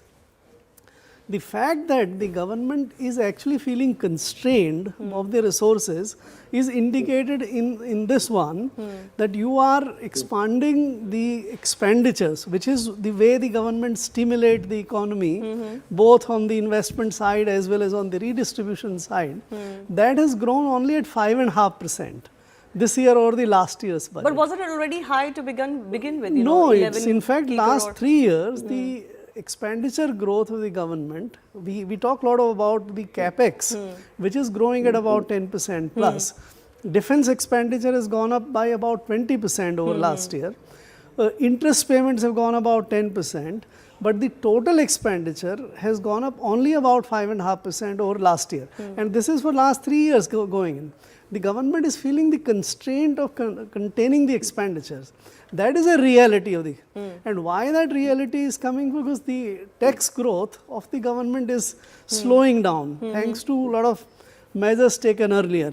So, and this is reflected. So, if you have so much confidence about the growth, the investment should be flowing from the domestic investors as well as the foreign investors. Foreign investors, you see, is actually withdrawing. Okay. Right. So, I think the picture is more somber. It's not bad, but it's not as rosy as you would like. We've got more live updates also coming in. So very quickly, Anandji, I'll take one quick comment on any announcement in the budget that you want to highlight. Because, for example, the opposition has been criticizing the fact that there is not enough for certain states. But there's also a criticism that poll-bound states have been used as a platform to maybe, do politics with the budget. And let us do some serious talking on the budget. The Jal Jeevan program was considered to be the prime focus of Narendra Modi ji. He allotted 67,000 crores last year. How much has he spent? He has spent 17,000 crores. Why, in a prime major focus of the government, which is supposed to bring water to everybody's house, which he allotted 67,000 crores last year, he has spent only 17,000 crores. Now let us look at education. Education, he has cut budget. Why? So you cut budget for education, you cut budget for Jal Jeevan, actual expenditure. I'm not talking of what you're doing next year. Sure. What you budgeted 67,000. You did not have money for it. Therefore, you spent 17,000. You budgeted for 6,600 crores. You spent 6,500 crores because you don't have money. Okay. And already, listen to me. Please have some patience. Sir, I have limited time. Please make your points very quickly, sir. Exactly. Factored for inflation at 4%. If I even show that, even whatever you have promised last year, you have not spent. Okay, I take that point. Let Mr. Kant respond to that. There hasn't been the delivery that was meant to be even for what was accounted for last budget. So, you know, just accounting or just mentioning this much money for a certain scheme, for a certain project, that doesn't mean that it has been delivering all because the actuals are 50, more than 50% down. Okay. You promised 67,000 crores and spent 17,000 crores. We got that, sir. We got that. Yes, Mr. Kant. I got your question. You are saying that budget allocated and it is not fully expended. Correct. This is your question. And this is question of a whole opposition on many news channels. The answer is that it is a calculation. If the state has to give the expenditure information to the central government. Please, Anandji. Anandji, you are too senior to me. Anandji, you are too senior to me. I am not interfering in you. I am not. This is not done. Shivani, this discussion is going on very fine, and he is too senior to say anything not suiting to him. This question was asked by ourselves to Nirmala ji, and Nirmala ji gave the clear answer, because the state is not giving the expenditure details to the central government, and that is why the central government is not reaching the next part of your budgetary allocation. This is how, because the Congress has got policy. They say 1 रुपया जाता था और 15 पैसा पहुंचता था, 85 पैसे कांग्रेस वाले खा लेते थे. तो ये वाला सिस्टम खत्म हो गया, करप्शन खत्म हो गया. स्टेट गवर्नमेंट को अपने एक्सपेंडिचर का पूरा सर्टिफिकेट बना करके जब देना पड़ेगा सेंट्रल गवर्नमेंट को, तो नेक्स्ट रोल आउट होगा. आपने अगर वो खर्च ही नहीं किया, आपने उसका पूरा डिटेल हमें नहीं दिया, तो हम नेक्स्ट पार्ट क्यों रिलीज करेंगे? This is the reason why the budget is not fully utilised. And it is highlighted by every opposition leader. But they are not telling what is let Mr. Anand come in for 30 seconds, yes. About 20 of the last 30 states are ruled by the BJP. So Mr. Kant wants to say that the BJP government, state governments, have not managed to give the expenditure statement. That is, Yogi Adityanath ji ने काम नहीं किया, हरियाणा में काम नहीं हुआ, राजस्थान में काम नहीं हुआ, नीतीश कुमार ने काम नहीं किया, and therefore he spent 50,000 crores less on water scheme. We have sufficient water in Tamil Nadu. हमारा कोई problem नहीं है. The real where the pipe water is not there is in North India, ruled by the BJP in the cowbelt states. Therefore, what he is saying is Yogi Adityanath is not doing his job. Nitish Kumar is not doing his job. Okay. The Rajasthan Chief Minister is not doing his job. The Haryana Chief Minister is not doing his job. Therefore, the Sitharaman ji has not spent 50,000 No, I got your water. point. Anandji, I got your point. You know, one question that can also be asked is that, you know, why did it need a Jal Jeevan mission, tapped water mission, etc., so late in India's development and in India's independence? So you found it that is also a question that can be asked. But I take your criticism. I've got limited time. Let Mr. Kant respond to this, and I'll go to Mr. Garg as well. Yes, Mr. Kant. Ms. Gupta, I don't think you are a part. Ms. Gupta. Anandji, please. Ms. Gupta, yes. You are not the spokesman of the BJP. Yes, I understand that, sir. I understand that. This is a discussion and a debate. It's okay. We can all, exchange our ideas. Just stay with me. I request our guests to stay with me. I've also got a special conversation with Union Minister Ashwini Vaishnav lined up. My colleague Rahul Shivshankar is joining you. Thank you, Mr. Vaishnav, for speaking to us. We're going to speak now straight across and go straight across to Ashwini Vaishnav, who is, of course, top minister in government, holds several portfolios. Mr. Vaishnav, what is a headline from today's budget? I would like to focus on the three sectors which I am concerned with. First is the electronics and IT sector. Second is the orange economy, the I&B ministry related matters. And third is the railway sectors. In electronics and IT, 4 major announcements have been made. First is about electronics component manufacturing. The allocation increased from 22,000 to 40,000 crore. Second is about semiconductor mission, the version 2.0. Third is about huge benefits for the IT industry, IT services industry, safe harbor, accelerated APA, defined margin, increased threshold, so many different activities which are there for the IT services industry. And fourth is a very big announcement on AI data centers, and this will help us propel into that orbit where we can become one of the largest AI services provider to the world. And I would like to come to the second ministry, which is the INB ministry. Creators economy is a major part of our economy now, popularly known as orange economy. And as you know, in waves, we set a new benchmark for the world. Now the IICT, Indian Institute of Creative Technologies, established last year, that will get connected to 15,000 high schools and 500 colleges through creator labs, and that will generate 20 lakh employment. So electronics and IT, which is already employing about 1 crore people, that will significantly increase by the announcements made today, and this new employment in creators economy that will get created because of the steps taken for orange economy. And coming to railways, 7 new high-speed corridors, Chennai to Bangalore, Bangalore to Hyderabad, Chennai to Hyderabad. Imagine the change it will bring. Chennai to Bangalore will become a journey of 1 hour and 13 minutes only. Bangalore to Hyderabad will be a journey of 2 hours. Chennai to Hyderabad will be a journey of 2 hours and 55 minutes.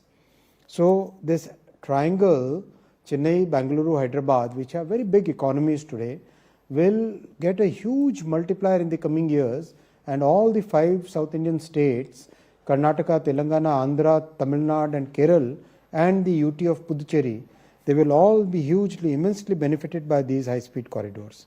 Then comes Mumbai-Pune. Already Mumbai-Ahmedabad is progressing very well. Now Mumbai-Pune will become a journey of 48 minutes only, less than 1 hour. And Pune-Hyderabad will become a journey of 1 hour 55 minutes. So from Ahmedabad to Mumbai to Pune to Hyderabad and then connecting to Chennai and Bengaluru, this will become a major economic multiplier for this entire area. Then come to North India, Delhi, Varanasi, which will connect many cities of Uttar Pradesh, will be a journey of just 3 hours and 50 minutes. And then Varanasi, Patna, all the way to Siliguri will be a journey of only 2 hours 55 minutes. So this entire corridor from Delhi to Siliguri will be a major economic multiplier in Uttar Pradesh, Bihar, West Bengal. Then comes the announcement of new freight corridor connecting Bengal, Odisha, Chhattisgarh, Madhya Pradesh, Maharashtra and Gujarat. So these are huge significant changes which are happening. So to coming to your main point, your first question, this budget will lay the foundation, is laying the foundation for the Viksit Bharat. It is setting a roadmap for the Viksit Bharat. It has inspired our sense of duty.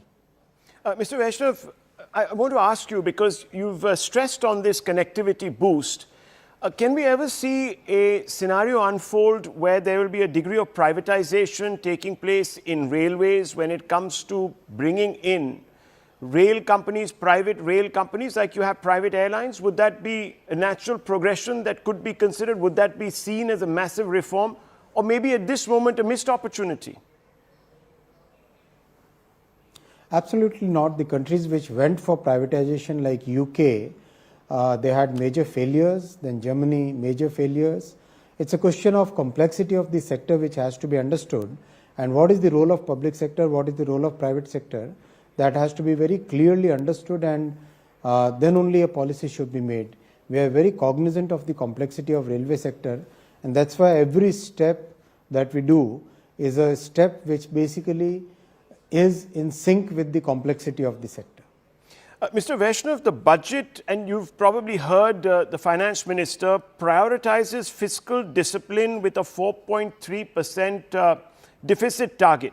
Now, in a slowing global economy, is this caution risking under-investment and weaker growth at home, sir? Absolutely not, because the two pillars, the two wheels, the wheel of growth and the wheel of maintaining the fiscal deficit, they have to be done, they have to be moved together.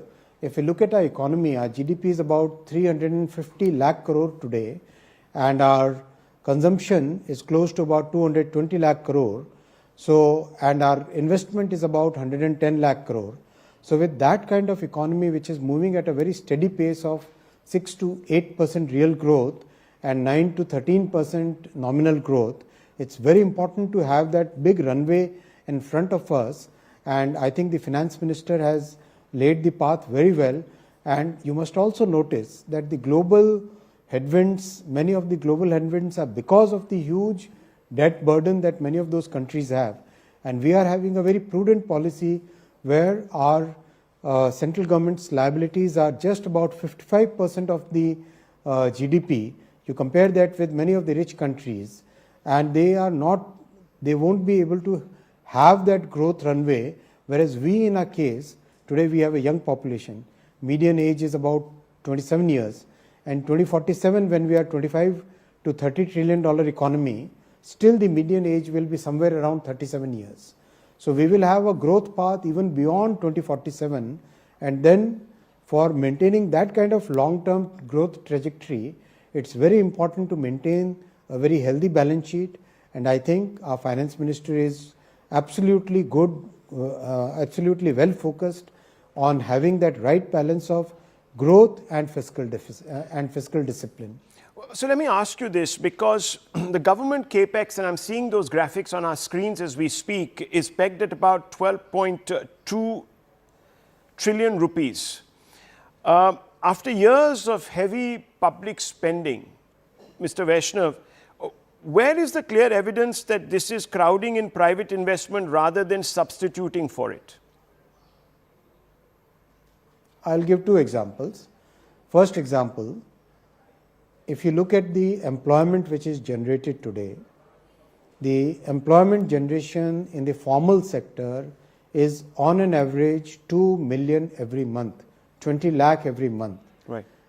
Each and every rupee which goes into the salaries of people who are working on a large number of projects which are there in the country has a significant multiplier impact. You can ask any economist. Today, in our economy, every rupee that we invest has a multiplier of 3.6. You see the demand which is there in cars, in automobiles, in two-wheelers, in the consumer goods, in electronic consumer goods. Everywhere that demand is a clear multiplier, and that is bringing in the investment which is required for manufacturing those commodities and building those houses. So it's very clearly evident that the strategy of public investment, which jumped from, as you rightly noted, 2 trillion rupees to 12 trillion rupees, has paid up very well. And the second big factor is the improvement in productivity. Today, the investments we have made in the grid, the investments we have made in railways and highways, the investments which have gone in the port sector and airport sector, these are all leading to much significantly better productivity for our economy.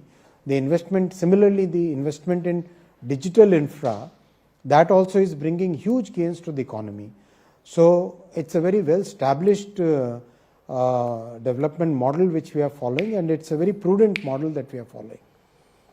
So let me ask you, sir, because the economic survey still flags a expectancy gap. That means that we're doing very well when it comes to top line numbers, GDP numbers, but somehow investment is not coming in. There's a hesitancy. Private capital is not coming in. There's a hesitancy. Why is there this gap, sir? So take a look at the numbers. 120 lakh crore investment. Out of that, the government investment is of the order of about 20 lakh crore. I'm adding the state government's investments and PSU investment in this, right? That balance 100 lakh crore rupees investment is basically coming from the private sector. So you have to look at that number, look at the facts, and then go by, then make the opinion. Of course, the economic surveys, the role is to nudge the government even further, and that's what we are doing. And it's a good thing that since we are moving in the direction of Vikasit Bharat, it's very important to keep raising the bar, budget after budget, year after year, quarter after quarter. So let me ask you, sir, because since there was this big concern, how is this budget addressing that? How will it spark investment activity in the economy? How will it convince, for example, Indian private capital to put their money where their mouth is? I already given you the numbers on this, man. Okay. Government investment is about 20 lakh crore. Balance is all private investment, which is already coming from the Indian private investors. Let me ask you, sir, PLI schemes were meant to transport manufacturing. Why has India's manufacturing share of GDP therefore not risen? We are seeing a sort of plateauing. Why is that happening, sir? Electronics manufacturing has grown 6 times. Electronics exports has grown 8 times. Today, electronics is among the top 3 exported items. Electronics component manufacturing scheme has got such a huge response that many of the components we will become the global suppliers. We'll be supplying to practically every country after meeting our own demand. Manufacturing is growing at a very rapid pace in so many sectors. Final 2 questions to you, Mr. Vaishnav. I won't take up more of your time. Trump-era trade disruptions, as you know, and geopolitical tensions persist. Now, what specific buffers have been put forth by the FM to try and mitigate this external situation that we find ourselves confronted with, sir? Building our resilience. And how does this budget do that?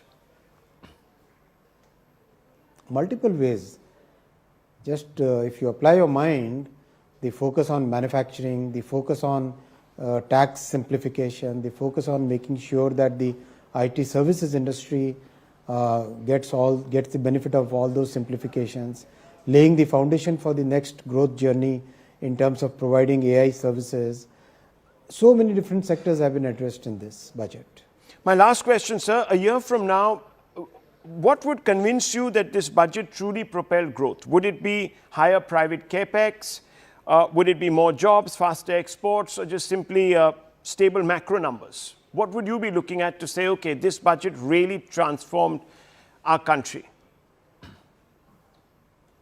The change which is visible in people's lives, especially in the lives of middle class families and the low income families, that is the biggest parameter. Thank you, Mr. Vaishnav, for being patient with me. Thank you very much for speaking to us here on CNN News 18. We'll take a very short break, viewers. We'll be right back.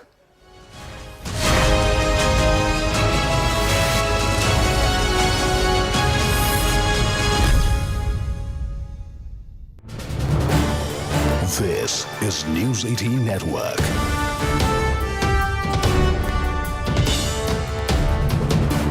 India's largest news network.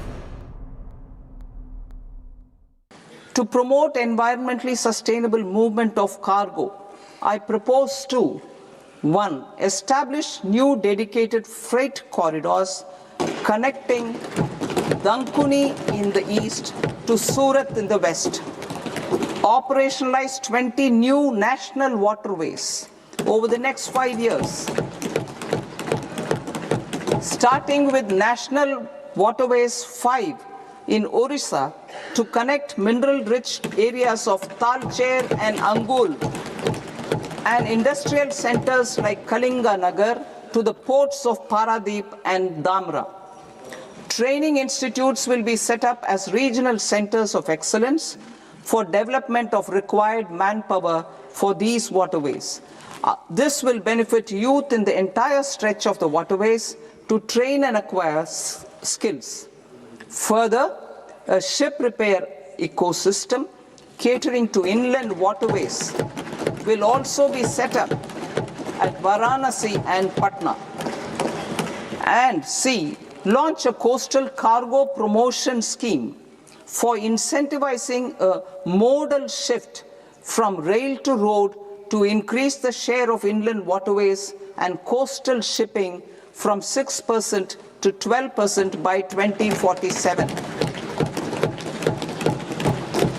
To enhance last mile and remote connectivity and promote tourism, I propose to give incentives to indigenize manufacturing of seaplanes. A seaplane VGF scheme will be also introduced to provide support for operations. Carbon capture, utilization and storage. Aligning with the roadmap launched in December 2025, the carbon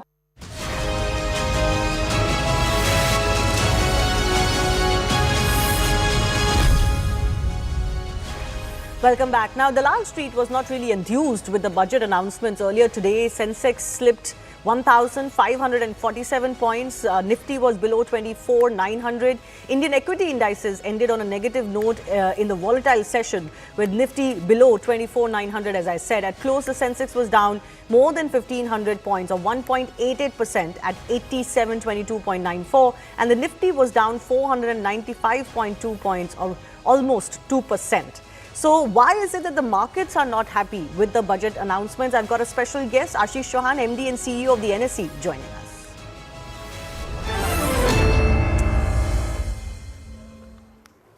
Thanks a lot for your time, Mr. Chauhan. Let me begin by asking you, why do you think the markets have not really responded favorably as far as the budget announcement is concerned? Is there anything to worry about, given that it's been a few hours since the budget and, the market has continued to be in the red?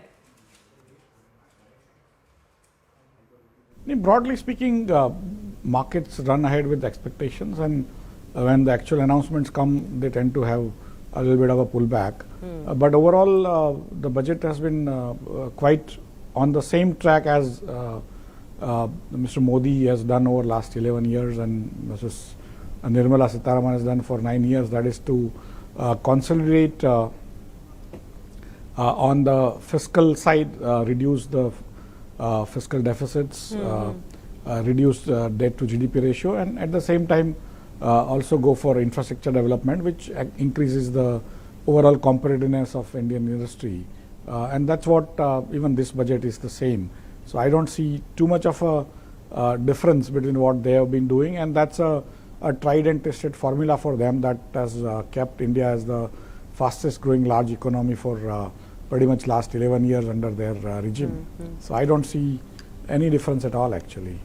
But with higher STT on future and options, do you expect any fall in terms of trading volumes or participation, enthusiasm in the derivatives market?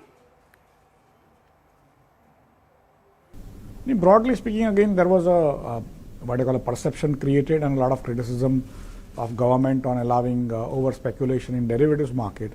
And that I take this as a reaction by the government by increasing the securities transaction tax on the equity derivatives, specifically on futures, which had not been increased before. And options has always had that type of a situation where government of India in their budgets have always increased some amount of STT and options. And in some ways it's part of the trend, but also as a kind of a reaction to the criticism. But over last so many years, we have seen that Indian markets also absorb the STT increase and moves on, because there are many more people participating, many more people coming. Of course, short term, you will see some reaction because of the fact that the algorithms need to be now recalibrated with the new cost, and there might be some pullback due to the extra cost that is coming in. But overall, in the long run, I don't see that type of an issue going forward. Overall, the government's big focus has been on fiscal prudence. As you mentioned, the budget has targeted a lower fiscal deficit, a falling debt to GDP ratio. From the NSE's point of view, will this improve market confidence, especially in long-term equity investment? Yeah, absolutely. Because if you look at last 25, 27 years, the BJP governments have always been very fiscally conservative. And this budget also stays on that. Today, our debt to GDP ratio is around 55-56%. Next year, it will go down by 1% more. But in next 3-4 years, they have projected it to come down to 50%. If you look at it against the backdrop of America going to 120%, and UK, Europe, all of them going in that similar range, and Japan having 200%, you know that India is now moving towards much more safety than what the developed nations are. In a way, they are becoming more profligate, and countries like India are becoming more conservative in their fiscal management, and also taking their ship into more safer waters, I would say, because global shocks are now continuous in many areas, and the countries which have more fiscal room are much safer in their own policies. And that's what I think even BJP has seen over the last 11 years. It's important to have some sort of a lever in your hand rather than being totally tight with the fiscal and then get external shocks can actually hurt you badly. And that's, I think, we have seen it in last 1 year post Donald Trump's tariff tantrums, and now this entire framework of the UAE FTA and UK FTA, EU, that mother of all deals FTA, Japan, New Zealand, Australia, all the FTAs, once they start coming into play, we will have a seriously large growth engine coming back, because especially in the low-tech areas, more employment generating areas, we were not treated the same way by the world, like they treated China with close to zero or almost zero taxes on their goods. Even Pakistan, Bangladesh had 0% tax on EU garments and all. We were having large amount of tax. So with this new FTAs, we are going to be at par and with China or other countries, and we will probably get many more order for exports going forward. All right. I'll leave it at that. Ashish Chauhan, do thank you for joining us and really talking about the market mood, which has been one of the big reactions to follow. But time for a very short break. On the other side, we'll get you big industry responses, especially from pharma and healthcare as well, because that was a top focus in the budget today as well.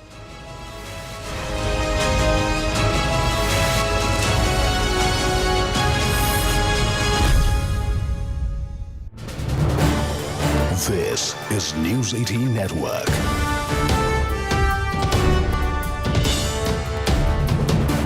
India's largest news network.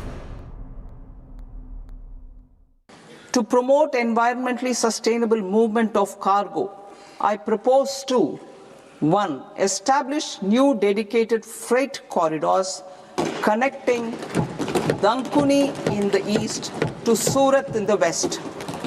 Operationalize 20 new national waterways over the next 5 years, starting with National Waterways 5 in Orissa to connect mineral-rich areas of Talcher and Angul and industrial centers like Kalinga Nagar to the ports of Paradip and Dhamra. Training institutes will be set up as regional centers of excellence for development of required manpower for these waterways. This will benefit youth in the entire stretch of the waterways to train and acquire skills. Further, a ship repair ecosystem catering to inland waterways will also be set up at Varanasi and Patna. And C, launch a coastal cargo promotion scheme for incentivizing a modal shift from rail to road to increase the share of inland waterways and coastal shipping from 6% to 12% by 2047. To enhance last mile and remote connectivity and promote tourism, I propose to give incentives to indigenize manufacturing of seaplanes. A seaplane VGF scheme will be also introduced to provide support for operations. Carbon capture, utilization and storage. Aligning with the roadmap launched in December 2025, the carbon capture, utilization and storage technologies at scale will achieve higher readiness and in end-use application across 5 industrial sectors, including power, steel, cement, refineries, and chemicals. An outlay of 20,000 crore is proposed over the next 5 years for this purpose. City economic regions. Cities are India's engines of growth, innovation, and opportunities. We shall now focus on Tier 2, Tier 3 cities, and even temple towns, which need modern infrastructure and basic amenities. This budget aims to further amplify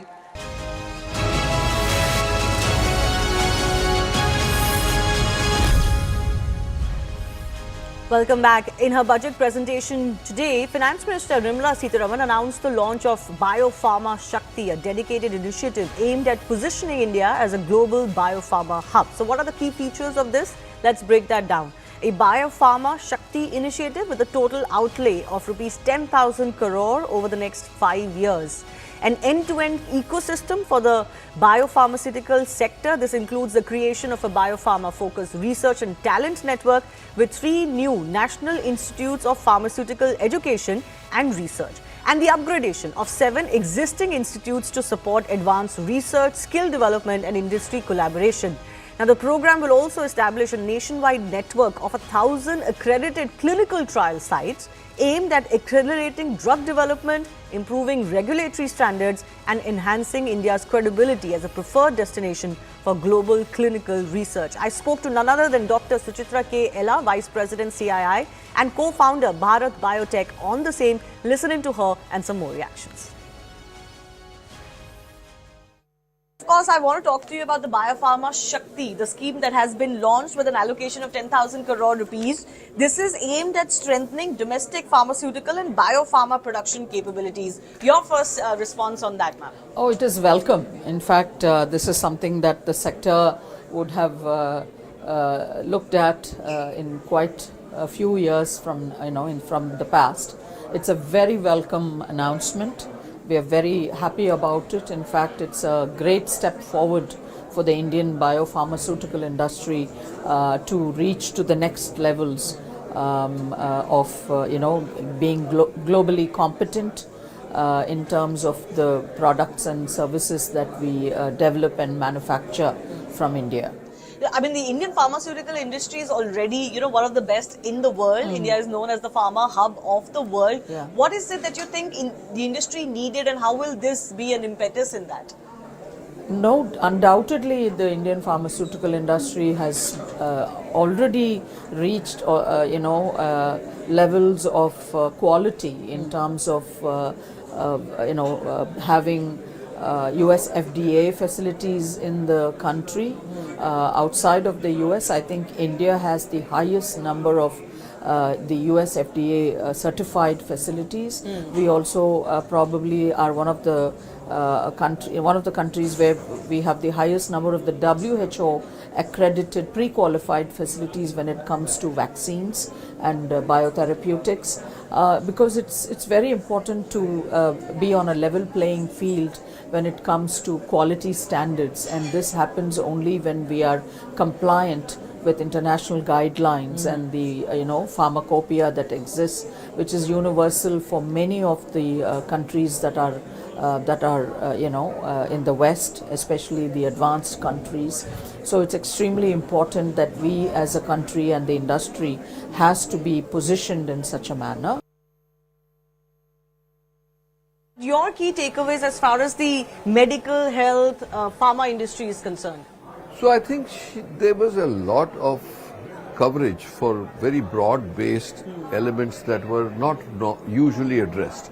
So this was done well in the sense that the biopharma industry, this BioShakti mission with 10,000 crores as allocation will help a lot to actually transform the pharma industry from being like producer of generics when drugs come off patent and all that, to encouraging for development of newer molecules by research, so biologics, biosimilars.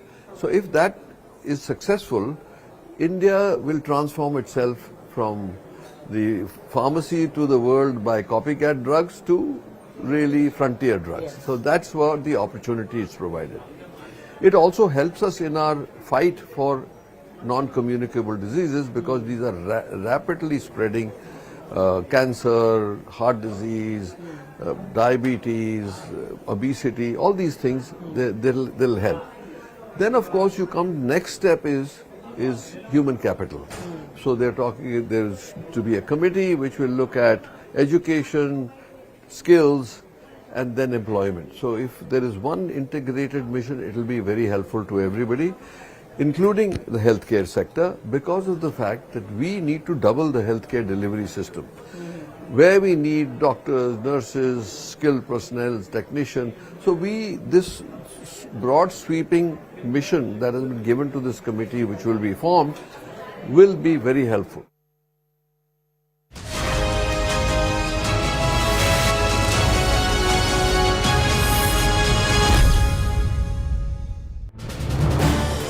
This is News 18 Network.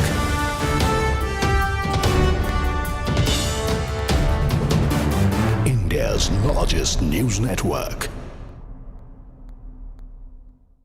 To promote environmentally sustainable movement of cargo, I propose to 1. Establish new dedicated freight corridors connecting Dankuni in the east to Surat in the west. Operationalize 20 new national waterways over the next 5 years. Starting with National Waterways 5 in Orissa to connect mineral-rich areas of Talcher and Angul and industrial centers like Kalinga Nagar to the ports of Paradeep and Dhamra. Training institutes will be set up as regional centers of excellence for development of required manpower for these waterways. This will benefit youth in the entire stretch of the waterways to train and acquire skills. Further, a ship repair ecosystem catering to inland waterways will also be set up at Varanasi and Patna. And C, launch a coastal cargo promotion scheme for incentivizing a modal shift from rail to road to increase the share of inland waterways and coastal shipping from 6% to 12% by 2047.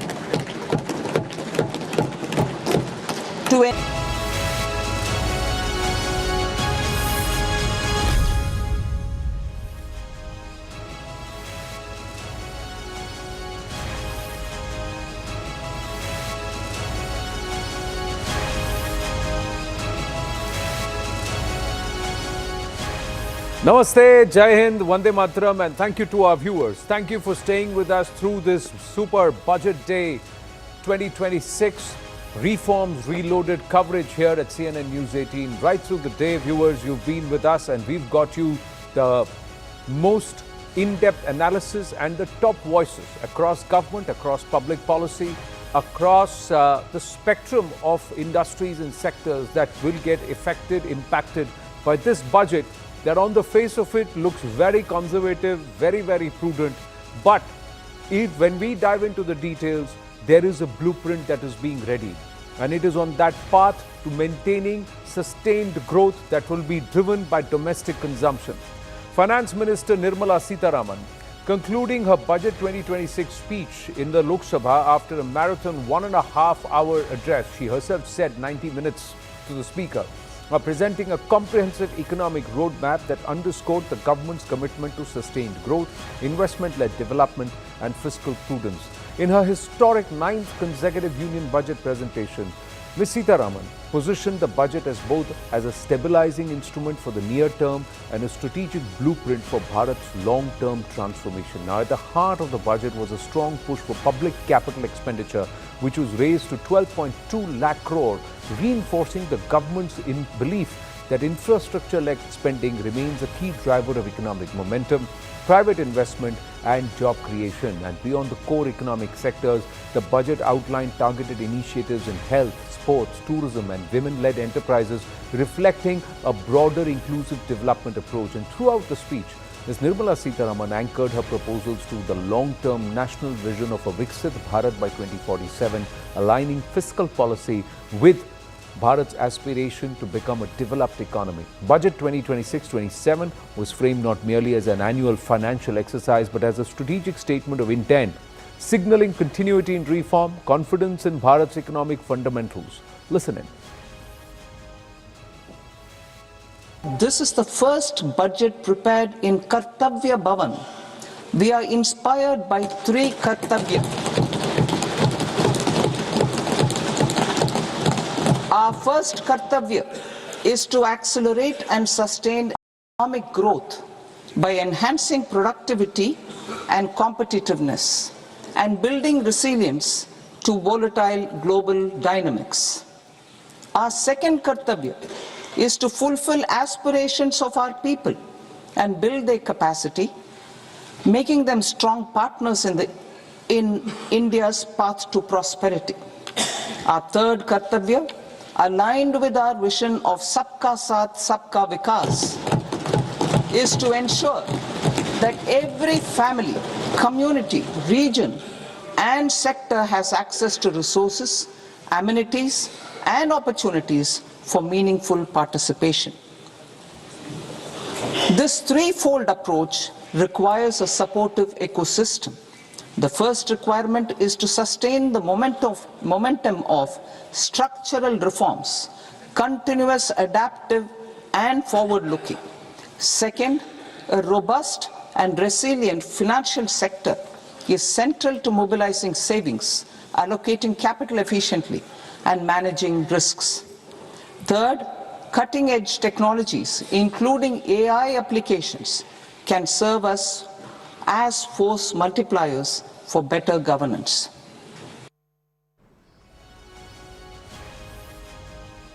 So here are the big takeaways. Number one, let's call them out as they come sliding out of our specially designed Budget Day studio, viewers. One, capital expenditure. Public capex has been raised to 12.2 lakh crore, up nearly 1 lakh crore from last year or the last financial year. Two, the introduction of new Income Tax Act 2025. It will get implemented and effective.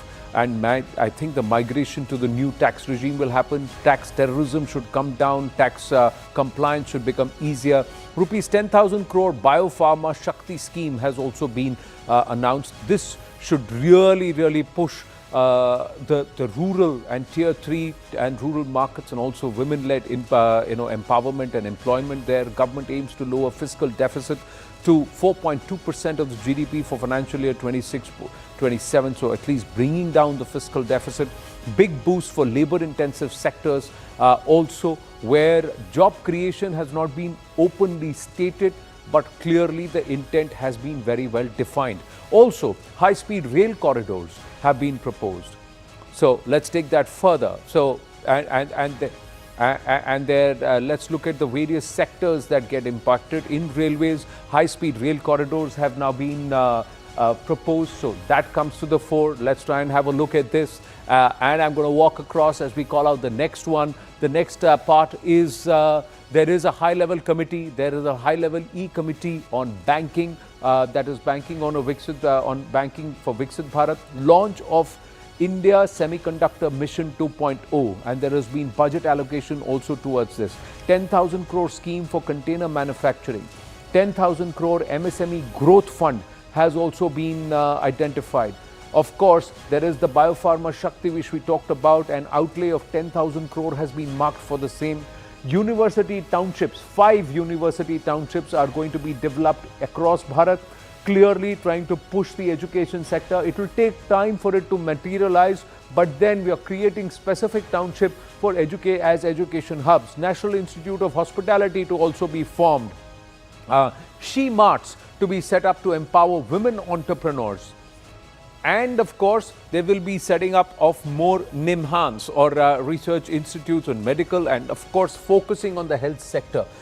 Will this also translate into not just caring for the younger generation, but also a significant population that is soon going to knock on the doors of getting 50 plus, and bulk of Bharat's population in the next decade and a half should move into the 50 plus category, and a significant number into the 60 plus category in about 15 years. So is Bharat getting ready for that too? Let's go straight across right now to our guests who are joining us and ask them what they think. Sunita Reddy, MD Apollo Hospitals, is with us. Namaste, Sunita ji. Such a pleasure to have you with us on the coverage. Pleasure to be here. Thank you. Your thoughts on health getting the focus and the allocations that this budget is making towards the health sector. So 1.1 lakh crores allocated to the health sector, but it's important to think of it not just as an allocation to the health sector, but the building up of the healthcare ecosystem. So allowing investment into biosimilars, facilitating clinical research. I think these are very important first steps that have been taken to benefit the pharmaceutical industry as well as the healthcare industry, because this is where you build intellectual property. Moving on, by building the healthcare ecosystem, the focus on NCDs, which is non-communicable diseases, especially oncology, where 37 drugs have been exempted from customs duty will make the treatment of oncology cheaper for all Indians. And the focus on mental health.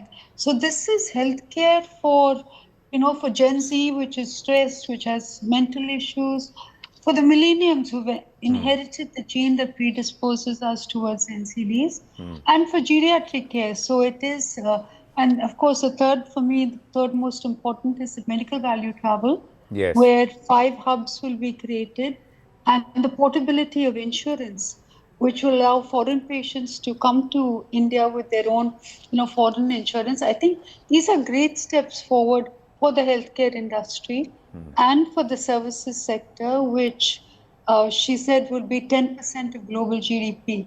Yeah. And that, of course, is a very meaningful impact, not just a number. You operate and run and manage one of the largest hospital and healthcare chains privately. Now, are you just going to get bigger now? These 5 hubs that are being created, the non-communicable diseases focus, the focus, like you said, on cancer and oncology, and also she very specifically mentioned medical tourism to develop Bharat as a curative hub or a cure hub.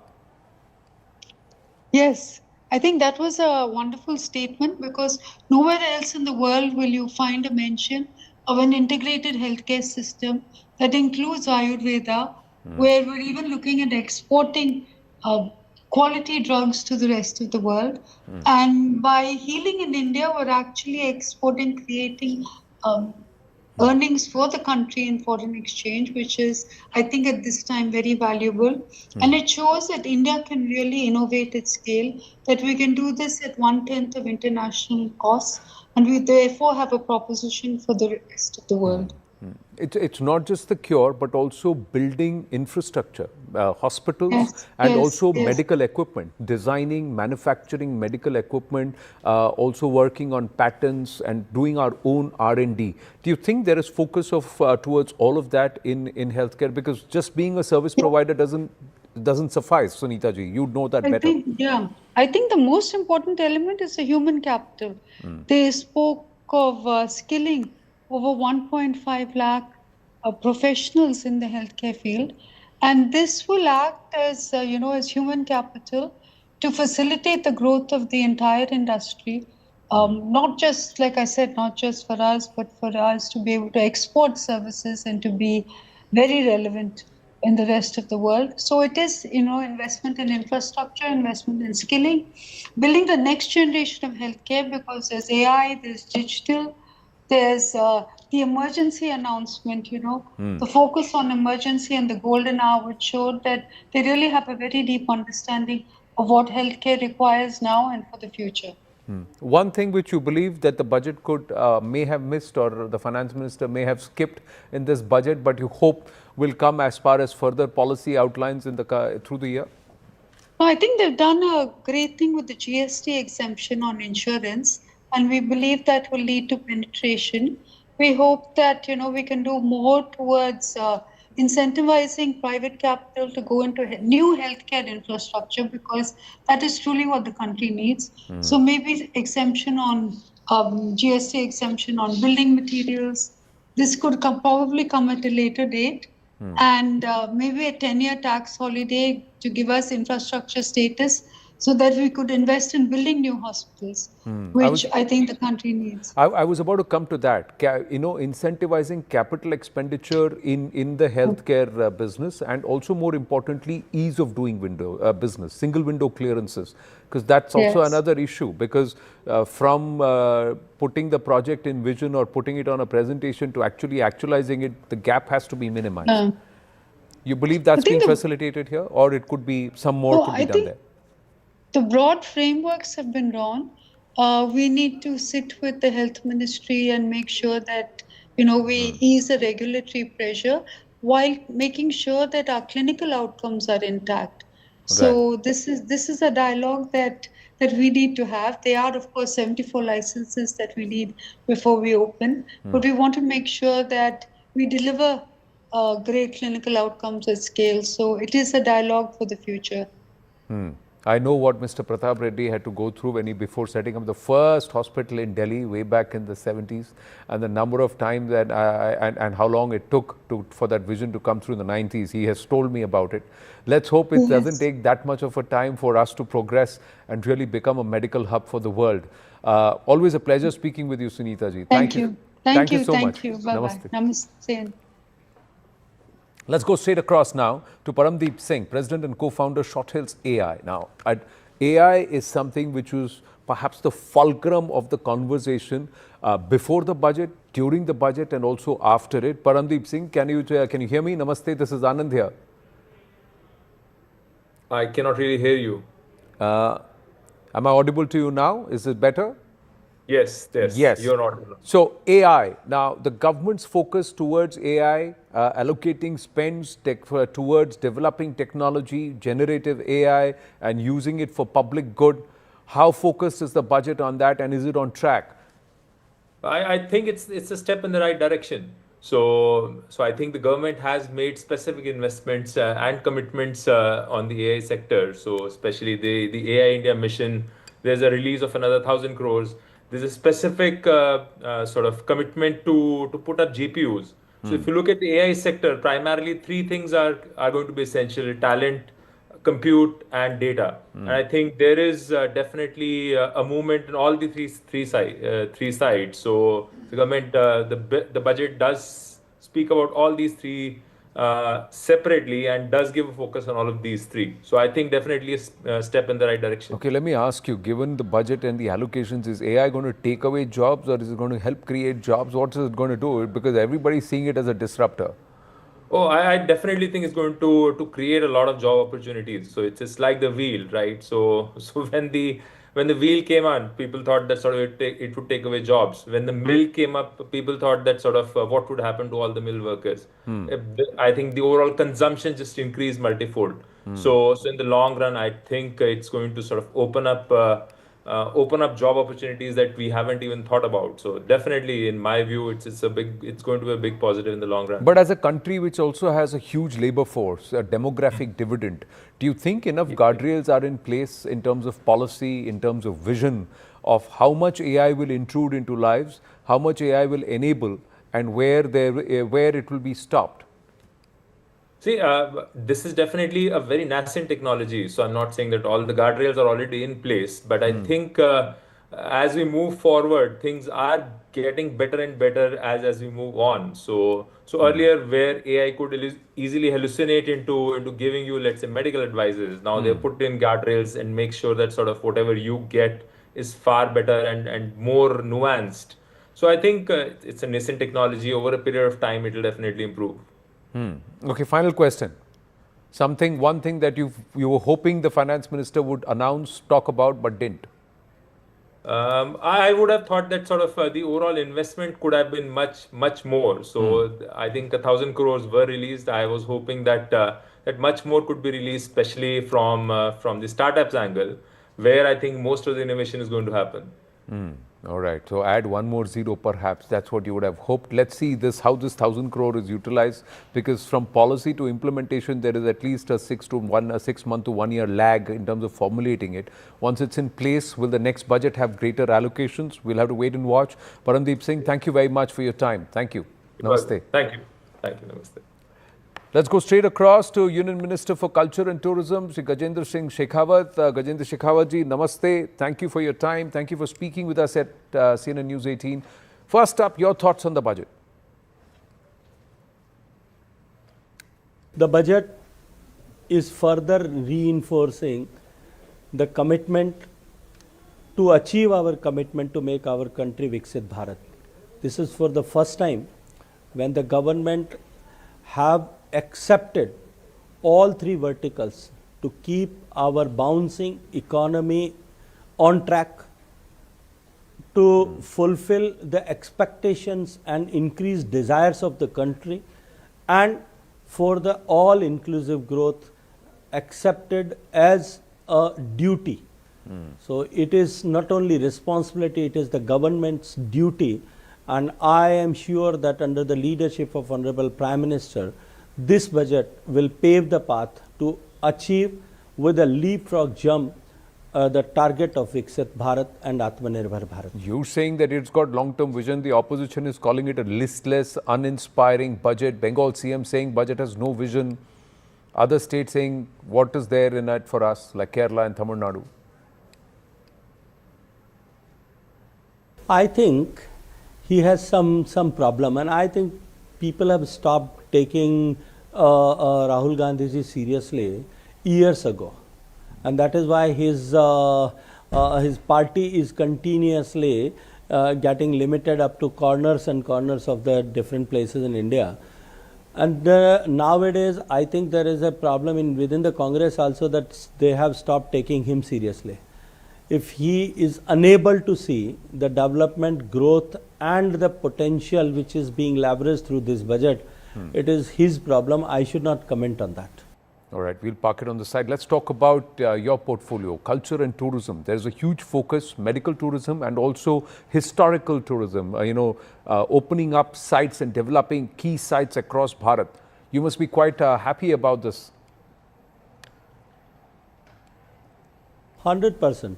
I am so thankful to Honorable Prime Minister and also to Honorable Vitta Mantri ji that she has given a big thrust and focus to tourism and culture. See, India is a country which is blessed that we can offer flowers to fulfill the appetite of any tourist in the world. We have all the taste and the fragrances in our bouquet.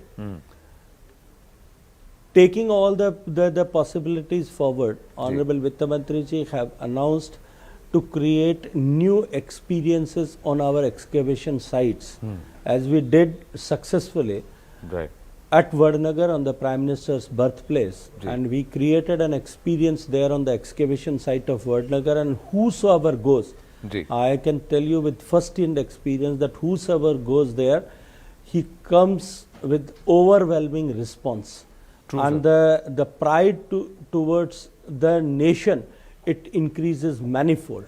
So 15 such destinations where excavations had happened and major findings are there, we are going to create them as another vertical of tourism, and we are going to create them as experience centers.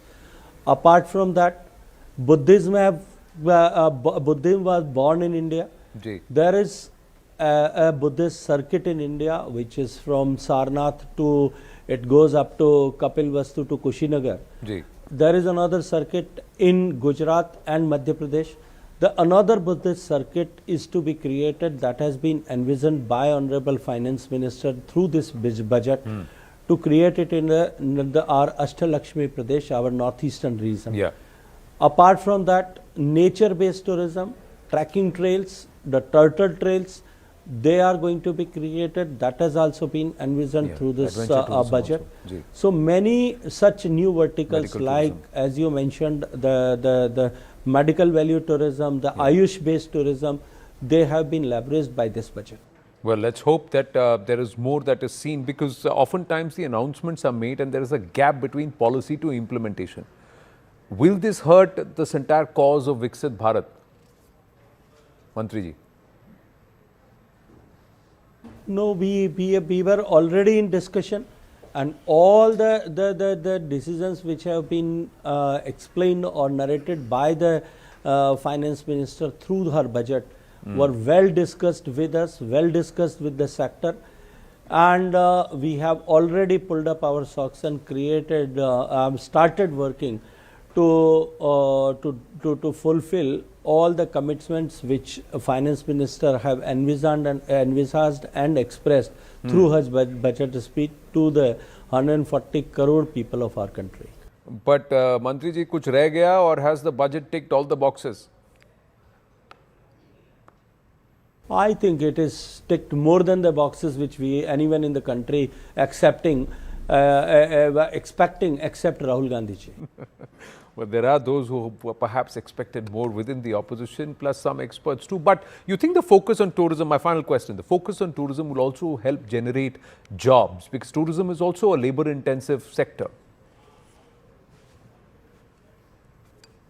100%. We are working on to build orange economy in our country. Honorable Prime Minister, Honorable Vitta Mantri ji have also mentioned about that.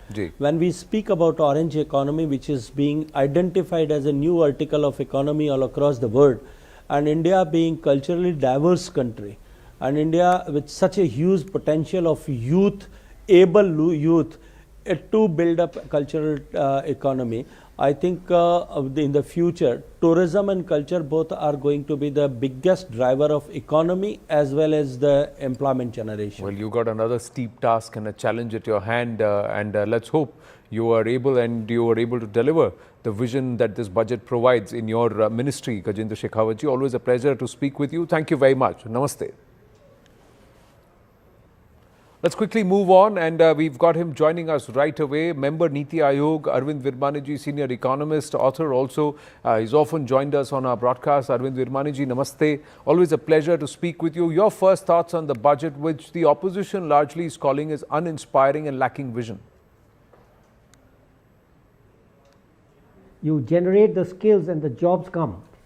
It's an unconventional way of looking at it, but the point here is that the government has kind of accepted this view, which I have been propagating for last 2 years, that and basically what the budget shows is that basically every sector, every industry program you will see now has a skill component in it. So this is a very important message which is being given, and I think it needs to be emphasized many times, because as I said, the conventional wisdom is not in that direction. But in my personal view, this is a very, very important way to generate jobs actually, because the job level, quality, income that they can generate is completely different once you skill. The third one, very quickly, is the emphasis on services as job creators. Now, of course, in the last few years, we have rightly been talking about manufacturing, and we talk about both direct and indirect jobs. But the direct jobs are less than the indirect, and many of these indirect jobs are actually in the services, but they are generated by the manufacturing. So the great importance of manufacturing is in this uncertain world, is in diversification, in reducing risk. We have seen many kinds of risk coming from different countries, to the west and north and elsewhere. So manufacturing is very important. But the recognition that services can generate jobs at every level, from low to middle to high, is a very important, I think, message which is coming from this budget. And finally, the last budget had kind of conceptually divided financial reforms from non-financial. So the non-financial reforms have been going on at an accelerated pace for the last 3-4 months. And the Prime Minister himself has referred to it, but there were, the announcement of the 2 committees, the HLC on banking reform and another one on non-banking reform, which take forward this process. And then there were a lot of process reforms we can discuss if you want further. So that would be, I think, in my way of looking, the important things coming out of the budget for this long-term sustained inclusive growth in the way an economist like myself looks at it. We'll get to the process reforms in a bit, but I have to ask you this: what has this budget missed out on? See, the budget is really, as I said, one is one is the budget speech, which kind of incorporates what everybody is doing in a sense, right? Not just the finance ministry, but what may be happening in industry, agriculture, etc. Correct. So that is more of a message or direction, or putting out the government's view on various things. And then there is the so-called part B, or things which are connected to expenditures, taxes, and the financial sector, which comes directly under the finance ministry. So I think on the financial sector, I have already mentioned a number of things which have been announced, and on the tax side, we've already had the income tax reform. So it really was an issue of laying out the direction of the rules, simplified forms, etc. I think that part has been done reasonably well. The second was the GST, which is really not part of the budget because there's a GST council that has already been announced. So really the only other thing was the customs part, where the finance minister has chosen to focus more on the process reforms, which are very important, and perhaps leave the more structural aspects of it for a later time. Perhaps because they are intimately linked to the whole industrial policy, the FTA issues, the negotiations which are going on with various countries, etc. So that is a pragmatic judgment, but I'm hopeful that maybe in future budgets more will happen on the structural policy related to you talked about one, policy formulation, the rules, process, but more importantly, the route from process to implementation. There is a huge gap, there is a lag, and then there are immense number of roadblocks also. Is that going to hold us back, or is that holding us back, Arvindji? देखिए, अब you all depends on your benchmark. You know, I have been in this thing for perhaps longer than, I don't know how old you are, but maybe longer than you've been around. But the point is really, the way I measure things is, okay, if we were earlier taking, let's say, 12 months, if we reduce it to even 11 or 10, I'm happy, you know, because I've seen these things for ages now. I can see the young people are very impatient. You know, I keep hearing points on social media कि GST में ये problem है, वो problem है. That is true. But you know, from my perspective, it's the movement. So yes, that is always a problem. We have talked about it in everything we do. But things are happening. Whether we talk about defense procurement, you know, the defense secretary, I heard saying that they are trying to again look at the procedure, reduce things. R&D, there's an announcement of a fund. But it's important to get the structure right.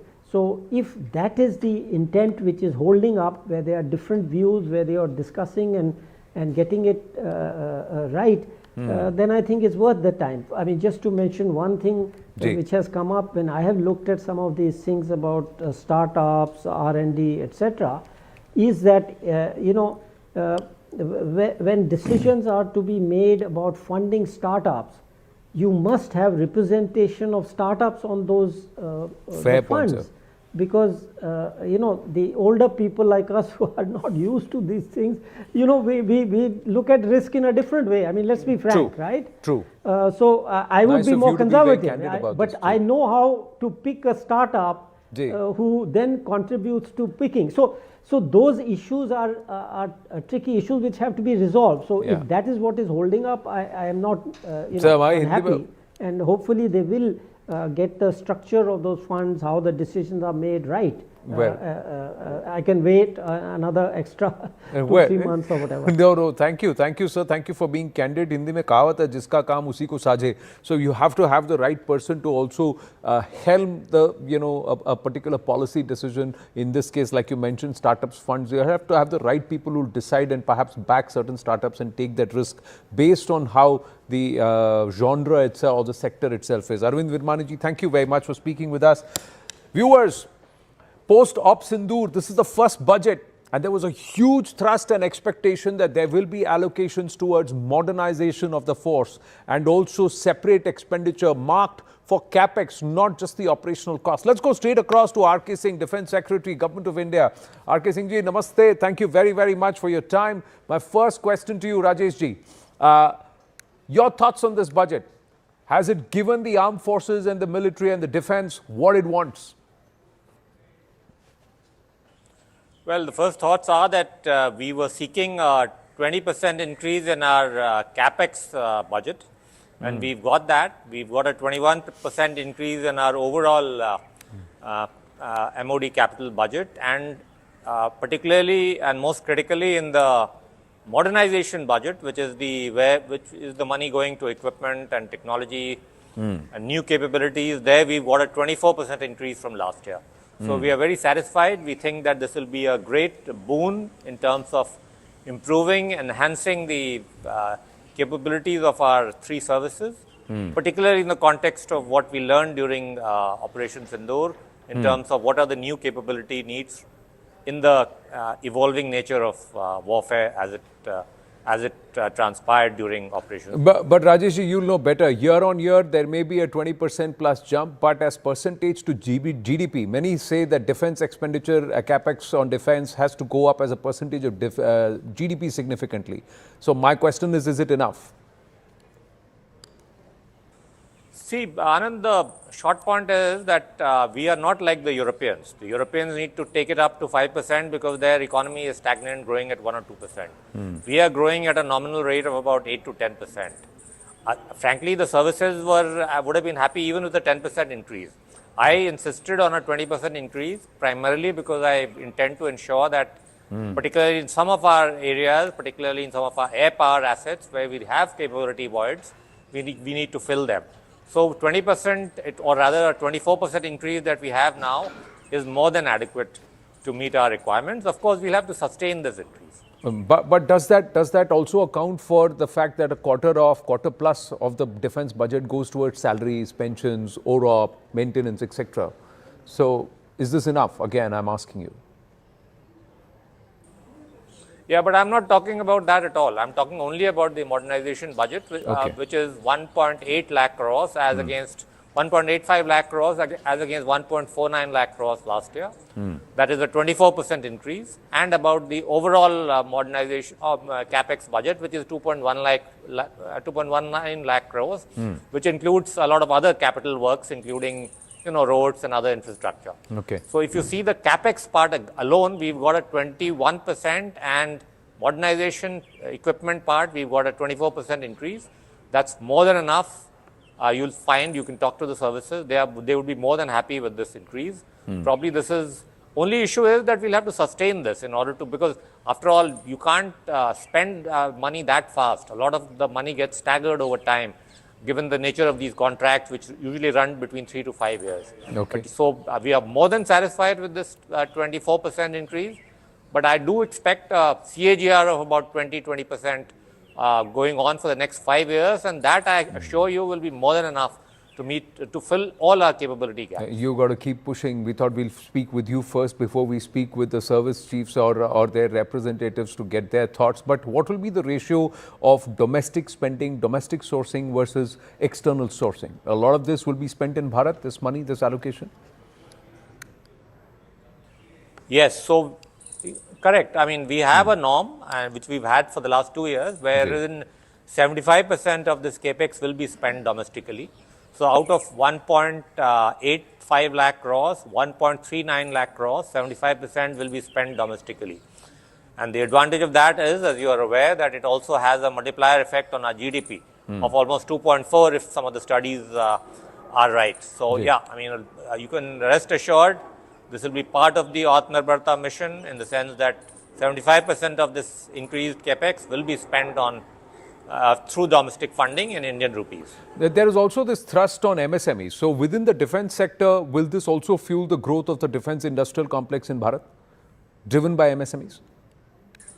Well, Anand, right now we have some 16,000 MSMEs working in this sector who basically work in terms of providing the supply chain, the components for the big OEMs, the 16 PSUs and the almost 200 plus licensed large industrial companies. So yes, that is, those MSMEs are going to gain. The domestic order that I mentioned of 1.39 lakh crores this year minimum, probably more because last year we did 89% within the country. So they will gain from this the entire value chain will gain, and these 16,000 MSMEs with more counting, all of them will gain out of this. And we do expect a fairly large and robust and diversified defense industrial base to come up in this country. The signs are all there for you to see. You will see some of these big announcements coming in the next few days about new tie-ups, new OEMs setting up shop here.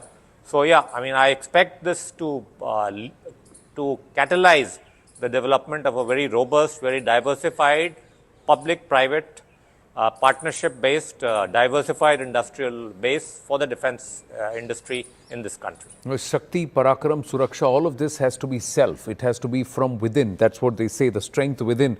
Rajesh ji, commendations to you for your efforts, and you've been pushing and you've been very outspoken, and you asked for what is required by the defense of our country, for the defense of our country. But do you also see this as a very big step towards Bharat getting its own very, very effective Sudarshan Chakra all across the board? Prime Minister has repeatedly spoken about it. Absolutely. It's very much part of that. We will spend more.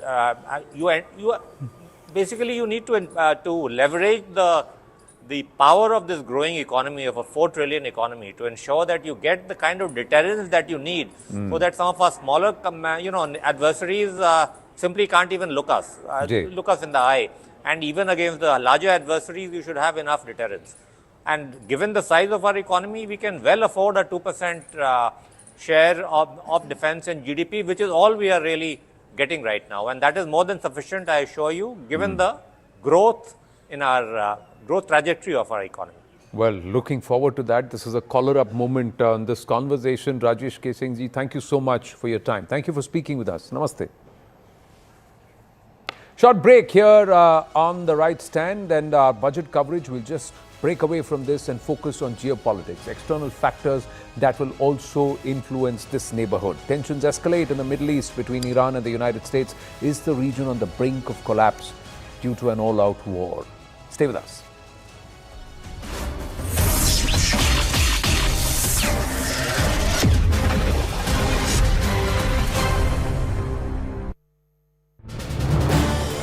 This is News 18 Network.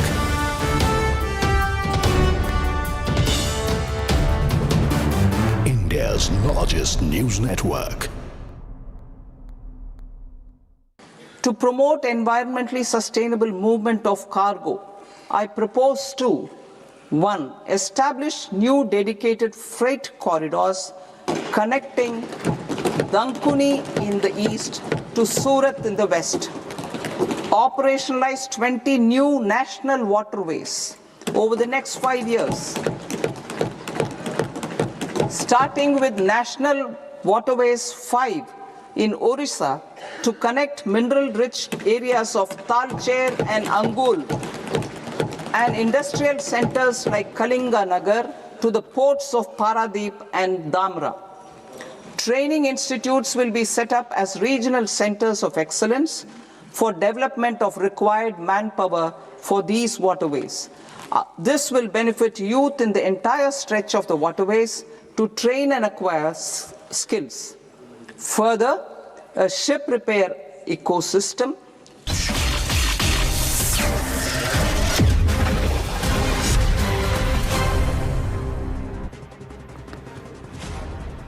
Back live here on the right stand. Tensions between Iran and the United States have once again entered a dangerous phase marked by military signaling, sharp rhetoric and the ever-present risk of miscalculation. Iran is navigating significant domestic strain, including protests and economic hardship, while facing sustained international isolation. The US, for its part, has hardened its posture towards Tehran, citing concerns over Iran's nuclear program, regional proxy activity and internal repression. Donald Trump has said recently, and I quote, "Hopefully, Iran will quickly come to the table and negotiate a fair and equitable deal.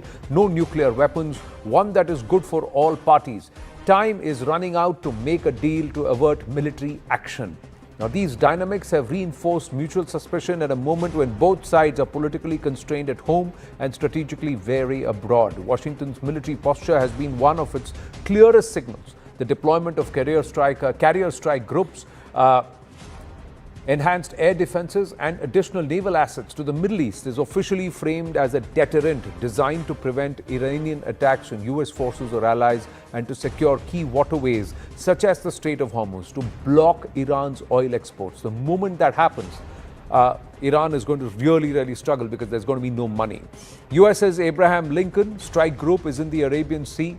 USS McFall and USS Mitchell are in the Persian Gulf and the Strait of Hormuz. F-15E Strike Eagle fighters have been deployed at the Al Udeid Air Base in Qatar.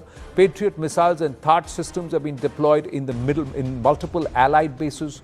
And for Iran, however, these deployments are perceived as coercive pressure intended to force concessions under the shadow of military force. Tehran has responded in kind, conducting naval exercises, showcasing missile capabilities and placing its forces on heightened alert, while emphasizing that any attack on Iran would not remain limited or contained. Iranian leaders, including the supreme leadership, have warned that a US or Israeli strike would ignite a regional war, drawing in allies and proxy forces across the Middle East. The United States has countered with warnings that it retains military options should diplomacy fail. Even a senior official stressed that Washington does not seek war. This combination of threats and reassurances has created an environment where deterrence is meant to stabilize the situation, but could just as well easily amplify the risk of misreading intentions. And for now, tension and diplomacy coexist very uneasily in this region. War is not inevitable, but neither is peace. What is the road ahead? Let's discuss with our guests. This is on a day when Trump has also announced that Bharat is going to buy oil from Venezuela and not from Iran going forward. So he is doing the journalist's job, the spokesperson's job for Bharat and its government more than Bharatiya government itself, Ambassador Rajiv Dogra. While Awad is with us and Lieutenant General D.P. Pandey. Namaste, Jai Hind to everybody. Ambassador Saab, how do you see this? Or was Trump just buying time before his military assets could encircle Iran? If Iran can't sell oil and the Strait of Hormuz is blocked for exports, Iran is going to struggle, especially the Ayatollah regime. Well, if the Strait of Hormuz is blocked for exports, not only Iran, but the rest of the Gulf states would also suffer enormously. In fact, more than America, it is probably Iran which will enforce the blockage of Strait of Hormuz. The other thing is, Trump saying that, there has to be a nuclear restriction on Iran and it has to accept it. Trump was the one who scrapped that deal. Otherwise, there was a deal between USA and Iran on the nuclear issue. So Trump started it all. Iranians find it difficult to accept Trump's word, as the rest of the world also does find some problems with Trump's words, because he wakes up the tempo whenever there is some domestic difficulty. In this case, the new revelations from Epstein, then he has his issues with regard to ICE actions. So he has some domestic problems. Europe, for example, has told him off on Greenland, and he's backed off. So Trump has his own problems, especially with Congress, which does not want him to go off on another war. Venezuela was bad enough, but Iran would be very unpredictable. So Trump is looking for an excuse where Iran ups the ante by starting some attack on one of the ships or destroyers or whatever America has all around Iran. But Iran is unlikely to do so because it knows that it will also get hit hard. So it's a game of brinkmanship, like sumo wrestlers who are circling each other. America and Iran at the moment are circling each other. But Trump is more likely to blunder into it for one reason or the other. He's just looking for an excuse. Well, in this case, what happens is the Venezuelan formula is being applied to Iran, but will it work with Iran and the Khamenei regime and this region? That's the larger question. Lieutenant General D.P. Pandey, before I bring in Vailabad on this, the other part is that Iran also is struggling. It also doesn't have money. Its people are also facing the brunt of these sanctions and this entire isolation. General Pandey. Yeah, so firstly, I think I'll just try to endorse, but a little bit, my piece is slightly different. Trump has no stomach for wars, right? Let's be clear, he may have great amount of a bluster and everything, but he's basically a businessman, a dealer and a deal breaker. Wherever somebody stands face off to him, he backs off and he will make other statements and all, right? So the latest statement which is coming about is conversation on nuclear deal, no nuclear and all, and all the time he pumped up and pushed himself to a corner by saying that if the protesters come onto the street, we are going to come about. He's moved the carrier strike group from all the way from to this place, from the PACOM to CENTCOM for his exploitation in the Singapore. The bottom line is that one can't be sure that what is going to be intending, but he should not falter because he doesn't want to go into war.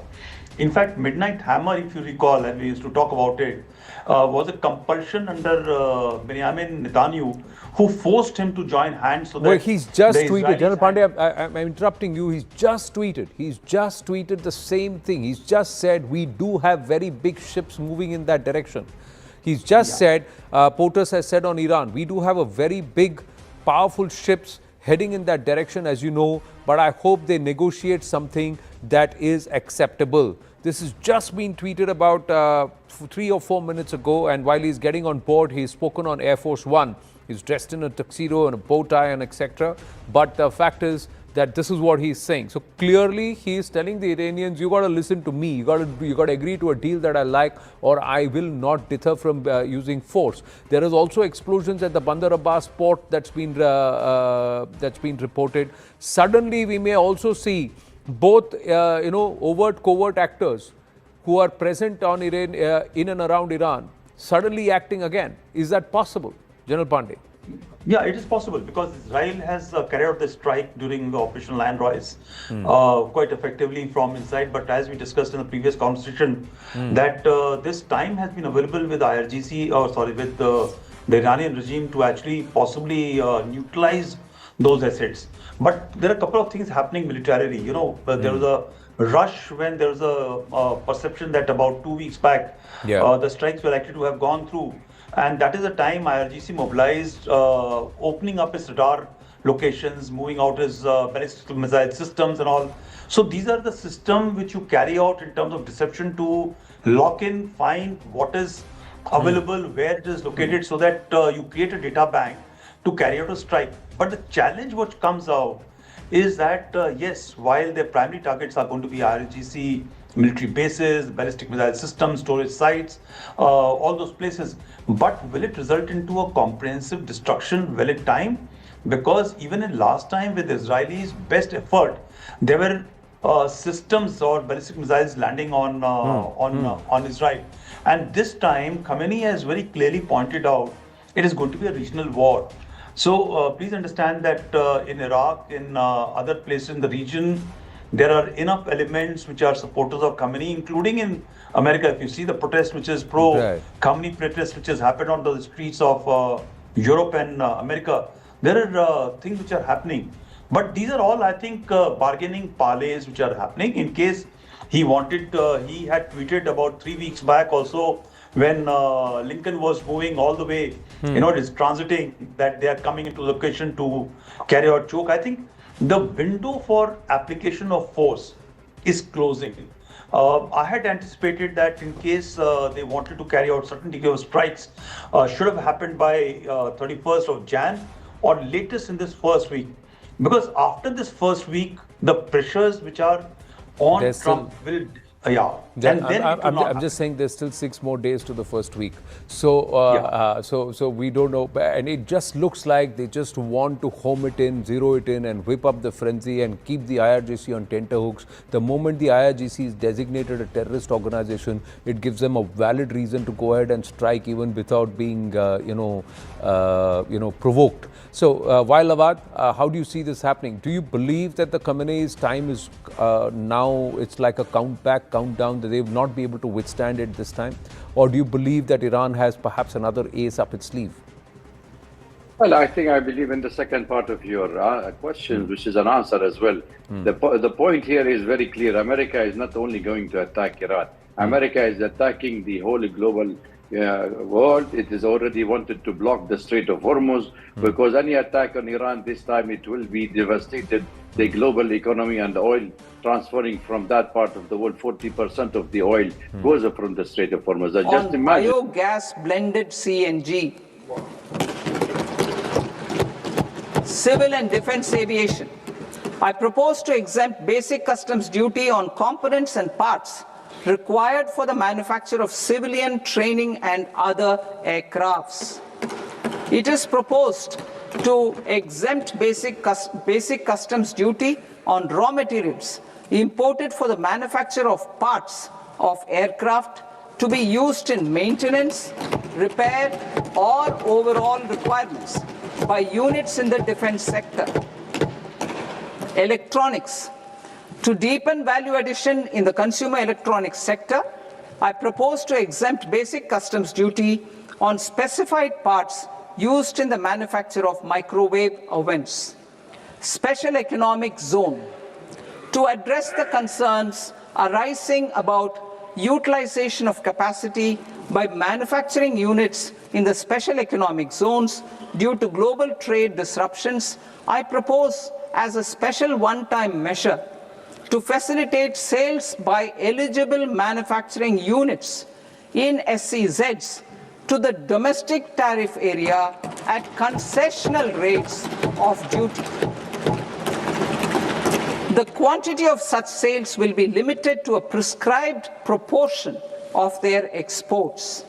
Necessary regulatory changes will be undertaken to operationalize the measures while ensuring level playing field for the units working in the DTA. Ease of living. To rationalize the customs duty structure for goods imported for personal use, I propose to reduce the tariff rate on all dutiable goods imported for personal use from 20% to 10%. To provide relief to patients, particularly those suffering from cancer, I propose to exempt basic customs duty on 17 drugs or medicines. I propose also to add 7 more rare diseases for the purposes of exempting import duties on personal imports of drugs, medicines, and food for special medical purposes used in their treatment. Customs process. India's role and share in the global trade is poised for a major leap in line with our ambition and journey towards Viksit Bharat. In this regard, I propose many measures for custom processes to have minimal intervention for smoother and faster movement of goods and greater certainty to the trade. Trust-based systems. I propose to enhance duty deferral period for Tier 2 and Tier 3 authorized economic operators, known as AEOs, from 15 days to 30 days. I propose to provide eligible manufacturer importers the same duty deferral facility. This should encourage them to get themselves accredited as a full-fledged Tier 3 AEO in due course. To provide greater certainty and for better business planning, I propose to extend validity period of advance ruling binding on customs from the present 3 years to 5 years. In the spirit of the whole of government approach,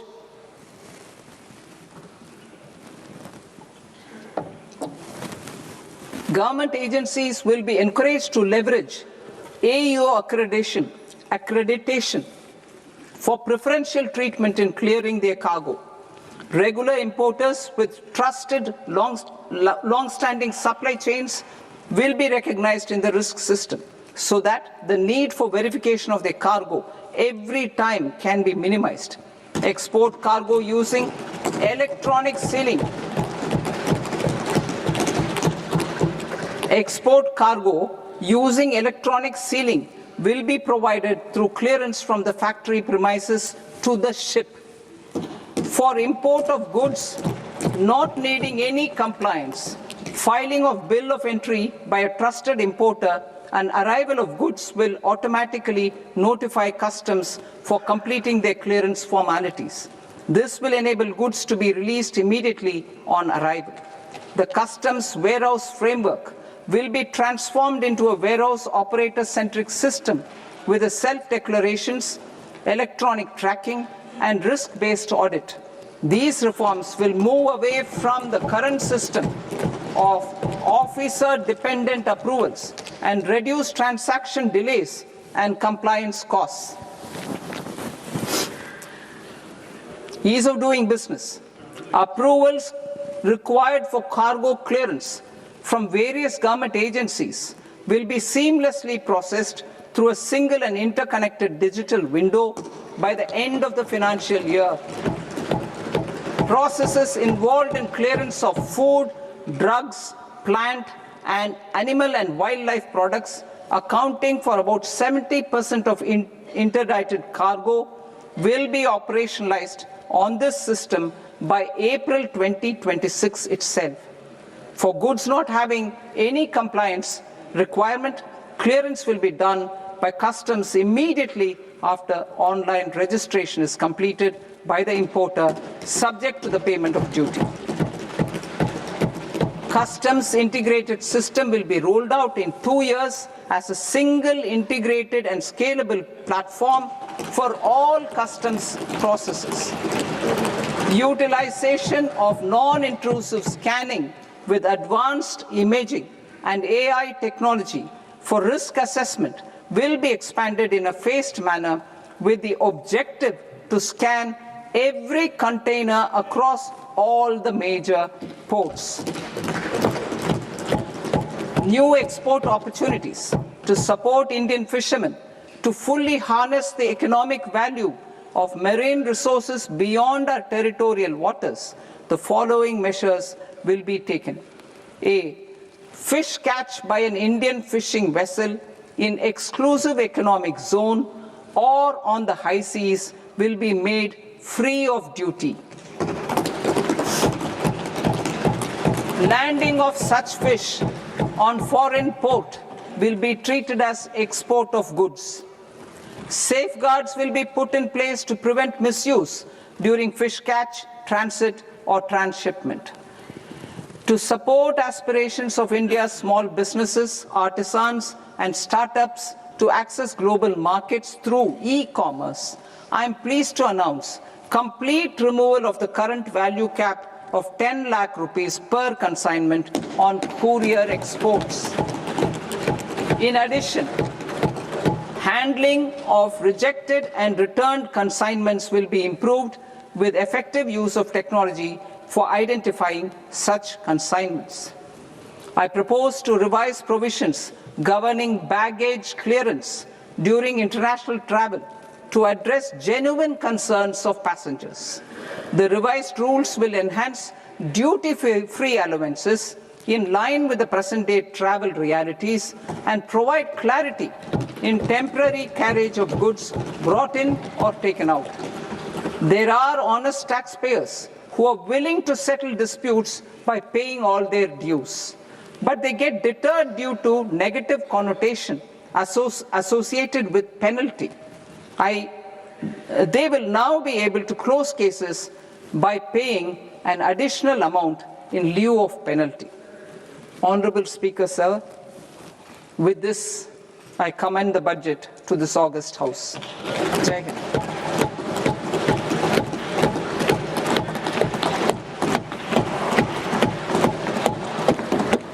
One and a half hours. Item number 3, माननीय वित्त मंत्री जी.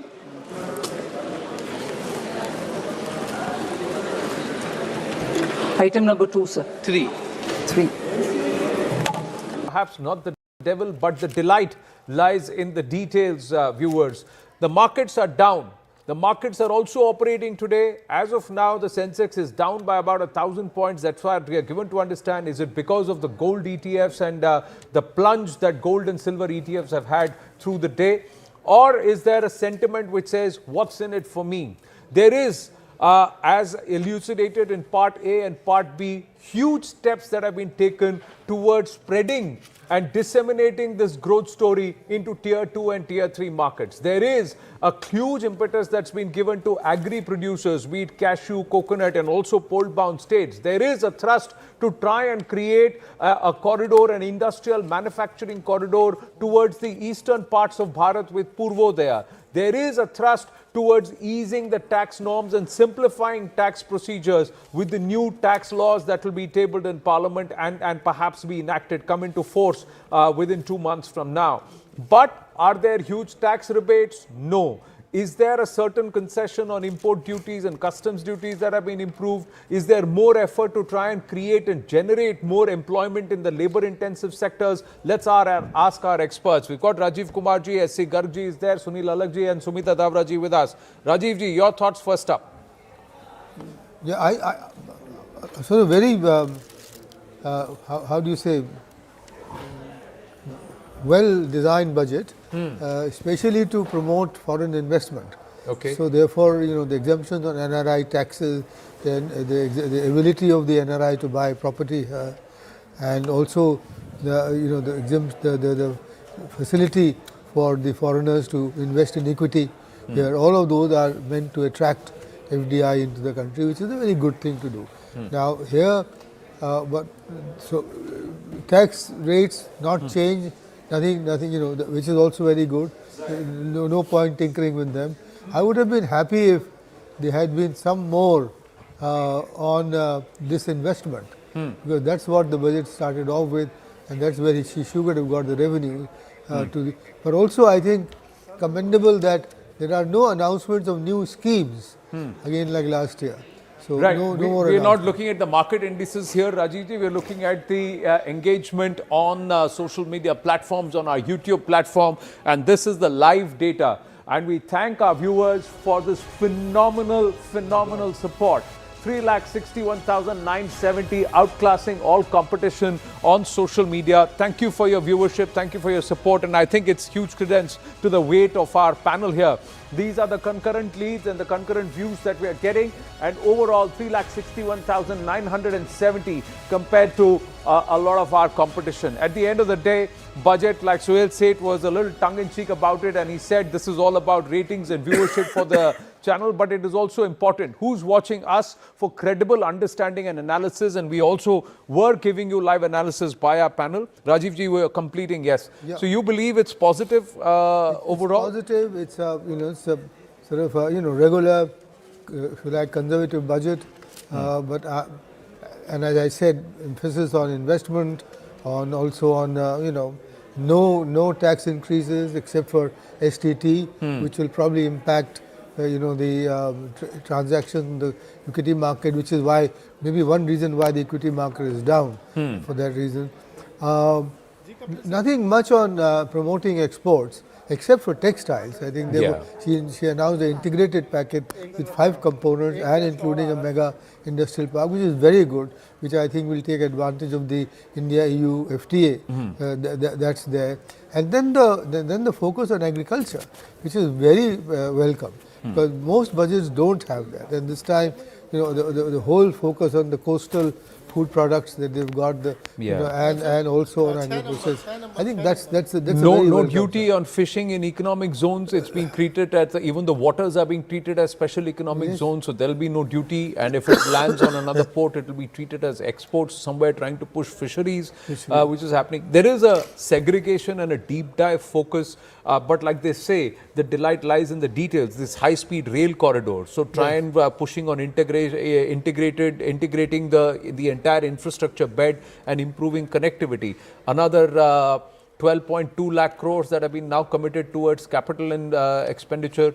Will that largely be towards infrastructure, or is it going to be directed towards other? The public capex all very well, 12.2 lakh crore and increase 9% increase. But I would have liked actually a bit more on how to improve private capex. Domestic private capex. I've been talking about the FDI and there's incentives given to them. Right. But I didn't see much on incentivizing domestic investment, into either into manufacturing or into exports. Right. Maybe I missed it, but it would have been better if there were some incentives for private investors. Let's try and understand the sector-wise investments. One, capex has been raised to 12.2 lakh crore. We've got that on camera. The next one, let's just quickly look at some of the key takeaways. Introduction of a new income tax act that will come into force. Will they permanently be moving to a new tax regime? Simplification of the tax codes, etc. 10,000 crore biopharma Shakti scheme. These private healthcare advisors and workers. So is that again creating, adding to the labor force and alternative employment? Aim to lower fiscal deficit to about 4.2%. This time around, she says that she stuck to the brief, keeping of the fiscal deficit targets.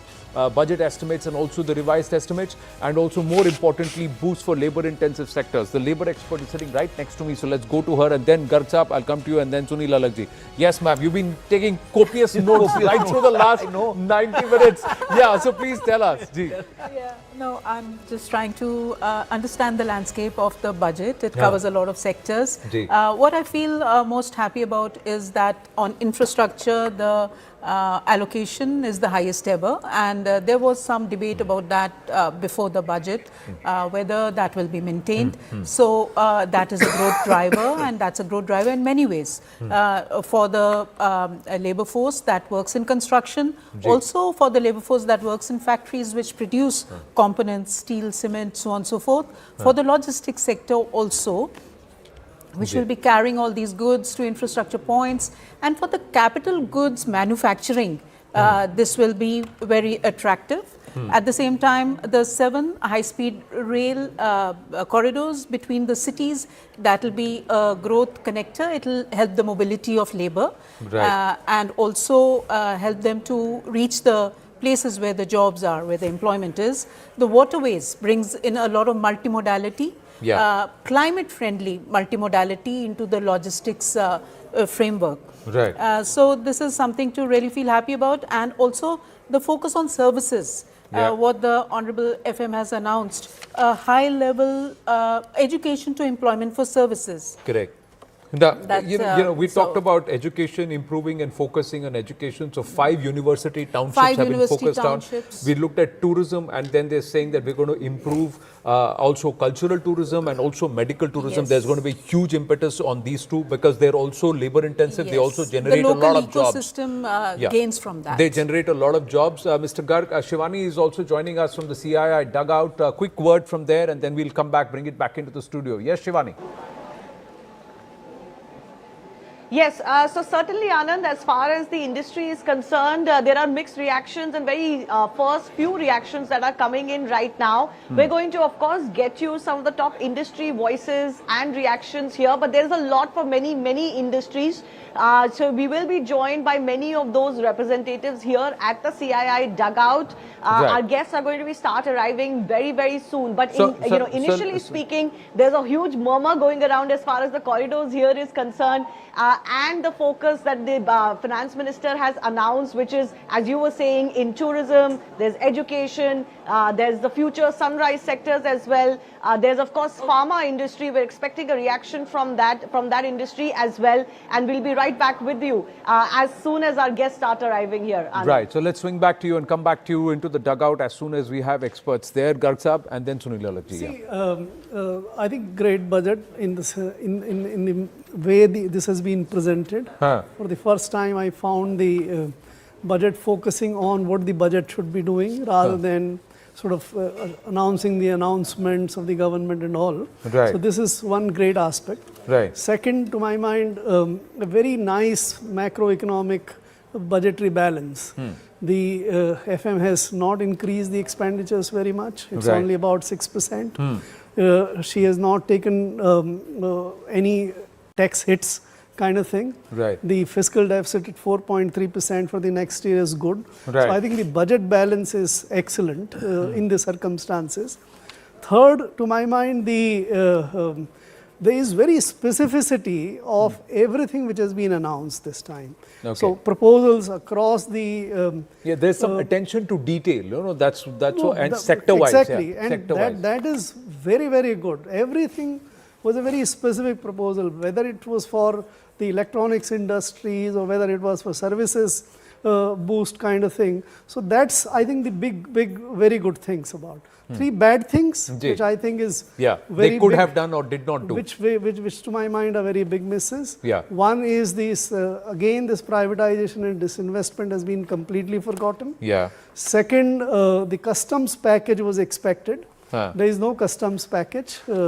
You don't find it there at all. Correct. There is again some tinkering which has been done in the past. And lastly, to my mind, the one big problem which India, especially Delhi, has been facing is this climate change and pollution has been completely missed out. So pollution has not been addressed in the budget, but is it because it's going to be addressed not at a central level but at the local, state and administrative level? We must recognize that this is a national problem. It's not local problem. Anywhere else in the world, whether it was China after 2010, this has been handled and dealt with at the central level. But we must not forget, I agree and I buy this point with all respect, but Beijing 2008 has everybody forgotten. Did we see the athletes wear masks and choke? Correct. So that is... And then till 2016, Beijing could not solve it. Beijing also took 8 years to get rid of the Exactly, it takes time, but you have to start. Yeah. You have to start. On that, the numbers actually say that Delhi in the last decade and a half has not had clean air days as many as it has had in 2025. No, latest is wind effect.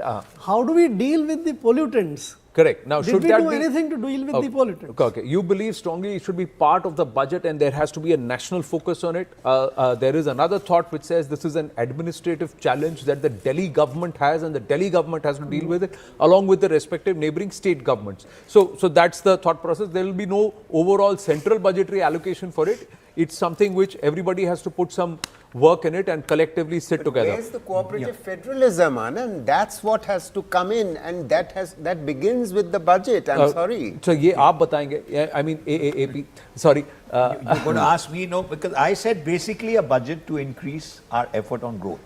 Basically, it's a budget. Therefore, I like that portion. But it's focused on employment without actually talking about employment. Now, for instance, tourism. And if you talk about infrastructure, you talk about every other thing is going to generate employment. Right. Now, employment is 1.4 billion people the Prime Minister has to look after. Because he stands for elections every year. Correct. He stands only for employment. And inflation. Yeah. Now, ultimately, people vote for inflation or employment. Yeah. This year, in the next 3 months, 4 months itself, there will be West Bengal, there is Assam, there is Kerala, and there is Puducherry. Puducherry. And towards the end of the year, we will look at, again, Tamil Nadu. Then we will go to So he's not talked Punjab about next employment year, at the moment, but he's all through her speech was on infrastructure and consumer spending and everything else that generates employment.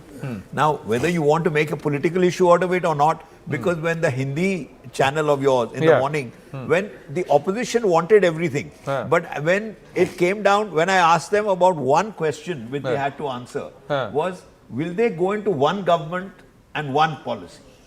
And they couldn't answer this question. And they could not answer this question at all because everybody wants everything for themselves. Right. Santosh Mehrotra ji with us. I'm going to check if Mohandas Pai ji is through with us. Mohandas ji, namaste. Can you hear me? Okay, we'll try and go across to him the moment he is through. Mohandas Pai is also joining us. On jobs. What I feel is that the private sector and we must join hands with the government. Every time the private sector has come in and they've increased through AI or whatever you want to increase productivity, they've sacked people.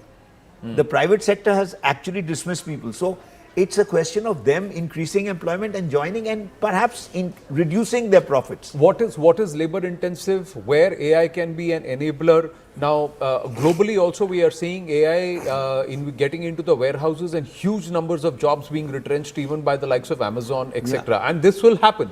But there will also be perhaps a counter opportunity where opportunity will be created, especially in places like Bharat. The skill development that is going to take place might take 2 to 3 years. Now, he's standing for elections every year and therefore he has to generate increased employment. Now, when I said reduce profits for the private sector, it does not mean that you halve your profits or quarter of your profit. But if you increase, frankly, sir, how many jobs you create, how many roads you build and how many nalkas and houses you build does not seem to be getting them any electoral yield. What is getting them electoral yield is somebody is putting out a dole, some yojana comes, there is 10,000 rupees in your pocket for three installments comes, before the fourth installment election happens and the next three installments come. But That's when you exactly create that's what's employment, working. when you create employment, then that's important.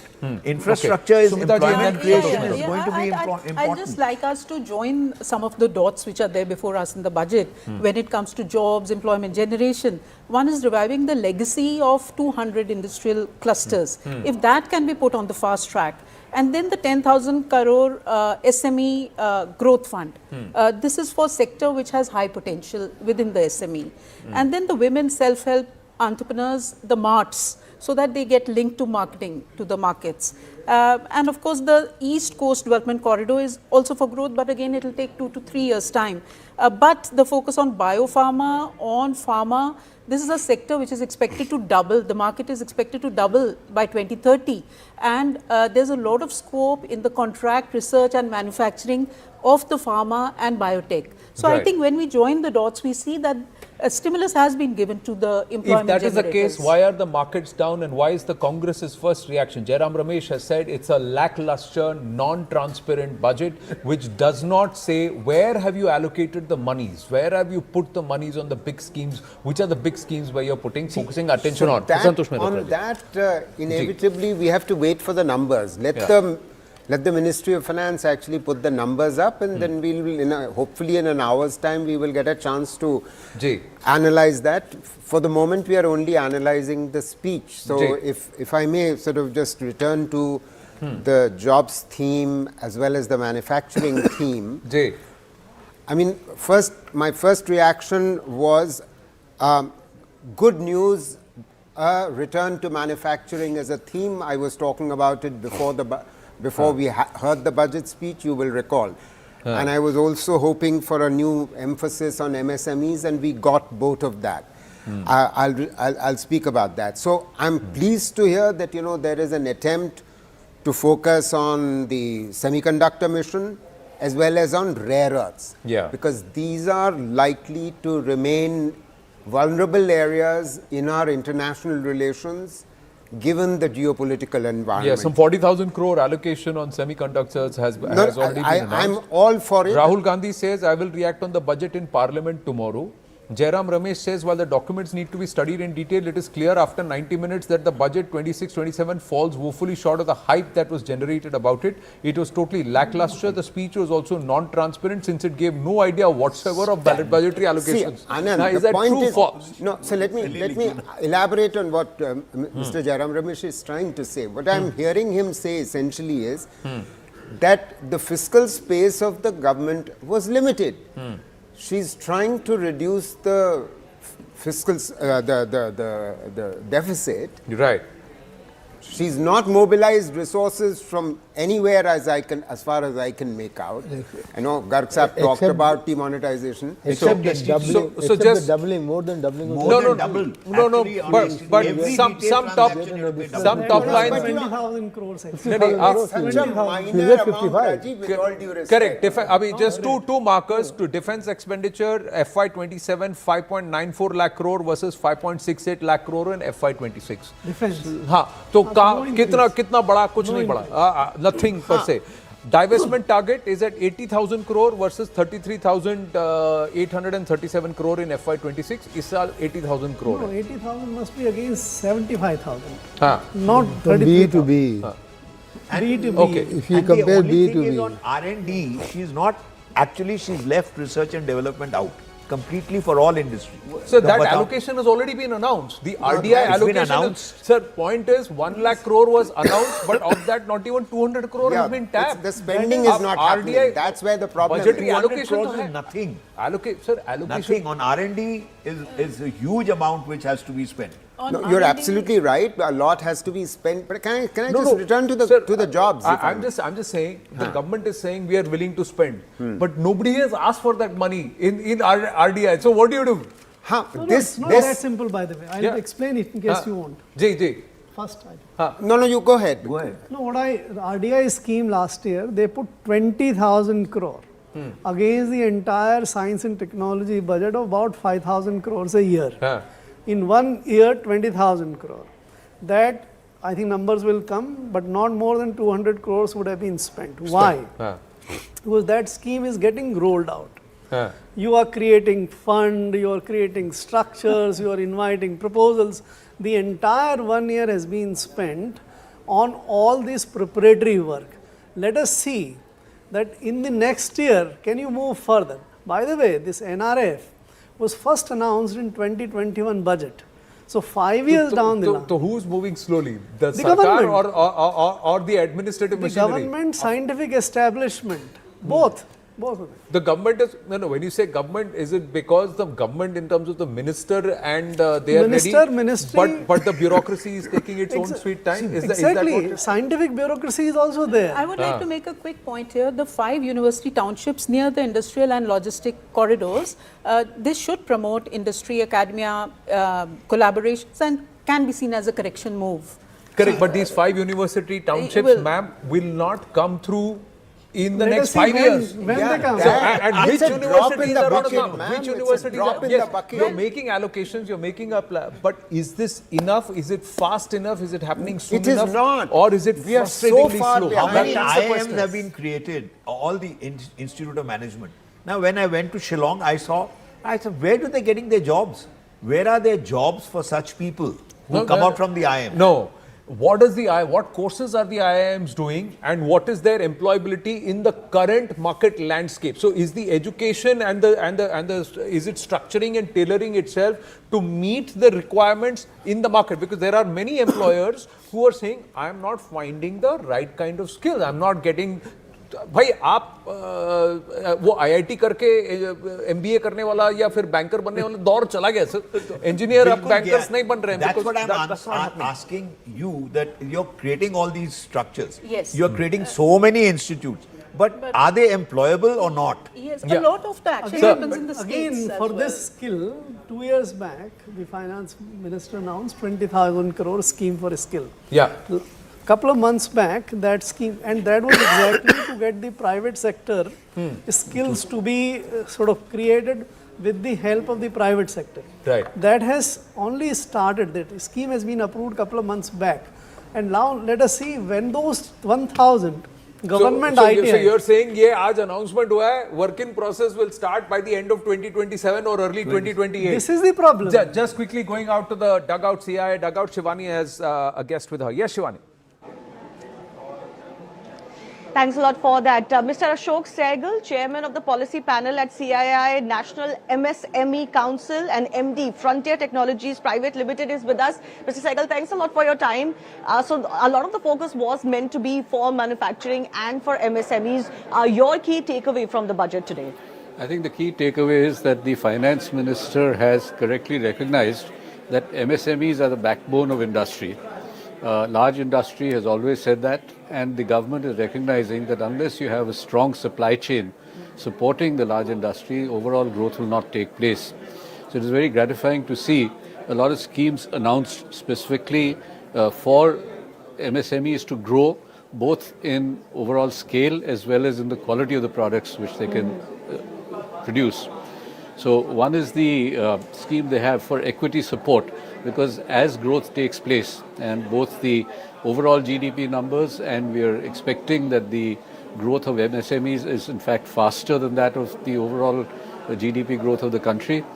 The equity support is required to MSMEs to increase the scale of the operations, to modernize them, update them both in quality terms and in productivity terms. So that is a very gratifying thing. Then they also, Finance Minister spoke of the Mitra scheme, in which there will be experts available through educational institutions and others to guide MSMEs in becoming more productive and adopting modern techniques. Another thing is the geographical spread. MSMEs are spread out not only in the large cities, but there's an emphasis, and repeatedly the FM mentioned tier 2 and tier 3 cities. She also mentioned remote areas like the northeast and far east and the eastern states. She also mentioned the Himalayan region. She also mentioned certain specific areas in the south like the Araku Valley, where specific focus is being given, and this is where MSMEs are spread out. And the MSMEs who are not in the metro areas are significant both in terms of turnover, in terms of number, and the number of people they employ. So all this will have a major impact on the economy as a whole. So there is there's a integrated program for textiles, affordable sports good manufacturing, dedicated chemical parks, rare earth permanent magnets, semiconductor mission, container manufacturing scheme, electronics components scheme, of course, the biopharma Shakti, high value construction and infrastructure equipment, and of course revival of 200 legacy industrial clusters. So a lot for the industry here across many sectors. Yes, coming back specifically to the focus area we were talking about earlier of MSMEs, you missed out leather, you missed out fisheries. These are two areas which were seriously impacted. And the third is garments. And particularly coming to garments, although it's not mentioned the minister's speech, garments also is an area where the recently announced EU scheme is an opportunity for Indian garment exporters to make up any losses they've had in exports to the US by substituting for Bangladesh to the European market. So these are all steps which will help a lot. The electronics thing is something where there will be a supply chain benefit, because as the electronic sector grows, of course the final product will be made by bigger companies, but part of the supply chain has to be MSMEs for the components. And I think that is a great opportunity, because that has a certain quality and systematic improvement required in the supply chain, which would be something which would improve the approach of all MSMEs on how to do business, how to do production, and how to stick to timelines. Shivani, just hang on. Professor Santosh Mehrotra has a question for Ashish ji. So can you just pass on, relay the question, please? Yes. Yeah. On biogas blended CNG, civil and defense aviation, I propose to exempt basic customs duty on components and parts required for the manufacture of civilian training and other aircrafts.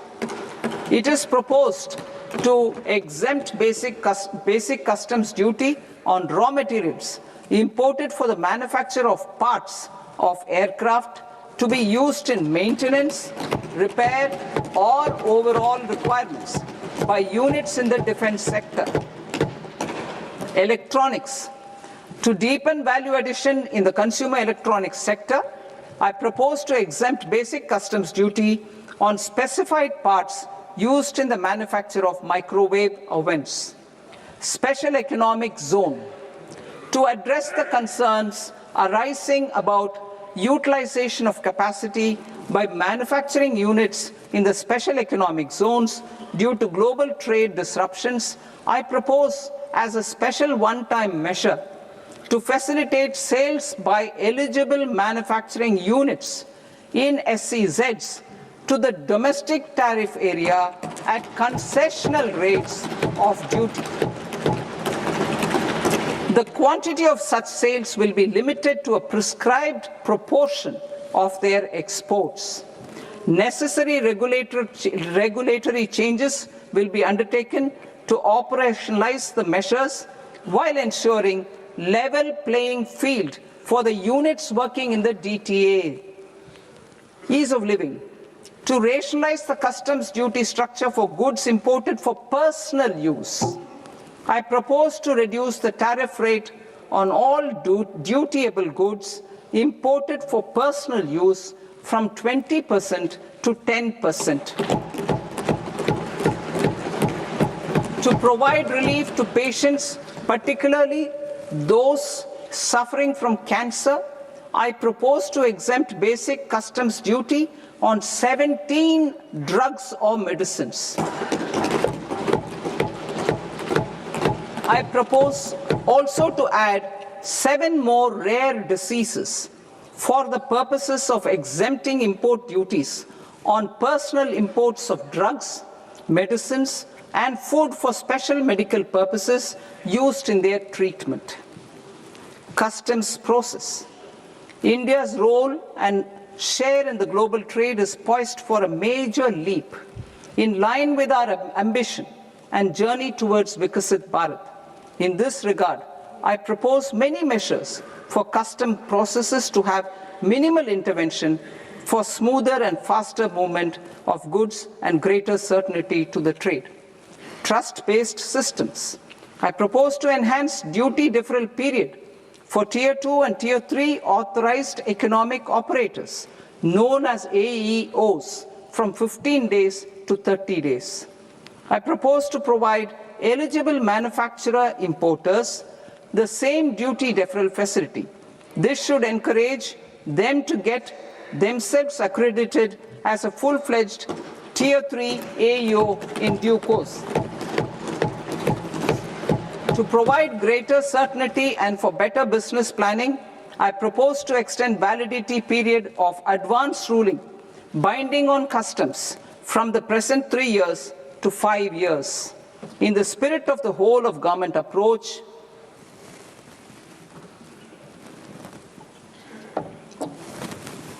government agencies will be encouraged to leverage AEO accreditation for preferential treatment in clearing their cargo.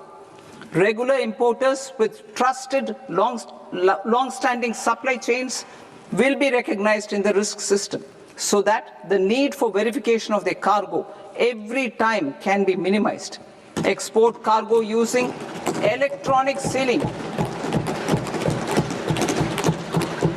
Export cargo using electronic sealing will be provided through clearance from the factory premises to the ship. For import of goods not needing any compliance, filing of bill of entry by a trusted importer and arrival of goods will automatically notify customs for completing their clearance formalities. This will enable goods to be released immediately on arrival. The customs warehouse framework will be transformed into a warehouse operator-centric system with a self-declarations, electronic tracking, and risk-based audit. These reforms will move away from the current system of officer-dependent approvals and reduce transaction delays and compliance costs. Ease of doing business. Approvals required for cargo clearance from various government agencies will be seamlessly processed through a single and interconnected digital window by the end of the financial year. Processes involved in clearance of food, drugs, plant, and animal and wildlife products, accounting for about 70% of interdicted cargo, will be operationalized on this system by April 2026 itself. For goods not having any compliance requirement, clearance will be done by customs immediately after online registration is completed by the importer, subject to the payment of duty. Customs integrated system will be rolled out in 2 years as a single integrated and scalable platform for all customs processes. Utilization of non-intrusive scanning with advanced imaging and AI technology for risk assessment will be expanded in a phased manner with the objective to scan every container across all the major ports. New export opportunities to support Indian fishermen to fully harness the economic value of marine resources beyond our territorial waters. The following measures will be taken. A. Fish catch by an Indian fishing vessel in exclusive economic zone or on the high seas will be made free of duty. Landing of such fish on foreign port will be treated as export of goods. Safeguards will be put in place to prevent misuse during fish catch, transit, or transshipment. To support aspirations of India's small businesses, artisans, and startups to access global markets through e-commerce, I am pleased to announce complete removal of the current value cap of 10 lakh rupees per consignment on courier exports.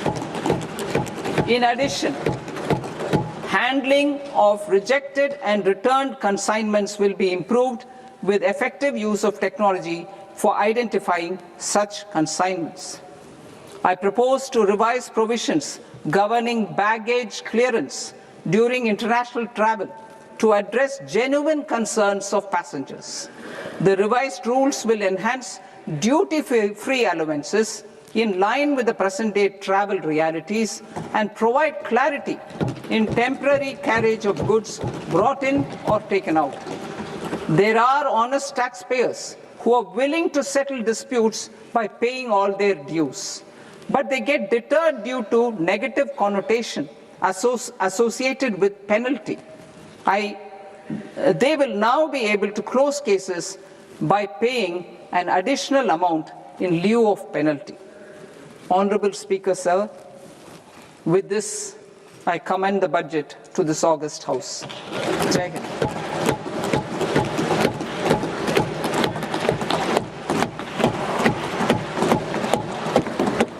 One and a half hours. Item number 3, माननीय वित्त मंत्री जी.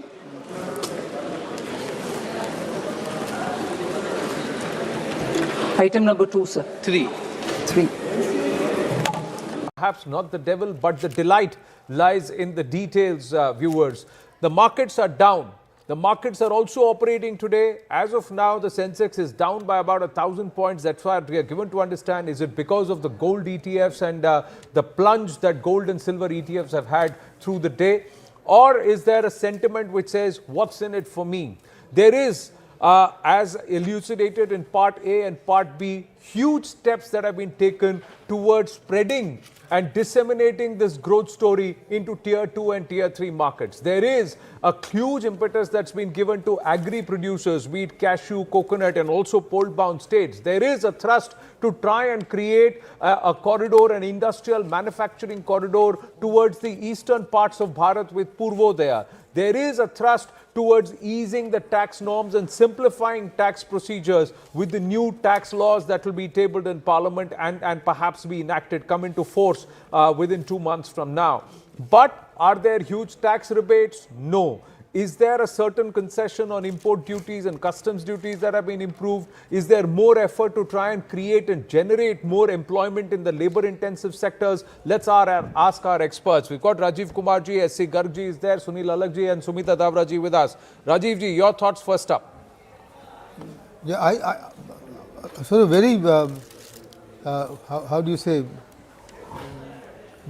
well-designed budget, especially to promote foreign investment. Okay. So therefore, the exemptions on NRI taxes, then the ability of the NRI to buy property here, and also the facility for the foreigners to invest in equity here. All of those are meant to attract FDI into the country, which is a very good thing to do. Now here, tax rates not change. Nothing, which is also very good. No point tinkering with them. I would have been happy if there had been some more on disinvestment, because that's what the budget started off with, and that's where she should have got the revenue. But also, I think commendable that there are no announcements of new schemes again like last year. So right. no more. We are not looking at the market indices here, Rajivji. We are looking at the engagement on social media platforms, on our YouTube platform, and this is the live data. And we thank our viewers for this phenomenal support. 3,61,970, outclassing all competition on social media. Thank you for your viewership. Thank you for your support. And I think it's huge credence to the weight of our panel here. These are the concurrent leads and the concurrent views that we are getting. And overall, 3,61,970 compared to a lot of our competition. At the end of the day, budget, like Suhail said, was a little tongue-in-cheek about it. And he said this is all about ratings and viewership for the channel, but it is also important who's watching us for credible understanding and analysis, and we also were giving you live analysis by our panel. Rajiv ji, we are completing, yes. Yeah. So you believe it's positive overall? It's positive. It's it's a sort of regular, if you like, conservative budget, but and as I said, emphasis on investment, on also on no tax increases except for STT, which will probably impact the transactions in the equity market, which is why maybe one reason why the equity market is down for that reason. Nothing much on promoting exports, except for textiles. I think she announced the integrated package with 5 components and including a mega industrial park, which is very good, which I think will take advantage of the India-EU FTA that's there. And then the focus on agriculture, which is very welcome, because most budgets don't have that. And this time, the whole focus on the coastal food products that they've got, and also on agriculture. I think that's no duty on fishing in economic zones. It's being treated as even the waters are being treated as special economic zones. So there'll be no duty, and if it lands on another port, it will be treated as exports. Somewhere trying to push fisheries, which is happening. There is a segregation and a deep dive focus, but like they say, the delight lies in the details. This high-speed rail corridor. So try and pushing on integrating the entire infrastructure bed and improving connectivity. Another 12.2 lakh crores that have been now committed towards capital and expenditure. Will that largely be towards infrastructure, or is it going to be directed towards other? The public capex all very well, 12.2 lakh crore and increase 9% increase. But I would have liked actually a bit more on how to improve private capex. Domestic private capex. I've been talking about the FDI, and there's incentives given to them. But I didn't see much on incentivizing domestic investment, into either into manufacturing or into exports. Maybe I missed it, but it would have been better if there were some incentives for private investors. Let's try and understand the sector-wise investments. One, capex has been raised to 12.2 lakh crore. We've got that on camera. The next one, let's just quickly look at some of the key takeaways. Introduction of a new income tax act that will come into force. Will they permanently be moving to a new tax regime? Simplification of the tax codes, etc. 10,000 crore biopharma Shakti scheme. These private healthcare advisors and workers. So is that again adding to the labor force and alternative employment?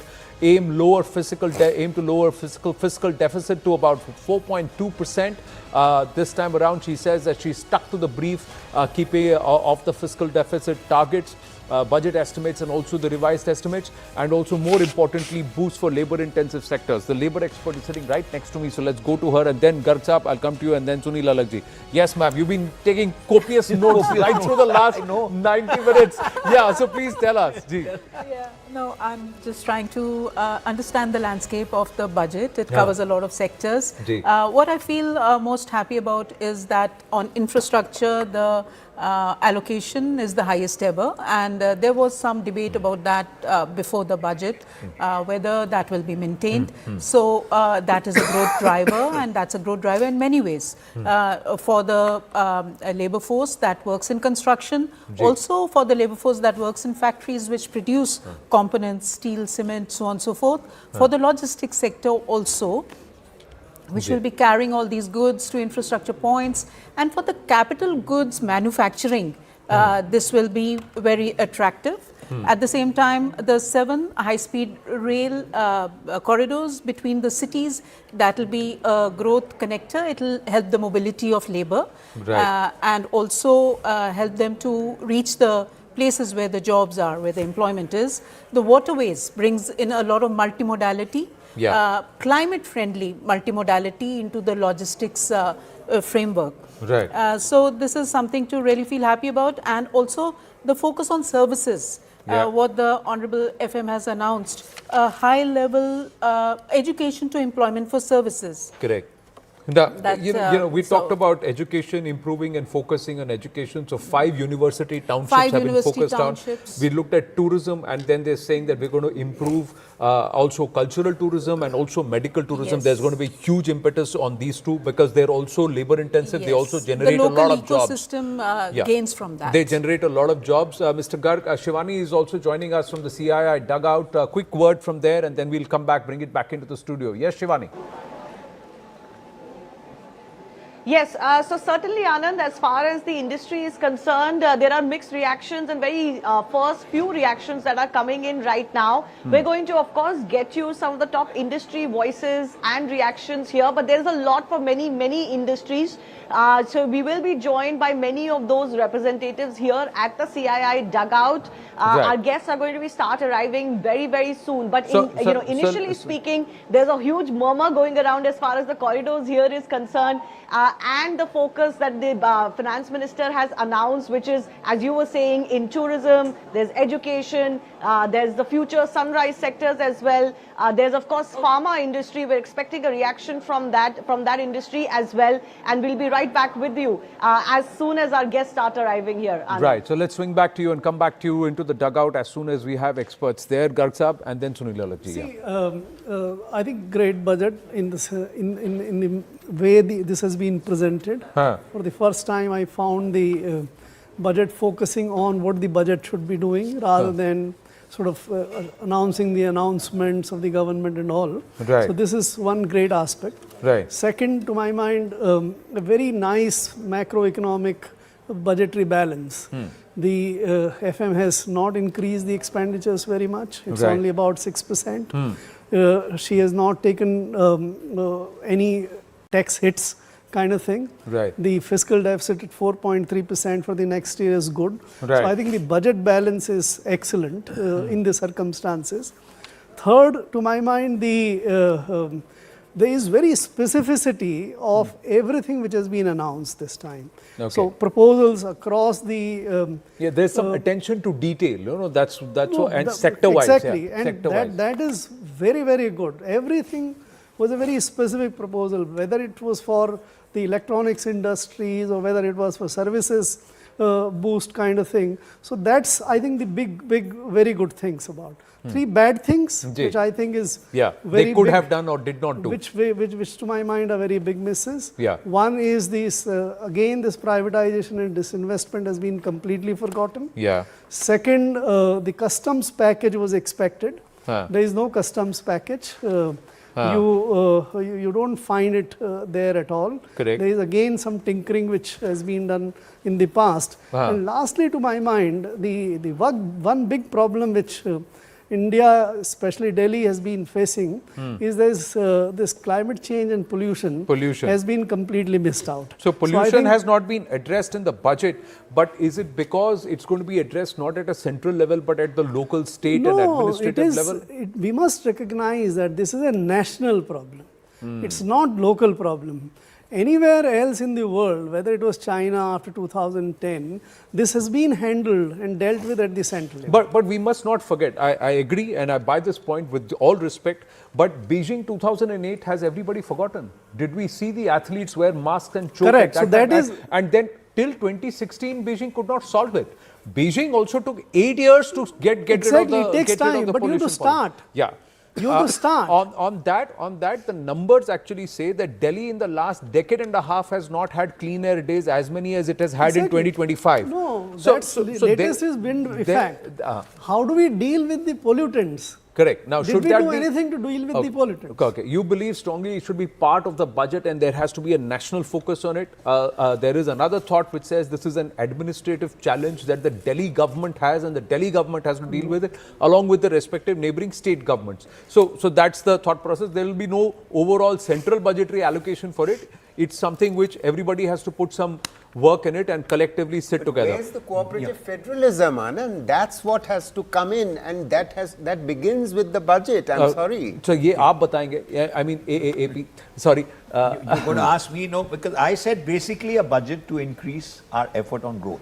Basically, it's a budget. Therefore, I like that portion. But it's focused on employment without actually talking about employment. Now, for instance, tourism. And if you talk about infrastructure, you talk about every other thing is going to generate employment. Right. Now, employment is 1.4 billion people the Prime Minister has to look after. Because he stands for elections every year. Correct. He stands only for employment. And inflation. Now, ultimately, people vote for inflation or employment. This year in the next 3 months, 4 months itself, there will be West Bengal, there is Assam, there is Kerala, and there is Puducherry. Puducherry. And towards the end of the year, we will look at, again, Tamil Nadu, then we'll go to So he's not talked Punjab about next employment year, at the moment, but he's all through her speech was on infrastructure and consumer spending and everything else that generates employment. Now, whether you want to make a political issue out of it or not, because when the Hindi channel of yours in the morning, when the opposition wanted everything, but when it came down, when I asked them about one question which they had to answer, was will they go into one government and one policy? And they couldn't answer this question. And they could not answer this question at all because everybody wants everything for themselves. Right. Santosh Mehrotra ji with us. I'm going to check if Mohandas Pai ji is through with us. Mohandas ji, namaste. Can you hear me? Okay, we'll try and go across to him the moment he is through. Mohandas Pai is also joining us. Point on jobs. What I feel is that the private sector and we must join hands with the government. Every time the private sector has come in and they've increased through AI or whatever you want to increase productivity, they've sacked people. The private sector has actually dismissed people. So it's a question of them increasing employment and joining and perhaps in reducing their profits. What is labor intensive, where AI can be an enabler? Now, globally also we are seeing AI getting into the warehouses and huge numbers of jobs being retrenched even by the likes of Amazon, etc. And this will happen. But there will also be perhaps a counter opportunity where opportunity will be created, especially in places like Bharat. The skill development that is going to take place might take 2 to 3 years. Now, he is standing for elections every year and therefore he has to generate increased employment. Now, when I said reduce profits for the private sector, it does not mean that you halve your profits or quarter of your profits, but if you increase, frankly, sir, how many jobs you create, how many roads you build, and how many nalkas and houses you build does not seem to be getting them any electoral yield. What is getting them electoral yield is somebody is putting out a dole, some yojana comes, there is 10,000 rupees in your pocket for three installments comes, before the fourth installment election happens and the next 3 installments come. But when you create employment, then that's important. Infrastructure is employment creation is going to be important. I'd just like us to join some of the dots which are there before us in the budget when it comes to jobs, employment generation. One is reviving the legacy of 200 industrial clusters. If that can be put on the fast track, and then the 10,000 crore SME growth fund. This is for sector which has high potential within the SME. And then the women self-help entrepreneurs, the marts, so that they get linked to marketing, to the markets. And of course, the East Coast Development Corridor is also for growth, but again, it will take 2 to 3 years' time. But the focus on biopharma, on pharma, this is a sector which is expected to double. The market is expected to double by 2030. And there's a lot of scope in the contract research and manufacturing of the pharma and biotech. So I think when we join the dots, we see that a stimulus has been given to the employment generators. If that generators. is the case, why are the markets down and why is the Congress's first reaction? Jairam Ramesh has said it's a lackluster, non-transparent budget which does not say where have you allocated the monies, where have you put the monies on the big schemes, which are the big schemes where you're focusing attention on. Inevitably we have to wait for the numbers. Let the Ministry of Finance actually put the numbers up, and then we'll, hopefully in an hour's time, we will get a chance to analyze that. For the moment, we are only analyzing the speech. So if I may sort of just return to the jobs theme as well as the manufacturing theme. I mean, my first reaction was good news, return to manufacturing as a theme. I was talking about it before we heard the budget speech, you will recall. And I was also hoping for a new emphasis on MSMEs, and we got both of that. I'll speak about that. So I'm pleased to hear that, there is an attempt to focus on the semiconductor mission as well as on rare earths. Because these are likely to remain vulnerable areas in our international relations given the geopolitical environment. Yeah, some 40,000 crore allocation on semiconductors has already been announced. I'm all for it. Rahul Gandhi says, I will react on the budget in Parliament tomorrow. Jairam Ramesh says, while the documents need to be studied in detail, it is clear after 90 minutes that the budget 26-27 falls woefully short of the hype that was generated about it. It was totally lackluster. The speech was also non-transparent since it gave no idea whatsoever of budgetary allocations. See, Anand, now, is that true or false? No, so let me elaborate on what Mr. Jairam Ramesh is trying to say. What I'm hearing him say essentially is that the fiscal space of the government was limited.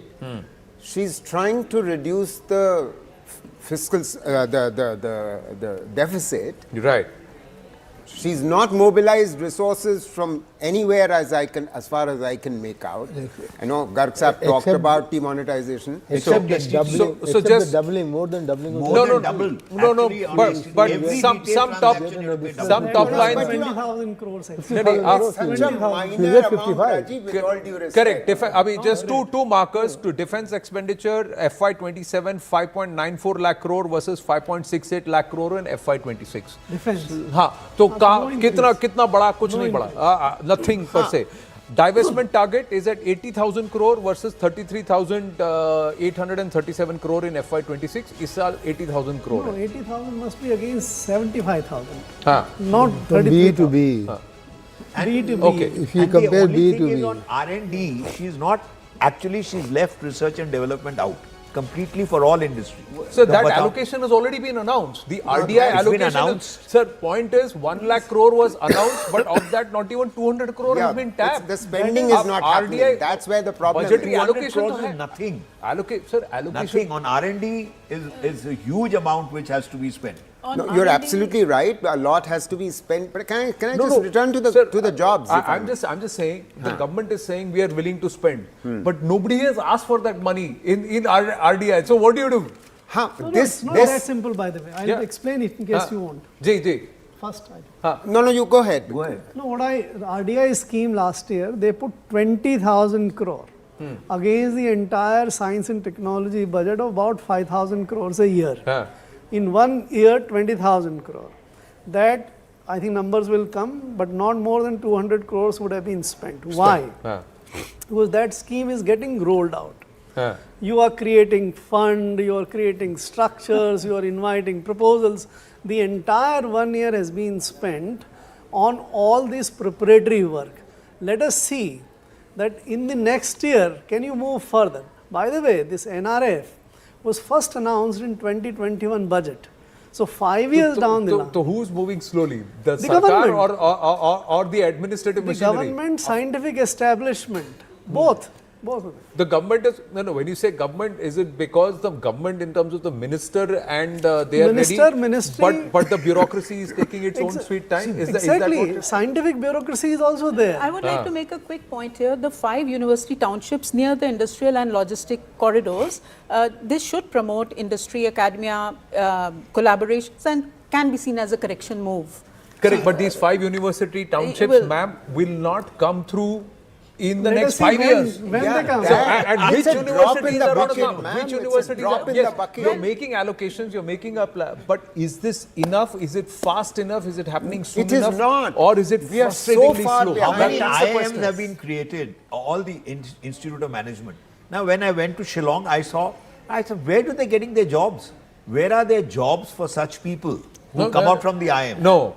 What courses are the IIMs doing and what is their employability in the current market landscape? So is the education and is it structuring and tailoring itself to meet the requirements in the market? Because there are many employers who are saying, I am not finding the right kind of skills. I am not getting. भाई आप वो IIT करके MBA करने वाला या फिर banker बनने वाला दौर चला गया सर इंजीनियर अब बैंकर्स नहीं बन रहे हैं. That's what I'm asking you, that you're creating all these structures. Yes. You're creating so many institutes. But are they employable or not? Yes, a lot of the action happens in the states. Again, for this skill, 2 years back, the finance minister announced 20,000 crore scheme for a skill. Yeah. Couple of months back, that scheme, and that was exactly to get the private sector skills to be sort of created with the help of the private sector. Right. That has only started. That scheme has been approved couple of months back, and now let us see when those 1,000 Government so idea. So you're saying ये आज announcement हुआ है, work in process will start by the end of 2027 or early 2028. This is the problem. Just quickly going out to the dugout, CII dugout, Shivani has a guest with her. Yes, Shivani.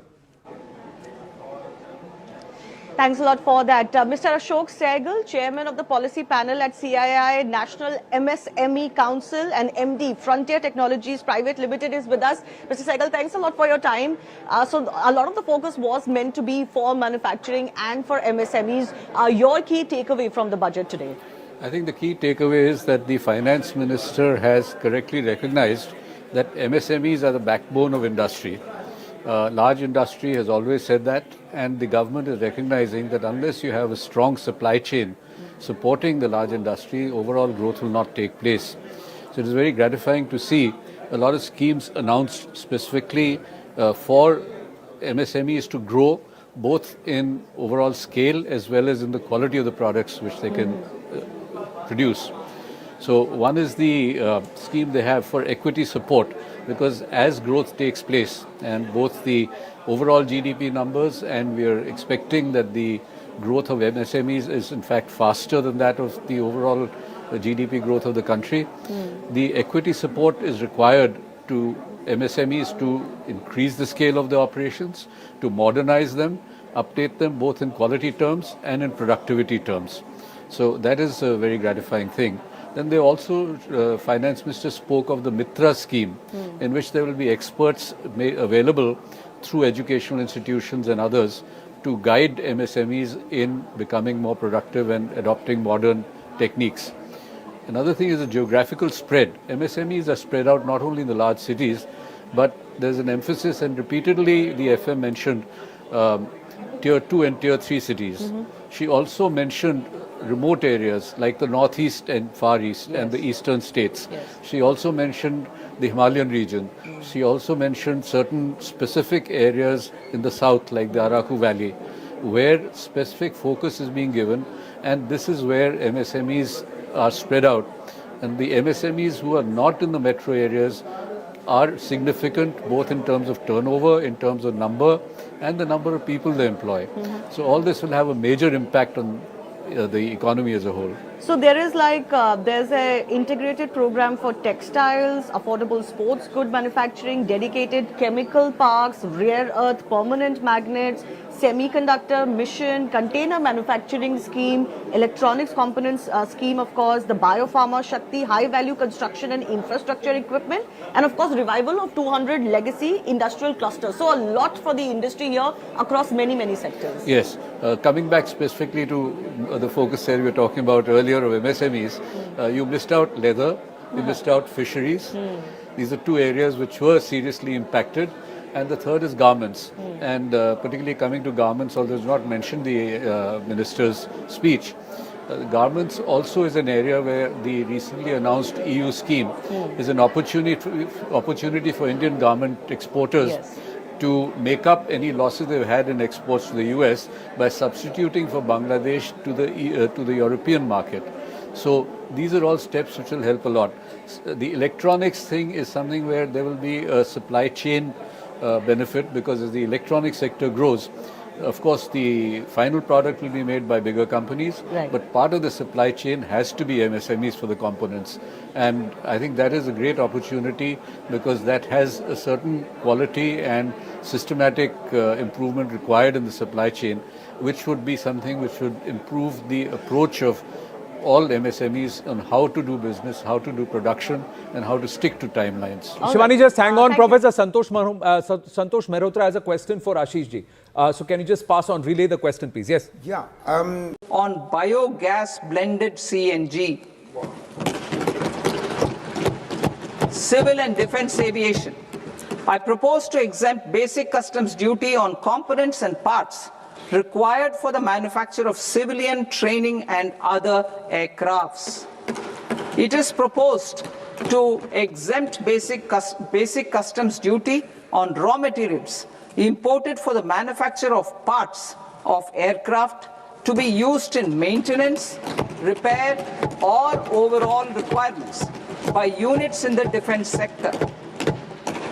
Electronics, to deepen value addition in the consumer electronics sector, I propose to exempt basic customs duty on specified parts used in the manufacture of microwave ovens. Special economic zone to address the concerns arising about utilization of capacity by manufacturing units in the special economic zones due to global trade disruptions. I propose as a special one-time measure to facilitate sales by eligible manufacturing units in SEZs to the domestic tariff area at concessional rates of duty. The quantity of such sales will be limited to a prescribed proportion of their exports. Necessary regulatory changes will be undertaken to operationalize the measures while ensuring level playing field for the units working in the DTA. Ease of living. To rationalize the customs duty structure for goods imported for personal use, I propose to reduce the tariff rate on all dutiable goods imported for personal use from 20% to 10%. To provide relief to patients, particularly those suffering from cancer, I propose to exempt basic customs duty on 17 drugs or medicines. I propose also to add 7 more rare diseases for the purposes of exempting import duties on personal imports of drugs, medicines, and food for special medical purposes used in their treatment. Customs process. India's role and share in the global trade is poised for a major leap in line with our ambition and journey towards Vikasit Bharat. In this regard, I propose many measures for custom processes to have minimal intervention for smoother and faster movement of goods and greater certainty to the trade. Trust-based systems. I propose to enhance duty deferral period for Tier 2 and Tier 3 authorized economic operators, known as AEOs, from 15 days to 30 days. I propose to provide eligible manufacturer importers the same duty deferral facility. This should encourage them to get themselves accredited as a full-fledged Tier 3 AEO in due course. To provide greater certainty and for better business planning, I propose to extend validity period of advance ruling binding on customs from the present 3 years to 5 years.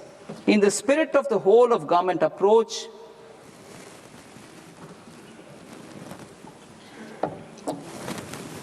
government agencies will be encouraged to leverage AEO accreditation for preferential treatment in clearing their cargo. Regular importers with trusted long-standing supply chains will be recognized in the risk system so that the need for verification of their cargo every time can be minimized. Export cargo using electronic sealing. Export cargo using electronic sealing will be provided through clearance from the factory premises to the ship. For import of goods not needing any compliance, filing of bill of entry by a trusted importer and arrival of goods will automatically notify customs for completing their clearance formalities. This will enable goods to be released immediately on arrival. The customs warehouse framework will be transformed into a warehouse operator-centric system with a self-declarations, electronic tracking, and risk-based audit. These reforms will move away from the current system of officer-dependent approvals and reduce transaction delays and compliance costs. Ease of doing business.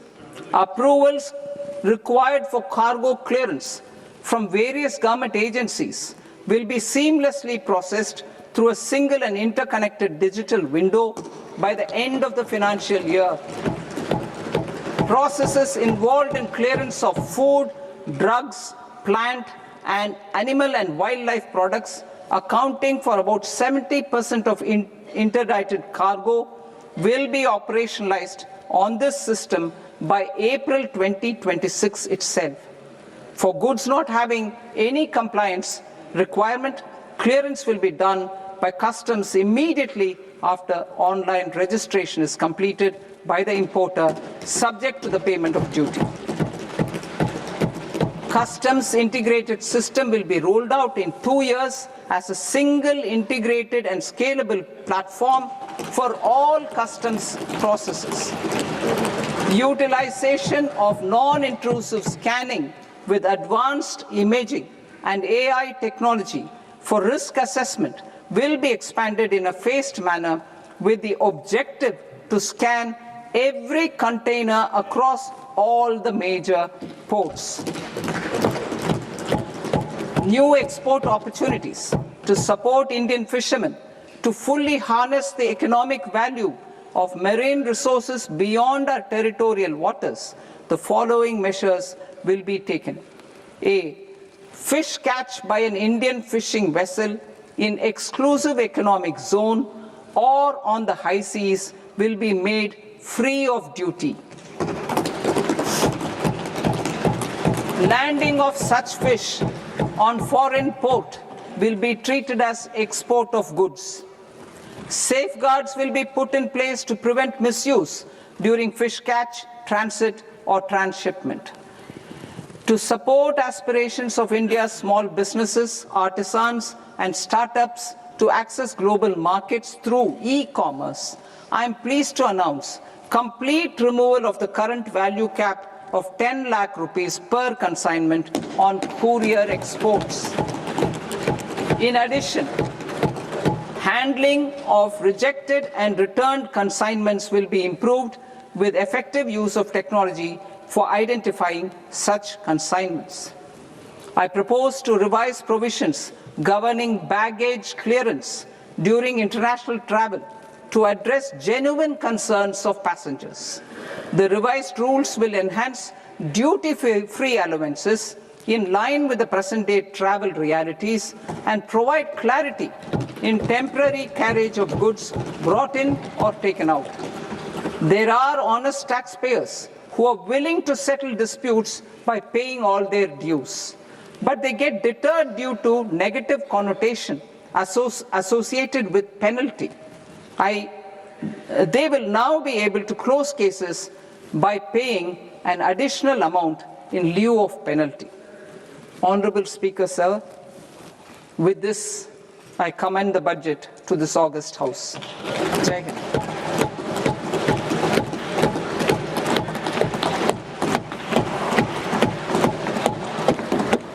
One and a half hours. Item number 3 माननीय वित्त मंत्री जी.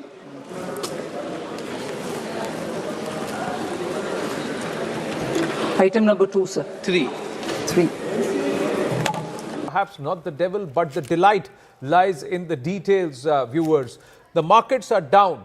The markets are also operating today. As of now, the Sensex is down by about 1,000 points. That's what we are given to understand. Is it because of the gold ETFs and the plunge that gold and silver ETFs have had through the day? Or is there a sentiment which says, what's in it for me?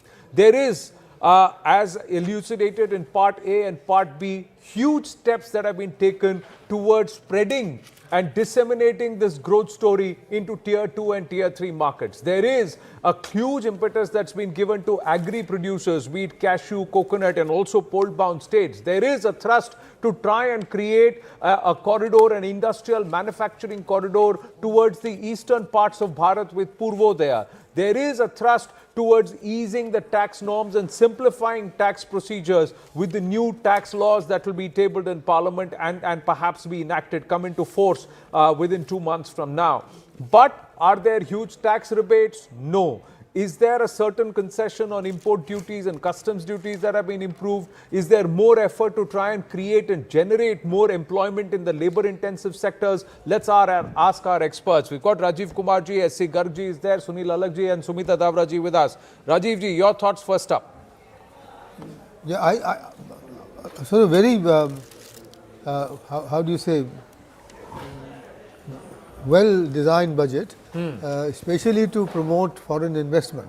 Okay. So therefore, the exemptions on NRI taxes, the ability of the NRI to buy property, and also the facility for the foreigners to invest in equity here. All of those are meant to attract FDI into the country, which is a very good thing to do. Now here, tax rates not change, nothing, which is also very good. No point tinkering with them.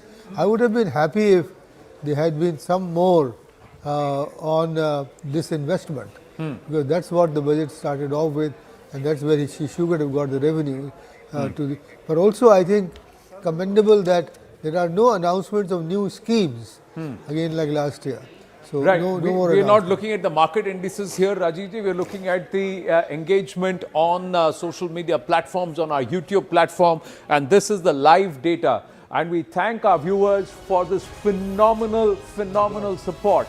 3,61,970, outclassing all competition on social media. Thank you for your viewership. Thank you for your support. And I think it's huge credence to the weight of our panel here. These are the concurrent leads and the concurrent views that we are getting. And overall, 3,61,970 compared to a lot of our competition. At the end of the day, budget, like Suhail said, was a little tongue-in-cheek about it. And he said this is all about ratings and viewership for the channel, but it is also important who's watching us for credible understanding and analysis, and we also were giving you live analysis by our panel. Rajivji, we are completing, yes. Yeah. So you believe it's positive overall? It's positive. It's a sort of a, regular, if you like, conservative budget, but and as I said, emphasis on investment, on also on no tax increases except for STT, which will probably impact the transaction, the equity market, which is why maybe one reason why the equity market is down for that reason. Nothing much on promoting exports except for textiles. I think she announced an integrated package with 5 components and including a mega industrial park, which is very good, which I think will take advantage of the India-EU FTA that's there. And then the focus on agriculture, which is very welcome. Because most budgets don't have that, and this time, the whole focus on the coastal food products that they've got, and also on agriculture. I think that's no duty on fishing in economic zones. It's being treated as even the waters are being treated as special economic zones, so there'll be no duty. And if it lands on another port, it will be treated as exports. Somewhere trying to push fisheries, which is happening. There is a segregation and a deep dive focus. But like they say, the delight lies in the details. This high-speed rail corridor. So try and pushing on integrating the entire infrastructure bed and improving connectivity. Another 12.2 lakh crores that have been now committed towards capital and expenditure. Will that largely be towards infrastructure, or is it going to be directed towards other? The public capex all very well, 12.2 lakh crore and increase 9% increase. But I would have liked actually a bit more on how to improve private capex. Domestic private capex. I've been talking about the FDI and there's incentives given to them. Right. But I didn't see much on incentivizing domestic investment, into either into manufacturing or into exports. Right. Maybe I missed it, but it would have been better if there were some incentives for private investors. Let's try and understand the sector-wise investments. One, capex has been raised to 12.2 lakh crore. We've got that on camera.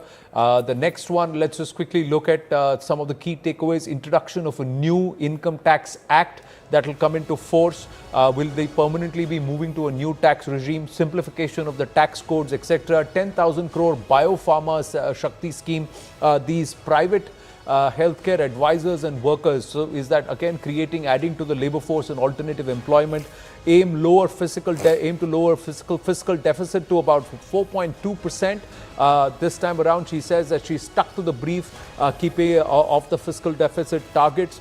budget estimates and also the revised estimates, and also more importantly boost for labor intensive sectors. The labor expert is sitting right next to me, so let's go to her, and then Garg Saab, I'll come to you, and then Sunil Alagji.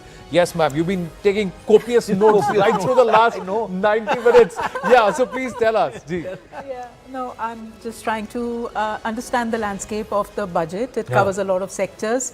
What I feel most happy about is that on infrastructure, the allocation is the highest ever, and there was some debate about that before the budget, whether that will be maintained. So that is a growth driver, and that's a growth driver in many ways for the labor force that works in construction, also for the labor force that works in factories which produce components, steel, cement, so on and so forth, for the logistics sector also, which will be carrying all these goods to infrastructure points, and for the capital goods manufacturing, this will be very attractive. At the same time, the 7 high-speed rail corridors between the cities, that will be a growth connector. It will help the mobility of labor and also help them to reach the places where the jobs are, where the employment is. The waterways brings in a lot of multimodality. Climate-friendly multimodality into the logistics framework. So this is something to really feel happy about, and also the focus on services. What the Honorable FM has announced, a high-level education to employment for services. Correct. We talked about education, improving and focusing on education. So 5 university townships have been focused on. We looked at tourism, and then they're saying that we're going to improve also cultural tourism and also medical tourism. There's going to be huge impetus on these two because they're also labor intensive. They also generate a lot of jobs. The local ecosystem gains from that. They generate a lot of jobs. Mr. Garg, Shivani is also joining us from the CII dugout. A quick word from there, and then we'll come back, bring it back into the studio. Yes, Shivani. Yes, so certainly, Anand, as far as the industry is concerned, there are mixed reactions and very first few reactions that are coming in right now. We're going to, of course, get you some of the top industry voices and reactions here, but there's a lot for many, many industries. So we will be joined by many of those representatives here at the CII dugout. Our guests are going to start arriving very, very soon. But initially speaking, there's a huge murmur going around as far as the corridors here is concerned, and the focus that the Finance Minister has announced, which is, as you were saying, in tourism, there's education, there's the future sunrise sectors as well. There's, of course, pharma industry. We're expecting a reaction from that industry as well, and we'll be right back with you as soon as our guests start arriving here. Anand. Right. So let's swing back to you and come back to you into the dugout as soon as we have experts there. Garg Saab, and then Sunil Alagji. See, I think great budget in this in the way this has been presented. For the first time, I found the budget focusing on what the budget should be doing rather than sort of announcing the announcements of the government and all. So this is one great aspect. Second, to my mind, a very nice macroeconomic budgetary balance. The FM has not increased the expenditures very much. It's only about 6%. She has not taken any tax hits kind of thing. The fiscal deficit at 4.3% for the next year is good. So I think the budget balance is excellent in the circumstances. Third, to my mind, there is very specificity of everything which has been announced this time. So proposals across the there's some attention to detail. That's and sector wise. Exactly, and that is very, very good. Everything was a very specific proposal, whether it was for the electronics industries or whether it was for services boost kind of thing. So that's, I think, the big, very good things about. 3 bad things, which I think is very they could big, have done or did not do. Which to my mind are very big misses. One is this, again, this privatization and disinvestment has been completely forgotten. Second, the customs package was expected. There is no customs package. You don't find it there at all. There is again some tinkering which has been done in the past. And lastly, to my mind, the one big problem which India, especially Delhi, has been facing is this climate change and pollution has been completely missed out. So pollution has not been addressed in the budget, but is it because it's going to be addressed not at a central level but at the local, state and administrative level? We must recognize that this is a national problem. It's not local problem. Anywhere else in the world, whether it was China after 2010, this has been handled and dealt with at the central level. But we must not forget, I agree and I buy this point with all respect, but Beijing 2008 has everybody forgotten. Did we see the athletes wear masks and choke? Correct. So that is... And then till 2016, Beijing could not solve it. Beijing also took 8 years to get rid of the pollution. Exactly, it takes time, but you have to start. Yeah. You have to start. On that, the numbers actually say that Delhi in the last decade and a half has not had clean air days as many as it has had in 2025. No, latest is wind effect. How do we deal with the pollutants? Correct. Now, Did we do anything to deal with the pollutants? Okay. You believe strongly it should be part of the budget and there has to be a national focus on it. There is another thought which says this is an administrative challenge that the Delhi government has and the Delhi government has to deal with it along with the respective neighboring state governments. So that's the thought process. There will be no overall central budgetary allocation for it. It's something which everybody has to put some work in it and collectively sit together. Where's the cooperative federalism, Anand? That's what has to come in, and that begins with the budget. I'm sorry. So, ye aap batayenge. I mean, AAAP. Sorry. You're going to ask me, no, because I said basically a budget to increase our effort on growth. Basically, it's a budget. Therefore, I like that portion. But it's focused on employment without actually talking about employment. Now, for instance, tourism, and if you talk about infrastructure, you talk about every other thing is going to generate employment. Right. Now, employment is 1.4 billion people the Prime Minister has to look after. Because he stands for elections every year. Correct. He stands only for employment. And inflation. Now, ultimately, people vote for inflation or employment. This year, in the next 3 months, 4 months itself, there will be West Bengal, there is Assam, there is Kerala, and there is Puducherry. And towards the end of the year, we will look at again Tamil Nadu. Then we will go to. So he's not talked Punjab about next employment year, at the moment, but he's all through his her speech was on infrastructure and consumer spending and everything else that generates employment. Now, whether you want to make a political issue out of it or not, because when the Hindi channel of yours in the morning, when the opposition wanted everything, but when it came down, when I asked them about one question which they had to answer, was will they go into one government and one policy? And they couldn't answer this question.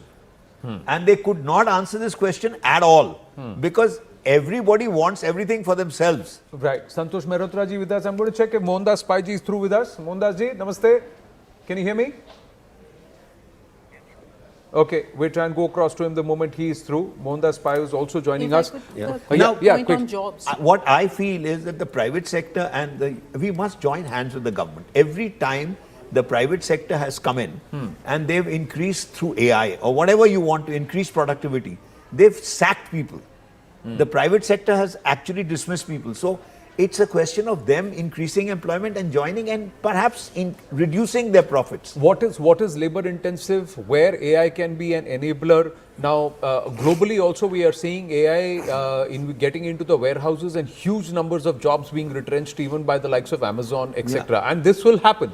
But there will also be perhaps a counter opportunity where opportunity will be created, especially in places like Bharat. The skill development like that is going to take place might take 2 to 3 years. Now, he's standing for elections every year and therefore he has to generate increased employment. Now, when I said reduce profits for the private sector, it does not mean that you halve your profits or quarter of your profit. But if you increase, frankly, sir, how many jobs you create, how many roads you build and how many nalkas and houses you build does not seem to be getting them any electoral yield. What is getting them electoral yield is somebody is putting out a dole, some yojana comes, there is 10,000 rupees in your pocket for three installments comes, before the 4th installment election happens and the next 3 installments come. But when you create employment, then that's important.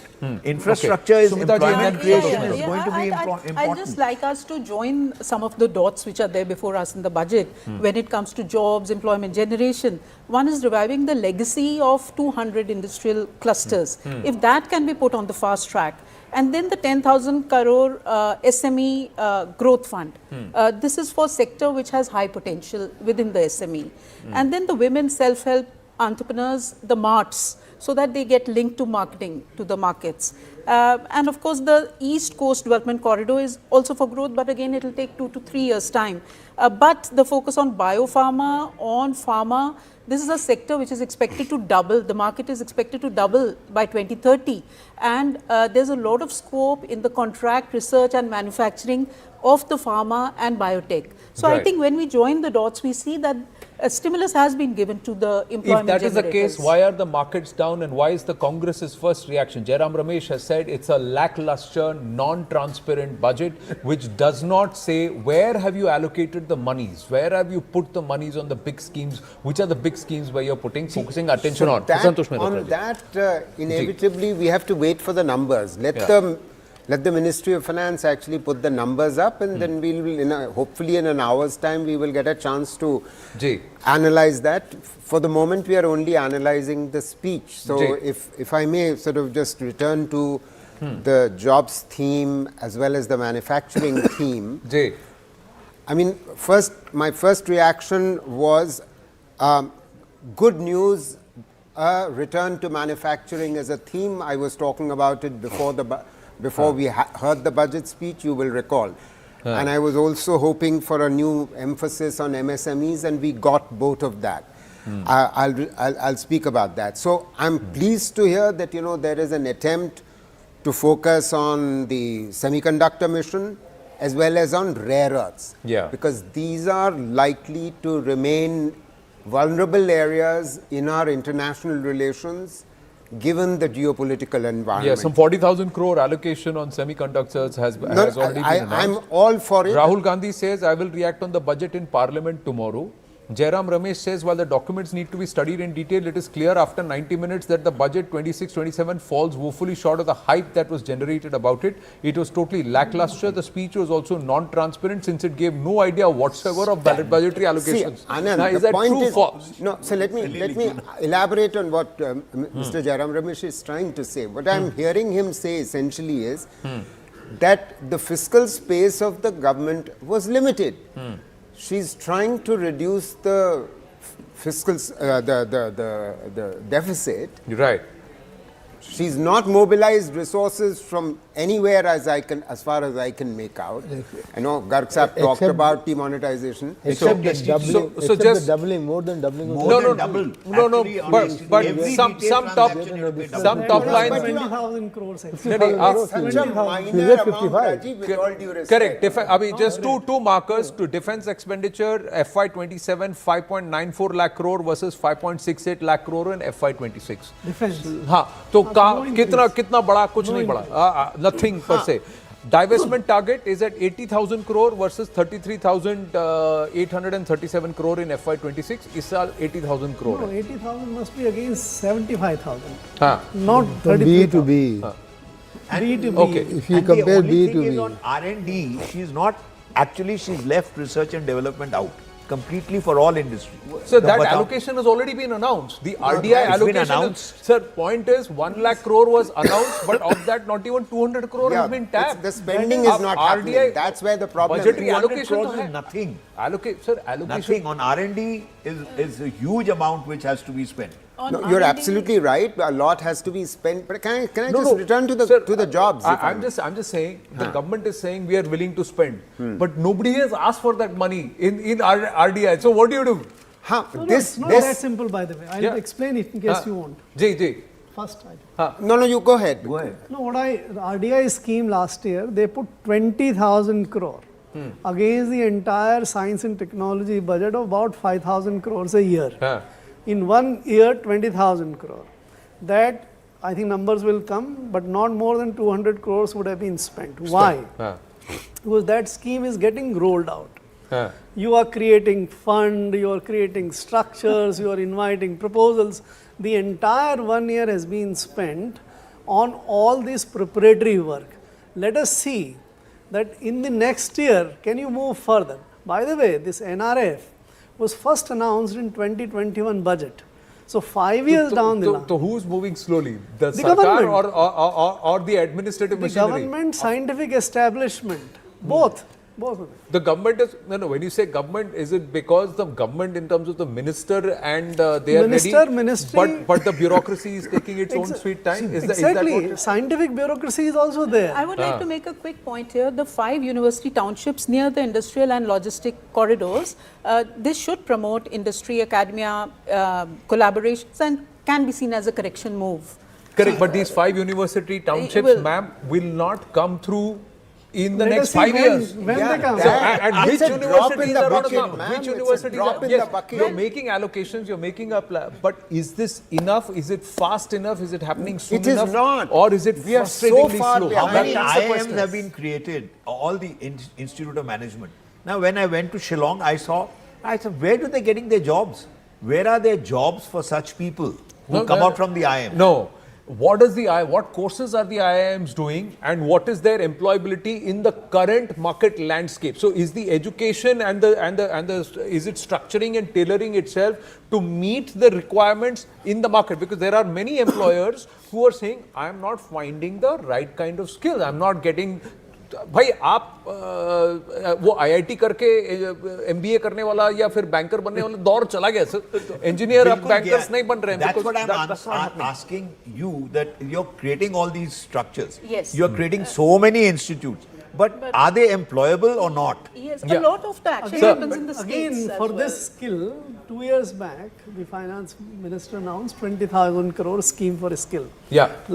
Couple of months back, that scheme, and that was exactly to get the private sector skills to be sort of created with the help of the private sector. Right. That has only started. That scheme has been approved couple of months back, and now let us see when those 1,000 government IT. So you're saying ये आज announcement हुआ है, work in process will start by the end of 2027 or early 2028. This is the problem. Just quickly going out to the dugout, CII dugout, Shivani has a guest with her. Yes, Shivani. Thanks a lot for that. Mr. Ashok Sehgal, Chairman of the Policy Panel at CII National MSME Council and MD Frontier Technologies Private Limited is with us. Mr. Sehgal, thanks a lot for your time. So a lot of the focus was meant to be for manufacturing and for MSMEs. Your key takeaway from the budget today? I think the key takeaway is that the Finance Minister has correctly recognized that MSMEs are the backbone of industry. Large industry has always said that, and the government is recognizing that unless you have a strong supply chain supporting the large industry, overall growth will not take place. So it is very gratifying to see a lot of schemes announced specifically for MSMEs to grow both in overall scale as well as in the quality of the products which they can produce. So one is the scheme they have for equity support, because as growth takes place and both the overall GDP numbers, and we are expecting that the growth of MSMEs is in fact faster than that of the overall GDP growth of the country. The equity support is required to MSMEs to increase the scale of the operations, to modernize them, update them both in quality terms and in productivity terms. So that is a very gratifying thing. Then they also, Finance Minister spoke of the Mitra scheme, in which there will be experts available through educational institutions and others to guide MSMEs in becoming more productive and adopting modern techniques. Another thing is the geographical spread. MSMEs are spread out not only in the large cities, but there's an emphasis, and repeatedly the FM mentioned tier 2 and tier 3 cities. She also mentioned remote areas like the northeast and far east and the eastern states. She also mentioned the Himalayan region. She also mentioned certain specific areas in the south like the Araku Valley, where specific focus is being given, and this is where MSMEs are spread out. And the MSMEs who are not in the metro areas are significant both in terms of turnover, in terms of number, and the number of people they employ. So all this will have a major impact on the economy as a whole. So there is there's a integrated program for textiles, affordable sports good manufacturing, dedicated chemical parks, rare earth permanent magnets, semiconductor mission, container manufacturing scheme, electronics components scheme, of course, the biopharma Shakti, high value construction and infrastructure equipment, and of course revival of 200 legacy industrial clusters. So a lot for the industry here across many sectors. Yes. Coming back specifically to the focus area we were talking about earlier of MSMEs, you missed out leather, you missed out fisheries. These are two areas which were seriously impacted. And the third is garments.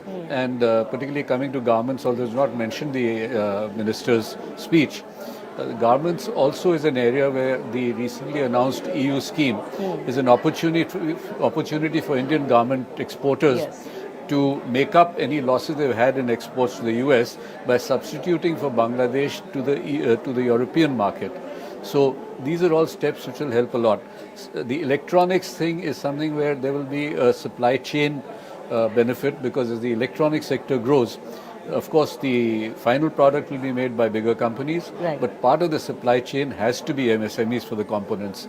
And I think that is a great opportunity, because that has a certain quality and systematic improvement required in the supply chain, which would be something which would improve the approach of all MSMEs on how to do business, how to do production, and how to stick to timelines. Shivani, just hang on. Professor Santosh Mehrotra has a question for Ashish ji.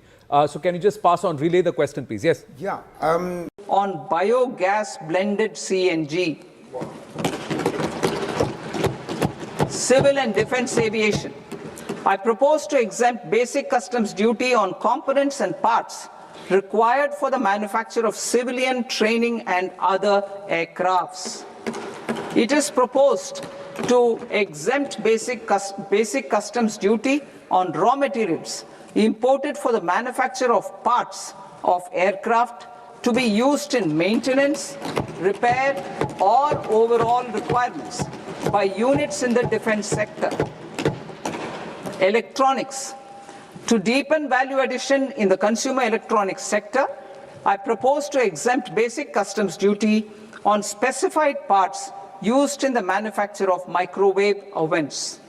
Special economic zone.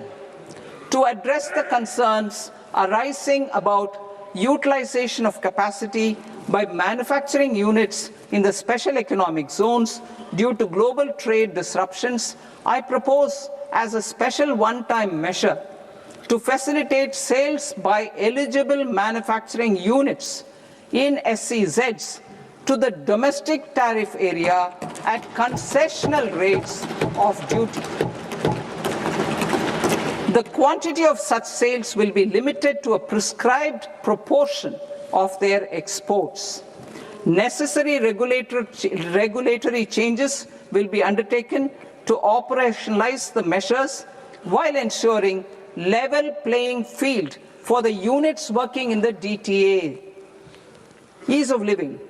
To rationalize the customs duty structure for goods imported for personal use, I propose to reduce the tariff rate on all dutiable goods imported for personal use from 20% to 10%. To provide relief to patients, particularly those suffering from cancer, I propose to exempt basic customs duty on 17 drugs or medicines. I propose also to add 7 more rare diseases for the purposes of exempting import duties on personal imports of drugs, medicines, and food for special medical purposes used in their treatment. Customs process. India's role and share in the global trade is poised for a major leap in line with our ambition and journey towards Viksit Bharat. In this regard, I propose many measures for custom processes to have minimal intervention for smoother and faster movement of goods and greater certainty to the trade. Trust-based systems. I propose to enhance duty deferral period for Tier 2 and Tier 3 authorized economic operators, known as AEOs, from 15 days to 30 days. I propose to provide eligible manufacturer importers the same duty deferral facility. This should encourage them to get themselves accredited as a full-fledged Tier 3 AEO in due course. To provide greater certainty and for better business planning, I propose to extend validity period of advance ruling binding on customs from the present 3 years to 5 years. In the spirit of the whole of government approach,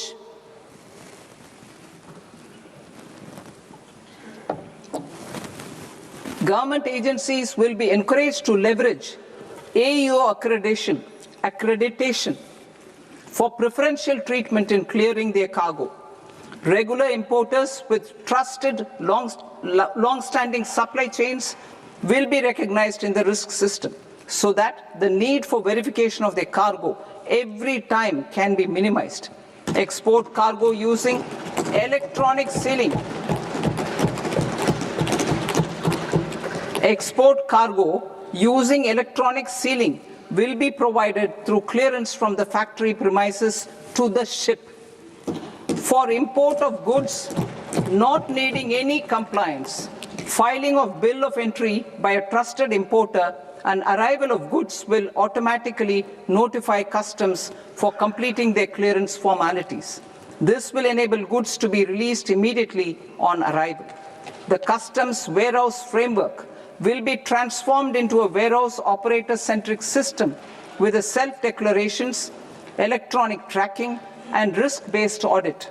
These reforms will move away from the current system of officer-dependent approvals and reduce transaction delays and compliance costs.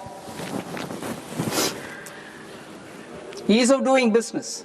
Approvals required for cargo clearance from various government agencies will be seamlessly processed through a single and interconnected digital window by the end of the financial year. Processes involved in clearance of food, drugs, plant, and animal and wildlife products, accounting for about 70% of interdicted cargo, will be operationalized on this system by April 2026 itself. For goods not having any compliance requirement, clearance will be done by customs immediately after online registration is completed by the importer, subject to the payment of duty. Customs integrated system will be rolled out in 2 years as a single integrated and scalable platform for all customs processes. Utilization of non-intrusive scanning with advanced imaging and AI technology for risk assessment will be expanded in a phased manner with the objective to scan every container across all the major ports. New export opportunities to support Indian fishermen to fully harness the economic value of marine resources beyond our territorial waters. The following measures will be taken. A. Fish catch by an Indian fishing vessel in exclusive economic zone or on the high seas will be made free of duty. Landing of such fish on foreign port will be treated as export of goods. Safeguards will be put in place to prevent misuse during fish catch, transit, or transshipment. To support aspirations of India's small businesses, artisans, and startups to access global markets through e-commerce, I am pleased to announce complete removal of the current value cap of 10 lakh rupees per consignment on courier exports.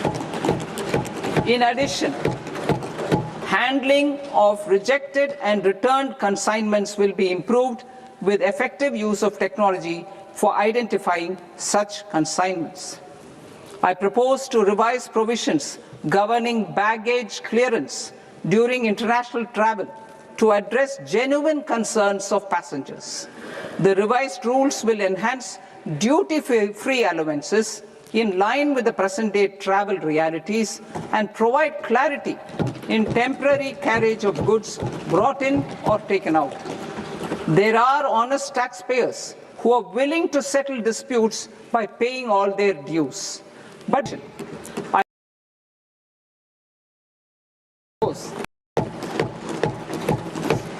to provide greater certainty and for better business planning, I propose to extend validity period of advance ruling binding on customs from the present 3 years to 5 years. In the spirit of the whole of government approach,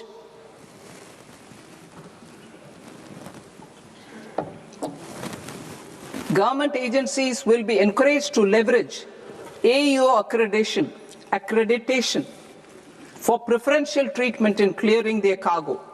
Regular importers with trusted, long-standing supply chains will be recognized in the risk system so that the need for verification of their cargo every time can be minimized. Export cargo using electronic sealing. Export cargo using electronic sealing will be provided through clearance from the factory premises to the ship. For import of goods not needing any compliance, filing of bill of entry by a trusted importer and arrival of goods will automatically notify customs for completing their clearance formalities. This will enable goods to be released immediately on arrival. The customs warehouse framework will be transformed into a warehouse operator-centric system with a self-declarations, electronic tracking, and risk-based audit. These reforms will move away from the current system of officer-dependent approvals and reduce transaction delays and compliance costs. Ease of doing business. Approvals required for cargo clearance from various government agencies will be seamlessly processed through a single and interconnected digital window by the end of the financial year. Processes involved in clearance of food, drugs, plant, and animal and wildlife products, accounting for about 70% of interdicted cargo, will be operationalized on this system by April 2026 itself. For goods not having any compliance requirement, clearance will be done by customs immediately after online registration is completed by the importer, subject to the payment of duty. Customs integrated system will be rolled out in 2 years as a single integrated and scalable platform for all customs processes. Utilization of non-intrusive scanning with advanced imaging and AI technology for risk assessment will be expanded in a phased manner with the objective to scan every container across all the major ports. New export opportunities to support Indian fishermen to fully harness the economic value of marine resources beyond our territorial waters. The following measures will be taken. A. Fish catch by an Indian fishing vessel in exclusive economic zone or on the high seas will be made free of duty. Landing of such fish on foreign port will be treated as export of goods. Safeguards will be put in place to prevent misuse during fish catch, transit, or transshipment. To support aspirations of India's small businesses, artisans, and startups to access global markets through e-commerce, I am pleased to announce complete removal of the current value cap of 10 lakh rupees per consignment on courier exports. In addition, handling of rejected and returned consignments will be improved with effective use of technology for identifying such consignments. I propose to revise provisions governing baggage clearance during international travel to address genuine concerns of passengers.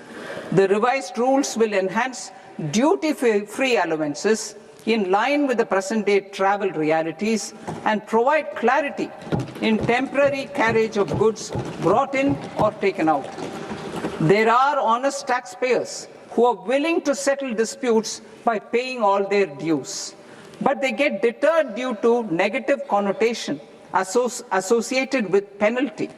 They will now be able to close cases by paying an additional amount in lieu of penalty. Honorable Speaker, sir, with this, I commend the budget to this august House. Jai Hind.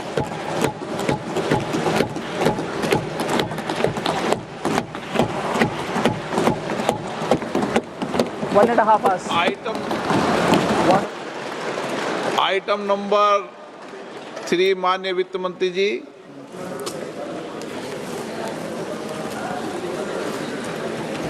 Item number 2, sir. 3. Perhaps not the devil, but the delight lies in the details, viewers. The markets are down. The markets are also operating today. As of now, the Sensex is down by about 1,000 points. That's why we are given to understand, is it because of the gold ETFs and the plunge that gold and silver ETFs have had through the day? Or is there a sentiment which says, what's in it for me? There is, as elucidated in part A and part B, huge steps that have been taken towards spreading and disseminating this growth story into tier 2 and tier 3 markets. There is a huge impetus that's been given to agri producers, wheat, cashew, coconut, and also pole-bound states. There is a thrust to try and create a corridor, an industrial manufacturing corridor towards the eastern parts of Bharat with Purvodaya. There is a thrust towards easing the tax norms and simplifying tax procedures with the new tax laws that will be tabled in Parliament and perhaps be enacted, come into force within 2 months from now. But are there huge tax rebates? No. Is there a certain concession on import duties and customs duties that have been improved? Is there more effort to try and create and generate more employment in the labor-intensive sectors? Let's ask our experts. We've got Rajiv Kumarji, S.C. Gargji is there, Sunil Alagji and Sumita Davraji with us. Rajiv ji, your thoughts first up. Yeah, so a very, how do you say, well-designed budget, especially to promote foreign investment. Okay. So therefore, the exemptions on NRI taxes, then the ability of the NRI to buy property, and also the facility for the foreigners to invest in equity. Here, all of those are meant to attract FDI into the country, which is a very good thing to do. Now here, tax rates not change. Nothing, which is also very good. No point tinkering with them. I would have been happy if there had been some more on this investment, because that's what the budget started off with, and that's where she should have got the revenue. But also, I think commendable that there are no announcements of new schemes again like last year. So right. No more. We're not looking at the market indices here, Rajivji. We're looking at the engagement on social media platforms, on our YouTube platform. And this is the live data. And we thank our viewers for this phenomenal support. 3,61,970, outclassing all competition on social media. Thank you for your viewership. Thank you for your support. And I think it's huge credence to the weight of our panel here. These are the concurrent leads and the concurrent views that we are getting.